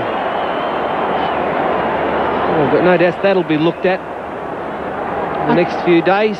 But Paul, surely to goodness somebody would have been looking like we were at the incident as it happened. And what a tackle here from Matt Rogers, because Adam Muir had three players on his left coming across in support. Rogers, that's a try saver. I mean, in reality, it should have been a Queensland penalty back on the 20-metre line. The Blues entered the park. Off the very next play, the Blues nearly score a try. I can't believe a touch judge or a referee didn't see it. Rain starting to tumble down. Penalty to the Maroons as O'Neill coughs, tries to get the wind passages working again. He was the one on the end of the knee for McDougall. Well, the funny thing is, I've never seen Adam McDougall do that before. It's quite uncharacteristic. Peter, you seen him do that? Never. No, he only relies just on his bulk and his strength. But I think we will hear something more of it. And here it is again. Coming out of it there before that, because here's the Queenslanders on the attack. Lang. 15 out from the Blues line. Webke. Ball lost behind him. Play on. Green it was, who's on the park. Lockyer now. Taken down by Rod Howe. Queensland with a good chance. 12 away from the line. Lamb. Tallis. Oh, brush one away. It was Timmins. He got rid of Timmins easily. Played by Tallis. They're 15 from the line. Lamb. Now it is with O'Neill. Now he looks to be recovered. Stevens and Howe making that tackle jointly. Right on the centre of the ground. Paul Green. Now Adrian Lamb turns it back on the inside. Darren Lockyer puts it down. Tim Brasher's got the ball for the Blues and is tackled by Paul Green. 10 away, 0 tackle. His own line. Foner. Tooby, as Andrew said, they had to give him a needle for a rib cartilage injury. He's back in the game. Rodney Howe, Jason Stevens. Stevens put down by the Queenslander Tony Carroll originally before Brad Thorne made an assist. And now Tooby, Jinx. 40-metre line. Own into the park. Muir over halfway. Pulled down by Bowman. Now Timmins stands before offloading, takes a bit of... Well, there's Rodney Howe finding himself in the position of having to kick. He's done it before with a bit of good fortune. That kick went straight to Rogers. Brought up his 25th point in Origin football when he kicked that penalty goal at the second minute. 2-0 Queensland, but the Blues have had a couple of chances go to ground. Singh. Green. Now, Martin Lang taken by Ben Kennedy initially, David Furner secondly, and Green again. Runs himself and puts Carroll back up the middle. Carroll was put down on the fourth tackle. 22 minutes of the game gone. Harvey Norman Origin series and State of Origin 2 from a packed Suncorp Stadium. An awful day in Brisbane, but it didn't dampen the spirits of the people that have come here to watch it. Ainscough plays it back in front of his own goal mouth. Kearns. Tuvey now from Muir. Muir shapes back on the inside. Of course, he's renowned for his offloads out of Muir.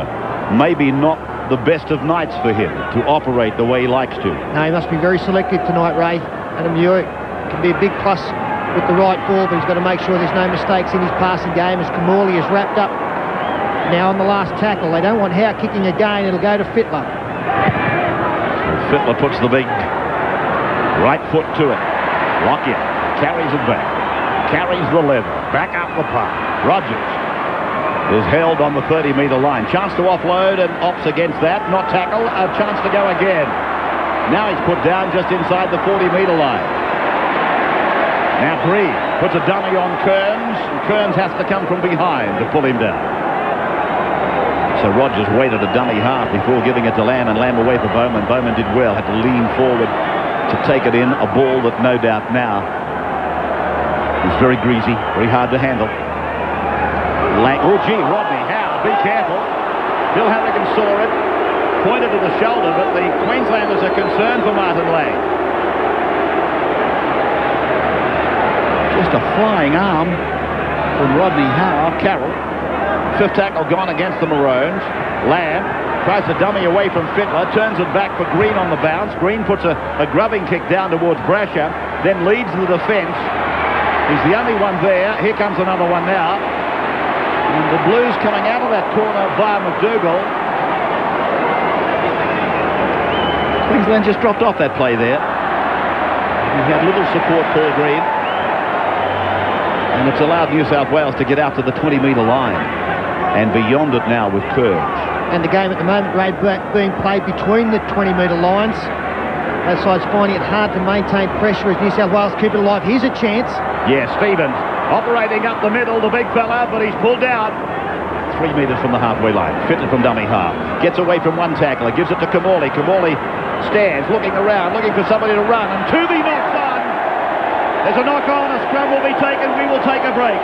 Queensland leading 2-0 after 25 minutes. At the 25th minute, it is 2-0 in favour of the Maroons. Battling for survival in the series. Lost the first. Oh, O'Neill! Picked up and put away by Fittler. Good tackle. Legitimate. Good tackle. Jason Smith's kick. Down for Brasher in the in goal. Now Darren Smith is down there. Matt Rogers arrives now. And Jason Smith came in late, eventually putting Tim Brasher away.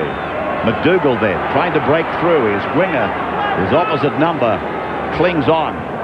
Now the other winger, Ainscough, taking some of the work away from the forwards. And Tim Brasher a little bit dusty after bringing the ball back from his in-goal area. He copped a knee from Jason Smith, Peter. I think it was accidental. They didn't dally on it. Now it's Timmins with a big run down the right side. Coming back, looking to link up in the centre. What a super ball from Brett Kamali onto his chest. Put him into space. New South Wales, bit of momentum here, especially out wide a chance. Girdler, well taken there by Matt Rogers coming in off his wing. Now a penalty will give New South Wales a chance to level. They're well within kicking distance. Yeah, but the big question is, do they have the shot at goal or go for 6? Like still, I think New South Wales starting to just get a little bit on top. They've made more clean breaks, that's for sure. You can see there Matt Rogers very disappointed with that decision. Bill Harrigan saying that he played at the football and pushed it out. Ryan Girdler will look to even things up.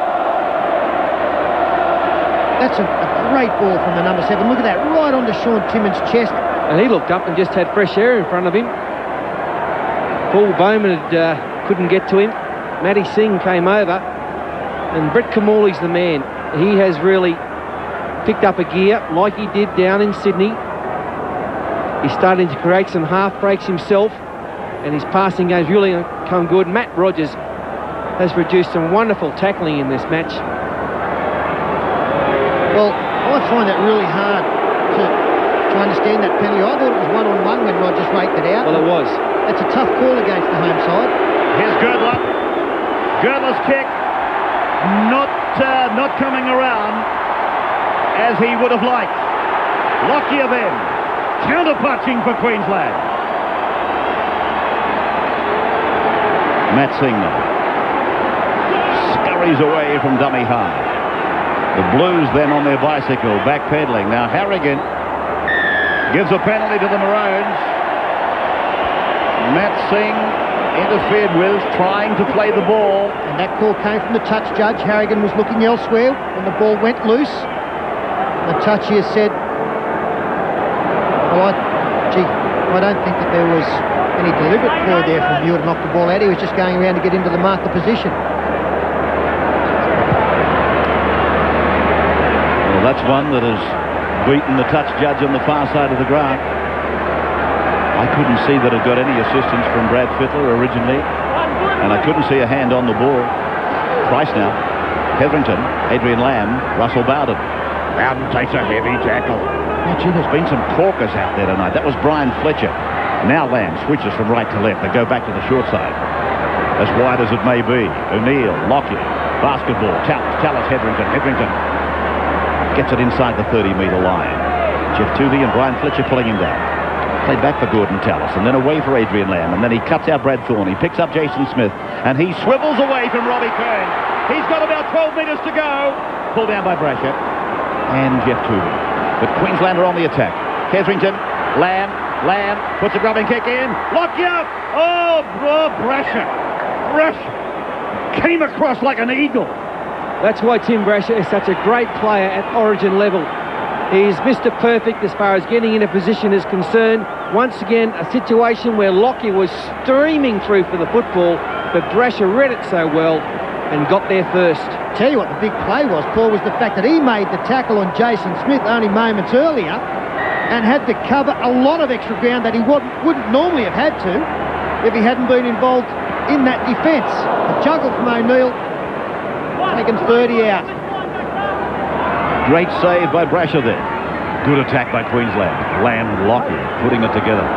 Webke now. They go back for another smell of it. The New South Wales in goal. Hetherington for Lamb. Lamb back on the inside. Tallis has not got it. Trishaval comes off the Blues. Andrew Johns takes a heavy hit. Yeah, he was offside there, Gordon Tallis, but again the referee was unsided. Tim Brasher, been excellent tonight. Makes a dummy half run. Sideline, Andrew. Yeah, it's amazing. I don't know what you're feeling up there, but down here on the sideline, there's just a feel of this match that this is going to go right down to the last 5 minutes again. And if that is the case, perhaps goal kicking could be the difference. Ryan Girdler most unhappy with his kicking in game one, and already none from one tonight. Scott Hill, Andrew Johns, and then Rodney Howe. Howe wide over on the McAuliffe side of the ground. Plays it on the 40-metre line, Queensland's end. Come on. Brett puts a kick across. They're all onside the Blues. Roger stands his ground, takes it beautifully, then gets a ball away for Jason Smith, then to his brother Darren. Darren comes outside his own 30-metre line. Great exchange of rugby league. 4. Webke. There it is, floated down. Put under the chest of Adrian Lamb. Lamb taken by Timmins and Kamali. Then Bowden gives the ball for Bowman.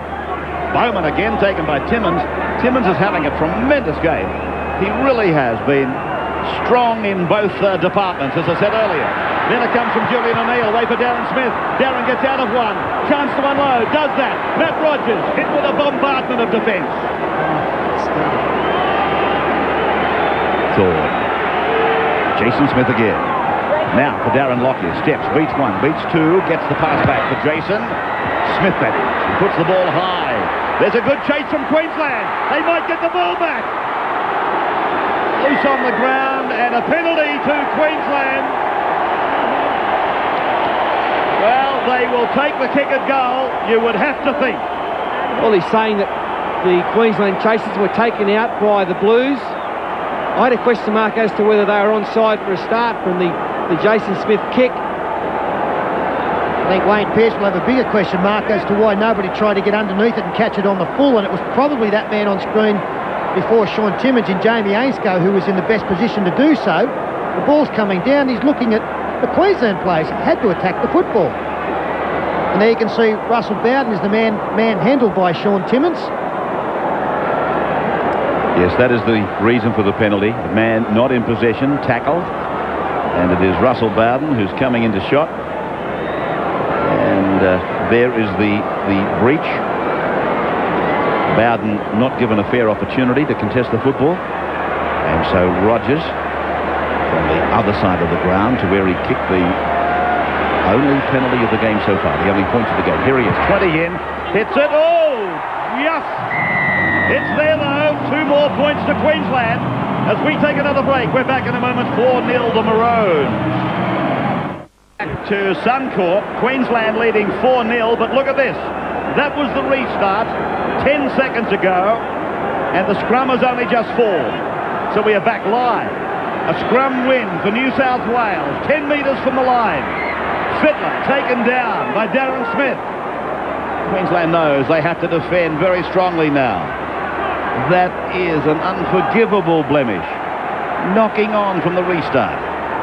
Now it is Robbie Kearns as they take tackle number 3. Andrew Johns to Morley. Kennedy back. Howe across. Kamali on. Andrew Johns gets it away.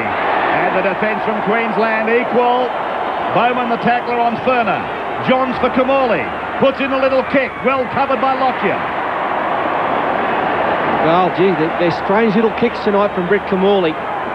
They had a couple up their sleeve, but wonderful defence, wasn't it, from Queensland? They kept coming up, forcing New South Wales to get some panic passing happening, and Bowman out there has been terrific in defence for the Queenslanders. Hetherington. Webke he'll want a piece of it, I would imagine, very soon after his mistake. He'd like to get it out of his system. And, oh gee, another mistake by the Maroons. Well, haven't the Blues been given a couple of chances here inside 60 seconds? Well, this is very similar to the penalty that was awarded to Queensland earlier. The New South Wales player just trying to get back into the marker position. This time it was Scott Hill. Tony Carroll has just lost that one cold. So they have had some chances, New South Wales. And really, as we come into the last 5 minutes, about time they took advantage. It's good. Take nothing away from the Queensland defence. That's what's denying them. Darren Smith, the tackler. His defence on the right side for Queensland has been probably a replica of what Timmins has been doing over on the other side, the right side for New South Wales. Very similar games. As Furner comes back, showing it and then trying to run it. 12 metres out from the line for David Furner. Andrew Johns and then Brad Fittler. Round the corner pass, finding Brett Kamali. Cuts out Scott Hill. Bounces for Ainscough. Ainscough puts a little kick in. Matt Singh is on top of it. Matt Singh taken by Ainscough. And it's been grounded in goal. Line dropper.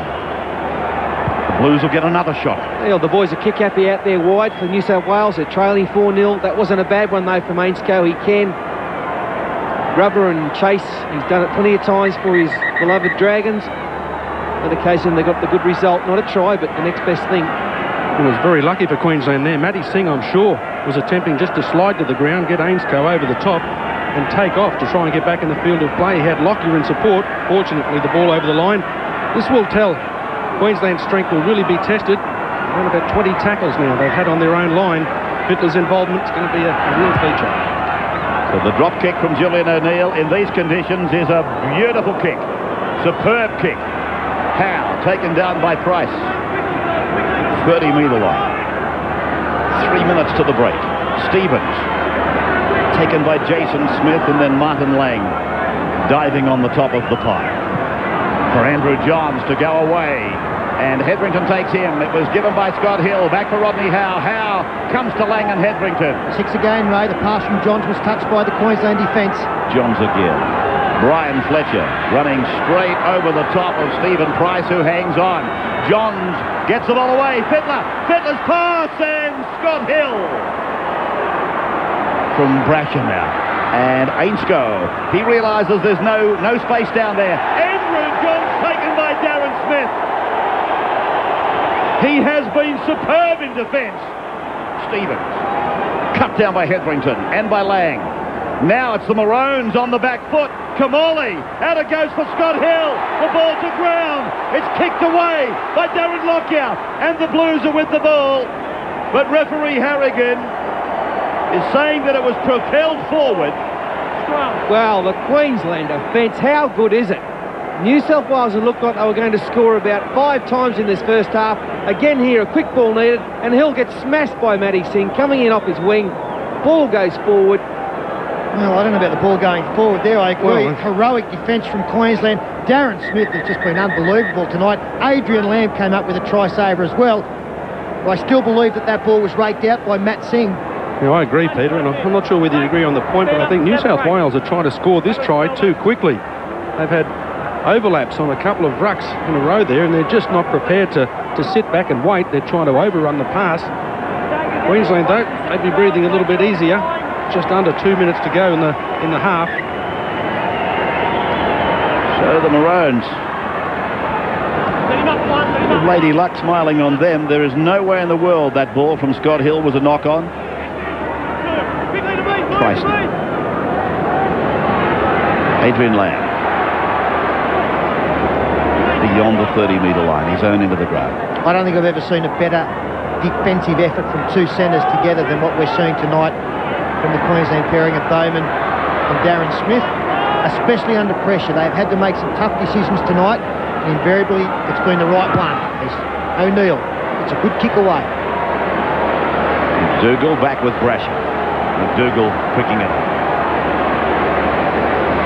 Spinning away from tackle after tackle, and then this trademark of Adam McDougall. This trademark running action. Almost a replica of Michael Hancock, as I've said before.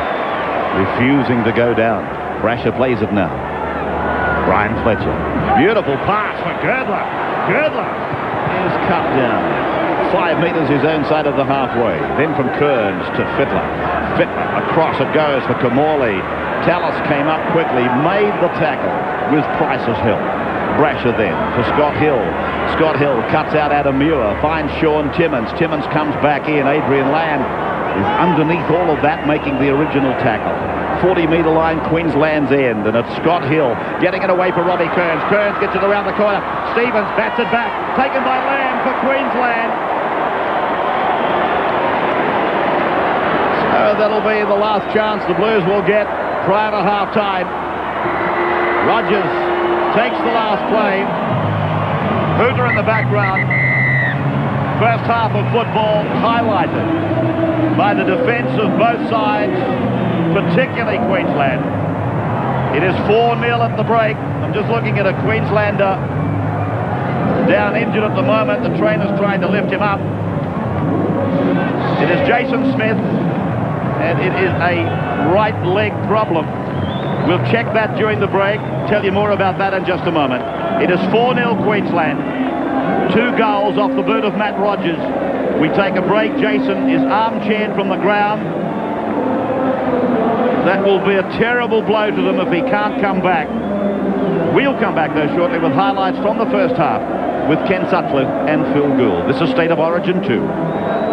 Teams, and in the statistics here we can see that down the bottom there, 16 handling errors. Now I've got to give a rap to both sides. It would have been easy to come here tonight under these conditions and been conservative, but they've both been extremely positive. They've pushed the ball, a couple of line breaks there for both sides, and other than that the game is very, very even.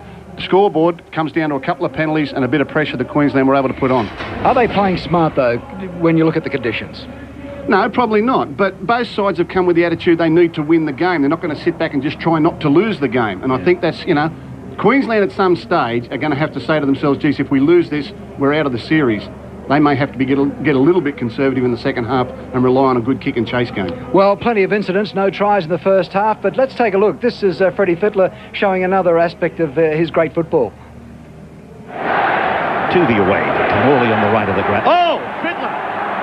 Well, that's incredible. It's come off his foot eventually. I don't know that Brad Fittler will put this down as one of his greatest moments. It certainly entertained the crowd, but it showed that Gordon Tallis was trying to get up and put pressure on the New South Wales playmaker, and that happened a couple of times in the first 5 minutes. Both sides come out early to see how hard they could push the ball in these conditions and come up with a few handling errors. Okay, well, the New South Wales also had a couple of nice set plays, but in the end, they they didn't quite happen. But this is one of them, and it looked very promising at the beginning.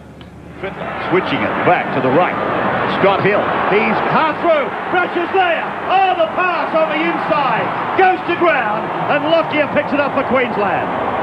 Yeah, over the years, switches of plays have always troubled the Maroons, perfectly executed in the wet weather by the Blues. I thought Tim Brasher could have taken the line on a little more than he did, threw a wayward pass. Queensland got out of jail again, as they did a couple of times in that first half. As we said, lots of mistakes, but sometimes those mistakes were sort of nullified to a certain degree by freakish brilliance, and this is Hetherington will look at this and show his grandchildren for many years to come. Reality. Muir plays the ball, Johns works the blind side, Timmins is there looking for the wing to go inside, Ainscough responds, comes inside, puts the ball across for Hetherington, coming back to the Queensland team. Just by chance he happened to be in the right place at the right time. Hang on, he called for that, he can't do that. Yeah, well, Jason Hetherington was huffing and puffing in the back play there. He just got up and making one tackle, was sprinting back to get ready for the next one and found himself with the ball. He said, "You beauty, I'm too tired to run with it," so he got rid of it straight away. There you are, another hooker who wants to be a centre. Yeah, well, he might well be.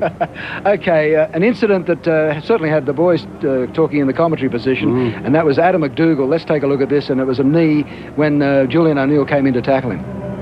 The defence with Lockyer, the kicker. McDougall, geez, you want to watch that knee. Julian O'Neill's in a bit of trouble. Yeah, this looks more graphic on slow motion. You see Adam McDougall raising the knee. As both Paul Borton and Peter Sterling said, it's not usually his go. Head-on tackles are hard enough without having to contend with a player raising his knees like that. I think we'll hear more about that tomorrow. The sideline guys seem to see a lot of things that they don't see, and then things that they should see. They're not just coming up with the right call.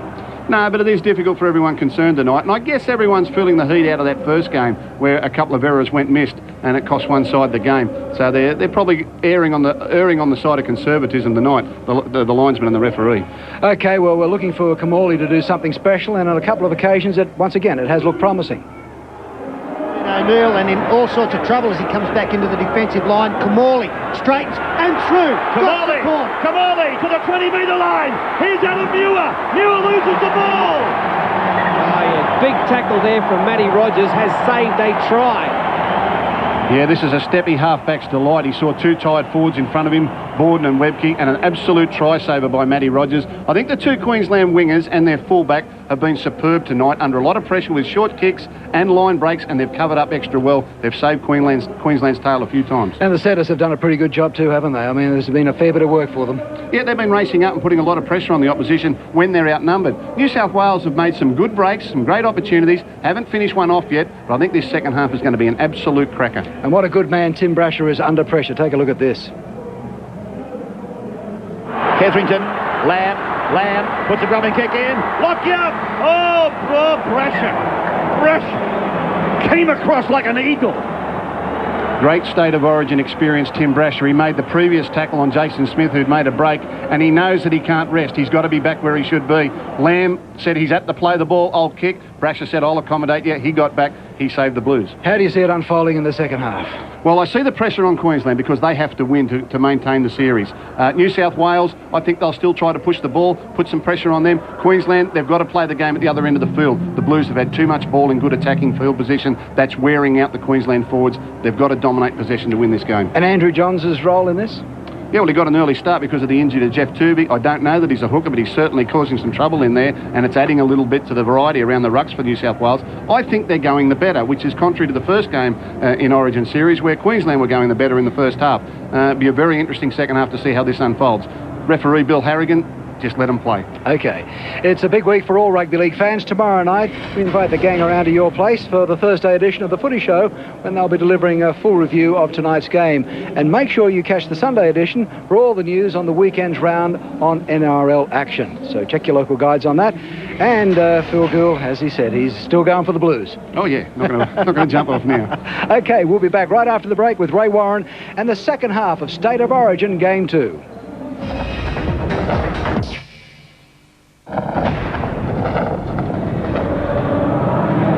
Welcome back, everybody, live to Suncorp Metway Stadium, the new name, and of course the sponsorship of those people, replacing Lang Park. Great site, just an absolutely magnificent rugby league site. As I said earlier, it is a rugby league stadium, one of the best in the world. Well, the Blues have not come back from a deficit at half-time more than twice in Origin history, and one of those occasions was down in Sydney a fortnight ago. So the record books suggest that they can't come back. 4-0 down at halftime. Brad Fittler doing most of the talking. The coach would have already had his say. In the meantime, the Queenslanders are on their way back. They've only won one match here from their last 6, reminding you of that.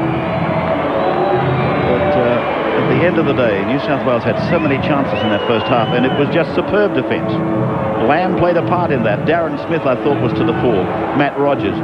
They scrambled, and it looked as though their lives depended on it, didn't it?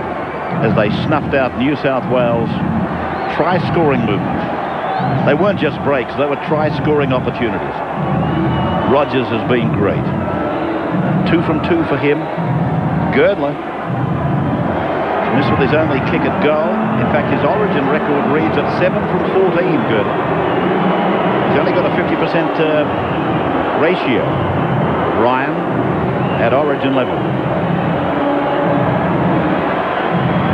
Let's have a look at the top performers out of the first half, according to our panel of experts. Well, for mine, there's been no better 3 for Queensland than these 3. Darren Smith, Matt Singh and Brad Thorne, all in the defence department mainly. Especially the top 2, they probably saved 2 or 3 tries between them. And Brad Thorne, really heavy stuff from him. 16 tackles, 6 hit-ups, 51 metres. He's been in the thick of the action. And for New South Wales, a lot of confidence at the back from Tim Brasher. He's been faultless tonight, but that was expected. Ben Kennedy leads the tackle count with 18. A lot of work from Ben Kennedy. He'll be hoping to get more football in his hands. While Andrew Johns has had a lot of game time through that early knock to Jeff Tuvey, there's no doubt New South Wales look better in attack with Johns on the field. Interesting to see how Pearce will use both Johns and Tuvey. Bill Harrigan creating his own record tonight. His 11th Origin whistle. Most number of refereeing performances in an Origin. And Bill Harrigan at 11 has displaced David Manson. So we're into the second half now, and Webke it is that brings it back for Queensland on play number 2. In front of a capacity crowd. It's about 41,000 the game. Origin-wise, very healthy here. Ball lost by Hetherington, and it's been raped out in a 2-man tackle. Harrigan penalises. So it'll be a kick for line towards the McAuliffe stand to be taken by Queensland as we watch it. Hand on the ball.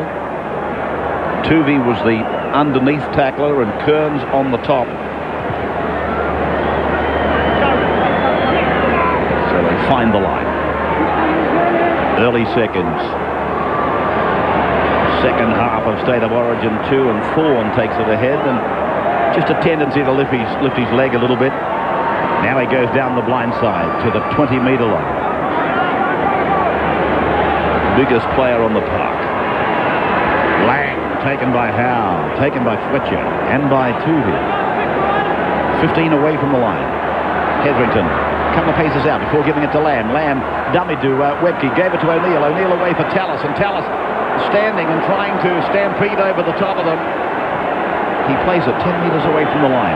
An early opportunity in the second half for the Maroons. Webke on the charge. 5 gone. Hetherington back for Tallis. Tallis comes back on the short side for Bowman. Bowman puts in a little kick, and Brasher's on top of it. And it'll be a 20-metre restart. And I thought for a moment Bill Harrigan was pointing towards the uprights. Very confident young player, this fellow, Bowman. Second origin, and he did nothing wrong in Sydney, and just watching him then, he's very collected, isn't he? Kearns coming away for the Blues. Andrew Voss, what happened at halftime? Well, Ray, I can tell you in the New South Wales room, plenty of positive talk, and that pretty much was the message from Wayne Pearce to his players, to remain positive, but with a little more patience when they get inside the Maroons 30 and 20. He did make point, though, that their kicking game could improve, and I can give you an update on Jeff Tooby. He is out there, but he's not in great shape with that rib cartilage injury. Kevy Walters has been inside the Queensland room, Kevin, and first of all, the injury news on Jason Smith. Yeah, Jason's doubtful in the second half. He's just still got an ice pack on his ankle as we speak now. Very doubtful. Mark Murray wants the Queensland boys to hold their defence and keep the pressure on the Blues. All right, Ray, back to you. Okay, thank you, Andrew. And Kevin Walters, of course, on the team. Adrian Lamb. Tallis now. Tallis goes for what acceleration he's got. Well, has him a stroke at half-time, being cruel to Queensland in the opening two matches. Of course, Wendell Saylor was carried off the interval in game one. Now Jason Smith may not take any more in this match. It's a big blow. He's been wonderful tonight, Mark Lang. Just gobbled up the tough meters. To the right. To Webke. Big front row forward, displaying a new talent. McDougall. Outside his own 10. Straightens up. Outside the 20. Links up with Brasher. Beautiful tackle by Darren Smith again. Penalty against Darren Smith after some excellent work in defence. Yeah, great tackle by Smith, but hasn't McDougall been dangerous tonight for the Blues? Another great counter-attacking run there, well supported by Tim Brasher. Opportunity for the Blues now. Rodney Howe tackled 15 away from the line on the eastern side. Good. Taken by Lang. Is there going to be a break in this Maroons defence? It has been watertight. Kamali. Now Fittler, inside ball, Scott Hill. Desperation stuff from Brad Thorne. Then Brasher. Now Fittler. Fittler will score! Fittler's over adjacent to the uprights. He looked to get a little shepherd from Jeff Tooby, but there was no defence. It is 4 points all. 5 minutes gone, second half. And you could almost see Brad Fittler say, give me the football, I'm going to take them on and I'll get across. The big left foot step gets him into the hole, and then just pure strength to jam the football down next to the post, despite the attention of Darren Lockyer. Was set up by the previous couple of plays. He's got space, but he is so strong and so evasive. He ran behind Tooby, but no defender was impeded. And the captain said, well, give it to me, I'll lead the way. Just like the first game, wasn't it? He's had quiet in the first half down there, exploded the second half. The same here. Give me that ball, he said. I'll show you how to do it. And the Queensland defence was found nappy. And the bench, well, they're happy. They realise what a great start it is for the second half. I remember Laurie Daly scoring a try in last year's series, the last game he played at the Stadium Australia, where he burst onto a pass, and it was just pure class. And just to get across the line, and Girdler should put his team in front. And Brad Fittler there handled 2 rucks in a row, probably for the first time in the match. Is it a sign of times to come? Almost in front for Girdler. 11 out. And the flags are in the air. New South Wales are in front. 6 points to 4, 6 minutes gone, second half. Back on the wide world of sports in just a moment. 4. If you've just joined us, early days in the second half, and the great Brad Fittler scored adjacent to the uprights. Now, a break by Brian Fletcher. There's nobody with him. Here comes somebody, Kamali. But it's still with Fletcher. Fletcher will play it. The gates open. Fletcher surged through to the Kamali Hill. Hill gets it out on the left of the ground for Kennedy. Kennedy's inside the 20-metre line. Girdler sandwiched by Smith and Rogers. Now Brasher. Kamali drifting across. Dummy to Fittler, gave it across. It's on the bounce. It's knocked on by Timmins, picked up by Singh. And Matt Singh gets a pass away. Adrian Lamb comes down the left flank. Adrian Lamb to the 40-metre line. Both sides displaying great rugby league skill. Tallis now. Comment from Wally Lewis. Well, Queensland are going to have to make sure that they get their act into gear a little bit here. Gordon Tallis, the man slipping over to open up a little bit of a hole for Brian Fletcher there, but they must get their kicking game into action. Of course, we saw a wonderful return of play by Adam McDougall, but when they get to that fifth tackle, they haven't got enough options. If Lamb's taken out, we saw Webke use the kick, and it wasn't effective. So they go across for Tony Carroll out wide. The Maroons now, their turn. Down the northern end of the ground. Brad Thorne pulled down by Fletcher. Wonderful run by Brian Fletcher. Hetherington. Lamb puts a kick high. Good chance for the chasers. Oh, Matt Singh had it, and it came down to Brasher. Ainscough now tries to clear. Well, the way Matt Singh's played tonight, you almost expect him to catch this and score the try. Got his hands to it, but just couldn't hold on to it.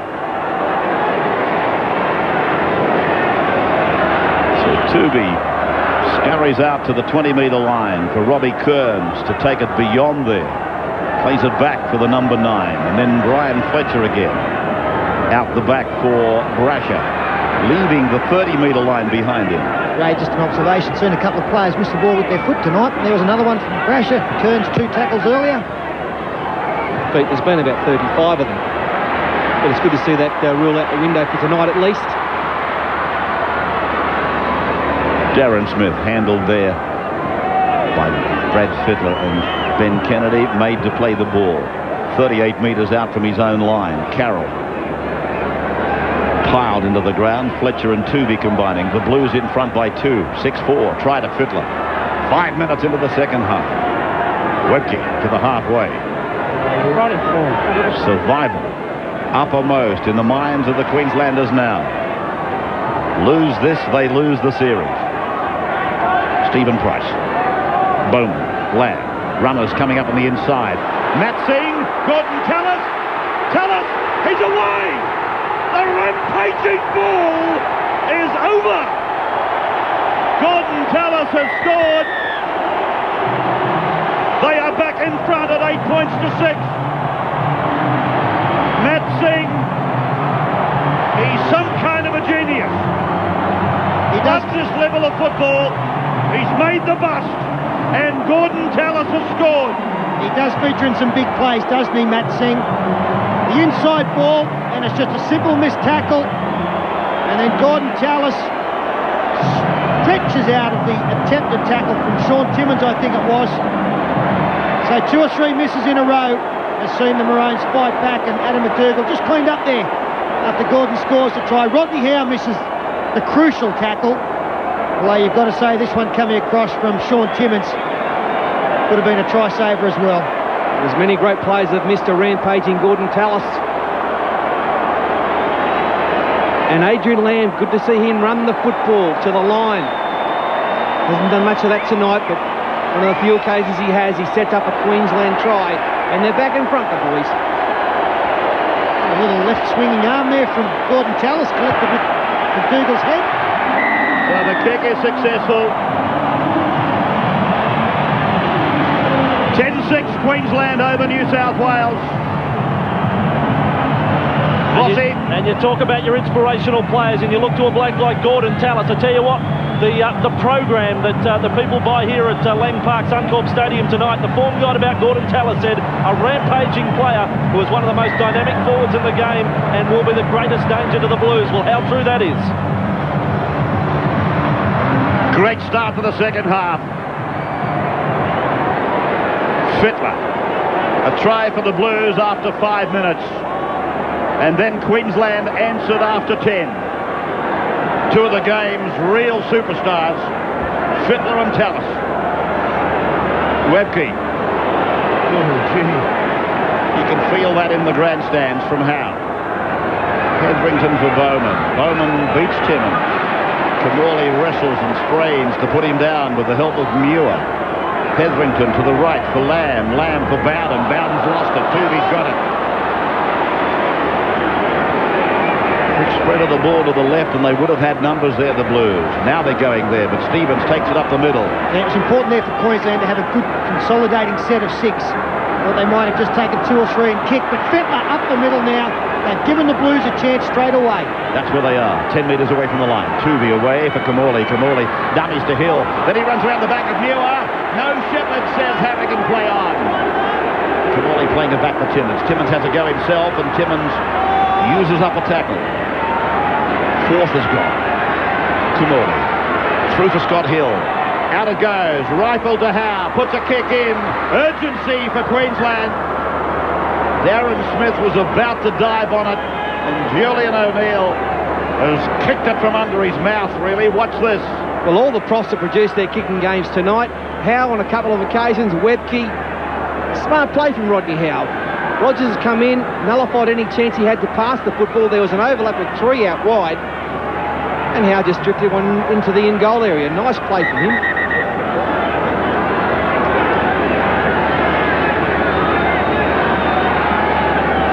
Pendulum swings back for the Blues to have the next shot. That's the way this one's been. One end, then the other. What a beautiful drop kick from Julian O'Neill. Was it O'Neill? Yes, it was. That's the second line drop out in the game for them, and both of them he's banged them 50 and 55. Kamali now. For Scott Hill, a dummy for Muir, outside, lost by Timmins, picked up by Ainscough. Ainscough away from one, Ainscough away from a second. That was Gordon Tallis. Comes back to where he started it from.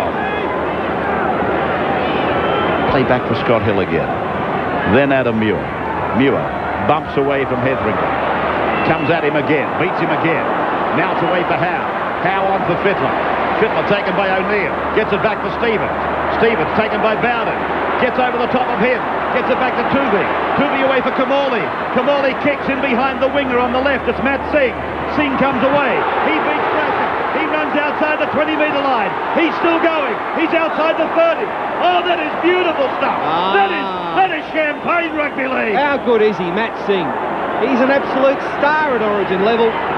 Great player, Matty Singh. Price. I must say, I am surprised at the amount of times Brett Kamali is looking to kick grubber kicks into the in-goal area, and at times with a lack of chases. They have pressure on there as O'Neill into the clear. Support there in Bowden. Bowden there. 35 metres away from the line. They've got numbers on the right. Oh, Carroll's put it down. And he's going to pack a scrum just beyond the New South Wales 20-metre line. There's the numbers I was talking about. Have a look at them. They knew well, I don't know whether they needed to be that extravagant, but they certainly had the numbers. And a mistake costing Queensland. Crowd figure 48,796 incidentally. 30-metre line for the Blues, the Wizard Blues.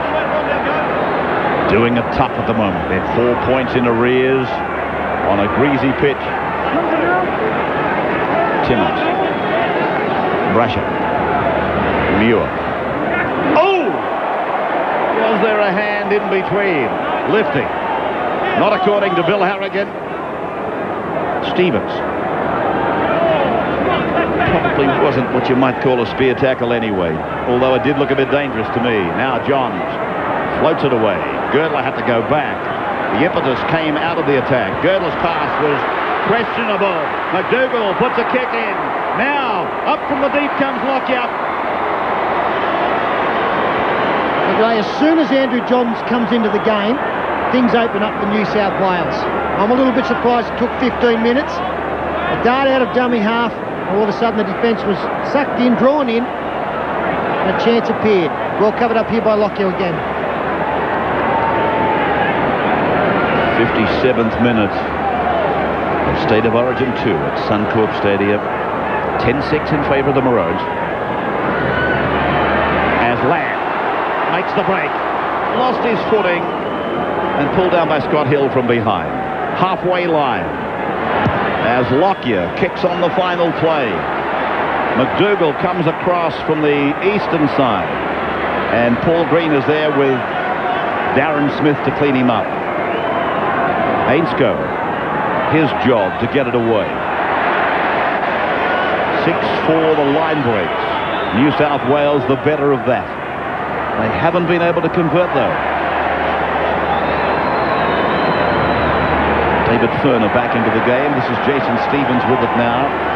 Playing the back for Andrew Johns. Out from dummy half he goes.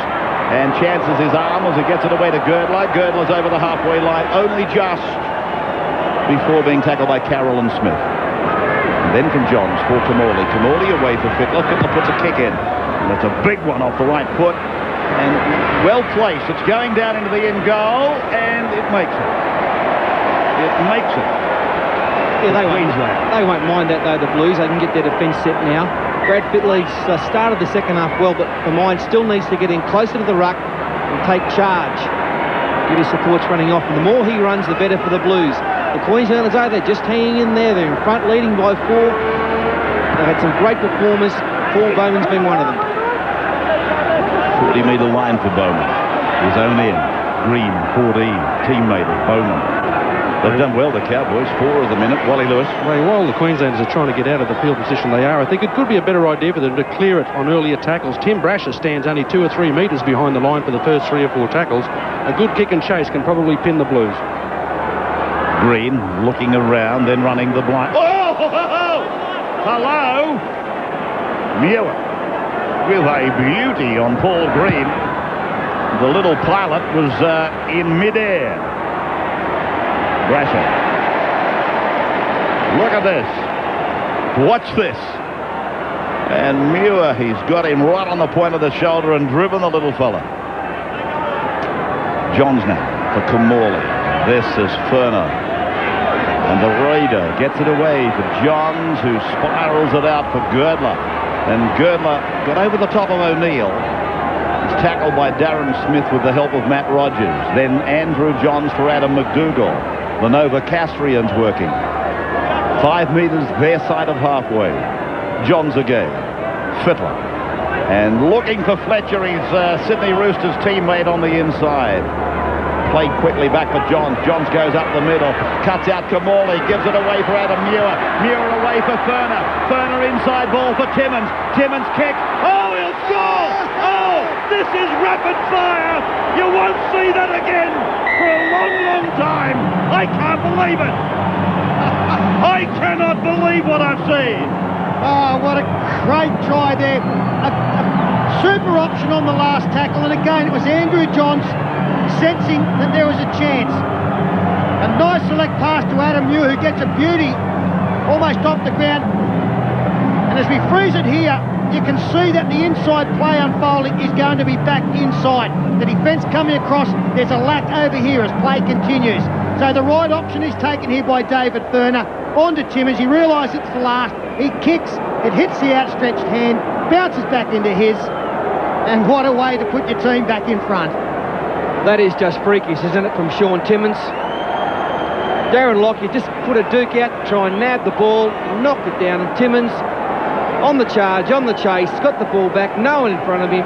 The Blues go up in the background. A nice effort all round. Good teamwork there from the Blues to find that space out wide. All came through a run from Fittler, a quick play of the ball, and then Joey Johns, hasn't he played well since he's been on? And he's everywhere. Enormous satisfaction, Paul, for this man, Sean Timmins. When he missed Gordon Tallis for Tallis's try, the head went down. He realised what a big blow that was against his team. He's made up now. And a chance here for Ryan Girdler. Give them back that 2-point lead. 10 points all. Well, you can't call that. That was just too fast. The kick from Girdler is spot on. The Blues are in front. 12-10. 61 minutes gone. It can happen here in Brisbane. In front of nearly 39,000 people, we have seen a miraculous try for the Blues, carries them to the lead. 12-10. Here they go again. Crashes up the middle. There's one to beat, the fullback. Oh, he loses his footing and Lockyer gets him. Johnsman. Then for Kamali. Kamali tackled on the Queensland 20-metre line. Now from Muir, picking up Fittler. Fittler across to Johns, and Johns for Scott Hill. They'll score again. New South Wales, now they're carving them up. 16 to 10.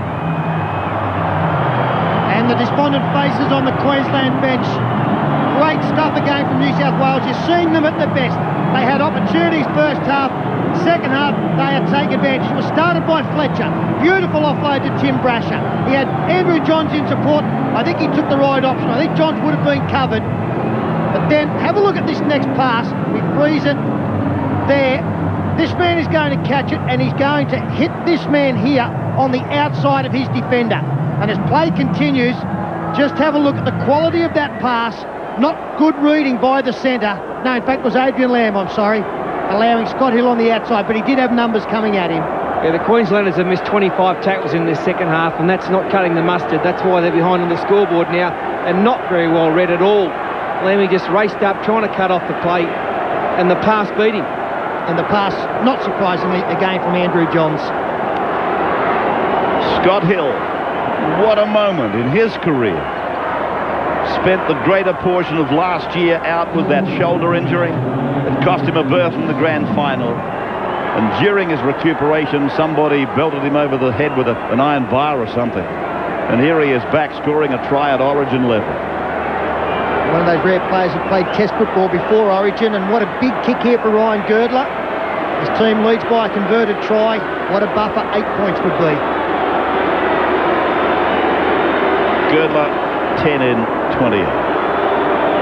16 to 10. Converted try margin. Hits it beautifully again. Girdler.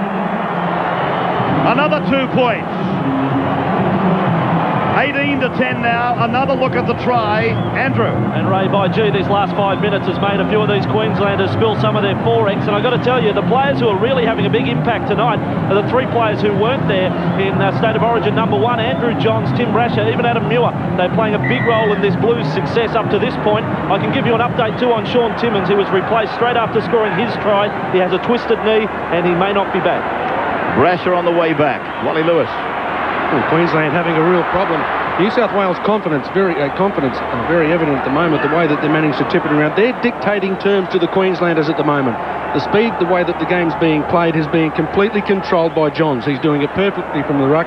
His selection of when to run from that area has been 100% all night long. Queensland now find themselves on the back foot. They've got to be able to come up with something. The big question mark is just how do they do it?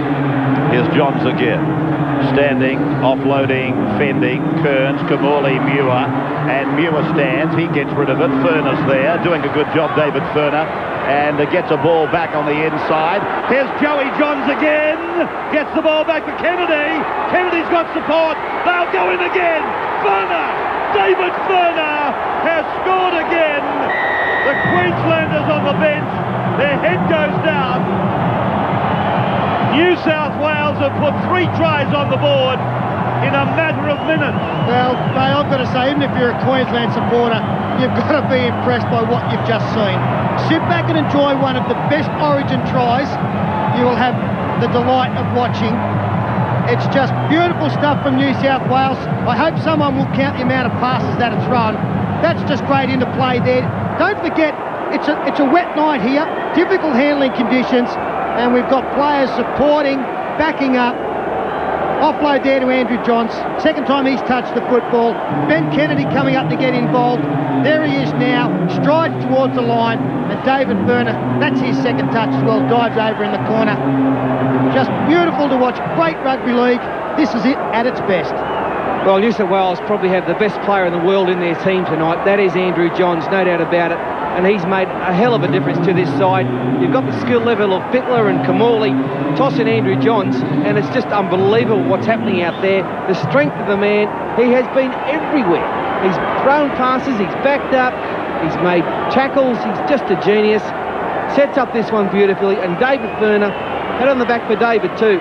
Ben Kennedy's had a long night, plenty of defence, plenty of hitting the ball up, but he's there as well in the corner to do his part. Good ball. Queensland at the moment have no answer. And look, all these raps for Andrew Johns, that's taking nothing away from the influence Jeff Tuvey has had in this game as well. So from the touchline, he's got it again. 3 from 3, almost from the same blade of grass for Ryan Girdler. Bossy again. I know we've had remarkable finishes in State of Origin football, but I mean Queensland are going to have to produce the most remarkable to get out of this one, or otherwise the series is most definitely gone. 24 points to 10. Again, you've got to count all 17 players tonight, don't you? Look at the bench players. Johns and David Furner involved. Ben Kennedy's played very strong, and Furner finishes it off for the Blues. Yes, the old Canberra connection, getting it across the line. Ben Kennedy for David Furner. 24 to 10. They were down 10-6, it seems like a minute ago. Third play. Fletcher.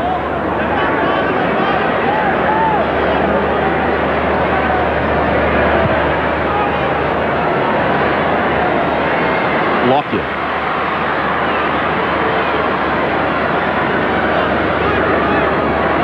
Just inside the 30-metre line. Queensland now with a mountain to climb. And I'm sure the New South Wales coach Wayne Pearce is getting a message out to his players to say, look, this is not one.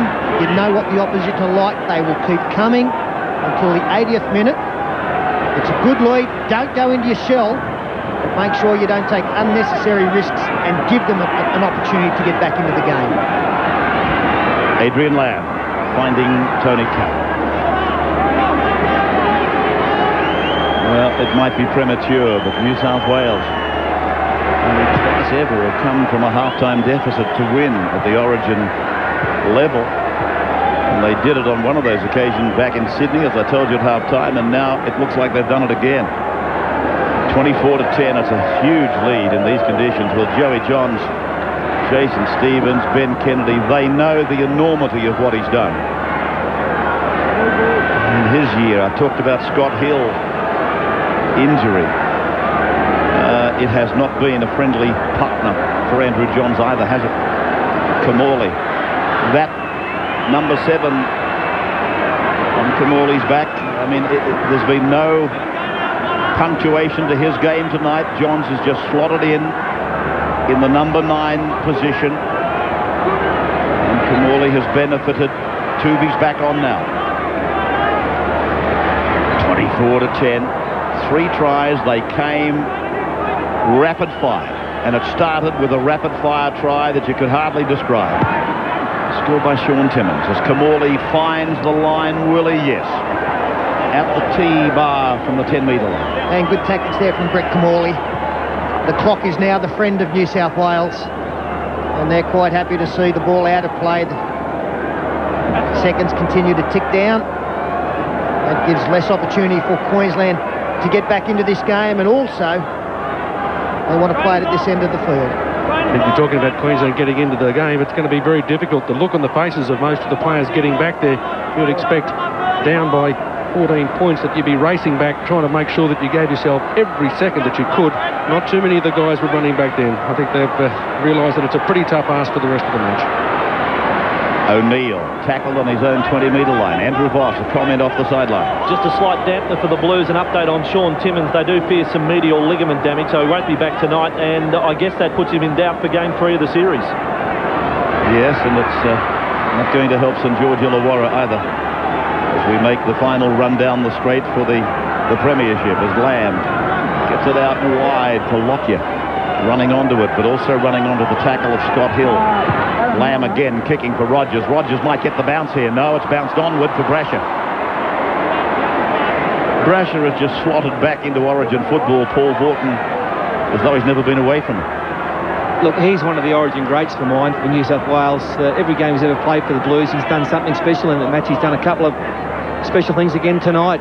He knows what's required to play at this level, and he just keeps producing. Kearns. Fletcher.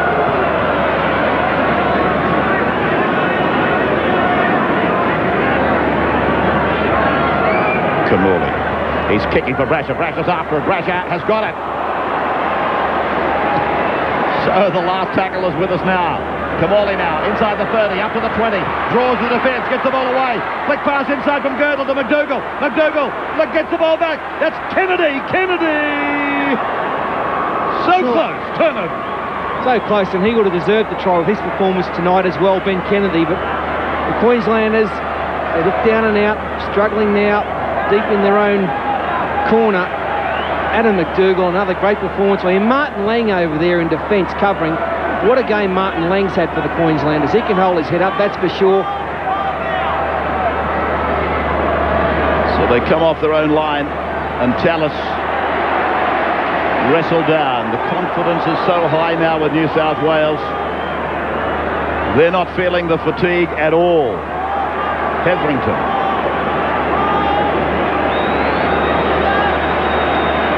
Lockyer. Very much. Backs to the wall. Penalty. That'll help them. Inside the 10 against the Blues. They take a quick line finder. 8-5 the penalties in favour of Queensland. The birthday boy, Bill Harrigan, 40 today. He's got the job done. Not an easy ask as they put the ball through the hands. It went down and went behind Rogers. Rogers fires it back into the middle, finds Lang. And Lang is tackled on the 40. Nothing doing. Rogers again. Tallis got the try for Queensland to put them back in front of 10-6. And here they are, playing hot potato. As Bowden gets it away. Rogers tries to go down on the outside. Smith is away. Darren Smith is tackled 10 metres out from the line. Timmy Brasher, he was outside the field of play and somehow got back. That's forward from Adrian Lamb. Intercept by Kamali. Kamali then comes to Bowden and then stops and throws it back off the knees of Hill. And Harrigan says no knock on. Well, it's almost touch football out there at the moment.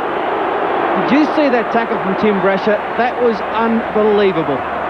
Did you see where he came from? Oh, he's made up many lengths down the home straight. Just got him. And that's a sign of a great Origin player. I mean, they're leading by 14. You don't have to do this. Well, have a look at him. He's had to turn and chase. He had Matt Rogers covered. And then he's had to turn around. And he's the guy who made up the ground on Darren Smith because I don't think Girdler was going to get him. The Blues then, off the boot of Brad Fittler, who started this resurgence for them early in the second half. And then, as I said earlier, Gordon Tallis hit back for Queensland. But then it was the Timmins try that broke the back of Queensland. Here's Matt Singh. Brad Thorne out so wide. And then Adrian Lamb ferrets his way through for Bowman. Halfway line. Well, Jason Stevens has just made a try-saver on Paul Bowman. Price down the middle. Gets it away for Paul Green. Green's inside the 20. Oh, it's gone to ground. Matt Singh with a half a chance. It's been propelled forward. Well, fatigue has really set in out there, hasn't it? We've had about 15 line breaks in the last 5 minutes. The boys are running rampant. There's been some great last-ditch defence. Paul Green makes another bust. Little sneaky pass there to Matt Singh, but he couldn't control it. And there's some very, very tired Origin players out there.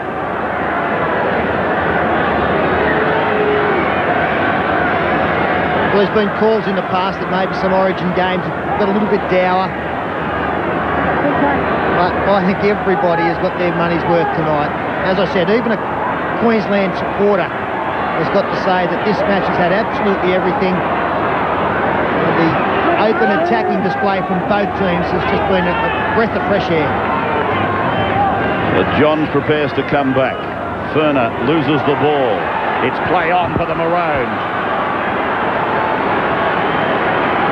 Price, Hetherington, Lamb, outside for Green, Rogers, back for Green again. McDougall making the tackle, he gets it away, Rogers can't take it, they're losing ground. Now Kennedy eventually wraps up Rogers. Outside the New South Wales 20-metre line. Long ball for Julian O'Neill. 24-10 inside the last 5 minutes. Lockyer. New South Wales digging deep. Digging into their reserves to hold them at bay. Price for Thorne. Thorne away. Got it away. Bowman! Bowman! Short. An appeal for a try. I'm going to have a look. You hold there for 4. Well, this is very interesting. Phil Harrigan's telling Paul Bowman to stay there if you haven't scored his 4th tackle. But it seemed as though there was plenty of cover defence coming across. Good work from Brad Thorne on the inside. Nice interplay from Brasher and Bowman there. Jeff Tooby getting some congratulations. I think this will show that he doesn't get across. No, he's short. How close do you want to go? I mean, his legs were over the line, but the ball wasn't. So he will play the ball on tackle number 4. That was the clear call from Bill Harrigan.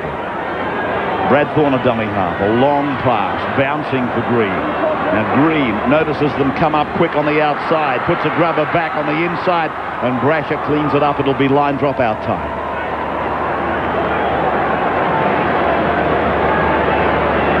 Once again, some nice clean-up work. Tim Brasher got there in the end. The Blues, they'll win this match. Queensland can't score 3 tries in the last 3.5 minutes. You'd have to say that probably their skill level has just been too good tonight for the Maroons. The Maroons have toiled away tirelessly in both attack and defence. Sometimes their attack has left a little bit to be desired. They've tried hard, but maybe they've been outclassed by the likes of Johns, Fittler, Kamali, Brasher.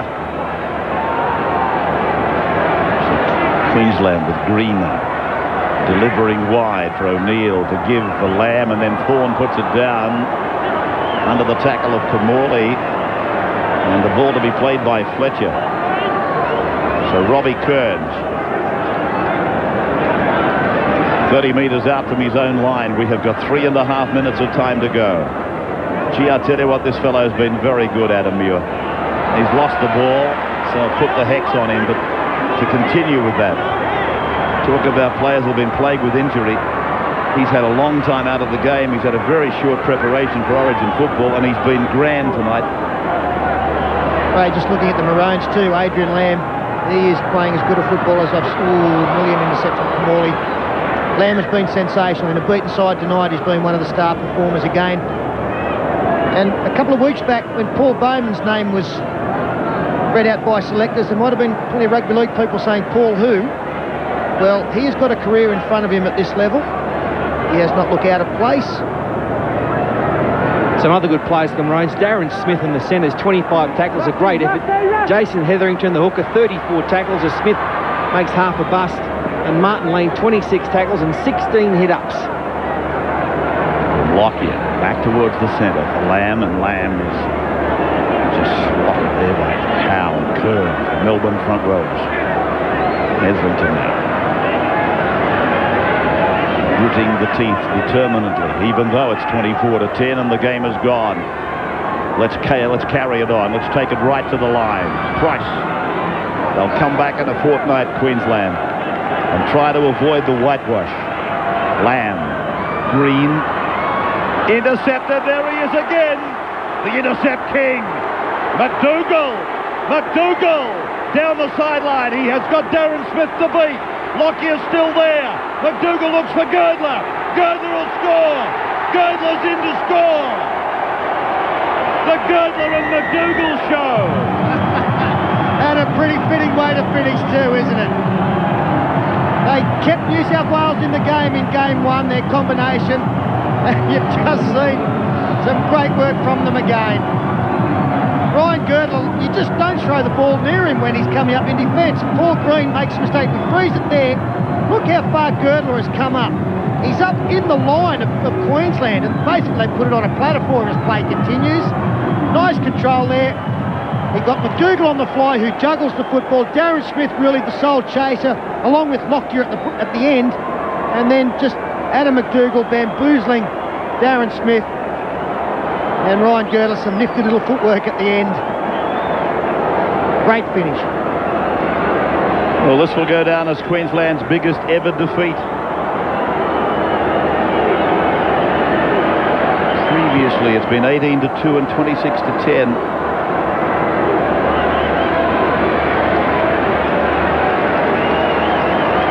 And he's really blossomed, hasn't he, Ryan Girdler? It's taken a while to burst into the representative scene. His point-scoring feats at club level couldn't be denied. Watch this, Pete. I think it'll be on this replay. Gives himself a try, does he? He points to the spot. There he is. He says, try for me. Ryan Girdler misses the attempted conversion. The origin is over. State of Origin 2, that is. 1 to go in Sydney in a fortnight. It will be a tremendous game. And the Blues supporters, you should be there to see them do the lap of honour. They have won the 19th series played in this great contest. The series now drawn level at 9-9 with 1 drawn. This means that New South Wales in the 19th series have finally drawn level with Queensland. Some looks of disappointment on the Queensland benches, on the Queensland faces. But Andrew Voss said something in the commentary that was so true. These replacement players tonight, gee, they stood tall, did they not? Andrew Johns, Tim Brasher, Adam Muir. Superlative game by Johns. Kennedy was great, wasn't he? Look at David Furner. Bordering on vintage now, bordering on veteran. And again, McDougall. Now, Freddie Fittler's made his way across to Andrew Voss. Yes, Andrew. And Rabbits, it's an absolutely thrilled Brad Fittler. I've just broken the news, the biggest ever win by the Blues over Queensland. That's right, mate, that was unreal. We got to a stage where we were a bit in front, we could have held off, but the boys kept attacking. The turn rate's fantastic, and turn up here, packed house, it's just excellent game, unreal. And on your own role in the match, the try just after half-time, when perhaps things were just going along a little slowly, you took it upon yourself just to have a real go? Once again, my first half was a bit quieter. Got to snap out of that, but yeah, I had a bit of a go in the second half. I thought I'd take them on. The conditions suited my sort of play, so yeah, had a better second half. I was pretty happy.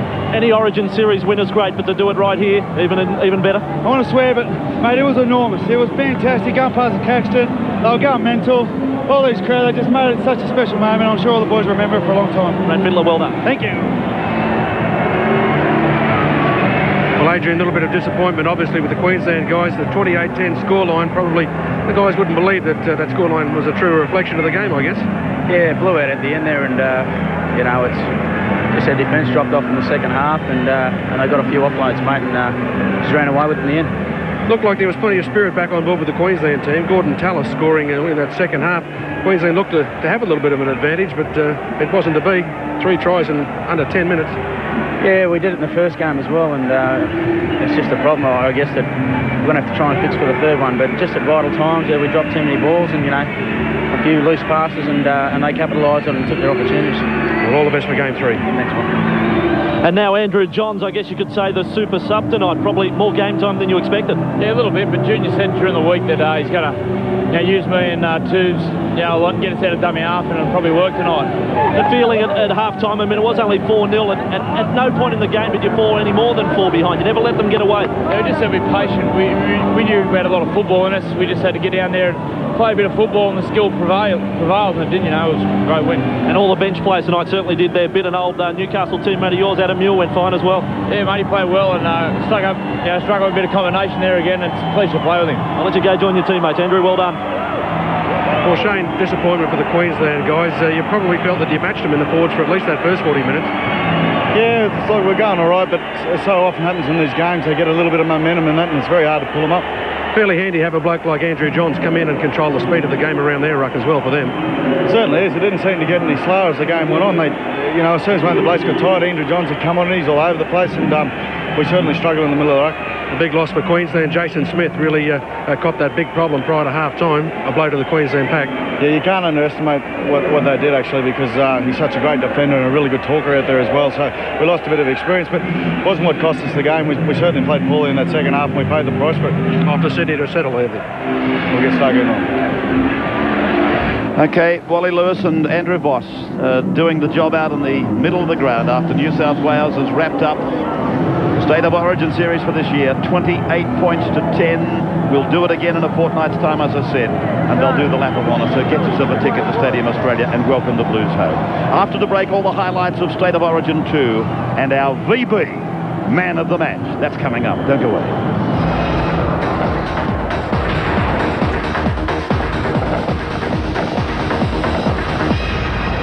It's all rather subdued now. I guess it's all sinking in, Peter Sterling. They're just sitting back enjoying it, and obviously greater desolation in the Queensland sheds.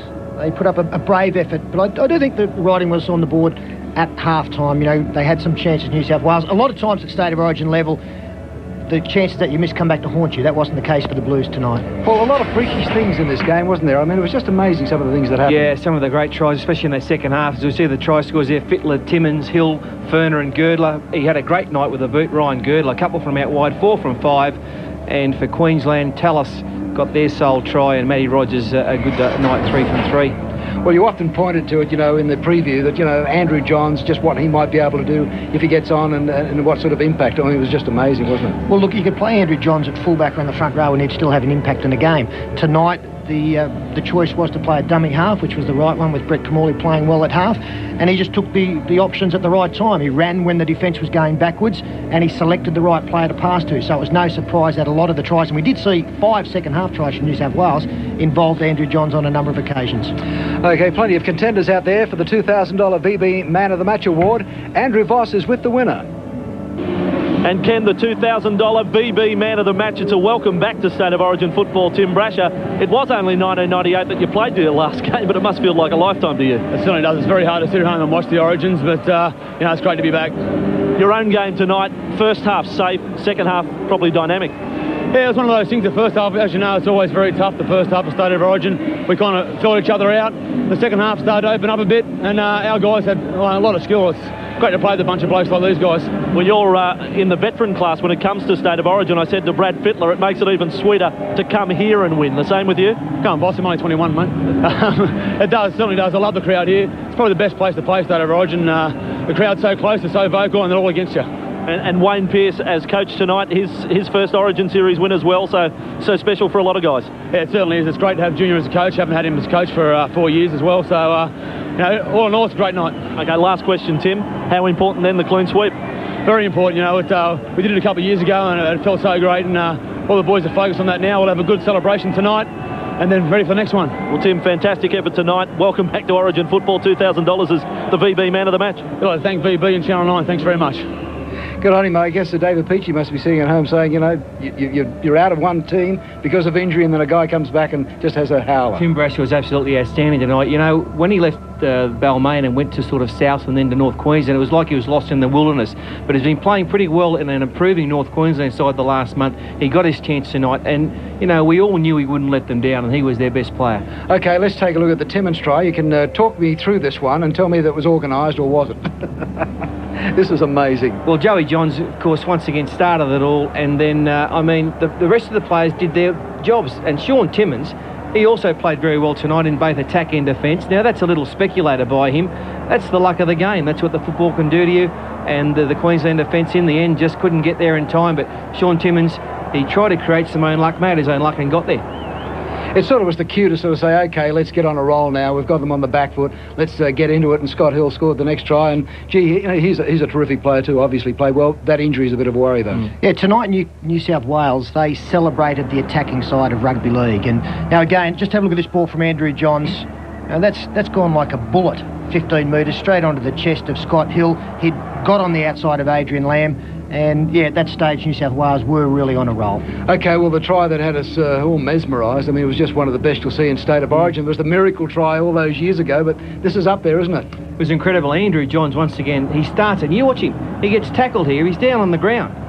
But he ends up setting it up again. That's a great effort from Andrew Johns, and the rest of the players, including Adam Muir and David Ferner, they all do their part. There's Johns again. He's got up off the deck and made the bust. Incredible stuff from him. Shows what a fantastic player he is. And then Ferner in the corner. And I just counted them 7 passes. Yeah, not a bad effort. And Kennedy, after all the tackling and the work, he was in there, second last pass, yeah. OK, well, Ryan Girdler, he just had to get in there. I mean, he got the intercept. He's always hovering, isn't he? He's the intercept king, you know, and he sneaks up into the line, and you just see week after week guys throwing the football somewhere around him. He's got tremendous hands. He realised that he just didn't have the speed up, so he saw a flying Adam McDougall, put it on his chest. There was a bit of a juggle there. And then at the end here, you see Darren Smith, Darren Lockyer doing their best. Tony Carroll comes across late, but McDougall just got into a good position to attract 2 defenders, offloaded, and some nice little footwork here from Ryan Girdler. Tony Carroll had no chance. And as I said at the time, probably a fitting way for New South Wales to finish, especially with McDougall and Girdler being involved, because they were the 2 people in State of Origin #1 that probably got New South Wales over the line. Yeah, well, it's nice when you can put 2 together like that at this level of rugby league, isn't it? OK, I mean, can they stop this clean sweep, Queensland? Well, it's to be hoped so. I mean, a lot of people say the third game's not that important, but let me tell you, it is from both angles. From New South Wales, they want to go home to their home ground now and wrap it up, make it 3-0. A lot of pride there. And for Queensland, I mean, they're trying to save some pride. It'll be a very good match. How do you see it, Pete?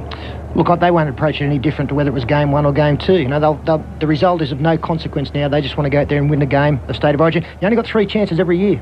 OK, back right after the break with the final wrap-up of State of Origin 2.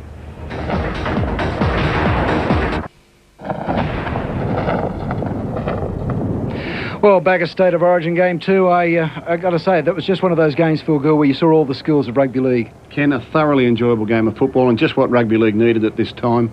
I thought the scoreline of 28-10 did not indicate the effort put in by the Queenslanders, but what it did indicate was the amount of skill and potency in this New South Wales side.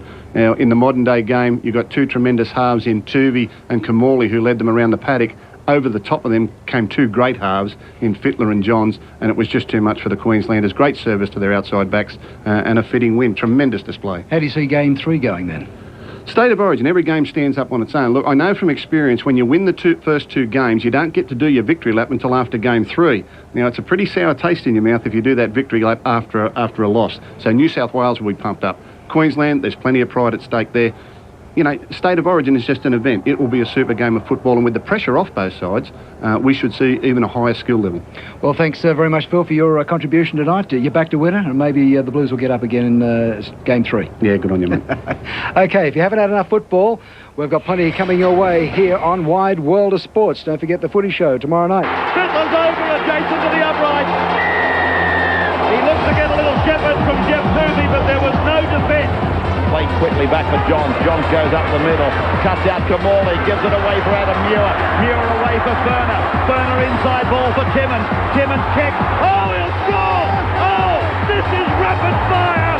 You won't see that again for a long, long time. I can't believe it. Now from Muir, picking up Fittler. Fittler across to Johns, and Johns For Scott Hill, they'll score again. New South Wales, now they're carving them up. 16-10. Here's Joey Johns again.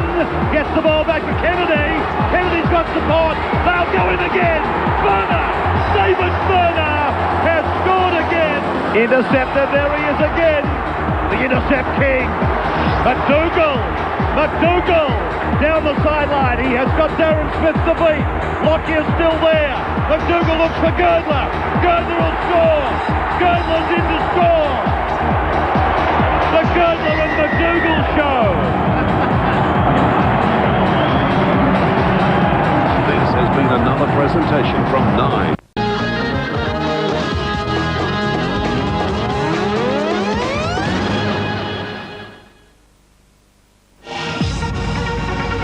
Origin. What does it mean? It's the greatest honour. It's where best mates become mortal enemies. Trouble here. It's euphoria. Here comes a try, I think. Girdler. He's over. Agony. And all. Joy. Fittler will score. And despair. Don't talk to me. Just go. Gone away. Got it away. Bowman. It's where skill and courage endure the ultimate test. Lamb, runners coming up on the inside. Matt Singh, good, Tellus, he's away! The rampaging ball is over! When we think we know the outcome, it delivers the unexpected. Intercepted, there he is again. The intercept king. The Girdler and McDougall show. Muir away for Burner. Burner inside ball for Timmins. Timmins kick. Oh, he'll score! Oh, this is rapid fire. You won't see that again for a long, long time. I can't believe it. I cannot believe what I see. It's a battle of the mind, the body, and the spirit. Sensational stuff. Oh, oh, oh. Hello. It's 80 minutes of football with the fast forward button on. Here they are, playing hot potato. Roger tries to go down on the outside. Smith is away. Darren Smith is tackled. Here's Joey Johns again. Gets the ball back to Kennedy. Kennedy's got support. They'll go in again. Burner. David Burner has scored again. The Queenslanders on the bench. Their head goes down. It's our great divide, our common passion. The force that divides us, the cause that unites us.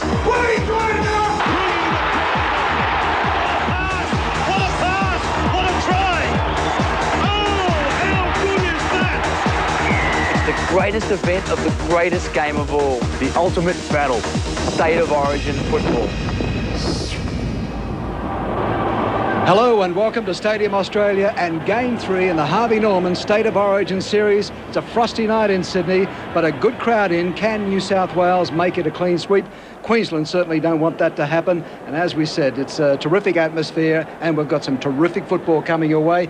Joined by Peter Sterling and Paul Borton. No such thing as a dead rubber. Ken, you can be certain tonight that both of these teams have prepared exactly the same way for this match as they did for Game 1. No thoughts of whether the series is won or lost. They just know there's 80 minutes of State of Origin to be won. Your thoughts, Paul? Kenny, I'm expecting the best game of the series tonight. I think we'll see plenty of fine, fast, open, attacking rugby league.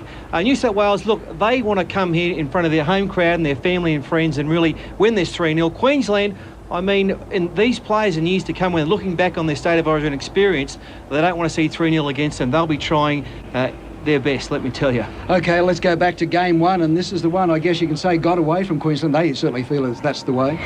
Yeah, fairly controversial match this one, 2016 to the Blues. Queensland led for much of the battle. Adam McDougall was the man of the match, 5 tries to 3, but of course all the controversy, in fact 4 tries to 3. Plenty of controversy the last 10 minutes. We saw Gordon Tallis sent from the field and also what we believe to be a missed knock-on from the referee, Bill Harrigan. Yeah, Peter, I saw a quote from Mark Murray, the Queensland coach, during the week. He said, so far the series reads, New South Wales won, Bill Harrigan won, and they're hoping that Queensland can win this one tonight. I'm not sure about all those sort of quotes, but Adam McDougall, what a fine match he had in this first game. Got our man of the match. He was absolutely inspirational. And speaking of inspirational, none better for the Maroons than Adrian Lamb, the little captain. He was a wizard this night. He ran the football, he ran to the line, created plenty of opportunities for himself and his outside backs. Yeah, time he bamboozled the New South Wales defence, holding the ball out in 2 hands, and they've got to come up with a similar performance from Adrian Lamb tonight, I think, for them to be successful. He's played some super football there, needs to back it up. And of course, then in Game 2, the biggest ever win by New South Wales at State of Origin level, 28-10. A superb second half, rattled up a host of tries. After we saw a scoreless first 40 minutes, or trialless first 40 minutes, in a match ball that I thought had absolutely everything. Yeah, it was a fantastic game, this one. And in the end, the Blues just finished far too strongly, and they proved to be much too classy for the Maroons. And Tim Brasher, a veteran of Origin, this is the stuff that Timmy came up with on the night, not just making breaks, but saving tries with magnificent tackles like that. Tim Brasher, a great player, and Andrew Johns, when he came on, he virtually turned the match on its ear in the favour of New South Wales. I thought he was very well used by coach Wayne Pearce as well. When the opposition defence was starting to look a little bit tired, a little bit fatigued, he injected Andrew Johns. In fact, the whole bench was great, but none better than Andrew Johns. And I just thought it was a very skillful performance from New South Wales. But Andrew Johns, after plenty of pressure in the last couple of months, really stood up to be counted in this match. And there's been a lot of thought that maybe the Queenslanders might, provide some extra attention for Andrew Johns. If they do that, look out for Kamuli and Fittler. They'll run riot. There's plenty of weaponry out there, plenty of firepower, isn't there, in the Blues camp? OK, injury and suspension has forced New South Wales to make a couple of changes to their winning side, notably Kangaroos centre Matthew Gidley making his Origin debut. Yes, Ken, just the 2 changes, one through injury and one through suspension. At fullback is Tim Brasher, as we pointed out, man of the match in the last game. Adam McDougall is one winger. He was man of the match in game number 1. And Jamie Ainscough, limited opportunities so far, but he'll be looking to get involved tonight. Ryan Girdler in the centres. Well, he's really come of age at representative level, I think, in the last 2 matches. And the only man tonight making State of Origin debut is Matthew Gidley, the Newcastle centre, despite the fact he's already played 3 tests. Brad Fittler, well, his leadership has been inspirational. He leads the side again tonight at 5/8. Brett Kamali, I thought he was far better in Game 2 than Game 1. I'm expecting further improvement tonight. A very skillful and mobile back row with Scott Hill locking the scrum, Brian Fletcher and Ben Kennedy in the second row. They can play tight, but they can also play out wide, and they'll look to combine that tonight. In the front row, Robbie Kearns alongside Jeff Tuvey. Some talk this might be his last State of Origin game. I don't know about that. I think he'll be in contention again next year. And Jason Stevens comes in for the suspended front row, Rodney Howe. And what a great bench. Andrew Johns, David Furner, Adam Muir, and a welcome return for the Parramatta front rower, Michael Vella, just 9 minutes in Game 1, and he'll be thankful to get another opportunity in the sky blue jersey. The coach, once again, of course, is Wayne Pearce. Well, Brad Fittler has said that if they don't make it a clean sweep, there's no celebrations tonight. That's how they feel about this third game. Well, they don't want to be making a victory lap after they've been beaten on the night, and that will be in their mind. But this will have been a great bus trip for the New South Wales players. No real pressure. They've come in from Bondi. They'll be confident, well satisfied with their efforts. And Paul, good to see that the players who aren't playing tonight but have been involved also on the bus. Yeah, they've been Rodney Howe and Sean Timmins, one injured, one suspended, but I'm sure they still feel a part of this team tonight. The boys head into the dressing room now to get warmed up. I noticed that Bob Carr is talking to the boys a bit later in the night. I hope he doesn't talk too long. He might put them off to sleep. As Choppy Close said, I didn't see him play. The Queensland sidelines are this way. I've got to say, probably the best Queensland side we've seen in the 3-match series. Look at these 3 blokes on their carry-back missions. Matt Rogers, Darren Lockyer and Wendell Saylor. Welcome return for Wendell. Queensland really missed him in that second match. Paul Bowman's been a star for Queensland, mainly in defence, and Matt Singh moves from the wing into centres. I'm expecting a big game for Matty Singh. He'll add a lot of thrust out there, out wide. The halves are very good players, aren't they? Benny Eichen comes back from injury. I expect that Ben will also run the football a lot tonight. When he does, he's all the better for that. And Adrian Lamb, the little skipper, he'll lead the way as well. The forwards, it's a pretty robust pack of forwards. Darren Smith goes from the centres back into the back row. He's playing lock forward instead of his brother Jason tonight. Gordon Tallis and Chris McKenna. Chris McKenna also a player who can add some thrust out wide, a wide-running player for Cronulla. And the big boppers up front, they've been fantastic in the first 2 games. Shane Webke, Jason Hetherington and Martin Lang. No fault of theirs that Queensland has been beaten 2-0 in this series so far. And it's not a bad-looking bench. Julian O'Neill, Brad Thorne, Tony Carroll, Craig Greenhill. He played last year, gets his first run in the Maroons jumper this year. He's a blood and guts man. He'll do his job up the middle, no doubt about it. OK, I mean, what has Queensland, do you think, Paul, got to do to make the difference here this evening? Is it in the halves or in the forwards or the combination of everything? I expect them to play a lot more fired up, Ken. I spoke to both Arthur Beetson and Wally Lewis, 2 of Queensland greats, about 10 minutes ago, and they expect Queensland to, fire up. I'm not talking about illegal tactics, but just be more aggressive in the play of the ball, more aggressive in their defence, finish on top, and really try and hurt the New South Wales players, which I don't think they've done so far. No, they are hurting. There's no doubt that their pride has been dented, and I think this would be a pretty easy preparation for Mark Murray. I don't think he'll have had to have said much to these players. They're down. That is when they are at their most dangerous. And conversely, I'm sure that Wayne Pearce, the opponent to Mark Murray, has said to his team, look, this is when they are most dangerous. They're coming at us. You're a maroon to your bootstraps. You're going for them? Oh, I think we can win this one. As I said, it's our best ever side, a bit more aggression, and I think we throw the ball around. Matty Singh, I'm expecting a big game for Matt Singh out wide tonight. Peter, by how much? One will be enough, Ken. I don't see an 18-point margin, that's for sure. But if New South Wales play exactly the same way or similarly to the way they did 2 weeks ago, they'll win again. OK, look forward to it. Should be a terrific game of football. After the break, Laurie Daly and Wally Lewis on the special appeal of Origin Rugby League.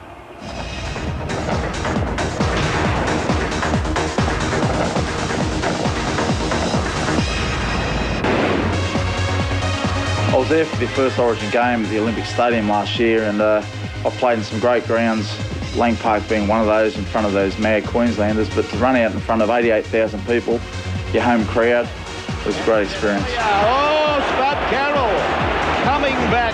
It was the last game for Laurie Daly to put on the blue jersey in Sydney, and for him to go across the chalk was a great thing for the team. Daly punches it.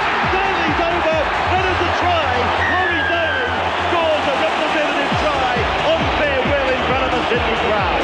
I remember finishing that game, and I've got to give you the tip, I had a massive headache. One thing my dad always said to me, son, never show you hurt, always get up. Sorry, Dad. After the game, my little boy Josh would come out on the field, and if I didn't have my name, Carroll, written on the back, I don't think he would have recognised me. As it turned out, that was my last game of Origin in Sydney as well. Looking back, it wasn't a bad way to finish. Mark Carroll and the no-surrender attitude of the Origin warrior. A total disregard for self-preservation, just one of the qualifications that sets State of Origin apart from all other forms of the code. 20 years of this unrelenting rivalry has left us with a legacy of so many enduring images. Now they're at it. Beatman's involved. Lewis going for the line. He's over. Lewis is in. Morton. There's Boyd, the offender.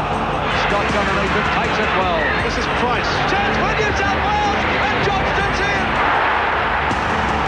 Oh, pressure underneath the post.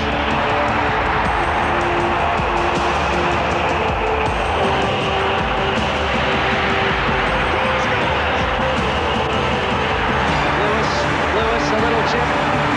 Well, he bounces up the other way.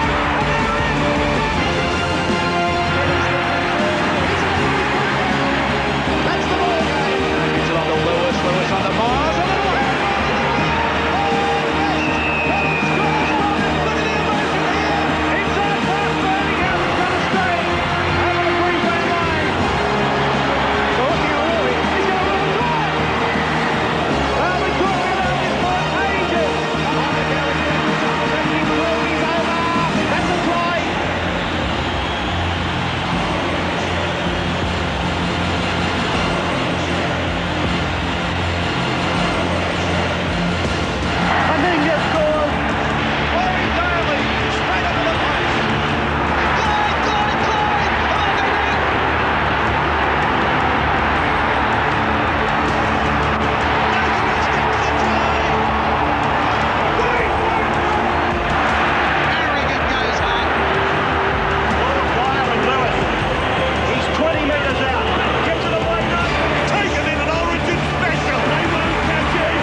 Inspirational stuff, 20 years of State of Origin Rugby League.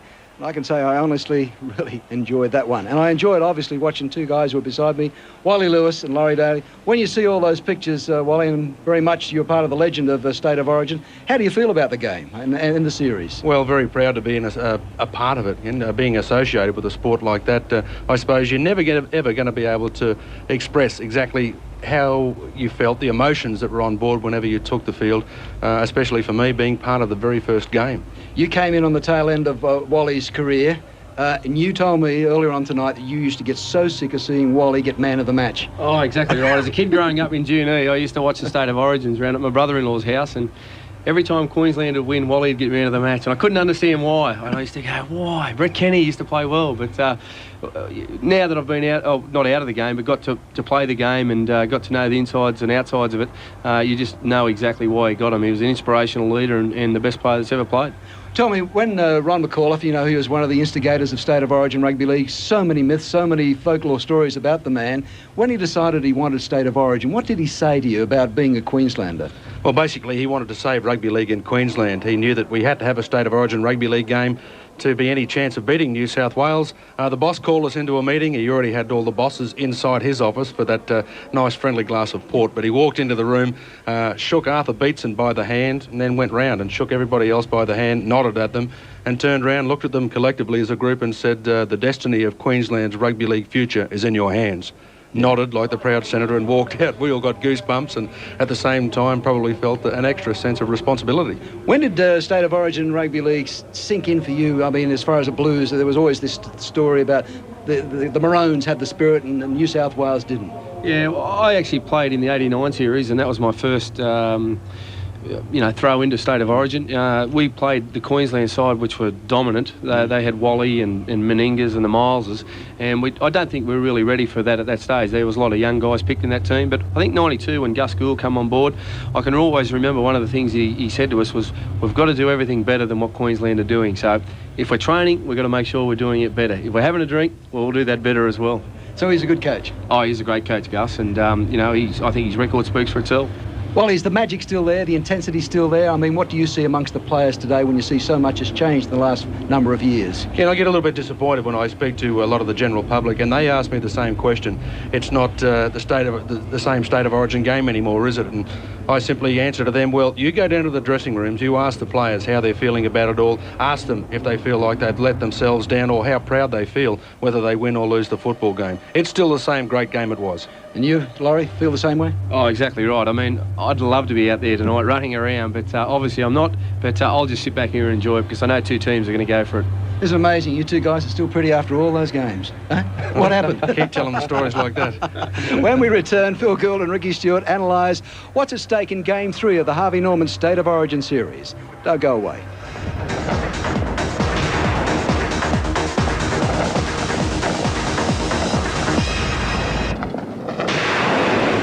Game 2, 1991, Sydney Football Stadium. It's a lot I remember about that game. It was raining. We had to win the second game to level the series. And Mark Geyer and Wally Lewis, they had their little set too. Great night for the Blues. And Michael O'Connor, you're a genius. Mark Magore etched his name in Origin history, and so did these two characters, winning coach Phil Gould and champion halfback Ricky Stewart. The 2 wins by New South Wales this season has brought the head-to-head results to 30 wins for Queensland and 28 to the Blues. But there's much more at stake in tonight's game, and Phil and Ricky, I'm just wondering what the difference is between these two teams tonight and what has Queensland got to do. Phil? Yeah, well, Ken, the difference in this game will be the same as it is always. The team that's most aggressive, the team that takes their opportunities when they're presented, and the team that has an unshakable belief in each other. And a man who knows plenty about winning State of Origin games, Ricky Stewart, joins us tonight. Ricky, the series has been decided, but these two teams have still got plenty to play for. They have. The guys are... I think the shackles will be off tonight, Phil. I don't think the guys will be as nervous. I think they won't feel as tight. They want to go out tonight and play some fast, open football. Both sides want to throw the football around. I think we're going to see a very enjoyable game. I think the Queenslanders have got to change their attitude a little bit tonight. They haven't scored many points in the game's Origin games so far. They get the opportunity with Darren Smith and Chris McKenna playing in the second row. They can get out a little bit wider and give the ball some air. Yeah, both very good runners of the football. Wendell and Matty Rogers, they want to see a lot of the ball as well. That's why I think we'll see an open game of football. And, then you've got the halves in Eichen and you've got young Lamb, both good runners of the ball as well. Now, somewhere you know plenty about is the New South Wales dressing room. Our Channel 9 cameras went there earlier this evening. How were you in the dressing room, Ricky? Were you nervous? Very nervous, yeah, Phil. But I think tonight, with them 2-0 up, they're got to be feeling a touch more confident. You've got young Kamali there. He'll feel a lot better coming into this game than he did in the first one. And this is what Origin's all about, Jeff Tuvey.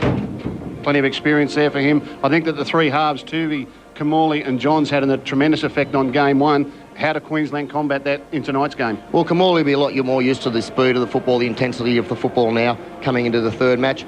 I think Queensland have to play an open style of football. If they play off the first pivot and the second pivot a bit more, that'll open up the game for Adrian Lamb, and that's how he likes to play his football. A lot of attacking potency in this New South Wales side. They were absolutely superb in Game 2 up there at Lang Park. Andrew Voss caught up with their coach Wayne Pearce earlier. Wayne, we've heard plenty of talk going into the match, but how important is the clean sweep to the Blues? We've spoken about it all week in terms of the memories that we want to take away from the series, and we're really keen. The players are really keen, most importantly, to go out there tonight and really show the fans what they're capable of. What about the Andrew Johns factor tonight? I guess your hand was forced a little early in the last game because of the injury to Jeff Tuvey. What can we expect, and when will he be in the match? Well, we planned last time to use him and Jeff in explosive bursts, and it worked quite well, and we look to do the same thing again in this particular match. It was quite effective getting out of dummy half and playing at their forwards, and look to do the same thing tonight. Players more relaxed going into tonight, the fact that the series has been won? But it's been quite relaxed throughout the week, but certainly from when we left, when we had the team meeting prior to leaving the hotel and the bus trip out, their intensity's there. And now we'll certainly know in the early exchanges from kick-off if we're as hungry as we were last game, and I'll be disappointed if we're not. Okay, good luck tonight. Thanks, Andrew. Well, there it is, a very relaxed New South Wales dressing room and a very relaxed New South Wales coach. Let's see what it's like in the Queensland room. Ricky, the Queenslanders tonight, a lot of people trying to hype this game up, but these Queenslanders won't need hyping. A lot at stake for them. Not in any Origin game, Phil. When you've got these guys, they want to go out on a winning point of view. They've got World Cup spots at the end of the season. Darren Smith, I think, is in his best position tonight, and that'll give them another option in attack, and I think they have to attack and throw the ball around, as I said, a lot more than what they have in the previous two matches. Yeah, Wendell Saylor will be a big one for them tonight too, coming in to help those forwards. Mark Murray was with Andrew Foss just a short time ago. Mark, a win tonight, in the context of this series, what will it mean to Queensland? Yeah, we're disappointed with our situation at present, so and we've got one shot at changing that, so a win's very important for us. The fact that the series has been decided, are the players any different in their approach? Has there been a more relaxed attitude? Not really, no. It's a little the opposite, actually. They've been a little tense about it. Very disappointed that it is, a decided series at this point. So, we've had a fairly intense week, and we expect to start the game that way. Okay, Mark. Well, here's the big question: what are you going to do different then to win? Well, it's got to be at the ruck. The Blues have got some very talented ball players around the ruck area, and they had a picnic there at Lang Park. So we'll be starting in the ruck. And last question on a personal note: do you feel under pressure tonight? No, my job tonight's to try and win this football game. What happens from there, we'll deal with later on. Okay, Mark, all the best for the Maroons. Thanks, Andrew. Yeah, Queensland talking up their defence on the New South Wales ball players. Ricky, I know you're going to tip New South Wales. Have Queensland got a chance in this game? Absolutely, Phil. I mean, you know what the spirit's like for the Queenslanders, and that's going to be a big advantage in this game tonight. That spirit they have had over the years, it can lift them. And let's hope it doesn't lift them too much, though.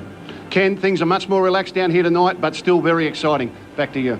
Thanks, Phil. Thanks, Ricky. And when we come back, Ray Warren and all the action live from Stadium Australia on Wide World of Sports.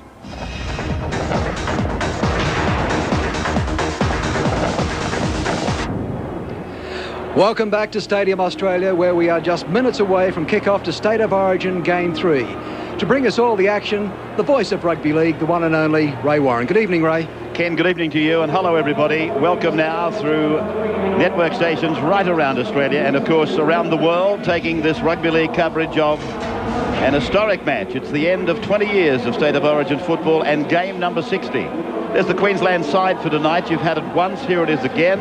Lockyer, Rogers, Bowman, Singh and Saylor, Aiken, Lamb, Smith, McKenna, Tallis, Lang, Hetherington and Webke. Interchange O'Neill, Thorne, Carroll and Greenhill is in the 17 and coached by Mark Murray. 4 personnel changes there for Queensland. New South Wales, just a couple. Brasher, McDougall, Girdler, Gidley on debut. Ainscough, Fittler, Kumorley, Hill, Kennedy, Fletcher, Stevens, Tuvey, Kearns. Johns, Ferner, Muir and Vella is back tonight and coached, of course, by Wayne Pearce. Wayne was in that 86 side that whitewashed Queensland. And, of course, he gets a chance to become a winning coach in the same circumstances tonight. We take you inside the Queensland dressing rooms now. And, of course, down to 2-0 in the series. What's the main ingredients in Mark Murray's psych-up, Paul? It's just pride, simple as that. We don't want to be beaten 3-0, that's for sure. It's happened a couple of occasions to us, the last time in 1996. And, these blokes, there is plenty of pride there. They played pretty ordinary that second game, and they know they can play a lot better. Ray, they've got a good record when you look at the amount of times they've been down 2-0. It's 6 occasions, and on 4 of those 6, they've come back to win game 3. So they're pretty good at bouncing back, the Maroons, as we pointed out earlier. When they are down, they are at their most dangerous, and they are most definitely that tonight. Wally Lewis is in the commentary box with me at the moment. As we go to the New South Wales rooms, would there be some words from Murray suggesting we spoil the party? Let's not have them doing a victory lap in front of their home crowd. Oh, that's been his message from day one, Ray. I think it's a sign of pride for the coach as well. He doesn't want to be in a 3-0 losing team. I'm sure that he's going to want to get together with Chris Close just to remind his players how important it is, not only for the team themselves, but for the future of Queensland Rugby League. The young kids sitting at home watching it on television that have got these blokes on their walls, pin-up heroes. Adrian Lamb has the honour of leading the Maroons out again. What a tremendous acquisition he's been for that maroon jumper. Controversial maybe, but at the end of the day he came in, got a job done in 1995 for Paul Horton and of course for Queensland, and he's been there ever since. Coming up towards double figures actually. As a captain of Queensland, he just leads them down a slow walk out over the athletic track. 100 days to the start of the Olympics. 60,000 here tonight. And of course it'll be absolutely chock full on that day, 100 days down the track, 110,000. Lamb, 4 tries in Origin football, equal with Fittler on show tonight in chase of Shearer's all-time record of 12. Webke, big, hard, fast, and recognised as the #1 prop in the game today. Tony Carroll has become somewhat of a try-getter, game-breaker for Queensland. And Darren Smith in the headgear is back to the lock forward tonight. Craig Greenhill, we welcome him back. What a rugby league comeback it has been for Craig Greenhill. At one stage there was a chance that he may never walk again. Not only that, he walked out of Cronulla, walked over to Penrith, and now he's back playing for the Maroons. The Maroons are out there, the Blues are coming. Great night for them. Brad Fittler said it doesn't get better than this at Suncorp a fortnight ago, but he had to check himself and correct that. Proudly he runs out for Origin 3.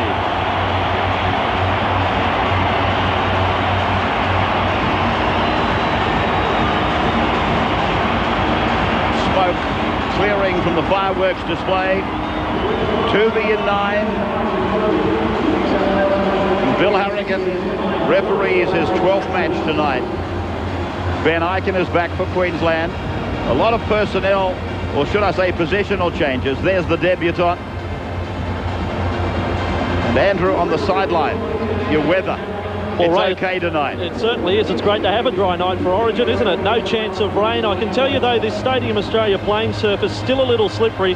Ray, the series might be decided, but seeing the Queensland players in particular in the last 60 minutes before kick-off, they really mean business. There's never been anything half-hearted about Origin, and tonight will be no different. 3 times Queensland have whitewashed the Blues. Twice the Blues have done it to them. So that's something else that can be levelled tonight. Already the series have been levelled at 9-9. It is time for the anthem, the Australian national anthem, and tonight to be sung by Rob Guest, international star. And he is ready on the dais. Queensland wait with New South Wales in their huddles. Game number 60. 30 for Queensland, 28 for New South. One has been drawn. Brisbane supplying 7 players to Origin 3 tonight.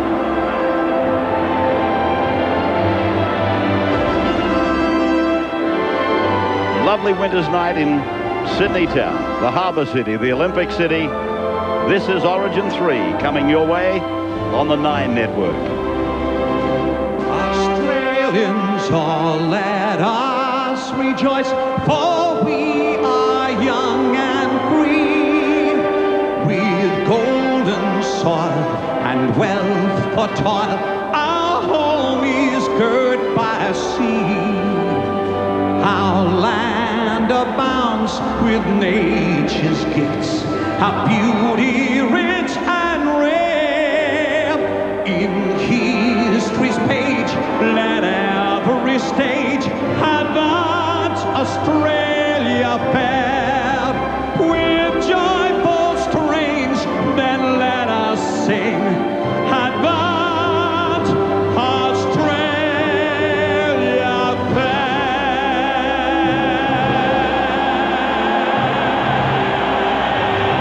That is Rob Guest. How good is that? Befitting our third Origin match at the end of 20 years of Origin football. And appropriately, the 9 cameras picking up a shot of the great Arthur Beetson, who was there on night 1. Together, I'm sure, with Senator Ron McAuliffe, they had much more to do with Origin than any other 2 individuals in rugby league. Chris McKenna is back tonight. Talking of anthem singers, his sister sang the anthem in Brisbane a fortnight ago. Just clearing the dais now. Keeping in mind at the end of this match, the New South Wales Blues will be presented with the series trophy, and we'll do the lap of honor. Versatile player, isn't he? Darren Smith answering the call at the back of the scrum for his brother Jason. The staging is cleared. We are set. Queensland fighting for pride.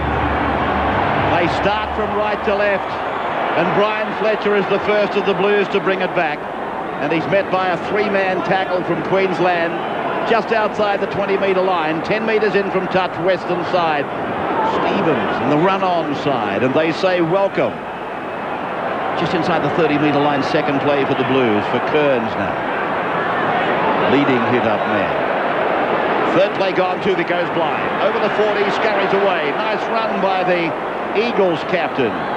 And then away it goes from Scott Hill to his teammate Kamali, who puts a plugging kick in. And back on the 10-metre line, Rogers brings it away. You see a new camera in action tonight. A tracking cam. Mobile camera down the sidelines from elevation for the first time anywhere in the world tonight. I think you'll enjoy it. As Big Wendell Sailor told us what he was going to do tonight, and the Blues answer. Penalty goes to Queensland. Stevens just couldn't help himself. He was enjoying himself, as a matter of fact, and went too far. It's hard to hit, Brad. It's just simmering away out there at the moment. This looked like it could have escalated. Gordon Tallis will come in a moment trying to help his winger. There's Gordon in the shoulder into Jason Stevens. All of a sudden you got the feeling that, uh-oh, it might be on. Cool heads prevail. Tap taken. The unmistakable figure of Martin Lang put down just outside the 40-metre line. Now Webke. He didn't take it right to them. He took it almost there before offloading for Darren Smith to make halfway. Hetherington finds Aiken. Aiken across for Lockyer. Lockyer up on the back line. Kamali makes the tackle. And coming over the top, Matthew Gidley. Then it's with Webke on the right of the ground. Or should I say to the right of the ground. He works it on the 20-metre line here on the western side. Lamb steps off his right foot, sees a gap, goes through it, makes 15 metres. It's pulled down on 5, 27 away from the line. Aiken kicks off the 30-metre line, very high. It's a good-looking kick, as a matter of fact, but Brasher's under it. Tim Brasher.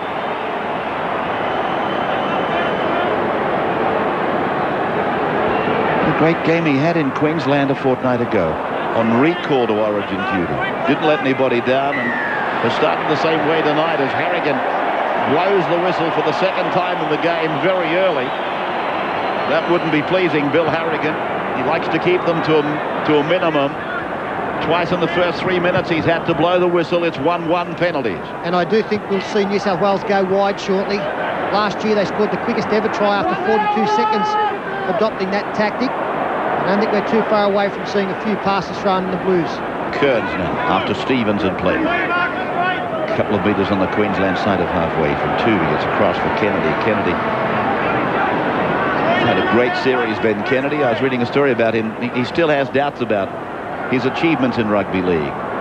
As Fittler goes to the right, links up with Kamali. Kamali held by Tallis and swung to the ground. And then put down by Bowman. 25 away. That was almost 4 points for New South Wales, only for Tallis grabbing the collar of the jumper. From the high shot, they're just inside the 20-metre line. Kamali, he grabber kicks for Ainscough. A little bit of work to be done back on the in goal, and they'll line drop out and give it back to the Blues. Some very good play there by the Blues, in particular Brett Kamali. First of all, he made the bust, and unlucky not to get a pass away to support. And a lovely kick at the end of it. Brad Fittler going to the line, looking outside for Kamali. He took them on, only a Gordon Tallis grab prevented him from going right through. And then this kick at the end, and the best possible result for the Blues. Queensland to drop out.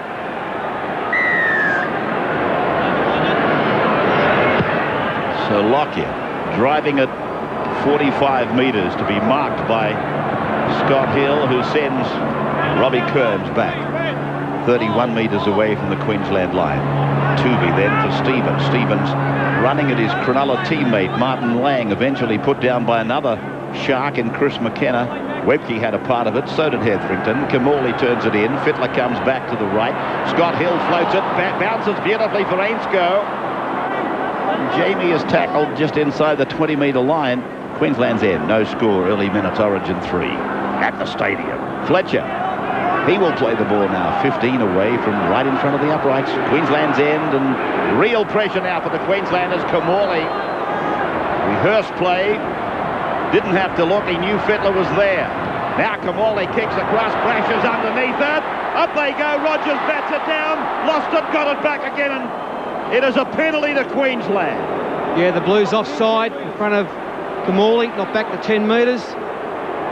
Kamali had to change direction and hold the kick up, and Brasher was offside. But a dicey situation there. There was 2-on-1. Brasher made the extra man for the jump. Queensland got out of jail there. Martin Lang hits one up. And his own 20-metre line. Tell us that. Gordon, of course, sparking most of the debate about whether there should be a third Origin, as he gets a penalty for his team. The second time they've overindulged, and again it's Stevens. Again it's Stevens. He's called him out now, Harrigan. We'll have a listen to this. No, it's a very brief acquaintance. He was just saying to Jason Stevens, watch the elbow. There you can see the Sharks prop just overboard a little bit with the right elbow, and the stare off.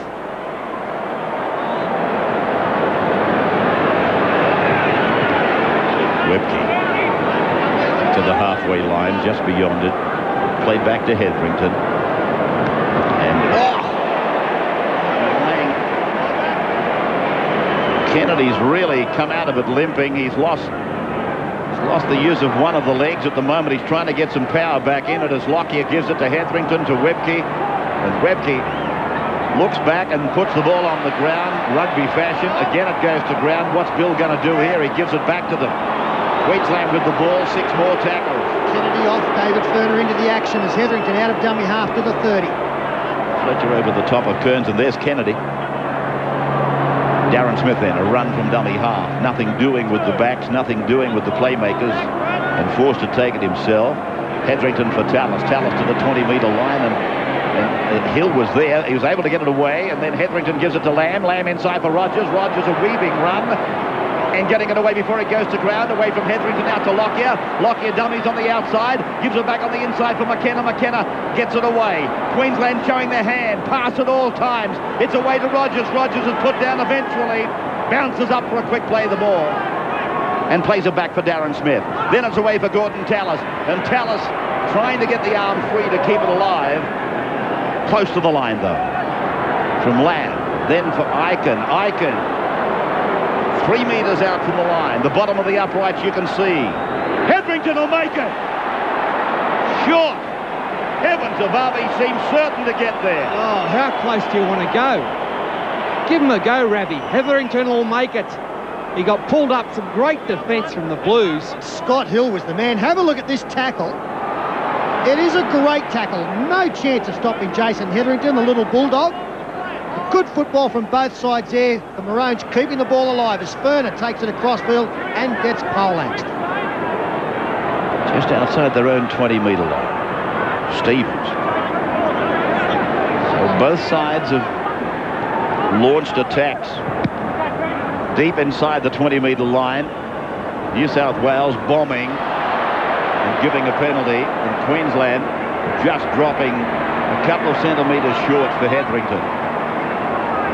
Matt Singh, a quick play of the ball, and if somebody said it was going to be razzle-dazzle football, they weren't joking. Rogers 32 metres out from his own line. Bowman, pursued by Kamali, beats him.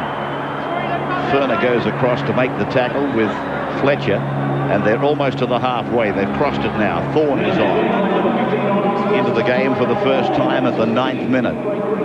Hetherington right for Darren Smith, and Darren is inside the 40-metre line. A gain of 10 metres for Queensland. No score on the board, and we're 9.5 minutes into the game. Lamb puts a kick in between the fullback Brasher and the winger Ainscough. Brasher coming away towards the western side, leaving the 10-metre line behind him before being tackled by Tallis. Plays it back to Ainscough. Ainscough for Gidley. Gidley steps off the left foot, and stretching as Andrew Johns about to be sent into the game. Vella, 30-metre line. Back for Tuvey, and now for Fletcher. Fletcher out towards his own 40-metre line now. Andrew Johns about to come into the game. Fittler puts in a big kick, but Lockyer just casually lumbers across, takes it in, takes his winger Rogers with him, and then a big hit. Kearns. Joby's a tiger. He's a worker, Kearns. Now it's away from Bowman, who tries to step, and he does. He fends away from Tuvey. Then he's wrestled down by Furner, and they're 5 metres from halfway. For Greenhill, also into the game for the first time. He came on with Thorne, and now Lamb. Thorne trailing through. Saylor getting one of the few touches that he's had in the game so far. He certainly attracted plenty of attention with his first touch. Eichen turning it in for McKenna. McKenna able to unload. Lamb getting the ball away. They got numbers out there. Thorne away, but Singh knocks on. Off the feet, said Harrigan. So it was going to be play on. Yeah, the touch judge saved New South Wales there. Little ball there from Brad Thorne. Did he touch it? Originally, Bill Harrigan said no. Well, I don't know if a hand touched that, but I tell you what Queensland are doing, a lot of offloads. The Blues defence so far not very effective, and Queensland allowed to support the ball runner and carry on the play. Dougal. Neither side really with anything to lose. Obviously, New South Wales would like to win, make it 3-0, and do the lap of honour in front of their home crowd as winners. Harrigan is going to pack a scrum. There's a Queensland hand in here. It was from Tony Carroll. New South Wales will have the scrum feed, but Andrew Johns so comes to the sideline. That will be all the benchmen into the action. Maroons really are keeping the ball alive. Problems for New South Wales unless they can stop the ball carrier. Johns now coming on for Tuvey. Kearns an offload, then Brasher, and then Fittler, and a long ball for Kamali, then Hill, catch and pass. Fletcher goes across the halfway line. Flick passes for Gidley. Gidley turns it across back onto the other side of the ground for Vella, and Vella is put down on the 40-metre line. No score, and Joey Johns is on a dummy half now. Kamali. They use the short side. And good hands by McDougall. The pass from Fittler was behind him. David Furner inside the 30. A bumping run. Then an offload. Here's Girdler. Girdler in and away. Kamali to the 10-metre. Here comes a try. I think they're going to make it. Yes. Ainscough goes up. But Harrigan doesn't like it. Bill Harrigan denying the Blues a try for Matthew Gidley. Yeah, I'm pretty sure he's called that last pass forward from Brett Kamali. Some good razzle-dazzle stuff from the Blues. Beautiful ball from Girdler up to Kamali. A desperation ankle tap there from Jason Hetherington, and he's got that one right. Billy Boy did go forward. No doubt in the world about it. Gidley losing it anyway. And 10 metres out from their own line with 13.5 minutes gone in the game. Overview of the match from Wally Lewis. Ray, everyone said that it was going to be a dead rub at this game, but I think you've got to say that we've seen some quality football, open attacking football from some of the best footballers in the world. Give us some more. Andrew Voss with Queensland down their own end of the park. Well, both teams, Ray, at the moment with a few problems. The news on Ben Kennedy, they fear ankle ligament damage, which would mean most unlikely to return to this match. And Ben Eichen now off the field for Queensland with a cork. Just having a look at that shot from that new camera we've got. Somehow we've got to get that involved in any NRL match on a weekend. And wouldn't that save some arguments on forward passes? Greenhill now on tackle number 5. Hetherington sweeping it away. Nice pass. And Julian O'Neill puts in a kick that bounces up for Ainscough. Ainscough running away from Brasher, running back towards McDougall's wing. That tackle has just shaken Ainscough up a little bit. McDougall now. There's Icon getting some attention from the trainers at the bench. Furner. A couple of good contributions from David Furner thus far. Michael Vella. In State of Origin 1, lost his spot in 2, back for 3. With Rodney Howe suspended. Scott Hill with a perfect pass. Gidley goes down the right side, and there's been a knock-on. So though they're both prepared to throw it around, there's just been a few little interruptions. Let's watch it again. There it is. Well, Matthew Gidley was claiming it was taken out by Matt Rogers, and it was. From that shot, you can see it wasn't deliberate. Handling errors evening themselves out. And highly involved is Matt Rogers, much more so than Wendell Saylor. And that's a great sign for the Maroons, having the winger with the football now, coming looking for it. Rogers. O'Neill in 14. Intercepted by the King. Girdler, I mean, not Lewis. Girdler does it again. Oh, has there been any better than him? And it's close. Chopper's face. It went down as Girdler swept into the back line. Well, it's no fluke, and we can see O'Neill going forward. If we freeze it there, you can see he's so far in front of the New South Wales players. They're all back. He realised the play continues, that it was on. He saw the pass being shaped to pass, and he just swooped Ryan Girdler. And the great thing about Girdler, when he goes for the intercept, he normally doesn't put his team under pressure. He does it at a time that if he misses, there's not too much unfolding against them. Yeah, well, I mean, it's hard to blame Julian O'Neill. I mean, but you could see that coming even from where we sit as he drifted across the field and Girdler sprinted out of that line. He knew that Jules was going to pass to someone, and he is one of the great intercept men. Put him up there with Brett Kenny. He was the best I ever saw.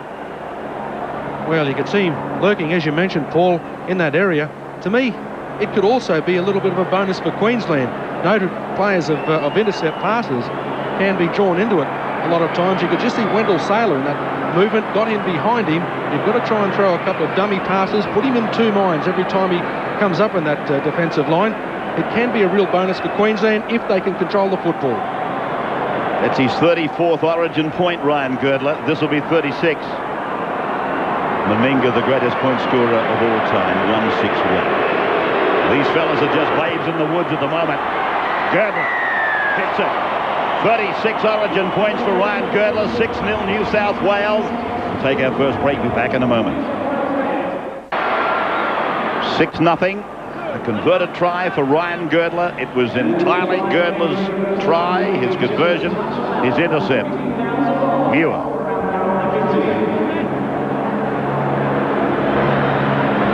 The Blues then, spinning it wide. Girdler again. Now McDougall. They put on a show at Suncorp a fortnight ago. 20 metres away from the line. And here's Furner. Last tackle, a chance to run the football to the right. Fittler does that. Then he puts Muir over. Adam Muir is in to score. There's an avalanche starting here. Shades of Suncorp, when they put them together in quick rapidity, it was bang, bang, bang up there, and they've started again. It is 10-0. And the Girdler-McDougall show was on the road again. Looking very confident, aren't they, New South Wales? McDougall did a great job to stay in the field of play. But you can see the numbers out wide. Just 4 Queensland defenders up against about 9 New South Welshmen. And Brad Fittler came up with the perfect pass, set up by the lead-up play. And then Fittler, he'd already seen what was happening out wide. He only had eyes for Adam Muir. Well, that's pretty poor Queensland defence. They couldn't recover from that earlier bust down the left flank by Girdler and McDougall. And when you've got 9 against 4, I mean, there's got to be a gap somewhere. It's a matter of throwing the right pass to find it. And who better to pass that football than Brad Fittler? Probably just a small thing, Paul, but the dummy half pass from the Adam McDougall play the ball was also sensational, because Adam McDougall was actually pushed backwards as he went to play it. Could have almost been a penalty for the Blues. And to keep play going, the dummy half pass had to be a good one, and it was. And 2 rucks later, we see Ryan Girdler about to convert the second try of the match.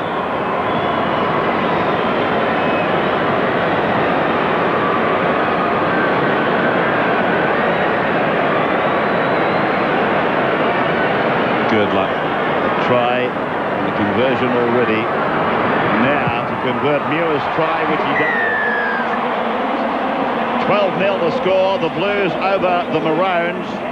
21 minutes gone, Andrew. Well, Ray, I'm sitting right beside the Queensland bench, and I know it's very early, but already say a few heads have gone down. Ben Ikin injured on the sideline watching this play unfold. I think the pain of the caught calf became tenfold, and I'm also beside the former New South Wales captain, Laurie Daly. An unbelievable start. Unbelievable start, Vossi. The New South Wales side said they were going to use the ball tonight, and this start is one of the best in history. Stevens now. It's 20-metre line. Well, oh! Good stuff. McKenna. Ferner. 3-0 the line breaks to the Blues. Vella again. They hit him and he came back and asked for it again. That's gone forward. Little bat forward.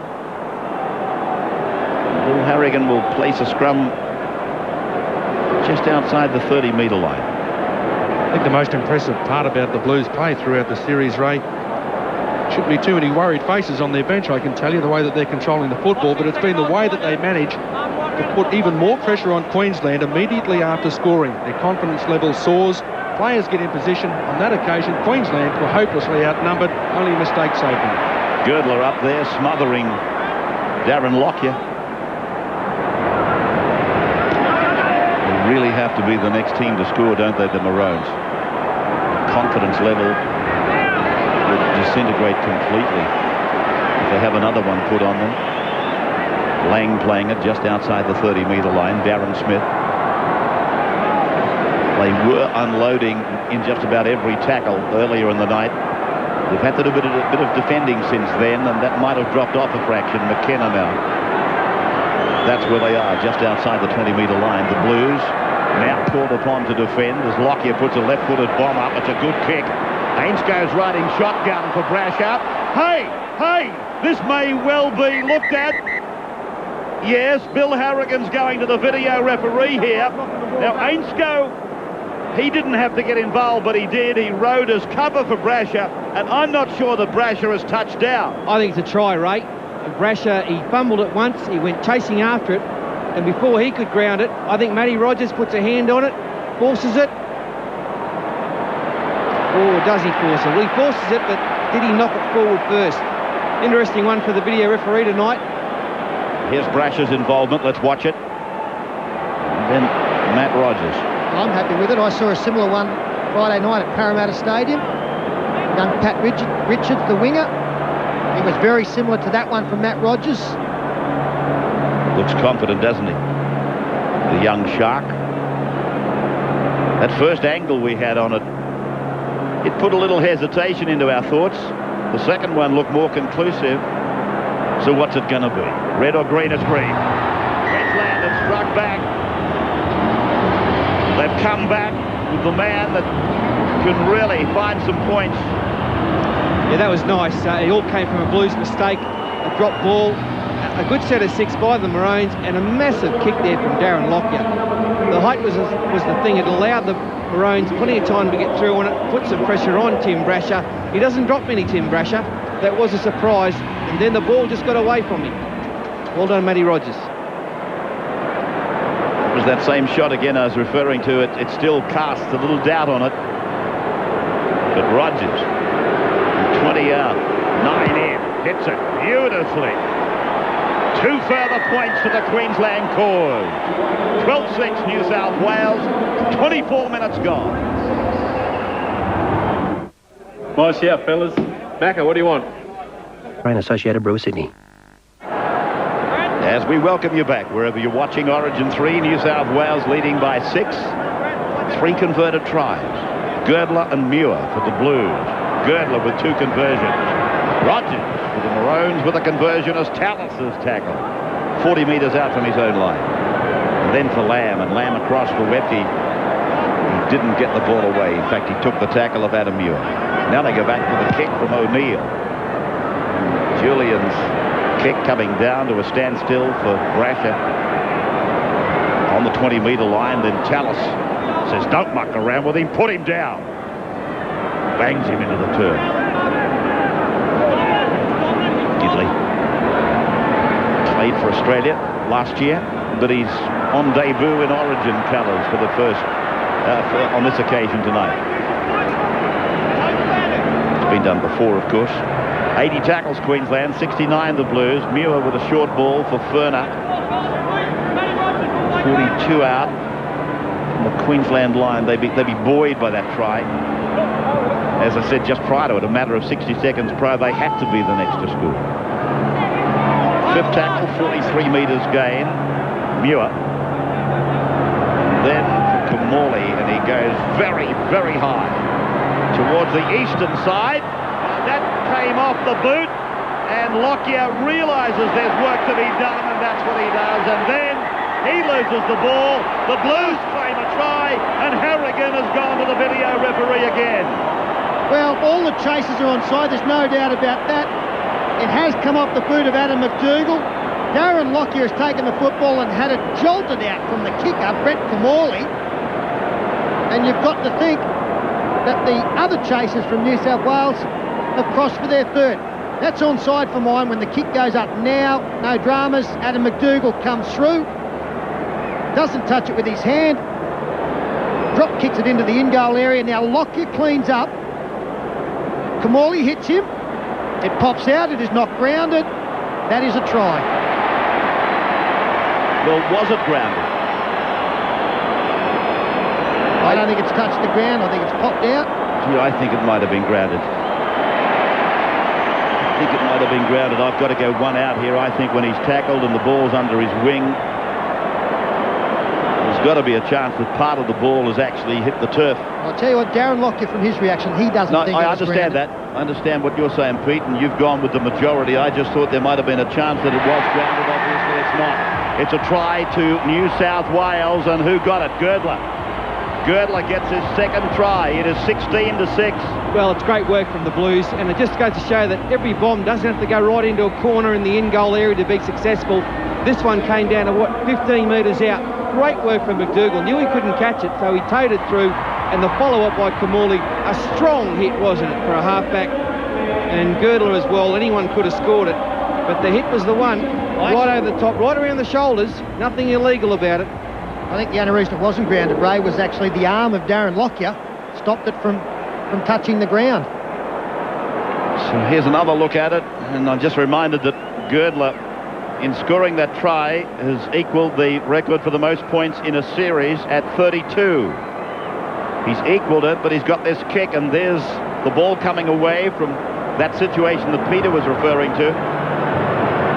The nemesis for Lockyer really was his own arm. It brought him undone. Girdler enters the history books on his own now for most number of points in a series. 34, 27 minutes gone, 18-6 the Blues. So they've replied, they've answered the Queensland challenge very quickly. Andrew. Yeah, it's quite incredible now. It's like the wave of emotions down here again, the Queensland heads. You saw the shots of Lockyer in goal. He's as despondent as ever, Darren Lockyer, after that try, but full credit to the Blues' persistence coming through and getting the 4-pointer. That try also for Ryan Girdler equals the record for most number of tries in a series. So he's having a bonanza of a year, isn't he? I guess nothing would have thrilled him any more than what he saw on Sunday with his home club, the Panthers. They've really given him some inspiration.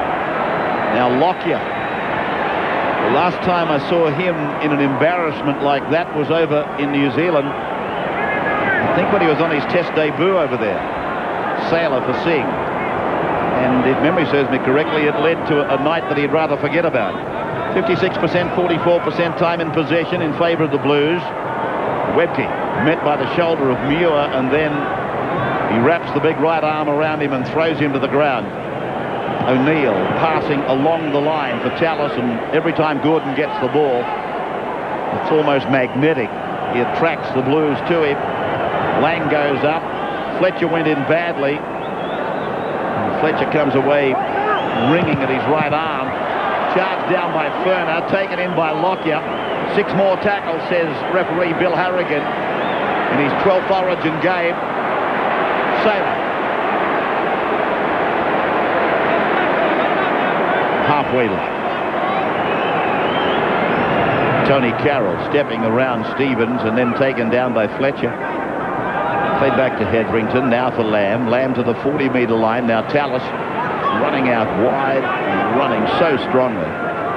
He's really causing the Blues more palpitations than any other 3 players put together. Bowman. What a series he's had. Bowman. They said when he was chosen, Paul who? But he doesn't have to be subjected to that sort of shyaking any longer. Lamb with a lovely kick. McDougall underneath it, so is Singh, knocked backwards, did well. Reaction time was brilliant. Darren Smith is over. Darren Smith gets a try. Bill Harrigan points to the spot. Well, Matty Singh, that was just brilliant from him. Well, he's a competitor, isn't he, Matty Singh? He climbed high, he's not a tall man. The kick was a good one from Adrian Lamb, once again, putting pressure on the outside New South Wales players. Singh didn't take his eye off it. It goes back over his shoulder. He offloads quickly to Darren Smith, who's got the speed to skirt around the diving tackle of Adam McDougall and beat Pittler in the corner. Yeah, well done, Matty Singh. He's been a star for Queensland in defence over the years, saving many tries. On this occasion, he sets one up. Goes high, can't get it. And Darren Smith showed a pretty good speed here. Thought Girdler and McDougall might actually get to him, but Darren Smith over in the corner. His first Origin try in 16 games. So good on you, Darren. And he is the oldest Origin player out there tonight, Darren Smith. And he's happy, and rightly so. Every time New South Wales start to look a little bit comfortable, as usual, Maroons hit back. One of the few shortfalls of the slide defence, of course, is that you don't end up with too many defenders out wide. The Blues on that occasion ended up with 3. A bit of sheer fortune for the Queenslanders.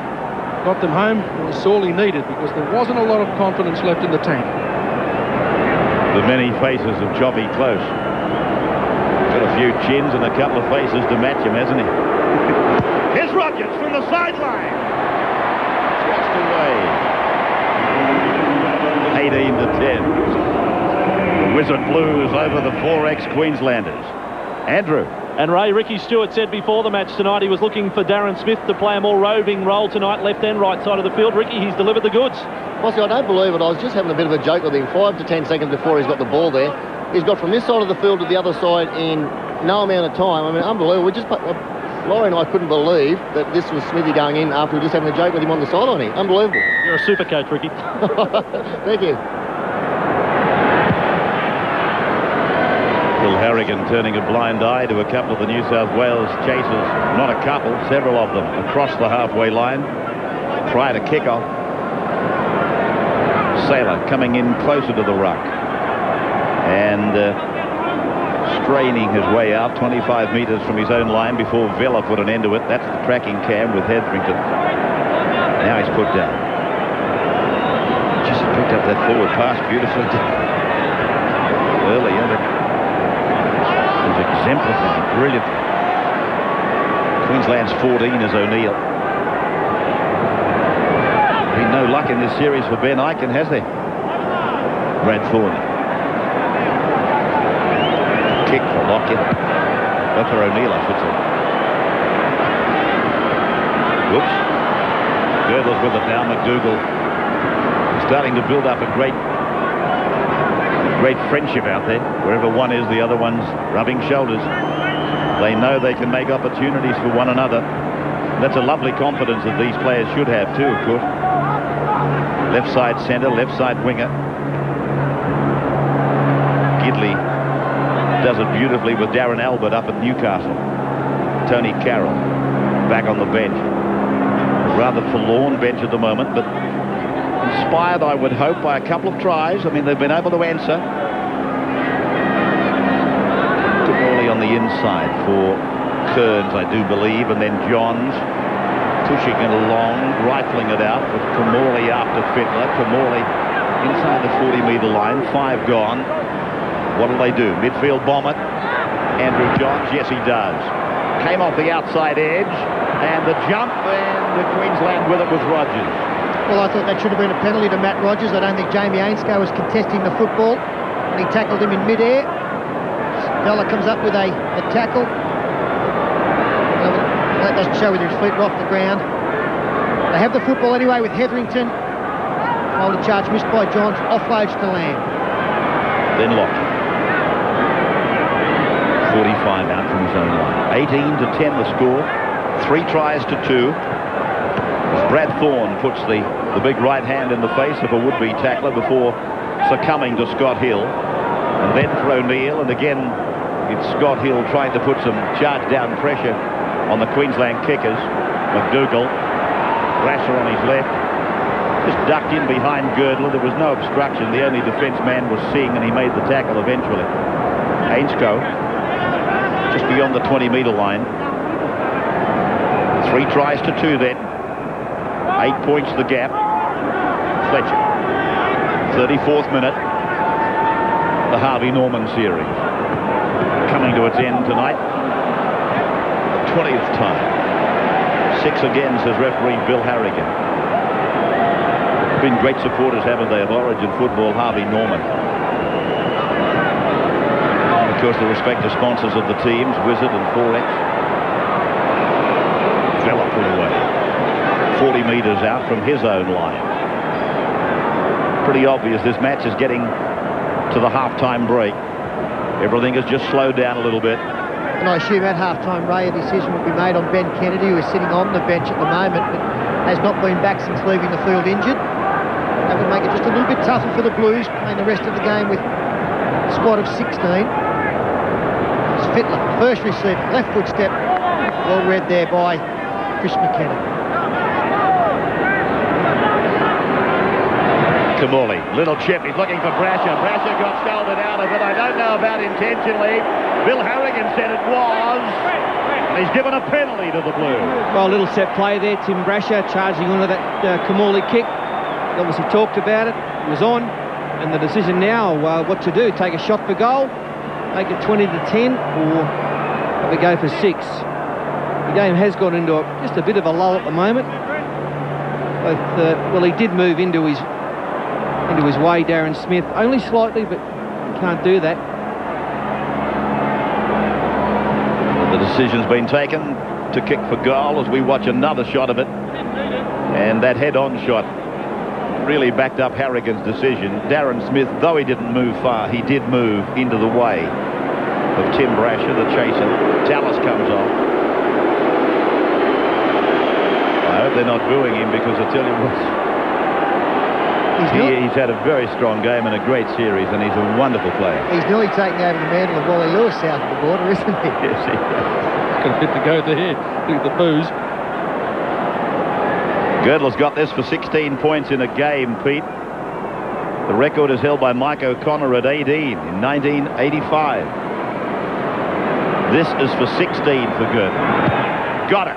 Got it. Nailed it. Another 2 points. 20 points to 10. The Blues over the Maroons. 3 minutes from a break. For a big crowd here as well, a break.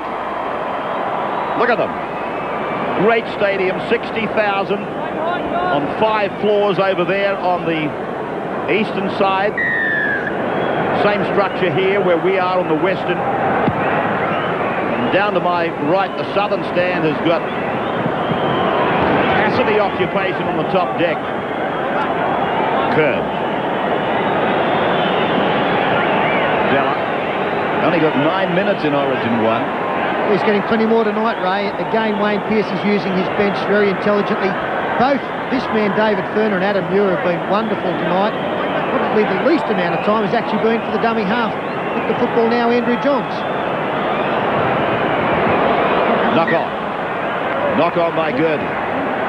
Yeah, after all that has been said about Andrew Johns, he hasn't had as much time in the game as I thought he would have gotten this particular game.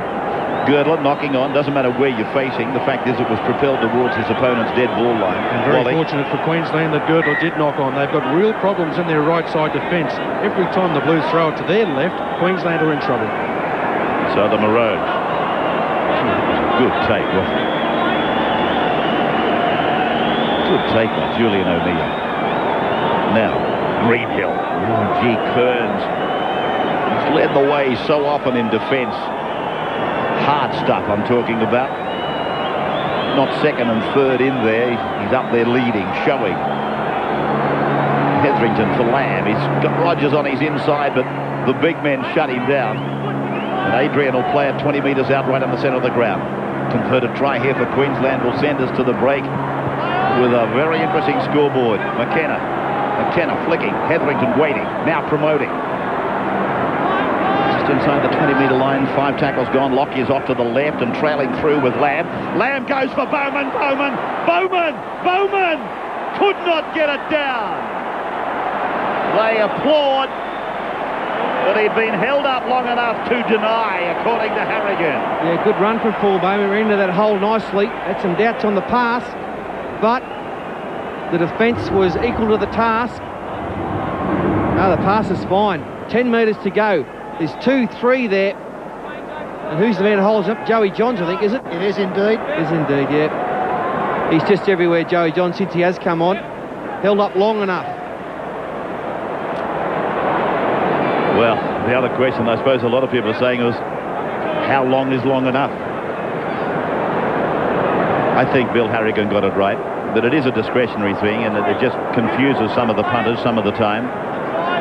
Confuses the commentators too. Let me tell you, Kamali, and now Brasher, and now Johns, and then Scott Hill, and then Jamie Ainscough, and they're ad-libbing it and going back towards the 40-metre line as the hooter goes in the background. That will be the last tackle of the first half. And at half-time, we've got 5 tries on the board. 20 points to 10 the score. The Blues in front of the Maroons, looking to inflict a whitewash on their northern counterparts for only the 3rd time in Origin history. We will take a break. Then Ken Sutcliffe and Phil Gould will review the first half of State of Origin 3 here at the stadium.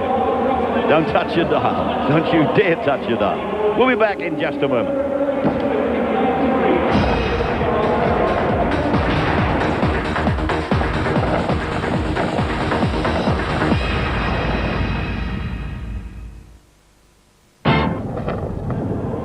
Back at half-time, State of Origin Game 3 from Stadium Australia. With me, Phil Gould. Hard to get a real handle on this game. It's fits and starts, but New South Wales obviously the dominant in the first 40. Yeah, I think, Ken, in these dry conditions, we can see the difference in skill level between the two teams.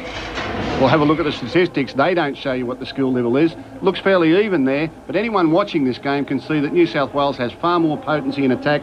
The width of their passing is really stretching this Queensland defence. Great speed out wide to finish off the tries. The Queenslanders are hanging on. They're showing great spirit, but they're going to need more than that to get out of this. Who impressed you in the first half? Look, everyone in the New South Wales side. I really thought Kamali is playing stronger tonight in his 3rd Origin game. Fittler's giving the team great width, and of course fellas like Girdler, Adam Muir, David Furner coming off the bench have been incisive. Everyone's doing their job. They're lining up to get the ball.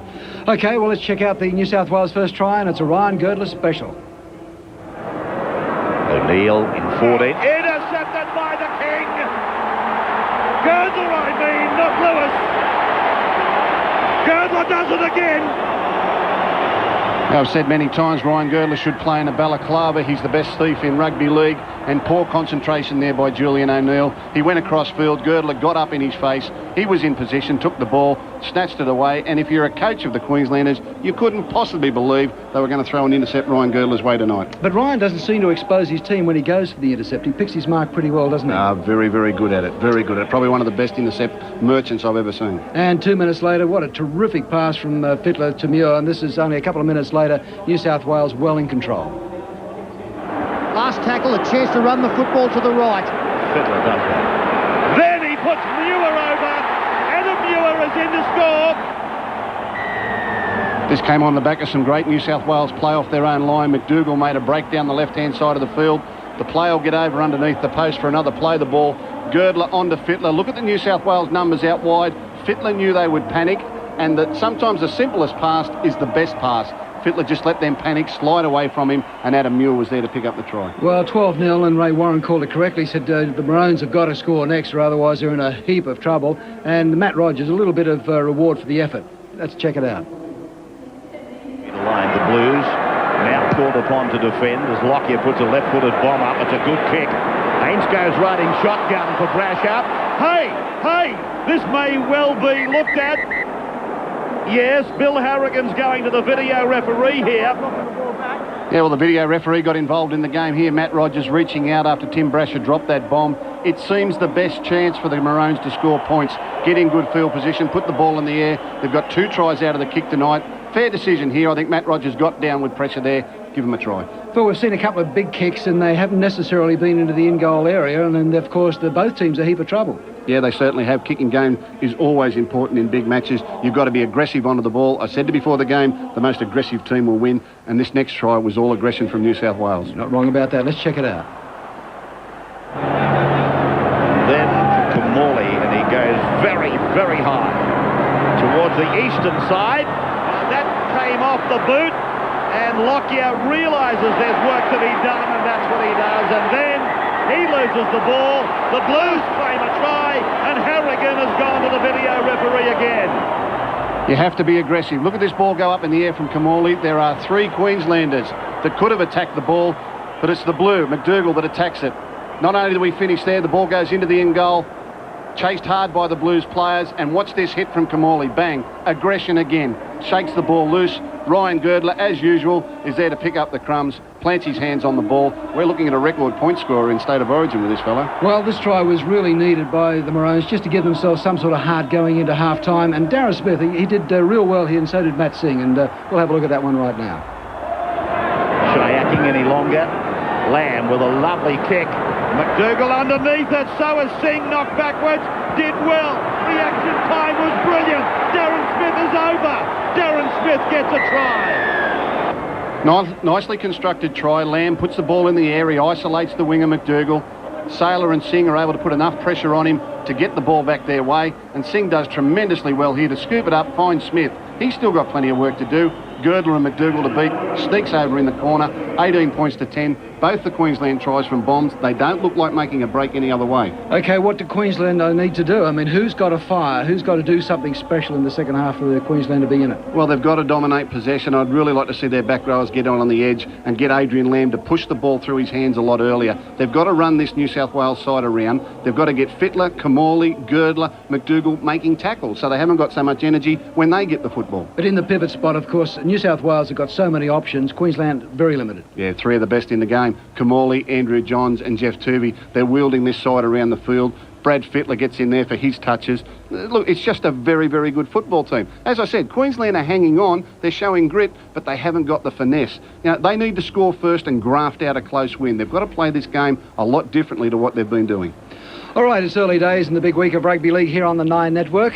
Join the crew and their guests tomorrow night as they dissect all the Origin action on the midweek edition of the Footy Show. And you can see the special guest there, Mark Bosnich and Carl Barron. Don't forget, that's at 9:30. Check your local guides.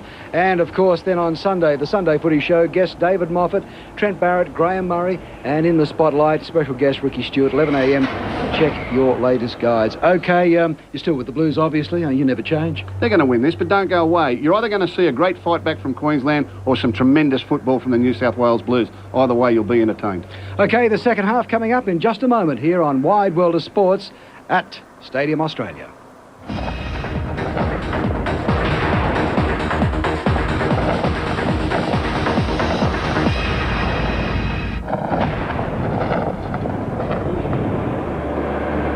And welcome back now to Stadium Australia. We're coming up to the second half of Origin 3 with New South Wales in this, I won't say commanding position, but leading by 20 points to 10, 3 tries to 2. And if the excitement of the first half continues, we're in for a great night before close of play.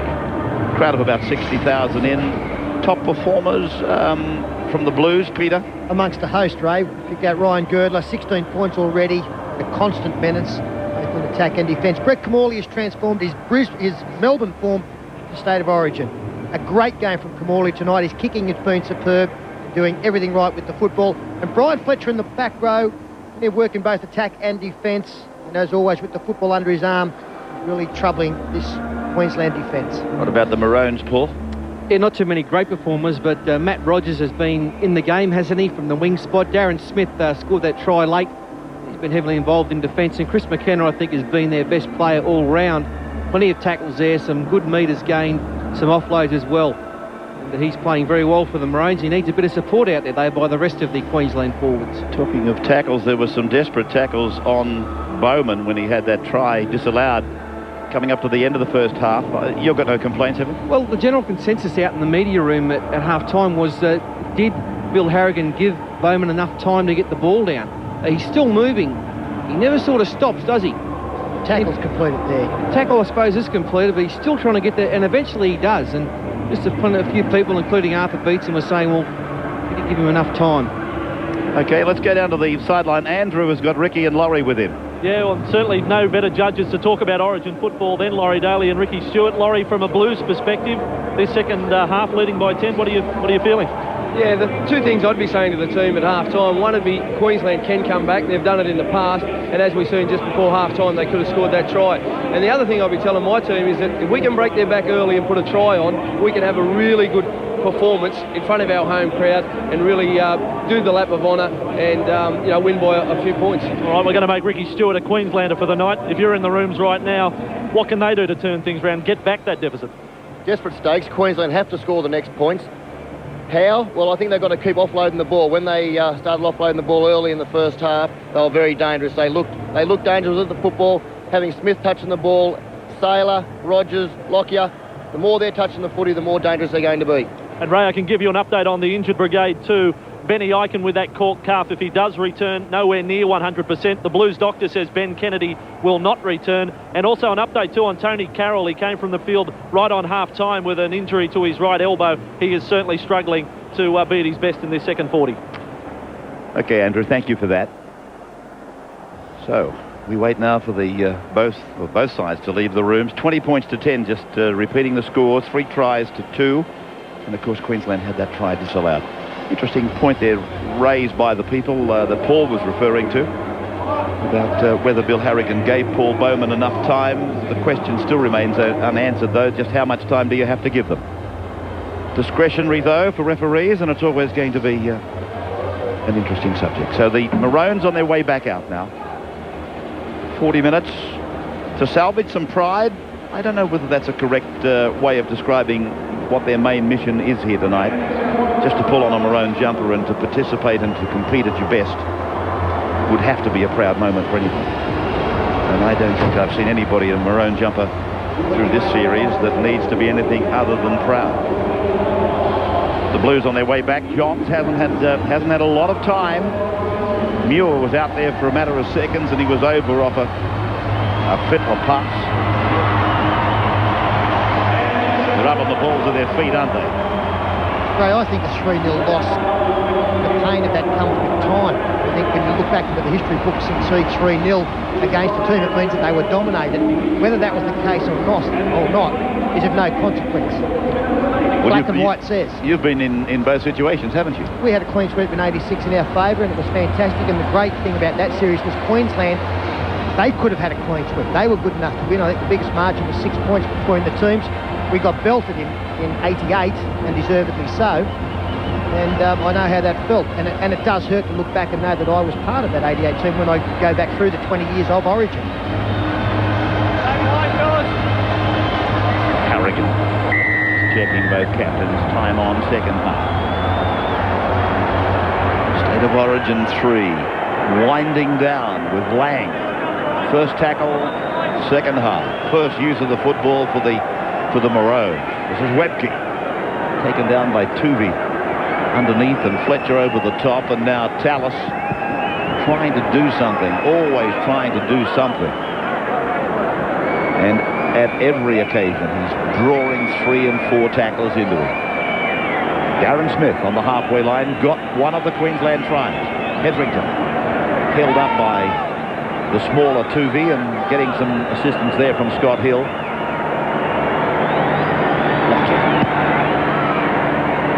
Kick straight to Timmy Brasher. Both fullbacks have been guilty of mistakes that led to tries. Played by Brasher for Ainscough, and Ainscough beats Lang, but he doesn't beat Hetherington. And Webke comes in over the top to clean up. Tuvey a dummy half just inside their own 40-metre line. Kearns got rid of Chris McKenna.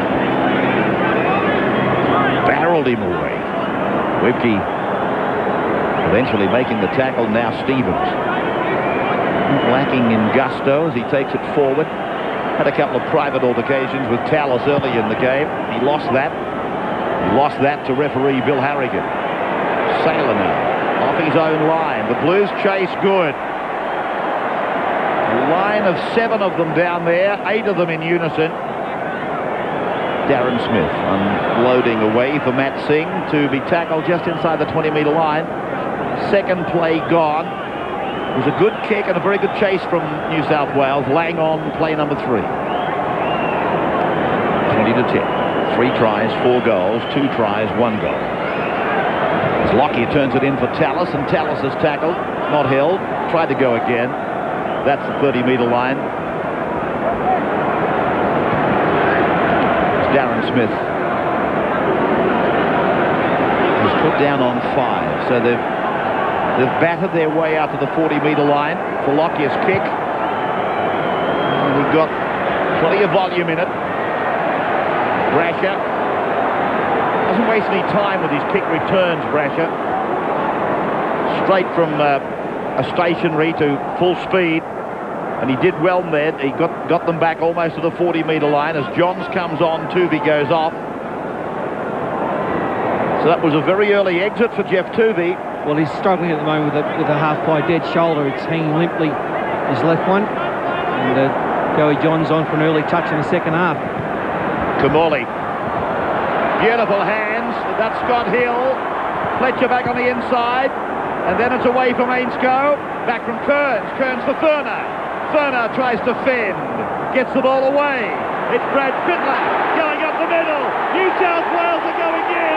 And Joey Johns, Andrew Johns scores. He was out there a matter of 45 seconds. Handled twice. And the Blues are over, adjacent to the uprights. He starts it and finishes it, Andrew Johns. As soon as he gets on the field, how dangerous do they look? And he runs the football to open up a little bit of space on the short side. Nice pass from Kamali over the top. And then some rapid fire work from the back rowers. Scott Hill, Brian Fletcher, flicks it out to Ainscough. Kamali saying, get the ball to this other side. We see David Furner do particularly well. Keeps the ball alive. Brad Fittler doubles around.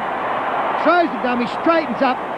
And there, Andrew Johns supporting to go next to the post. The kind of tries we scored 2 weeks ago.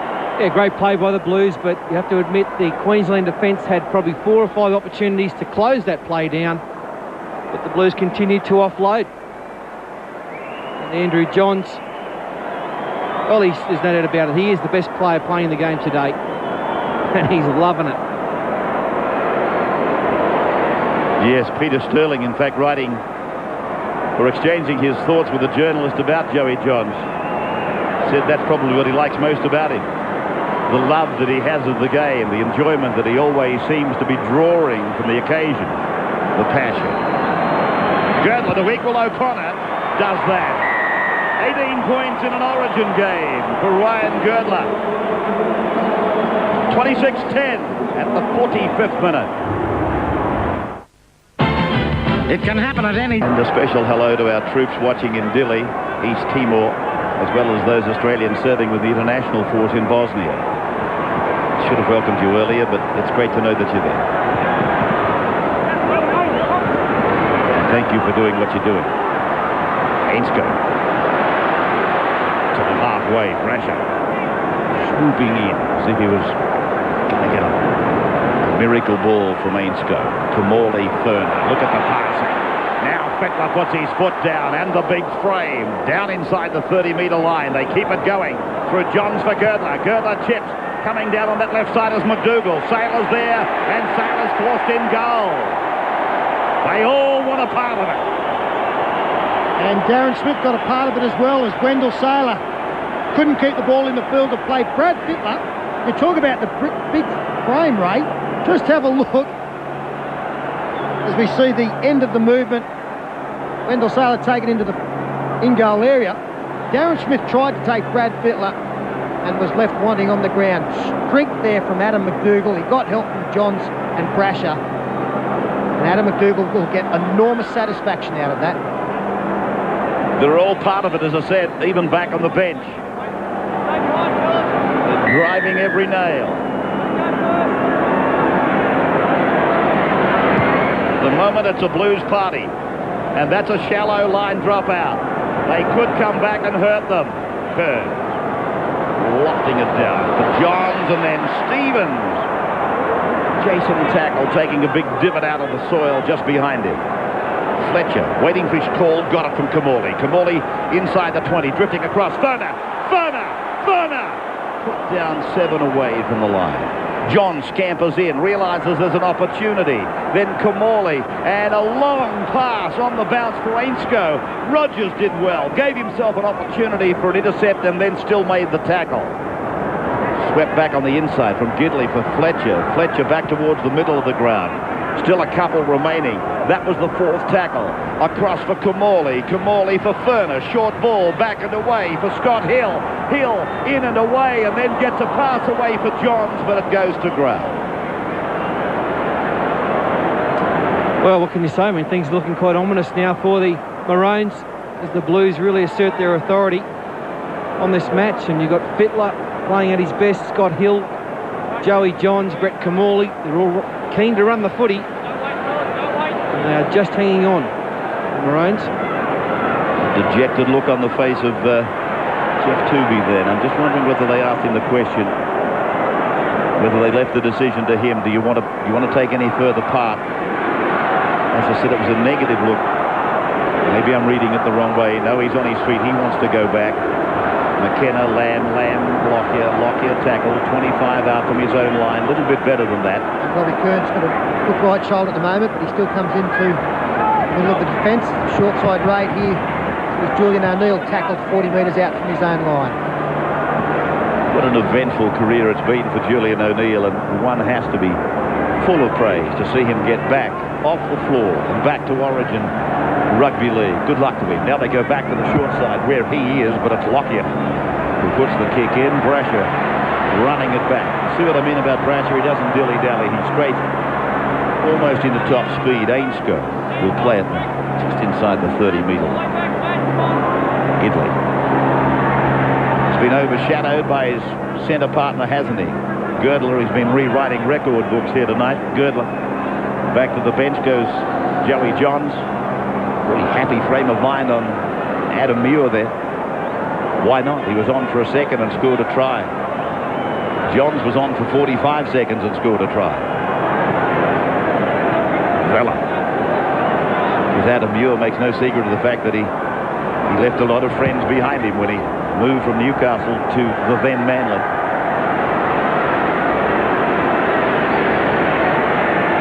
Or to North, Lockyer.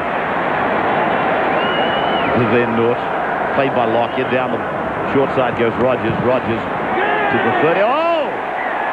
That's a mistake and a blemish that you don't see often from Matt Rogers. High fives all round for Scott Hill. Tackled by by him. He showed him the line, and Roger said, OK, I'll leave you grasping for air. He tried to tuck them up and under, but he couldn't. Rogers, Tooby, the first on the spot with Brasher to congratulate Scott Hill. 30 metres out then, it swings the pressure back on Queensland. A mistake like that, Rogers still doesn't think he had his feet over the line. Here's Girdler. Singh drags him down. Had a shot at the football at the same time, one-on-one. Brasher taken by Singh. Girdler at acting half. Tuvey, Vella wraps around looking for the reverse ball. 10-metre line. Queensland's end of the park, and Tuvey away for Captain Fittler, then Kamali. And Ainsko's got plenty of these tonight. In fact, Ainsko cleaned it up. The pass, not Ainsko, has cost them something like 20 metres. All these passes have been a little bit wild out onto that right side for Ainsko. Gidley. Kamali. High kick. Off Singh. Down for McDougall. He's going to give it to Fletcher. Girdler's waving, and he's not looking for a bus. He wants it on the left. Fittler for Girdler. Girdler's in. Girdler breaks the point-scoring record of O'Connor, scoring his second try. 30 points to 10. Third try.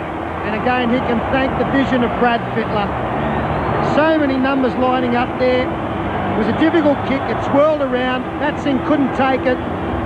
Adam McDougall was able to grab it out of the area. He actually had a bit of support on the right-hand side, but opted not to pass it. As the play the ball takes place and we freeze it there, you can see Fittler. He's looked out to see where the danger men are. That's Tony Carroll. He's the widest man. Play continues. All Brad Fittler's got to do is deliver the pass. And he does that. He puts it on the chest of Brian Girdler. What a night for the young Penrith centre three-quarter. Yeah, purely and simply not enough Queensland defence. It didn't adjust in time. And the Blues, it was oh so simple. For Fittler, he's a master at those passes. Girdler's having an absolute field day out there. Well, Paul, in scoring that try, he's equalled the record of most tries in an Origin as well, held by Chris Anderson and Kerry Bowstead, and breaks the record for most tries in a series with 5. David Middleton is absolutely working overtime down here. And the big difference for Ryan Girdler is that Chris Anderson scored 3 in a losing side. That won't be the case for Ryan Girdler tonight. Johns enjoys it. This crowd is enjoying it.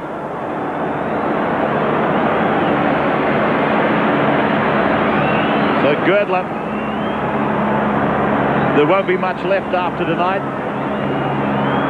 Rewriting the books, with his name replacing several others. He converts, try number 3 for him. Gordon's face says it. 32 to 10, the Blues up. As we break, we're back in just a moment. 55th minute, we welcome you back if you've been in a break. As most of our Australian stations have, a penalty has just gone to the Blues, leading 32 to 10. They were there too long is the best way to describe it, keeping it simple. They were there too long. Girdler has scored 24 points, incidentally. 3 tries, 6 goals for 24 points. Rewriting record books and equaling Bowstead and Anderson for most number of tries in an Origin game. Kamali turning it back on the inside for Furner, who's been busy. Rotated his bench well, Pearce. Fittler firing it. Kamali did well.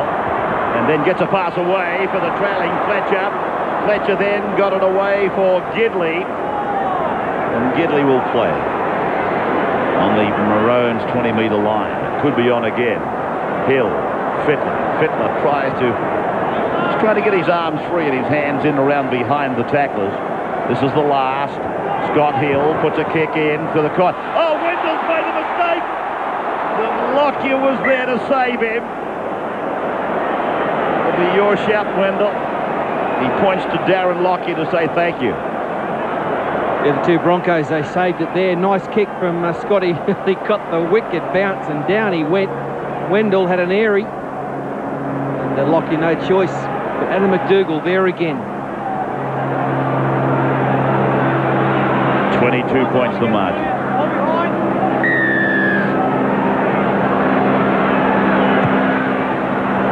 This drop kick, 50 metres.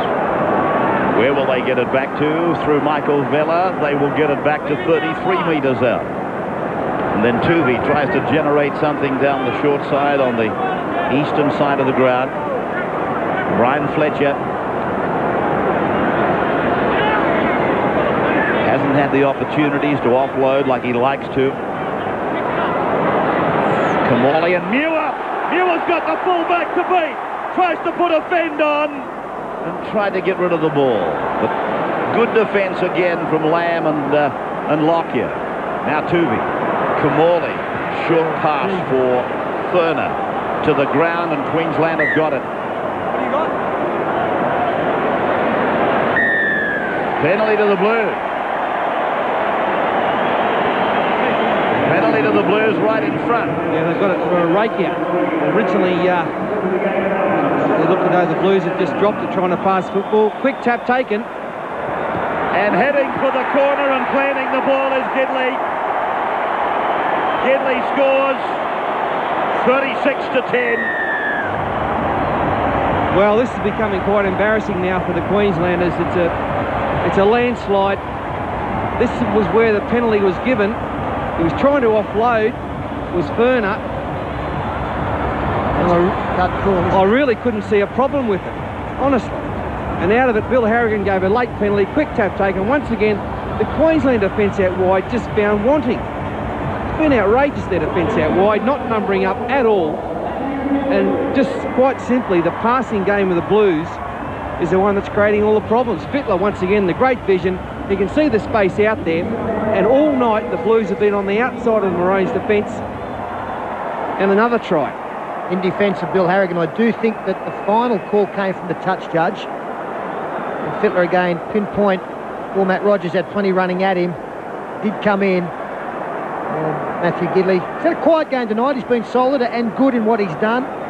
As Ray has pointed out, Ryan Girdler next door said everything come his way as Adrian Lamb, having a chat with Bill Harrigan, rejoins his team.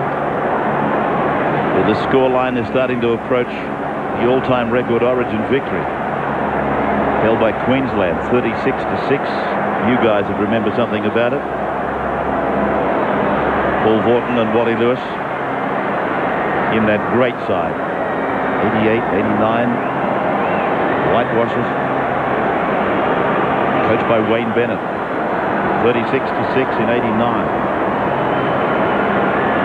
Beaten in 89. 36-6 anyway, that's the important factor. New South Wales are fast approaching it. Ah, look at this. Have a look at that. Girdler. Another couple of points. 26 points in the game for Ryan Girdler. Black magic. Bossy. Ray, this is the blue rinse that we've been talking about coming into the final Origin match of the series. I'm seeing all the maroon jumpers out there right at the moment, but I reckon the heart's been ripped right out of them. It's out on the full. Penalty to the Blues at the middle of the halfway. That incessant smile. The faces and smiling the eyes are from Adam McDougall. When they're down, he's still smiling.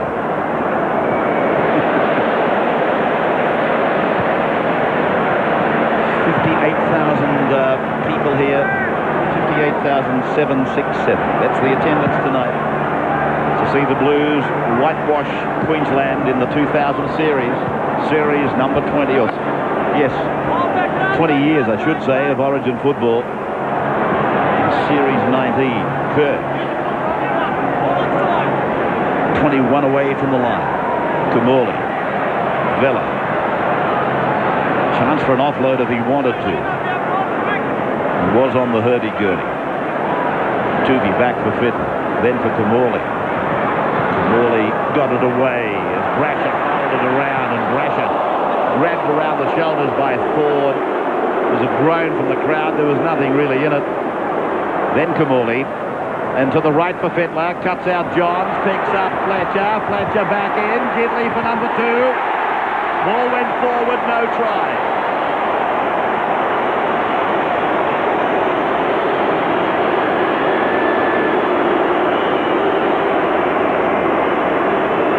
The celebration short-lived. You'll see this pass from Brian Fletcher. Back on the inside to Gidley, wheeled forward, and I think rightly so. Denying the centre his second try in as many minutes. So the Maroons away from the 10-metre line, and there's a bust being made by Lamb, sending Rogers down the left side. Gidley making the tackle on Rogers. Almost on the halfway line with Fletcher's help. Martin Lang. Lockie. O'Neill. Tallis. Oh. Simple stuff for Lockyer. And you won't see him do that again for a long, long time. I am one of Darren Lockyer's biggest fans, Ray. I think that he is going to be a superstar in the game. And I think at the beginning of the series, Wayne Pearce would have pinpointed him as a real danger. But I think over the 3 games, New South Wales have contained him very, very well. And that has helped their cause no end. Brasher taken down by Bowman. Move on that far side of the ground. Kearns, the ball out the back for Brasher. Just for a moment, it looked like another clean-up job for Ainscough. He hasn't really got any clean ball out there, Ainscough. Everything that's been his way has been behind him. Vella.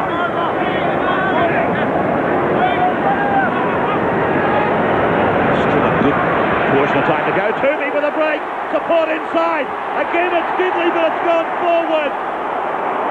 Well, poor old Gidley's been over twice. Been in the payout queue, but they protested. Yeah, it's a Jeff Toovey special, that one. He's had another fine match tonight, little Tooves. A scoot down the short side. Not enough numbers once again there for the Maroons. They head out wide, but a good chase on the inside by Jason Hetherington. That forced that ball to be passed forward. The crowd doesn't like the call.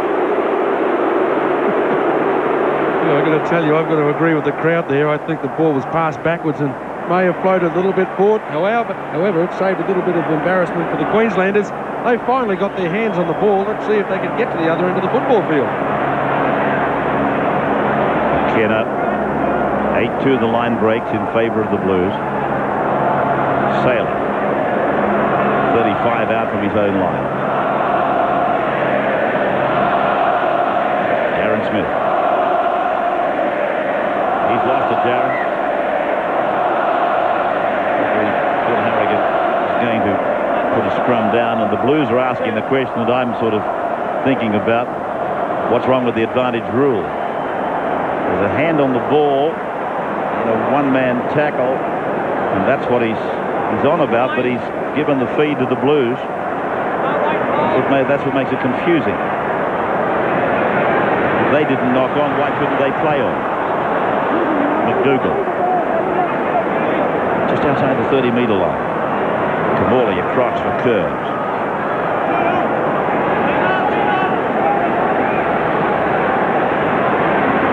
Ewan. Driving him down. That's the aerial showing you exactly the 20 in, 20 out. Kamali. Fittler. And Brasher. Back on the inside. Fletcher's in. Well, they are just carving up the cake now. They're getting it ready to serve. Ben Aiken hiding the face of dejection. What's this Fletcher doing? They're all doing it. I don't know, it's pretty ordinary, Ray. The tries are better than their celebrations. Brad Fittler again appearing in that try. But they're loving it out there. Exactly what Phil Gould said at halftime, a chance for the New South Wales team to rejoice. And he drew a couple of players there, opened up the hole for Tim Brasher and Brian Fletcher, who has been great at the back of the scrum, but all the back row from New South Wales have excelled tonight. Slams the ball down. Fittler at his best, especially in this second half. Well, I think the most disappointing thing for the Queenslanders, therefore, was that they had plenty of defence available.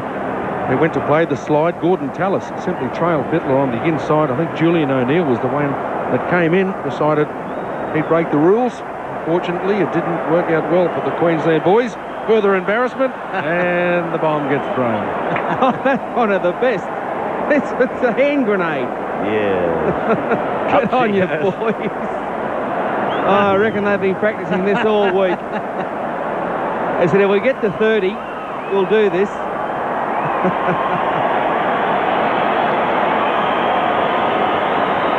It did look better in replay, didn't it? Girdler for 28, about to shoot. He pulled the pin and they jumped for cover. Bingo, number 2 for Girdler. 28 points in the game, 44-10. Here it is again. The grenade thrower Fletcher. The boys go for cover. Hit the ground, hit the dirt, hit the trenches. We are having a ball. Incidentally, getting back to Girdler with 28 points. He's approaching the all-time record. The New South Wales-Queensland matches of personal tallies. Dally Messenger, 32 in 1911. Kurt. Vossi. And Laurie Daly's watching all of this unfold. I think he enjoyed the hijinks in the in-goal area, but you have been on the other end of this sort of result. We think back to 89, your very first match for New South Wales. Yeah, exactly right, Bossy. That's where you get no sympathy for the Queenslanders off me, but it's been a great performance by New South Wales. They've kept the ball alive at all times, and they're just showing what class players they are. Kamali.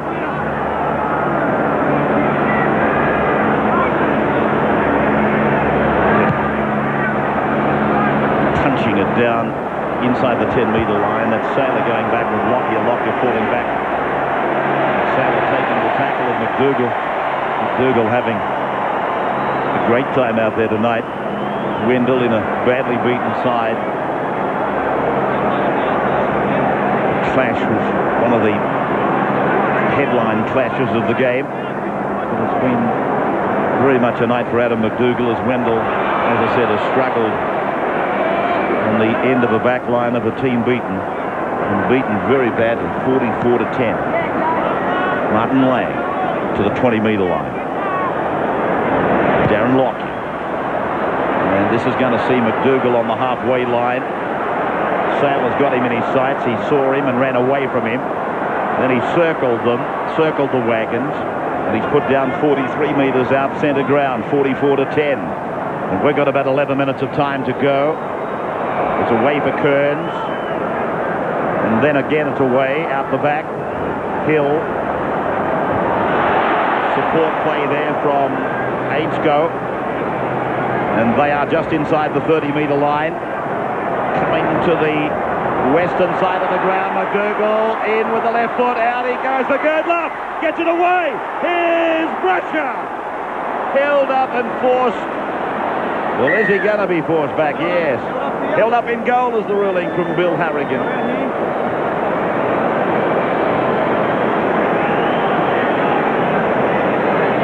Well, it's almost becoming like touch football. The three offloads leading up to this movement, 3 and 4 players in Queensland involved in the tackle couldn't stop the football. We see Girdler putting Brasher over the line, but enough numbers back to deny him. Of course, it is now Queensland feed from the scrum, so the pressure continues.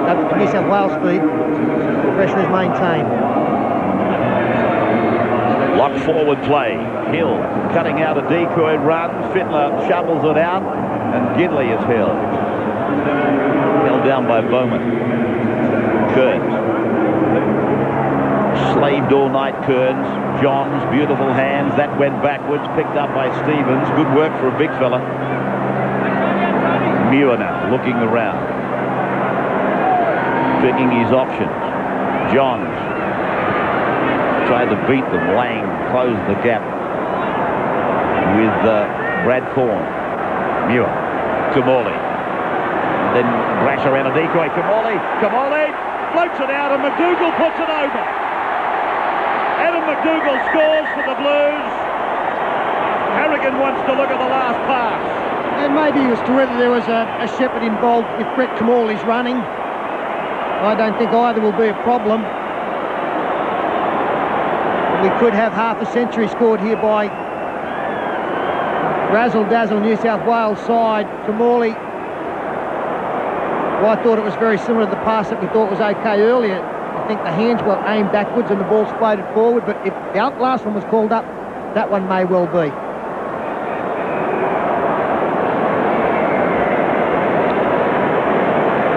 Yeah, Wally Lewis made the point in that previous case from Jeff Tooby that it looked to be passed backwards in relation to the man that passed it, but then floated forward. You could apply that same theory, that same mentality to that. And that is okay. That is not a forward pass. No, that's the point I'm making, Pete, yeah.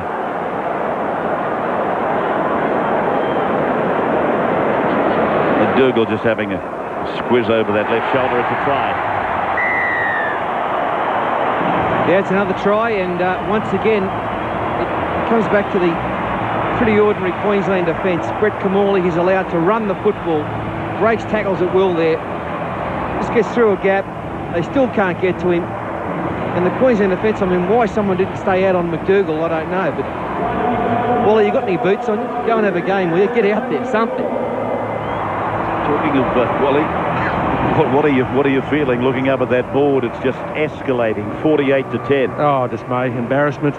But it's very easy to be critical, I suppose, of the players that are out there. But let's not take anything away from the New South Wales team, who were displaying as much attacking ability, I think, as we've ever seen from a Blues outfit. But the question was asked, how am I feeling? Well, sick. I didn't think I'd ever see a scoreline in State of Origin football like this record at the moment. Unfortunately, I never wanted to see one for Queensland. 15 in. 20 up. What's this for 30? It'll leave him too short of Daly Messenger's all-time record.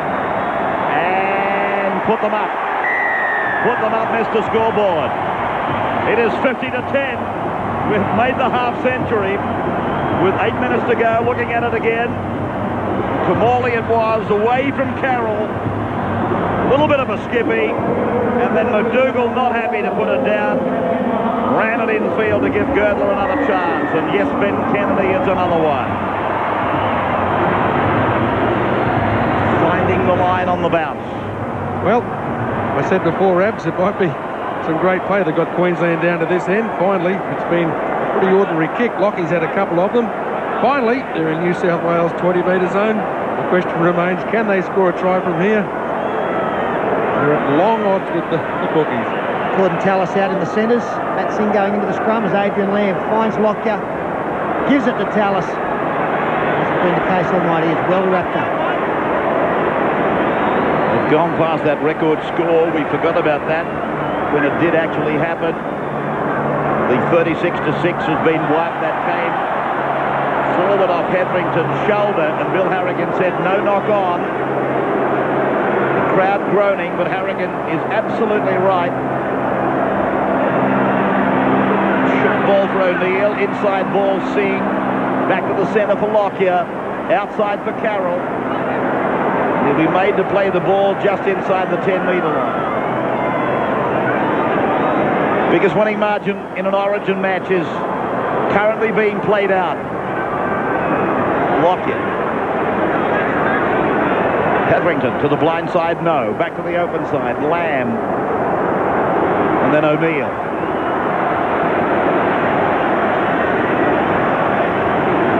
They're going to celebrate this one well into the night, I feel sure. Tallis. Lamb. Oh, he is reaching out. Lockyer back for Hetherington. And then intercepted by Kamali. McDougall away from his own 10-metre line. They scrambled around. And Ferner is tackled now, 25 away from his own line. Look at this. Adrian Lamb was nearly over the dead ball line. Jason Stevens grabbed him. And they love scoring points, New South Wales, but also great pride in keeping their try line intact, and that was evidence in that flurry of play. get the football, and a couple of tackles later now we see them 38 metres out. Matthew Gidley picking up 8 metres down the blind side. Ainscough. Hill kicking from the halfway. Bouncing down towards the 10-metre line for Saylor. Tooby leading the procession. And he's got the help of Stevens and Kamali in there to stop the big man. Wendell Saylor asks for Chris McKenna. McKenna slammed into the ground. Doesn't do the head any good. And Chris has been slowed up by that. Brad Thorne. And raked out. It'll be a penalty. It is for the Maroons.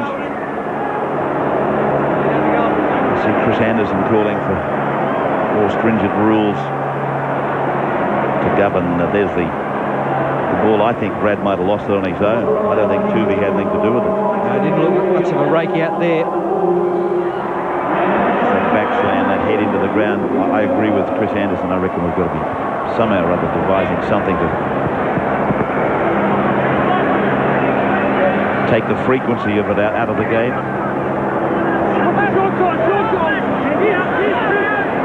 Yeah, you can smile. Actually, he joins a very elite club. A player and a coach associated with a whitewash. Only one in the club prior to tonight. Hello, don't tell me.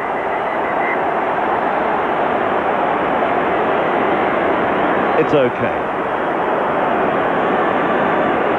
Nothing doing. There was only one in that club. Paul Horton, of course, the man in question. Played in a whitewash winning side and then coached a whitewash winning side, and now Wayne Pearce has done the same.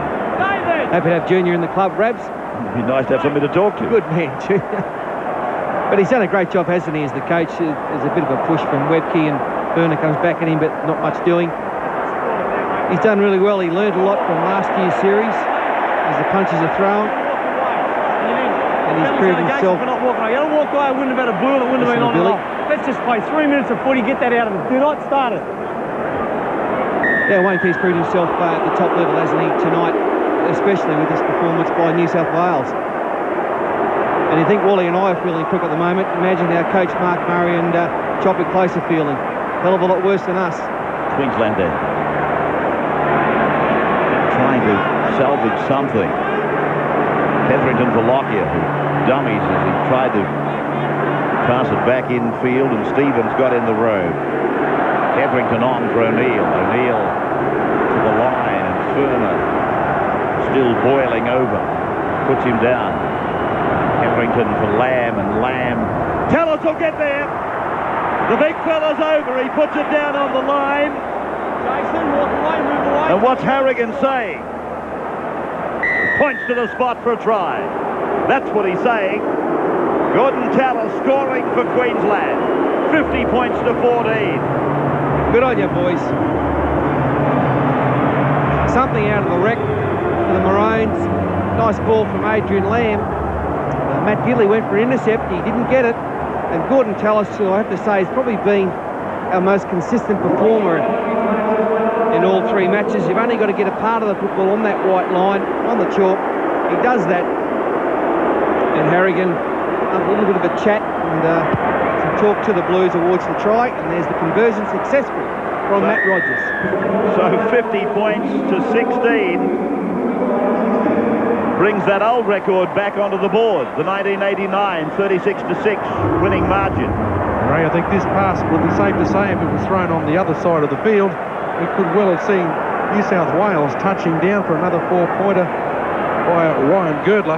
The ball was on a plate ready to be taken.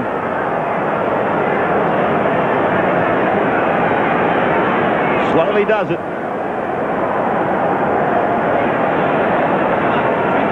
Girdler. What a night. Oh, what a night. 50 points to 16.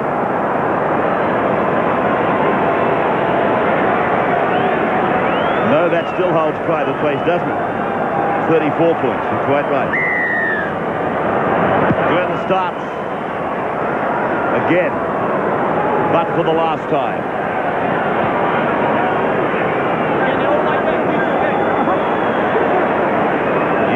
19th series. 9-9 and 1 draw.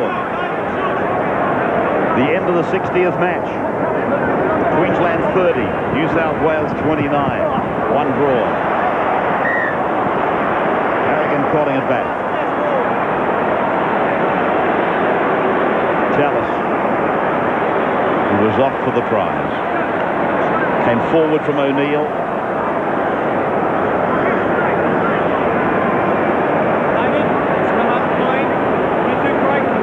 30 seconds to go. If I was Queensland, I'll be making sure that there was a man in cover defence at the moment. Blues would love to finish with another one. John standing wide. Beats one, turns it in for Girdler.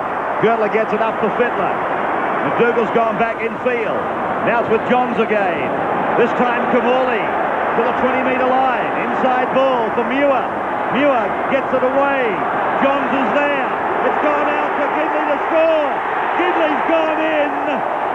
Gidley scores and Wayne Pearce celebrates. How many times has Gidley been over the line only to see a negative look on Harrigan's face? Well, he's batting at 50% tonight, 4 times over, and second try for Gidley. It was amazing stuff, wasn't it, from the New South Wales boys? It's the way they played the whole game, especially the second half. It's been outstanding rugby league, champagne rugby league it's been. Inside balls, outside balls, balls all over the place there are. Some sensational passing. Andrew Johns involved 2 or 3 times once again, and Gidley not to be denied that time. And that face tells it all from Chris Place. So Gidley gets his second try, but he's been over the line 4 times, I'm told. Girdler now for 32 points to equal Dally Messenger. In 1911, in an ordinary state game, scored 32 points. Girdler from touch. It looked okay. It looks okay. It's there. He's got it. He's nailed it. What an effort. What a night for Ryan Girdler. At full time, a 40-point margin. 56-16. The Blues have whitewashed the Queenslanders. They had done it 3 times in Origin history, and now the Blues have done it the same amount of times. Gordon Tallis, a dejected figure.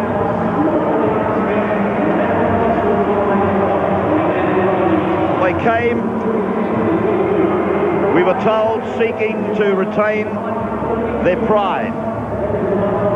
But the Blues tonight have hammered them in a record-breaking Origin match.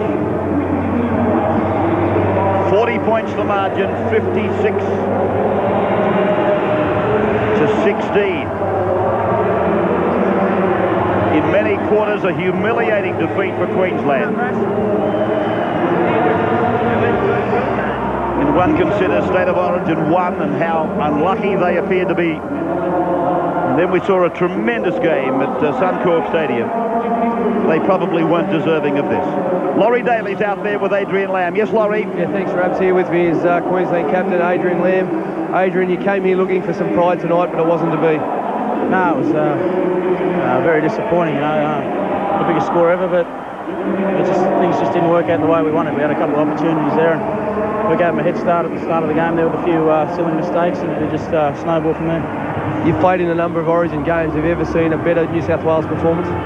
No, they were pretty dominant in game 2 and tonight. I still think we had to have done a few things right, mate. You know, I mean, I don't think that scoreline sort of separates the 2 teams, you know, how far apart they are. I think we're a lot closer than that. Like I said, we're just disappointed. I know you feel disappointed, mate. I'll let you go and join your teammates. Thanks for joining us. Yeah, thanks, mate.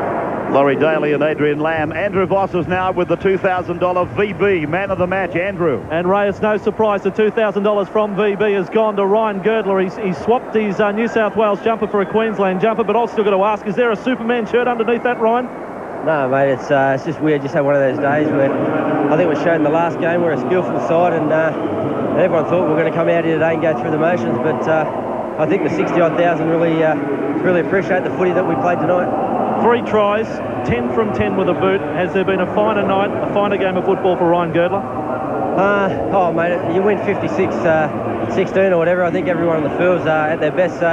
We probably didn't get much ball in the second half. They went down the other side a lot, so it was getting cold out there for a while. But I thoroughly enjoyed the win, and Junior set us a few tasks through the week, and I mean, we enjoyed last week, but we really come out and put our stamp on the game tonight. Okay, Ryan, the blue wash is complete. You got $2,000 from VB as well to celebrate. Thanks, VB, and Simo, you had me for first try scorer, mate, so you owe me a beer too. Good on you, Ryan. Well, what a night. Most points in an Origin game, most tries in an Origin game, equal, that is. Most points in an Origin series, most tries in an Origin series, most points in an interstate game, equal. It just goes on and on for Ryan Girdler. We will take a break, then we're coming back. There'll be more. Stadium Australia, the Harvey Norman State of Origin trophy, that's to be presented. All that's coming from Stadium Australia on the other side of this.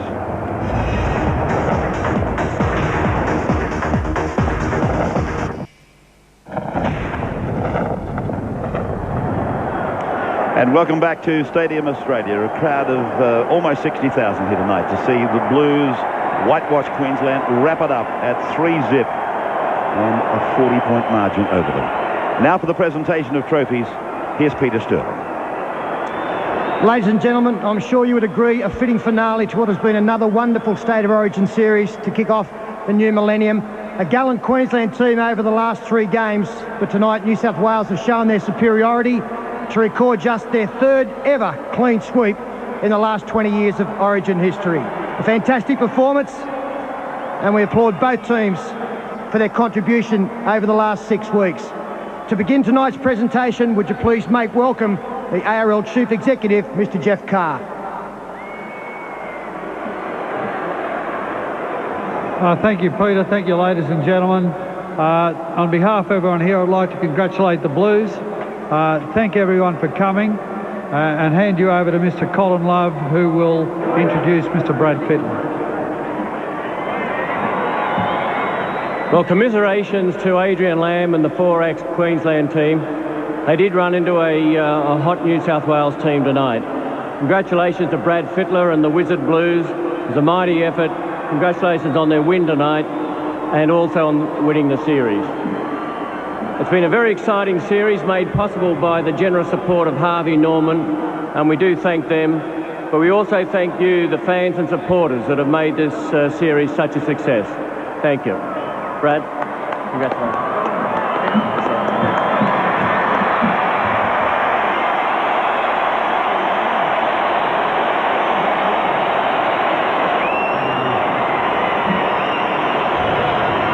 Thanks.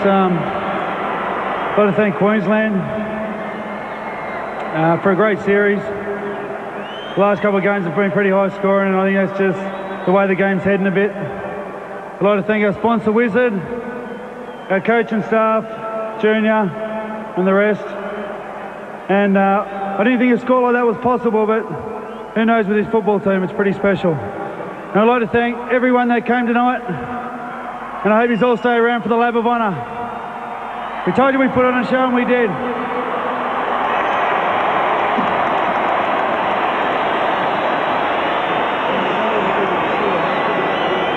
Ladies and gentlemen, State of Origin is great for many reasons, and one of that is because we have tremendous sponsors.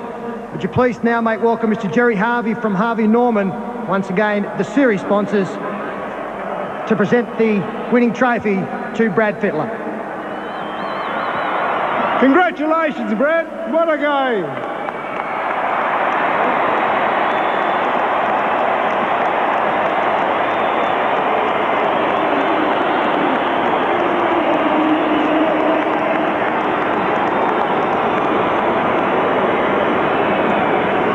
Ladies and gentlemen, once again, thank you for your attendance tonight. Thank you for your support. And would you please now show your appreciation for this wonderful New South Wales squad as they do their victory lap. Have a safe trip home. Thank you very much. Thank you, Peter. Yes, and those thoughts, of course, are endorsed by everybody on this particular network. Sponsors like Harvey Norman, Wizard, 4X, they've done a magnificent job in supporting the series now through its 20th year. Not always have they been a part of it, but certainly in this day and age, their support is very much welcome. photographs. And I notice amongst those players out there now, having joined them, David Peachey, and also Rodney Howe is there. And Sean Timmins, of course, has joined them as well. Three players that helped them on their way to this lap of honour tonight. Not forgotten. A night that will never be forgotten. Brad Fittler probably summed it up. He said that's the way the game is heading, I suppose, with these high score lines, but I don't think anybody thought we'd come here and see Queensland beaten by 40 points. 56-16, one of the injured players, Ben Kennedy, he was having a marvellous series. And it was just a shame that he couldn't take it right through.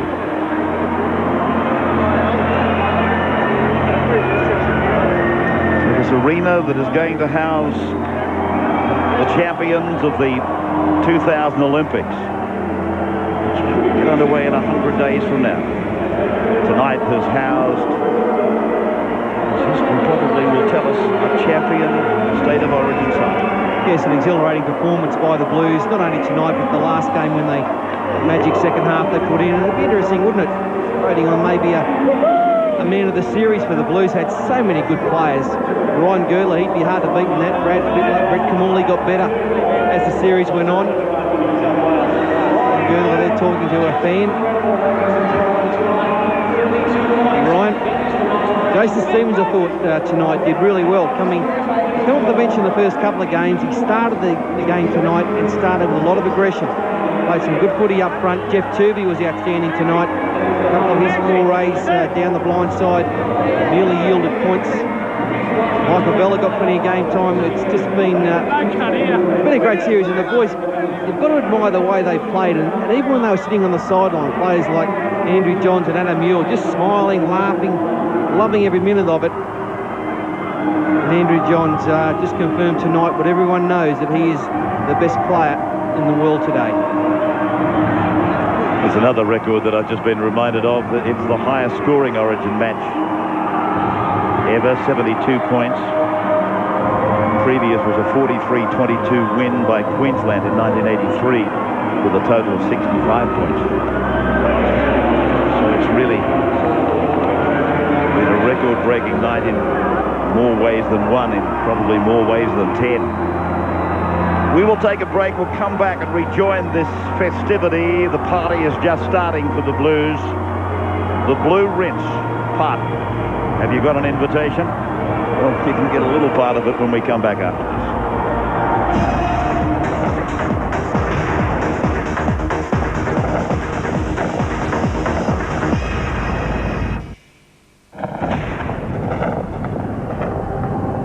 Welcome back to State of Origin, Game 3. It's all over. It's a whitewash, and a whitewash in the biggest possible way. And you told me before half-time, you said, maybe this will be a 60-point game. What did you know? Yeah, well, I missed. I don't think domination is a strong enough word, Ken, to describe what we've seen here over the last couple of weeks. 9 tries by the Blues, 3 to Girdler, 2 to Gidley, Muir, Johns, Fletcher. Ryan Girdler, 10 from 10, equals Dally Messenger's record from 1911 for the most individual points scored in an interstate clash. Rogers, Smith and Tallis. Rogers 2 from 3. The Queenslanders totally outplayed, outmuscled, outskilled, everything you can imagine in a game of football. Brad Fittler said this is probably the way the game is going. Why is it going that way, Phil? Well, I think the skill level of the full-time professional player now, and I think the gap is widening between the depth of player talent between New South Wales and Queensland. I think tonight is the best advertisement you can get why we need a second Brisbane team in the national competition. There's a lot of young kids up there in Queensland that need exposure to the elite league. We need to develop some more Queenslanders to choose from. They're just out of talent at the moment. Okay, well, Matthew Gidley, I mean, everybody had a pretty good game, but this kid was very, very solid in his debut for New South Wales. Check this. This was his second try. Crossed 4 times. Yeah, some very tired Queensland defence here, and the New South Wales players just hot potato, keeping along the line. They know time's running out, inside passes, outside passes, and you can see the constant movement of blue jerseys into the area around the ball. Gidley had a couple of disallowed. He finally got across the line. Those that backed Gordon Tallis to score the last try were disappointed. They thought it was in the bag, but Gidley got it in the end. And Royce Simmons has done very well out of his player Ryan Girdler. He said he backed him to score first, so Yeah, good on you, Royce. I think Royce Simmons has done a lot better than that out of Ryan Girdler and could well do for the rest of this premiership. Okay, a big week of rugby league continues here on 9 tomorrow night with the Thursday edition of the Footy Show. And the team will be back on deck at the weekend with all the NRL latest in the Sunday edition. And some more great rugby league coming your way on Friday night, the Tigers versus the Dragons. Saturday night, for Brisbane viewers only, the Broncos take on the Cowboys. And on Sunday Rugby League, the Roosters play the reigning premiers, the Melbourne Storm. And a reminder for all you tennis fans, we're down to the business end of the French Open tomorrow night, when we'll take you to Paris for the women's semi-final action. Closing comments, Phil. I mean, next year we want to see a really tight State of Origin series. There's a lot of leeway to be done, a lot of homework for Queensland. Oh, no doubt the Queenslanders will go home. This won't be a good year for them. But you've got to look in awe at the skill of this New South Wales side. It's come along great over the last 5 or 6 years. Full credit to Wayne Pearce, the way he's coached the side, their trainer Ronnie Palmer, Brad Fittler, who led the team outstandingly tonight. And look, when you get fellas like Kamali, Tooby, Andrew Johns and Brad Fittler playing in the one team, you know, what you see is entertainment, and that's what you got tonight. Okay, thanks, Phil, for your contribution and the entire team here at Wide World of Sports Stadium, Australia, for State of Origin Game 3. From all of us here, bye for now. Intercepted by the King. Girdle, not Lewis. Then he puts Muir over. Adam Muir is in to score. Well, Ainge goes riding shotgun for Brashup. Hey, this may well be looked at. McDougall underneath it, so is Singh knocked backwards. Did well. Reaction time was brilliant. Darren Smith is over. Darren Smith gets a try. Bernard tries to fend. Gets the ball away. It's Brad Fittler going up the middle. New South Wales are going in. And Joey John, Andrew John scores. He was out there a matter of 45 seconds. Handled twice. Girdler's waving and he's not looking for a bus. He wants it on the left. Fittler for Girdler. Girdler's in. Kamali. Fittler. And Brashup back on the inside. Fletcher's in. Well, they are just carving up the cake now. They're getting it ready to serve. Ben Aiken hiding the face of dejection.